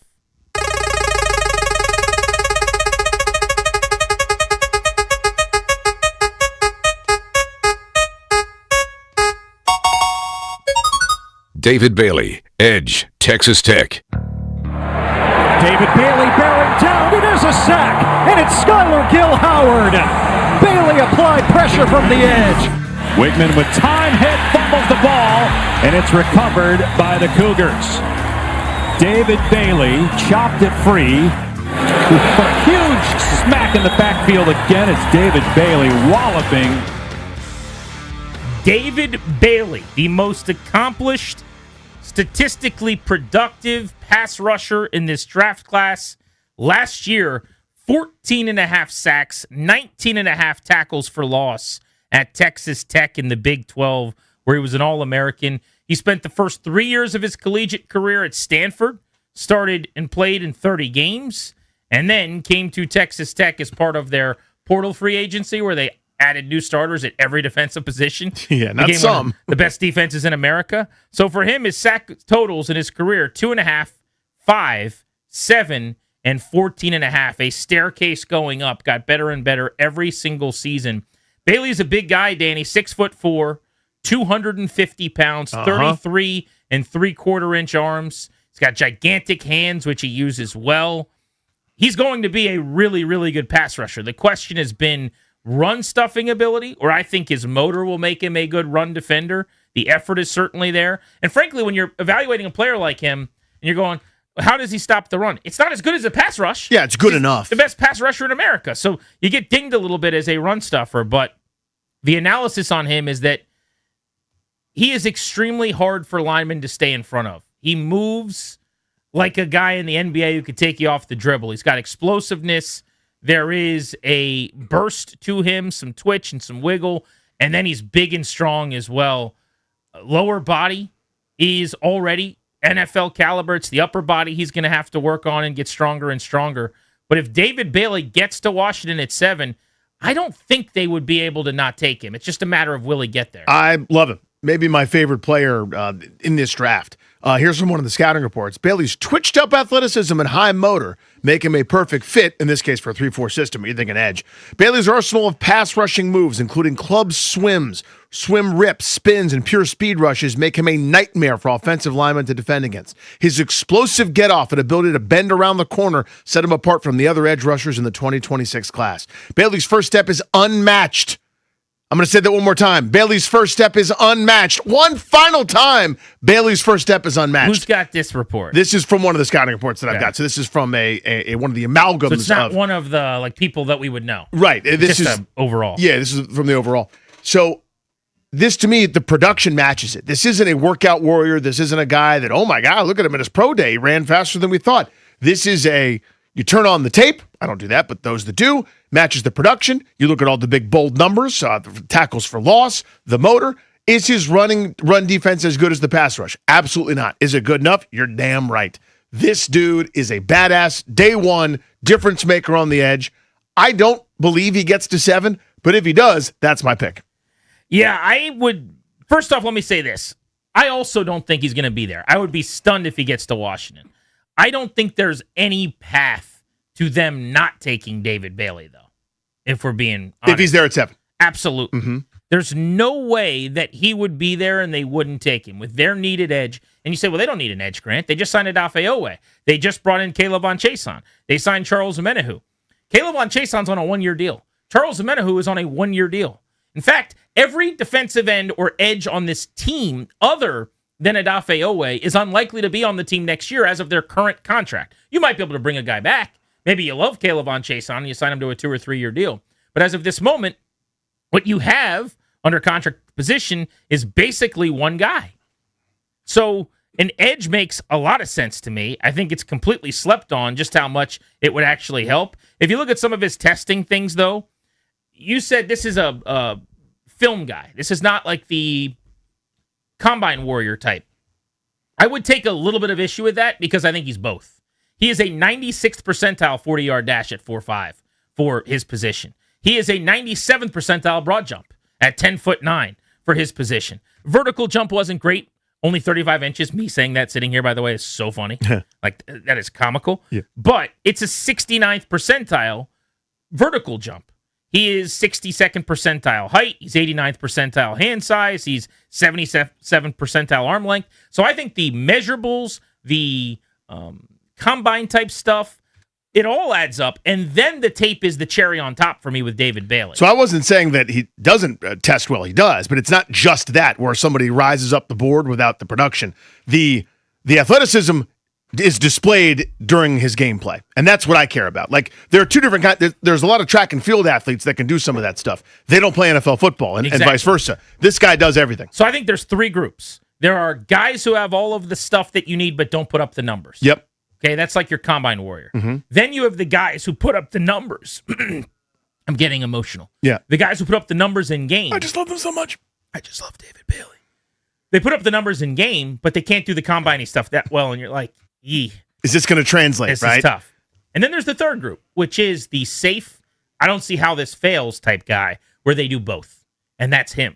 Now, the question again is he just going to be a really good pass rusher? Or is he going to be a complete 3-down player at the position? That would be my major question. When I watch him, not an expert, not a scout, just a boy on the radio. But what I see is a guy who will be just fine against the run. He's also very, very big. So this is not like a Johnny Newton who's undersized at defensive tackle or some edge that you look at and he's speed guy who's slender. You know, you're 6'4", 250 before you're drafted. Mm-hmm. He's going to end up being 6'4" and change, close to 260 pounds. That's the same size as like Ryan Kerrigan or Brian Arakpo are playing at. He is plenty big enough to be a good, fine, solid edge setter. And I think his effort is what's going to set him apart and really help him in that way. So he reminds me of Max Crosby when you watch them play. Now, that's ascribing a pretty dominant, excellent player to him. I'm not telling you that he'll be Max Crosby. That's very few guys get to be Max Crosby. That guy's excellent, unless you're the Ravens and you don't like him for a physical. But that's what he reminds me of. Is Max Crosby a traditional great run defender? Maybe, maybe not. But he makes a bleep ton of tackles in the backfield. He's disruptive. maybe there's a time where he's a little too aggressive getting upfield and gets kind of moved out of the way from alignment because he lost his leverage, but it's all at the expense of I'm trying to get upfield and disrupt you and bother you. Again, he's got a long way to go before he's Max Crosby. Most people do. But that's who he reminds me of. Similar build, 6'5", in that 250, 255 range, kind of to your point. He is a big, incredibly twitchy, fast, productive player. Again, I don't want to, I actually am curious what you think. He, to me, is the number one player that I would most like in this draft for Washington. I think he's the best player in the draft. I don't think he's the best player in the draft, but your first sentence, I agree with. You said he's the player that I would most want. Based on the position he plays and the need for Washington at said position, he is the best case scenario for them, I would say. I think Jeremiah Love is a better player. You could make the case that Caleb Downs actually is a better player, but they are at positions that don't matter as much and positions where, honestly, you don't have as big a need as that edge moving forward. I also think it should be said while we talk David Bailey here, it's 10 players, 10 days leading up to the NFL draft. I like Bailey a lot more than Arvell Reese in the immediate future. Yeah. This is going to be a area where I'm going to struggle or like a shortcoming for me. If you're a scout, you can look at Arvell Reese, and based on what he provides, you can tell me in 2 years this is what he's going to be. And I go, okay, I believe you. In the same way that Mike Rizzo or Paul Taboni or somebody could look at a baseball player in high school and say, oh, they're going to hit for power. And I'm going, why do you say that? He was 144 pounds. How do you know that? It's a 157-pound outfielder who's got 2 home runs in his high school career. They go, you look at the size he's going to grow into it, the swing and the hands and the bat speed and the loft. And I don't have that ability. I'm not a scout when it comes to Arvell Reese. But the people that are smart go, this dude's going to be special. Yep. He's a little bit of Micah Parsons. Maybe. I look at David Bailey and I see it now. So if I'm the Jets picking second and everyone thinks they're taking an edge, I'm taking Bailey because I think Bailey's safer. If you miss on Reese, it sets you back further than quote-unquote missing on Bailey where he's just going to be like a 7, 8, 9 sack guy. I was going to say he's an 8-sack guy, yeah. That's kind of the floor for me. 8-sack guy, situationally used. That's not the end of the world. I mean, the rookie that led the NFL last year in sacks from the 2020 over the last couple of years from the draft class is like 9 sacks or whatever. So if you go out in your rookie year and you get 6.5 and you settle in at 8 or 9 sacks, you could do a lot worse than that. But I think the Jets take Bailey. Everyone's got them taking Reese. Everybody's got that. I've thought Bailey for some time, as I told you earlier in the week. Yeah, I again, the only reason I have any kind of feel for that pick is because the consensus is but nobody that knows Reese goes anything to. right now. I know. But you can't find a mock that has anybody but Arvell Reese going to, other than like, Steve's mock on at Geosites. You know what I mean? Like there's no mock draft that comes out that doesn't have Arvell Reese going to the Jets. And again, I'm with you. Like if I'm the Jets, I need improvement right now. Ceiling is great. I'm all in favor of it. When I've been devoid, when I can't put one foot in front of the other at this point, I need some immediate, okay, at least I've got that. And that's Bailey to me. I also think he's got enough ceiling where it's not like you're drafting some, ham and egg or some jobber that's just going to be here for 4 years collecting a paycheck. I think he's a badass. But Reese may have the highest ceiling of anybody in the draft. I think that's perfectly fair. You're asking him to do something he didn't always do. That scares the hell out of me at 2. At 7, sure, sign me right up. At 2, this is he's my, in my Ring of Fame kind of guy for 10 years. My man crush list that I've spent the most minutes on this show talking about is Jeremiah Love, the running back, and Sonny Styles, the linebacker. But I would still tell you, and mainly the reason why he hasn't come up as much is I just don't think he's going to be there. If you're starting a list where you go, the guy that would be the best pick for the Commanders is blank, I think David Bailey might be number 1 on that list. An edge at 7, and you get the guy who was the best in America at getting to the quarterback last year, it's hard to screw that one up. But here's the question for you guys. New series we're kicking off today. We'll break the player down, talk about what it would mean for Washington in the depth chart. And then in the second segment, we want to take your calls. So we'll team up now. 800-636-1067. By the way, Clinton Portis joins us in 20 minutes to talk about Jeremiah Love, who we had him watch the tape on for us. We'll get an eval from him on Love. But how high on a best case for the Commanders list would you put David Bailey? Like in your dream scenario, they get blank. How high on that list is Bailey and who's above him or below him? 800-636-1067. You're listening to The Fan.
10 shows from the NFL draft. 10 prospects in 10 days. Today we started, and the wheel landed on edge David Bailey from Texas Tech. Welcome back, Grant and Danny, on The Fan. Clinton Portis is going to join us coming up at 5 o'clock. 15 minutes from right now. We'll have him discuss Jeremiah Love with us. But we were just talking David Bailey. We're both of the belief that if he's there at 7, Washington's going to snag him. And neither of us think he will be there at 7. I actually think he goes 2 to the Jets. There's now talk that the Cardinals at 3 could go edge. For me, the floor would be Titans or Giants at 4 and 5. And I think Sonny Styles makes more sense for New York, but he's not getting past defensive-minded head coach Robert Saleh at 4 with Tennessee, or special teams head coach John Harbaugh, who wants a defensive-minded led organization for young quarterback Jackson Dart in New York. So I think he's gone in the top 5 and he doesn't get to Washington. But he is right at the top of both of our lists in terms of perfect scenario. He falls. I can hear people now going, are you kidding me? The whole offseason was edges. Oweh was the most money you spent. Caleb on Chason was next. And to that I would say it's Oweh and Bailey moving forward. Those are your 2 edges because Dorrance Armstrong's in the last year of his deal. So is Chason. So is Amenahu. There's nobody else long-term. Yeah, I'm very into the Oweh signing. They overpaid, but you have to if you go into free agency at a premium position. You're paying hopefully for upside and something that he's done for parts of seasons. You're hoping for full. But yeah, this is the reason. This is one of the spots that when you go into free agency, you can't find anybody. See receiver, see left tackle, see defensive end to a degree. Most of the time, it's a franchise tag at worst for like a Trey Hendrickson who's in his 30s. Like, these guys don't become available. You have a chance to get one. You better be really, really, really set at that spot. So see the Cleveland Browns, for example. They're very set at pass rusher, right? They're really good in that regard. They've got defensive ends, the best in the sport in Myles Garrett, and they've invested in other spots as well. So it doesn't make as much sense for them. That's one of the rare times. Same with quarterback. If you're bad, you don't have a quarterback, and you're drafting in the top 10, and there's a quarterback, you just do that because you have to. You can't find one.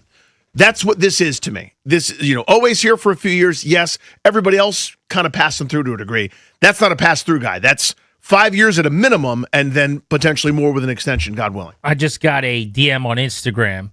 Mark slid in, and he said Bailey's stats were on the best D in college last year. He's going to be joining one of the worst defensive units next season. New scheme 2, regression sounds likely. Well, yeah, no kidding. He'll be a rookie in the NFL. It's not going to be as easy. So you shouldn't count on 17 and a half TFLs and 14 and a half sacks like he had collegiately at Texas Tech. Nobody's counting on that. But that's why the numbers, while it's good to see them, are not the end-all, be-all. It's the measurables and the speed and the projection and the moves that he's got. He's got a diversified bag, and the effort is there and the motor. But let's not hold against him that he was on a good defense. Like, I don't hear that a lot with Reuben Tate, who had Mesidor on the same defensive line, who had better sack totals and a ton of production. Well, then you better take Styles and Downs and Reese off your board too. Those are pretty good defensive players altogether. Yeah, best defense in America. Right. They're probably going to be playing on a quote-unquote worst defense next year too. That's pretty normal. Let's go to the phones, 800-636-1067. Larry and La Plata, what would you make of David Bailey, the edge from Texas Tech? I've got to commend you, Grant, on your logic, because I hadn't thought of, I thought it was either Love or Styles, but of course they have to sign an edge rusher. So I find no fault with your logic. My concern is I personally think they're going to trade back. So, this is all a wonderful exercise. But my concern is that Reuben Bain is going to be sitting there and Reese and Styles and Bailey are going to be gone. Do we take Bain, or do we take Tate, or do we take the safety? Because I think Love is going to Tennessee. But I would love to see Bailey there, but I think the Jets are going to take it. Thanks, Larry. If the names that you said are gone and the names that you said left are still there, and I think it was Reuben Bain, Caleb Downs, or Carnell Tate, I would roll with Caleb Downs or Carnell Tate, but I would bet that they take Reuben Bain. I just first have a feeling. I know there are people on the defensive side of the ball that really like Reuben Bain. I've said that. I don't know at the highest levels if he is beloved or not. I just know that there are folks in the building that are big Bain guys. So you start with that. Second, I do think he's probably going to go in the top 10 somewhere because of I'll use air quotes here, the tape is just that good. The arm stuff doesn't bother everybody. He's a good football player. And if they draft him, I'm going to be fine with it. You got a really good player. Prepare, number one, in my opinion, for him to not be as good a pass rusher on the edge as people think. That's my opinion. I think he'll be kicked inside more as a tackle type player. But second, it just won't be as exciting for me as Love would be, Downs would be, definitely Bailey, Styles, Reese would be, even Tate would be. He's just, what is he, 8th on my board of what would be cool for Washington? Like, I would probably take him over, reaching on an interior lineman. I would take him over doing something off the board. Would I rather have him or like Mekhi Lemon? It kind of sounds crazy. I'd probably rather have Mekhi Lemon and plug him into the slot because I think they really need weapons. I was thinking about this. I think Bailey is my number one best case scenario, and that's of anybody. And the way the only way that it happens is, let's say it goes pro forma, Reese goes 2. We are now officially in the rooting for offensive linemen to go phase. You're looking at Maui Noah. You're looking at Monroe Freeling. You were looking at Spencer Fano. If one or two of those guys goes ahead of Washington, then the possibility opens up. If that doesn't happen, then he's going to be snatched up and the variable starts at number 3 for me. 10 draftees and 10 shows leading up to the draft. Elijah, DC, what's up? What's going on, fellas? Thanks for taking my call. Hey, dude. I don't mind him at 7. My thing is, what guy is going to be, regardless if this whole season is a dud, I need a guy that is going to be able to come in here and the level and the skill set is going to be so ridiculous. Regardless, you're going to be able to say, man, even if this wasn't our season, that guy. I need, and if it's Caleb Downs or if it's this guy, which guy, regardless of how good the defense is, the guys around him, this all fits. He's not out there by himself. And I'm not saying you're going to go get 5 Myles Garrett, but certain players at a certain part of the draft, it's almost like regardless of what's going on, there's a certain level that's going to jump out. At worst, you can count on this. At certain times, certain high-end players, at worst, you don't know if you can count on certain things if everything goes wrong. I'm counting on the best, but I need my top-end player to be a piece that can be a pillar that can uphold during normal times that franchises aren't guaranteed Super Bowls and certain things. What guy is going to be able to hold this together while we're moving forward and not be wishy-washy every year based off he needs certain aspects to go on around him for him to have success? It's a great call. Yeah. And basically, that's what you're dreaming about. The higher you pick, the more you can find a guy where the scheme doesn't matter that much. Having people around him to help set him up to have success doesn't matter. You're talking about less dependent players, yeah. But the players that aren't dependent, I mean, those are rare anyway. There aren't that many guys in the locker room in Ashburn like that right now. A lot of teams have 2 or 3 of those guys. A lot of good teams have 5 or 6 of those guys. It's hard to find them. Yeah. But that's the goal. And it's actually an interesting philosophy to sit there and only draft those type of guys. Like at 7, this isn't the position maybe that you'd want to draft, but like Jeremiah Love is an example. Doesn't matter what scheme we're running. Doesn't matter how many times he touches the ball or who the coach is or what have you. Like, he can play. And if you view the draft that way, it might actually change the board a little bit. Smart. Speaking of Love, Clinton Portis, longtime running back who was a Hall of Fame type talent here in D.C., carrying Washington to the playoff multiple times. He's now coaching in college. We're going to ask him about Jeremiah Love and get his thoughts on the running back position value next on Grant and Danny.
And it's brought to you by the DC Defenders. NBA news of the day. 76ers star Joel Embiid is undergoing emergency surgery in Houston today after being diagnosed with appendicitis just a few hours ago. The Sixers have a crucial game tonight against the Rockets, and they're trying to avoid the play-in game next week.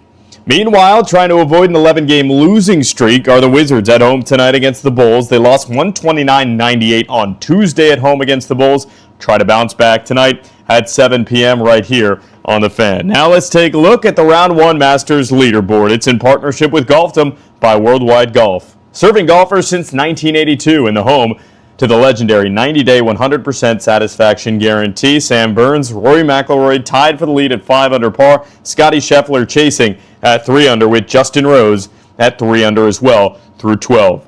DC Spring Professional Football is back. Defenders versus Houston, April 11th, noon at Audi Field. Halftime, DC's own Wale Live, a championship banner, and a hometown legend, all in the same day. Tickets at UFLDefenders.com. From the Crop MidCap 5-Star Sports Desk, Kevin DiDomenico on The Fan.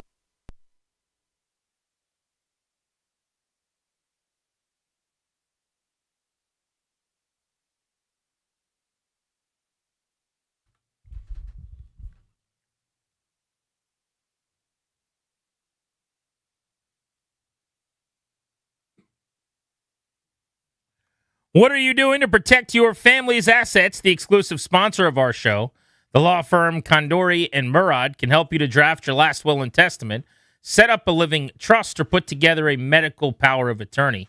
Schedule a free consultation with their attorneys today at kmlawyers.com, and be sure to tell them we sent you. That's kmlawyers.com. We're going to catch up with Clinton Portis in just a few minutes, tracking him down. So he had a flight that I believe is coming up in about an hour. He's at the airport, so we're going to get him on the horn here to talk Jeremiah Love. I wanted to see what he thought about the value of the running back position, which completely fell off since he played and seems to be building back up now. It's making a comeback. Teams are trading for them. Big-name running backs change teams. That was pretty rare. It was usually a guy would kind of fall out of favor and someone would give him a shot, but Derrick Henry team 2, Saquon Barkley's second team, Josh Jacobs, a second team. A myriad of guys have gone to second locations and had, sort of great second acts. Pretty interesting. That's sort of where the position. Again, any place you can find value, sports teams will. It may take them a little bit longer, but, the Moneyball era isn't going away. You need to be cost efficient, and that's certainly what that is. Jeremiah, I wanted to get some insight from Portis on Love because he knows the college game very well now, too. And so he sees what works and what doesn't. He's coaching collegiately. We wanted to get his input. And he's joining us now on the Ruud Guest Hotline. Ruud, the most reliable heating and air conditioning products in the DMV. Of course, a legend with Washington. Clinton Portis joins us now on The Fan. CP, how are you doing? I'm good, man. How are you? We're doing very well. So first, let's talk value of the running back position in general. Danny and I perceive it to be climbing again over the last couple years. Is that what you see? Yeah, I think so. I think it's warranted. You tried to do away with the running back position, and a lot of guys brought it back. When you look at Aaron Jones and Saquon, Kamara, the years they had, when Kamara had the 5 or 6 touchdown game, I think that was kind of shedding light and bringing it back. And then Saquon went crazy. You had Henry go crazy. Ever since Henry went over to Baltimore, it's like he's rejuvenated, like reborn, and it's rare that you see that. So there's a lot of backs contributing to make you understand you could play through this back instead of it's only about 8, probably 6 to 8 elite quarterbacks, and everyone is trying to play through a quarterback. Doesn't mean that's the best guy on your team. Some teams, your running back is still the best player on your team, and they're just starting to realize that and play through it. So in addition to that, Clinton, I think a couple things happened. I want to get your thoughts. The deep pass, you see Mahomes over the top of Tyreek Hill and everybody kind of copying that, and everybody finally saying, you know what, screw it. We can't get beat that way making teams execute underneath. Teams now kind of live in nickel. I think you've seen a couple things. The rise of the tight end again, or multiple tight ends in formation, and that also leads to the ability to run it a little bit better. And to your point, you're seeing a lot of big-name running backs, Bijan Robinson, Christian McCaffrey, Jonathan Taylor, James Cook, Jahmyr Gibbs, Devin Achane, and company really thrive kind of in this current state of the NFL. Your thoughts? Well, I think when you look on the field, again, you just said you have a nickel on the field. So you're playing with really a six-man box. And the filler, you don't have safeties that's considered thumpers anymore. You don't have the thumpers at safety, the running lots, the Sean Taylors. Like, you don't have that type of safety anymore. These guys are just, they're athletes. They're good athletes. They're cover guys. And then you have a nickel on the field. So it's a lot smaller when you moving tight ends and you motioning. You're creating an opportunity to thin out the box. That's all you're doing. And, you look at a six. When was the last time you seen an 8 or 9 man box? You don't see that anymore. No one goes to heavy. On 4th and 1, you're in shotgun with 5 wide, So I just think it's a different time. And those backs, the H-hands, the Cooks, like, those backs are warranted for everything that they're doing because they're supposed to expose the box. You're supposed to put your foot in the ground and go. Even your linebackers aren't thumpers. Your linebackers are 225, 230, and, you're talking about if you put a fullback in the backfield, what 240-pound linebacker go take on a fullback the entire game? If you really want to change the game, if I was a head coach, I would put a fullback in the backfield and let's see who do you have that's tough enough to take on this every play. Clinton Portis on Grant and Danny. We're going to talk Jeremiah Love with him in a second. Clinton, I want to know, though, what's your response when people say that drafting a running back, even if they're super special like Love might be, at number 7 is just too high because of the positional value? Like, you're debating him versus Carnell Tate out of Ohio State, the wideout. And yet, if Tate becomes a star, he's going to make $40 million. If Love becomes a star, he's going to make $16 million. So you can't afford to take Love there because of the second contract. What's your thought on that? Well, I think if you look at, you want the value in who do you need. If you take Carnell Tate and you don't have a quarterback that can get Carnell Tate the ball, and you're going to go and change Carnell Tate game and make him something that he's not, then what's the point? You have to take what works for your system, a guy who already fits the bill, a guy who can make plays. So to me, that's the way I'm drafting. I'm not drafting a kid to change it. Like, oh, Carnell Tate is here, but I need a running back. Carnell Tate don't play running back, So for me, I think when you draft the position that you need, and right now Love is really the best at his position. So why wouldn't you take him? You just took Bijan Robinson. The Raiders just took a running back early. So why is 7 too high to take a running back? Saquon went early. All of those guys are panning out at this. Now, how many years you get out of them, who knows? But why are you worried about year 5, 6, and 7 when you haven't got through year 1, 2, 3, and 4 yet? So, and Clinton Portis with us here on G&D. So I'm going to read it from a scouting report and just take the name out of it for a second. I want to see who this reminds you of. I'll just say blank. This is talking about Jeremiah Love, though. His efficiency as a runner is evident in his ability to read the defense, find openings, and exploit them with his burst and acceleration. His one-cut style allows him to quickly get upfield and challenge defenders with his breakaway speed. Love excels in zone and outside zone schemes where he can stretch the defense horizontally and create opportunities for big gains. Vision, patience, elusiveness. He's about 6 foot 215. Who does that remind you of, Clinton? Hey, I would love to say it reminds me of me, but I was 5'11", 194 when I came out. So, he's bigger. He's bigger than I was, but at the same time, when you watch Jeremiah Love run, that north and south, how quick he gets north and south, his balance is amazing. His hands out of the backfield, amazing. Him getting north and south, finding that hole to get through, playmaking ability, athletic ability, it's all there. So why are you, it's like you're nitpicking to find a reason not to take this man, when he's proven at Notre Dame what he was capable of doing. And if you put weapons around him or you have other weapons to go with him, then why wouldn't he continue that? Because you can't tell me Notre Dame quarterback, you can't tell me Notre Dame wide receivers and tight end names right now. So imagine putting him in a system that he could coexist with other good players, and that happened for Saquon going to Philly. All the talent that surrounded him, all of a sudden you unlock a Saquon nobody knew was there, a 2,000-yard Saquon that took you to the Super Bowl and showed you he was one of the best players in the game. To that point, I mean, we've seen recently, the case that gets made is, well, look, receivers don't leave buildings. Drake London's going to get tagged. George Pickens just got tagged. Chris Olave is going to get tagged. Justin Jefferson got paid. Jamar Chase got paid. Whereas the Giants let Saquon walk. He goes for $2,000. Derrick Henry goes to Baltimore in free agency. He goes for $2,000.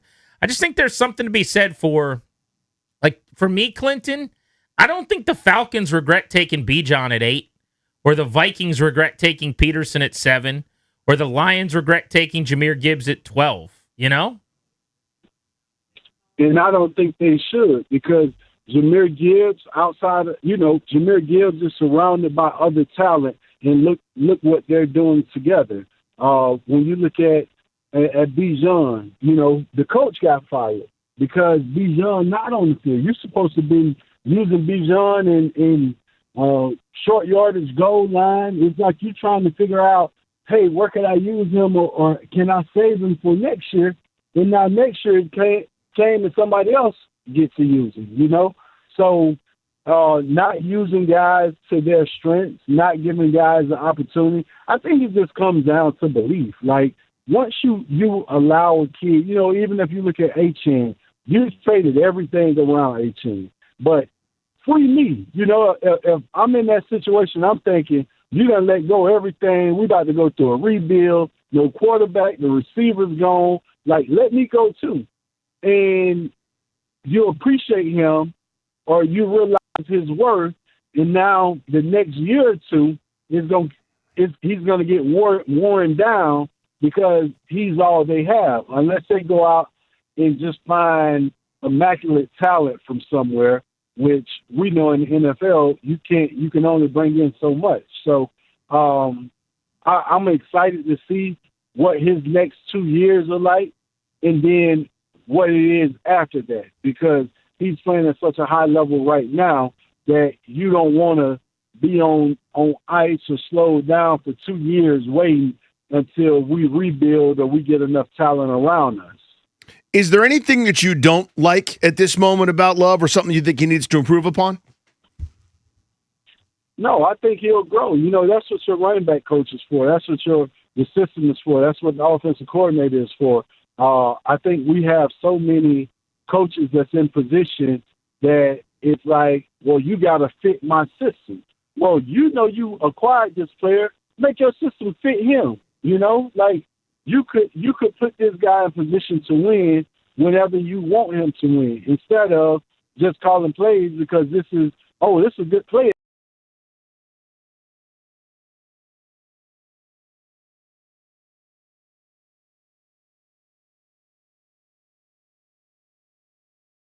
Denver and my system, everyone say, well, it was a system. I didn't choose that. They chose me. I did what they asked me to do. And then when I came to D.C., the system asked me to do something, and I did that as well. So, put a guy in position to win. I don't think you get the opportunity to lose a year or to learn. These offensive coordinators are really young, bright, talented minds. So you could scheme him up to be open or, to be one-on-one against whoever you want him to be one-on-one. Clinton Portis, in his third and final year at Miami, went for 1,200 yards on the ground and 10 touchdowns and was drafted just outside of the top 50 in round 2. After the fact, I'm sure a lot of teams wished they would have taken him a little earlier than that. Multi-time Pro Bowler and a Redskins legend joins us here on Grant and Danny. One final question on Love that I've got. A lot of people keep telling me they think, based on the tape, that he could be a really good pass catcher. And I saw one particular game, I think it was against A&M, where he lined up in the slot, and he basically ran like a corner route to the sideline and left a safety behind him, and he made a nice catch along the white. How can you tell when you watch running backs, Clinton, if a guy is capable or could be a legit pass catcher? I don't mean like out of the backfield he can catch a few balls, like a legit receiving weapon or not. Well, I mean, it's not hard to see. Like, if you look at him, his catches, his everything, him in the open field, his route running, like, why does that change? It's the same route. So option route is the same route. A corner route is the same route. A post route is the same route. A seam is the same seam. So why does it change? Why would I expect him to dominate on the college level and all of a sudden he can't do it on a professional level? What's going to change? You're playing the same people. Eventually, in the next 3-4 years, it's going to be the same people you were playing in college because everything's going to cycle through. Like, it's not a huge gap or difference in football on any level. It's just about opportunity. If you give him opportunity to succeed, at some point he will. If you don't give him the opportunity, then it's going to go wrong. So you got to have a system that's going to allow him to learn. Like what you're saying, oh, he fumbled. Every back fumbles. So, teach him how to carry the ball and put him back on the field. Correct it, put him back on the field, and let him go. I think he's going to transition fine. I think it will be a major, awesome weapon for us. If we could get him, if he's there, I think he's a great weapon. I think he comes into the city, fits in with Daniels, McLaurin. You got help around him. You have guys to take the pressure off of him, and you even have other backs in the backfield to allow him to grow and help him through, or people for you to ride on until he's ready. So I don't see it being an issue. If it was me, I would definitely take the chance on him. Either way it goes, you're taking a chance on the kid. So why wouldn't you take a chance on a proven talent compared to, I'm gonna bring this guy in and let him grow within the system. Let me grow within the system. Teach me the system and let me grow. So I think Love will be great in the city. Clinton, it's so close to draft time. I got to tap into your memory here. What did you remember most about your draft process as you kind of were going through it with the scouting and the combine and the workouts and ultimately getting selected? Well, draft time for me is always one of those shaky times because I did everything I was supposed to do.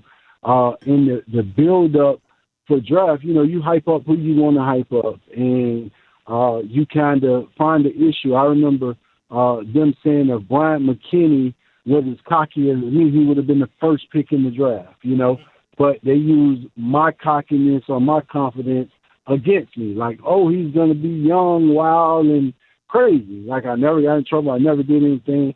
But my confidence scared people off. Like, my belief in my talent scared a lot of people off. And I remember going through the draft process thinking, man, I should be the second pick in the draft. And that's the way I felt. I remember telling the GMs that. I said it to Arthur Blank, and he kind of laughed like, yeah, kid, where do you really think you should go draft? And I was like, you got to trade up with Detroit, because I really felt that way. So to go out and run a 4.2, 4.27, 4.28, to go 50 for 50 in my drills and catching, I answered every question you needed me to answer. I came off a national championship team, so what was the issue? Like everything that I did in the league, you had already saw me do. And then I think no one really realizes, even when you talk to stats saying, you had 1,200 yards and 10 touchdowns. I only played in 2 full games because we were always in blowouts. So I think a lot of people were scared that I couldn't handle the load. And instead, I was fresh, So I think Jeremiah Love will be a great asset to any team, especially us, if we get that opportunity. He will be a playmaker, a guy that can make plays and get things done. I think even with his pass blocking, just making sure he perfect that to protect 5 would be great. Well, Clinton, I know you got travel coming up. Fly safe, and we'll catch up with you soon. Really appreciate the insight. Yes, sir, man. Anytime. Y'all have a good one. You too, buddy. Always love talking running backs with Clinton Portis on Grant and Danny here on The Fan. Next, speaking of the possibility of Jeremiah Love, are we talking enough about the need Washington has on offense for weapons and skill position help? There was a fantasy discourse about this that kind of got us thinking and kicking the tires on just how much trouble they'd be in a world without Terry McLaurin if something were to happen or if last year were to repeat itself in some way. That's next on The Fan.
And it's brought to you by PBI Office Furniture. Fast, excellent, affordable. Business grows with PBI. Let's take a look at the Round 1 Masters leaderboard. It's in partnership with Golfdom by Worldwide Golf, serving golfers since 1982. Home to the legendary 90-day 100% satisfaction guarantee. Sam Burns, the leader in the clubhouse, around 167. But Rory McIlroy is right there. He's 5 under par through 16. Kurt Kitayama's in the clubhouse with a 69. 3 under par, as is Jason Day, as is Patrick Reed.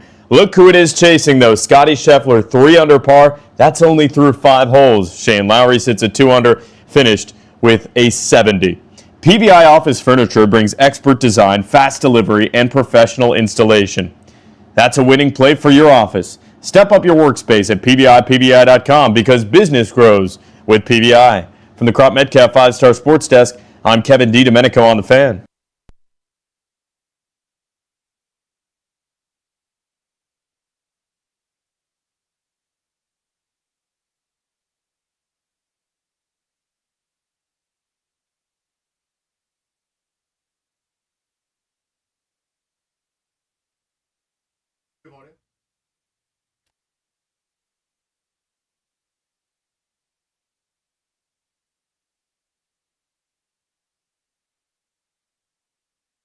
G&D on The Fan with you until an hour from now at 6:30.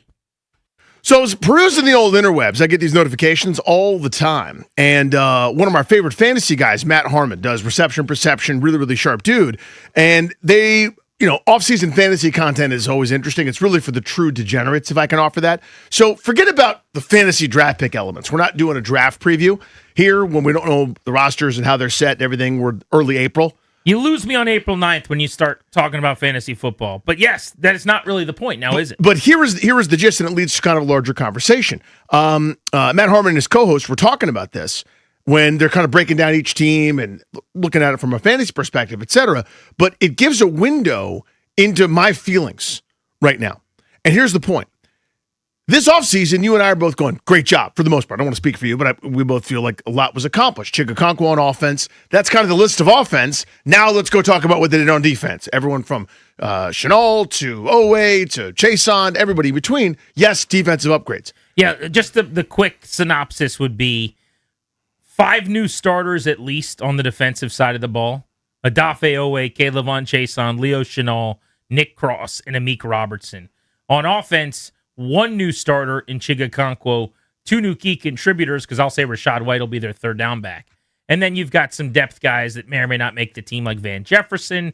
I think Jerome Ford is probably on the bubble, but could be on the team as a running back. De'Ami Brown, obviously, has a chance to help on the receiver depth. But if you want to do that, like defensively, they have Tim Settle and Charles Omenihu and Akilo Weatherspoon and DJ Davidson, all who were signed as well. So they did way more on defense than offense in free agency. Basically, it's 2-1, 3-1 in terms of like impact players. It's not that close. So looking at their conversation here. So this is kind of a summary of it. So heading into the 2026 draft, things aren't looking great for Washington from a fantasy perspective. Matt Harmon and Justin Boone talked about whether or not there will be any value in drafting commander skill position players in 2026. The debate starts at wideout, where Harmon points out the lack of depth behind McLaurin. Van Jefferson and Traylon Burks are on the roster as well as Luke McCaffrey, but none appear to be a legit number 2 option. Harmon is optimistic about the changes coming under new offensive coordinator David Blau, who comes from Detroit. But what about the optimism surrounding Daniels and McLaurin? Everybody, we talked about this yesterday or a few days ago, where everyone's just sort of assuming, oh, Daniels is healthy, greatness, we're going to be fine. And I'm sitting there going, this offense, short of David Blau being an all-time genius right away from rubber meets road, needs pieces. They need bodies. They need skill guys. They need weapons in a major, major way. And here I am talking about the draft. I'm going, David Bailey at 7 is my favorite pick. I'm sort of talking out of both sides of my mouth here. I don't think people quite realize how dire the need is, in my view, and I think these guys too, from the fantasy perspective, at more weaponry, not only for this year but beyond, as McLaurin potentially is in a walk year. Yeah, I think this is a good launching point into what is a reality and an important conversation. Whatever you just read, part of it aside, like I'm not that interested in their breakdown of wide receiver 13 or whatever. But the point is, they look at Washington and they're going, should we stay away from some of their skill guys right now? Because it's a first-year OC, because Daniels is in this state of flux after a regression last year. Here's my point, though, and this is the reality, not fantasy. Question that I would have is, if you don't add a weapon early that's actually super helpful. Like if they do my thing, where I am saying take your wide receiver at 71, but then at 7, it's not Jeremiah Love and it's a defensive starter. So I'm going to say Caleb Downs. They take Downs at 7. Everyone's going to be very happy. Yep. And then at 71, you go wide receiver, which is Terry McLaurin range of where you got him in the 3rd round. You may remember he had an unbelievable camp. They didn't really play him in the preseason. Jay Gruden stashed him because he didn't want anybody to really see him. And then he caught a 75-yard touchdown to open the season against the Philadelphia Eagles in Game 1. Went for almost 1,000 yards as a rookie, missed a game, or else he would have been over 1K. He was immediately good. But most 3rd-round picks are not. It is a process a lot of the time when you draft a guy there. So if you draft someone at 71 and there's growing pains, even if they eventually are great, but it takes a year or so, if Terry McLaurin is not healthy this year, last year he was in and out all season long. What happens? When he misses, let's just say, a week 2 game, your receivers are Traylon Burks, De'Ami Brown, Van Jefferson, Luke McCaffrey, and Jalen Lane. You're right back to where you were last year. It's kind of the exact same situation.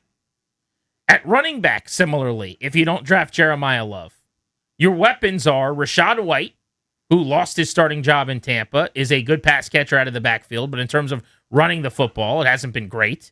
Jerome Ford was ineffective last year for the Browns. Yep. I mean, he did not even get touches, really, after they drafted Judkins.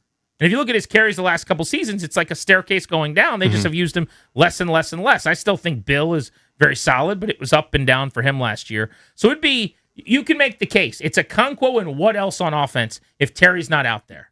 And a year ago, you would have said, well, Terry's always out there. What are you talking about?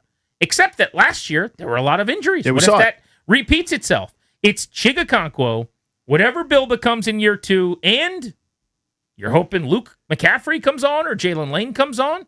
So they do have a huge, huge need going into this draft to get something to help Jaden Daniels. So let me tie it back to fantasy for a second and hear me out. The top half of the league in yards per play, you know, a lot of times you'll see a correlation with points scored. There's a fantasy star or 2 or 3 on every one of these teams. When you start going down the list of Rams, you immediately think of Puka Nacua. Patriots, Travion Henderson, Stephon Diggs, the 85-catch guy. JSN in Seattle. James Cook in Buffalo. Gibbs and Amon-Ra St. Brown in Detroit. Dallas Cowboys have CeeDee Lamb. I go down the list, but you get it. The Colts have Jonathan Taylor. Everybody right away can think of the stalwart or the stud, the difference maker, the first-round fantasy pick, or whatever you want to call it, the guy that you want to own and have in fantasy sports. But I'm struggling. Why does it even have to be fantasy-related? Well, just the really good player that is hard to defend. Absolutely. But, yeah, I mean, that gets it back to the real-world example of it. But my point is, the teams that are down at the bottom don't necessarily have that. And it's the by-committee approach very rarely works well enough. Right? So McLaurin, their best offensive player, is probably a 5th-round pick in fantasy, maybe a 6th-round pick. None of those other guys and teams that I mentioned are getting past round 2 or round 3. And the point is, they need more blue chip on that side of the football, and that's kind of the only tie-in from a fantasy perspective. The only reason I bring that up is because these are the fantasy guys, and that's kind of the window into this, is you don't have anywhere near enough high-end weaponry or enough depth to make your best weapon worthwhile. I feel like this is what we've talked about for 3 years. We're just adding we're just saying fantasy a lot, but yes, they don't have enough good players. They don't have enough legitimate weapons. I don't care what round they're getting drafted in. They don't have enough guys that when they get the ball, they scare anybody. And last year, Danny, Terry goes from a legit wide receiver 1 the previous season. Didn't he have 13 touchdowns 2 seasons ago? Yeah. Remember how damn good he was? I do. In 24 and then in the playoffs when he went ham sandwich? Like, he was great. Last year, it didn't happen. And they don't have anything else at wide receiver that is reliable. Now, I don't know if Brandon Ayuk comes in here. Does that change how you feel? Not a at little all. bit? No. I'm counting on him for nothing. I am too. Coming off the I mean, injury. there was a time where he would have been drafted in the first couple rounds of the fantasy draft, Well, of I course. guess. But you're right. They do not have enough speed on offense. Okonkwo helps. Weapons on offense. Okonkwo checks a box at tight end. But you are, to me, a McLaurin injury away from having one of the worst skill position groups in the entire league. Is that overstated? No, I think that's the point here. Even with McLaurin, it's not up to snuff. And I like him. Right. But it's nowhere But it's nowhere McLaurin near is a good enough. buoy. Like, you went through that list and you mentioned New England and Stephon Diggs having 80 catches. he and Terry are pretty comparable at this point right now, as far as I'm concerned. If Terry's out there for 17 games, you could pencil him in for 70 plus and 1050. Yeah. As a floor. Right. So that's all I'm saying is if he's out there, he's going 7 for 78 and helping you get down the field a few times. And it's just a different offense. If he's not there, we saw it last year. Yeah. Or if last year's the beginning of the end, even if he plays and isn't, That's a good point, and too. is now compromised or not quite the same explosiveness, et cetera. Or there's every reason to double up, triple up shade coverage his side. It ain't easy to produce that way. This is the Yahoo show Danny's referencing where our buddy Matt Harmon and others are talking about this. If we don't assume Brandon Ayuk is on the team, and even if Ayuk is on the team, obviously he is a complete and total wild card. I think you'd have to acknowledge that is the case here. Yeah, I mean, for sure, he's obviously a big wild card, but regardless, if he's not on the team, yeah, I still definitely don't think like Traylon Burks and Van Jefferson or any of these guys are solidified, useful players on the outside, like our true number 2 receivers, which I don't know, Boone, like how does that change your calculus with a guy like McLaurin? Because obviously offensive coordinator David Blau, when he took the job, came out and said like this offense is going to revolve around getting Terry McLaurin 10 targets a game. I always say that's an easier thing to say in February than it is to do in September, October, November, December. But I am pretty optimistic about the structural changes that this offense is going to undergo here. And I think if everything comes together the way I'm imagining with Blau as the offensive coordinator, I can get myself pretty excited about this team in year 3 under Jaden Daniels. And that obviously dovetails into McLaurin as well. I mean, they ended the conversation on the upswing there with the positivity of, and this is the other side of it, what if David Blau's awesome? Daniels bounces back to 2024 form where he elevates everybody. Mm-hmm. So you're going to make McCaffrey better, Lane better, Diami. The last time we saw Diami 2 years ago, he was cooking in the playoffs. Yes, he was. With Jaden Daniels. Like he was making him a better player. McLaurin goes 80 for 1175 or in a contract year. He's obviously under contract moving forward, but if he doesn't play well, he could be out of here without the guarantees beyond this season. He could go for 1,200 yards. And if Bill breaks out, and next thing you know, Rashad White catches 57 balls or something. Like you could actually see where the offense is very good. But in terms of known, put it in pen expectations, I'm with you, man. You can, if you want to, squint your eyes and see where Jaden Daniels could be wanting a lot more help than he's getting a month into the season. So I thought they made this mistake in year 1, and I had to eat crow on it because the scheme was so good, the Daniels was so great, and they got a lot out of Alameda Zacchaeus, Jamison Crowder, and a cast-off Jag receivers, and Noah Browning was cut in the preseason. I think they got away with it. Zach Ertz had his first healthy year in like a decade, right? And it all worked out. I still kind of raise my hand, not as confidently, but in year 2, I'm going, I don't think we have enough here at skill, guys. Let's try to make it easier for the quarterback. Shut up. They were in the NFC title game. Okay, fine. Now I'm right again. Does that make any sense? Like we've come back around. It's the same phenomenon. They saw it finally. They tried to get Alec Pierce, got outbid. Reasonable, by the way. Don't win the bidding on that one. That was outrageous. They tried for Dobbs, didn't get him. Again, they lost the bidding war Yeah, there. they were telling you, we know we need wide receiver help. Yeah, which they didn't for 2 years. They kind of said, it's fine, we'll figure it out. They didn't try to figure it out this year. They went after people. 800-636-1067 if you want to join us. 800-636-1067. Question being, are we talking enough about the skill positions for Washington and the need therein? And when we talk about a Carnell Tate or a Mekhi Lemon at 7 or Jeremiah Love, the running back, is it more of a significant need than just a want? Even with Love, just to add a weapon. Doesn't matter what position you play. You need someone who can strike up the band on this offense. Is that fair? Grant and Danny with you.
Yeah, like having a quarterback like that can absolutely lift all boats. We talk sometimes about these different quarterbacks, guys that are just kind of, they need that environment around them in order to succeed. I think Daniels is certainly somebody that can make the players around him more viable for fantasy, no doubt. But you look at how the last 2 years have gone, right? Last season, it was just bad news. And it was kind of similar for McLaurin and Daniels in terms of having injuries. When they were out there, it wasn't kind of the same production that we saw the year before. We weren't.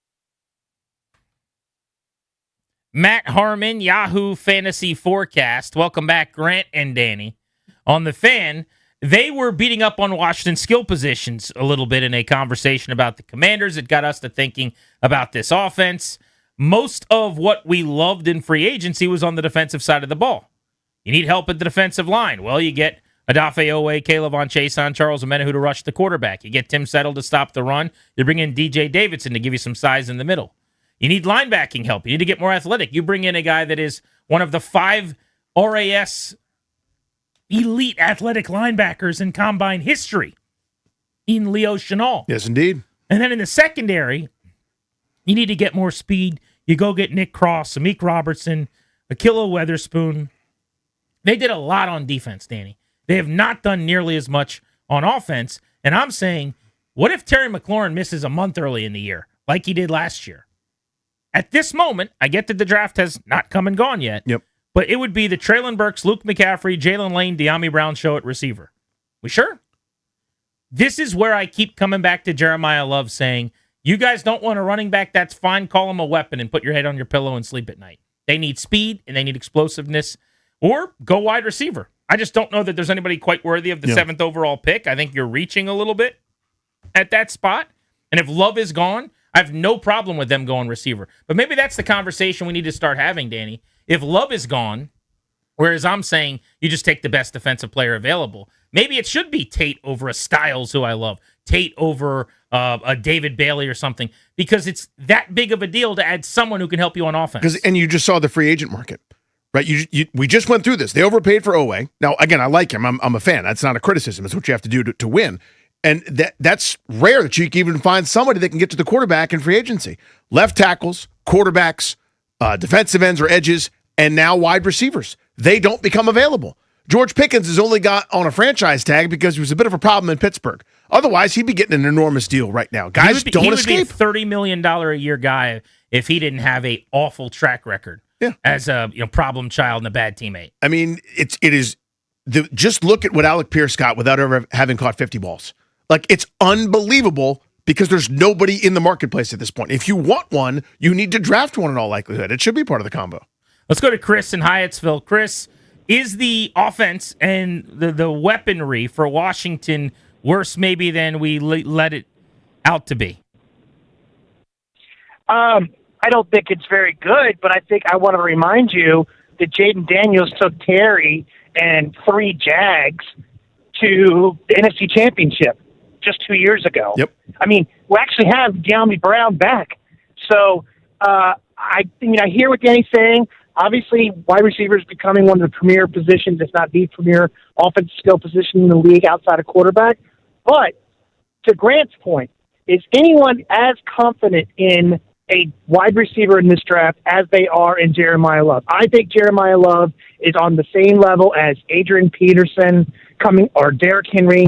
I don't see Calvin Johnson in this draft. I don't see Justin Jefferson in this draft. If there is, I haven't heard about it. So to me, it's about with how much certainty do you have behind the pick that this player is going to excel? And to me, right now, I'm putting my money on Love, and that's who I think they should take if he's available. It's a good call, buddy. Thank you, Chris. So going back to 24, when he referenced what Daniels did with McLaurin and the Jags, as he called it, basically, at wide receiver. That happened. That's true. Yep. Is that going to happen again? And I think they got away with it. Very likely, or very possibly. But what I mean by that, Danny, is the league has caught on a little bit. Daniels is the franchise quarterback. He's going to be very good. In the pocket, outside of the pocket, doesn't matter. He's going to help you to win for a long, long time. I believe that. But we saw the adjustments made last year. He led the NFL in success percentage as a rusher. A successful rush gain is at least 40% of the yards required on first down, 60% of the yards required on second down, or all of the yards required on third or fourth down. Okay, so that was a lot of words. Don't worry about it. Basically, there is a way to quantify if you had a successful run. 63% of the time his rookie year, when he ran, it was a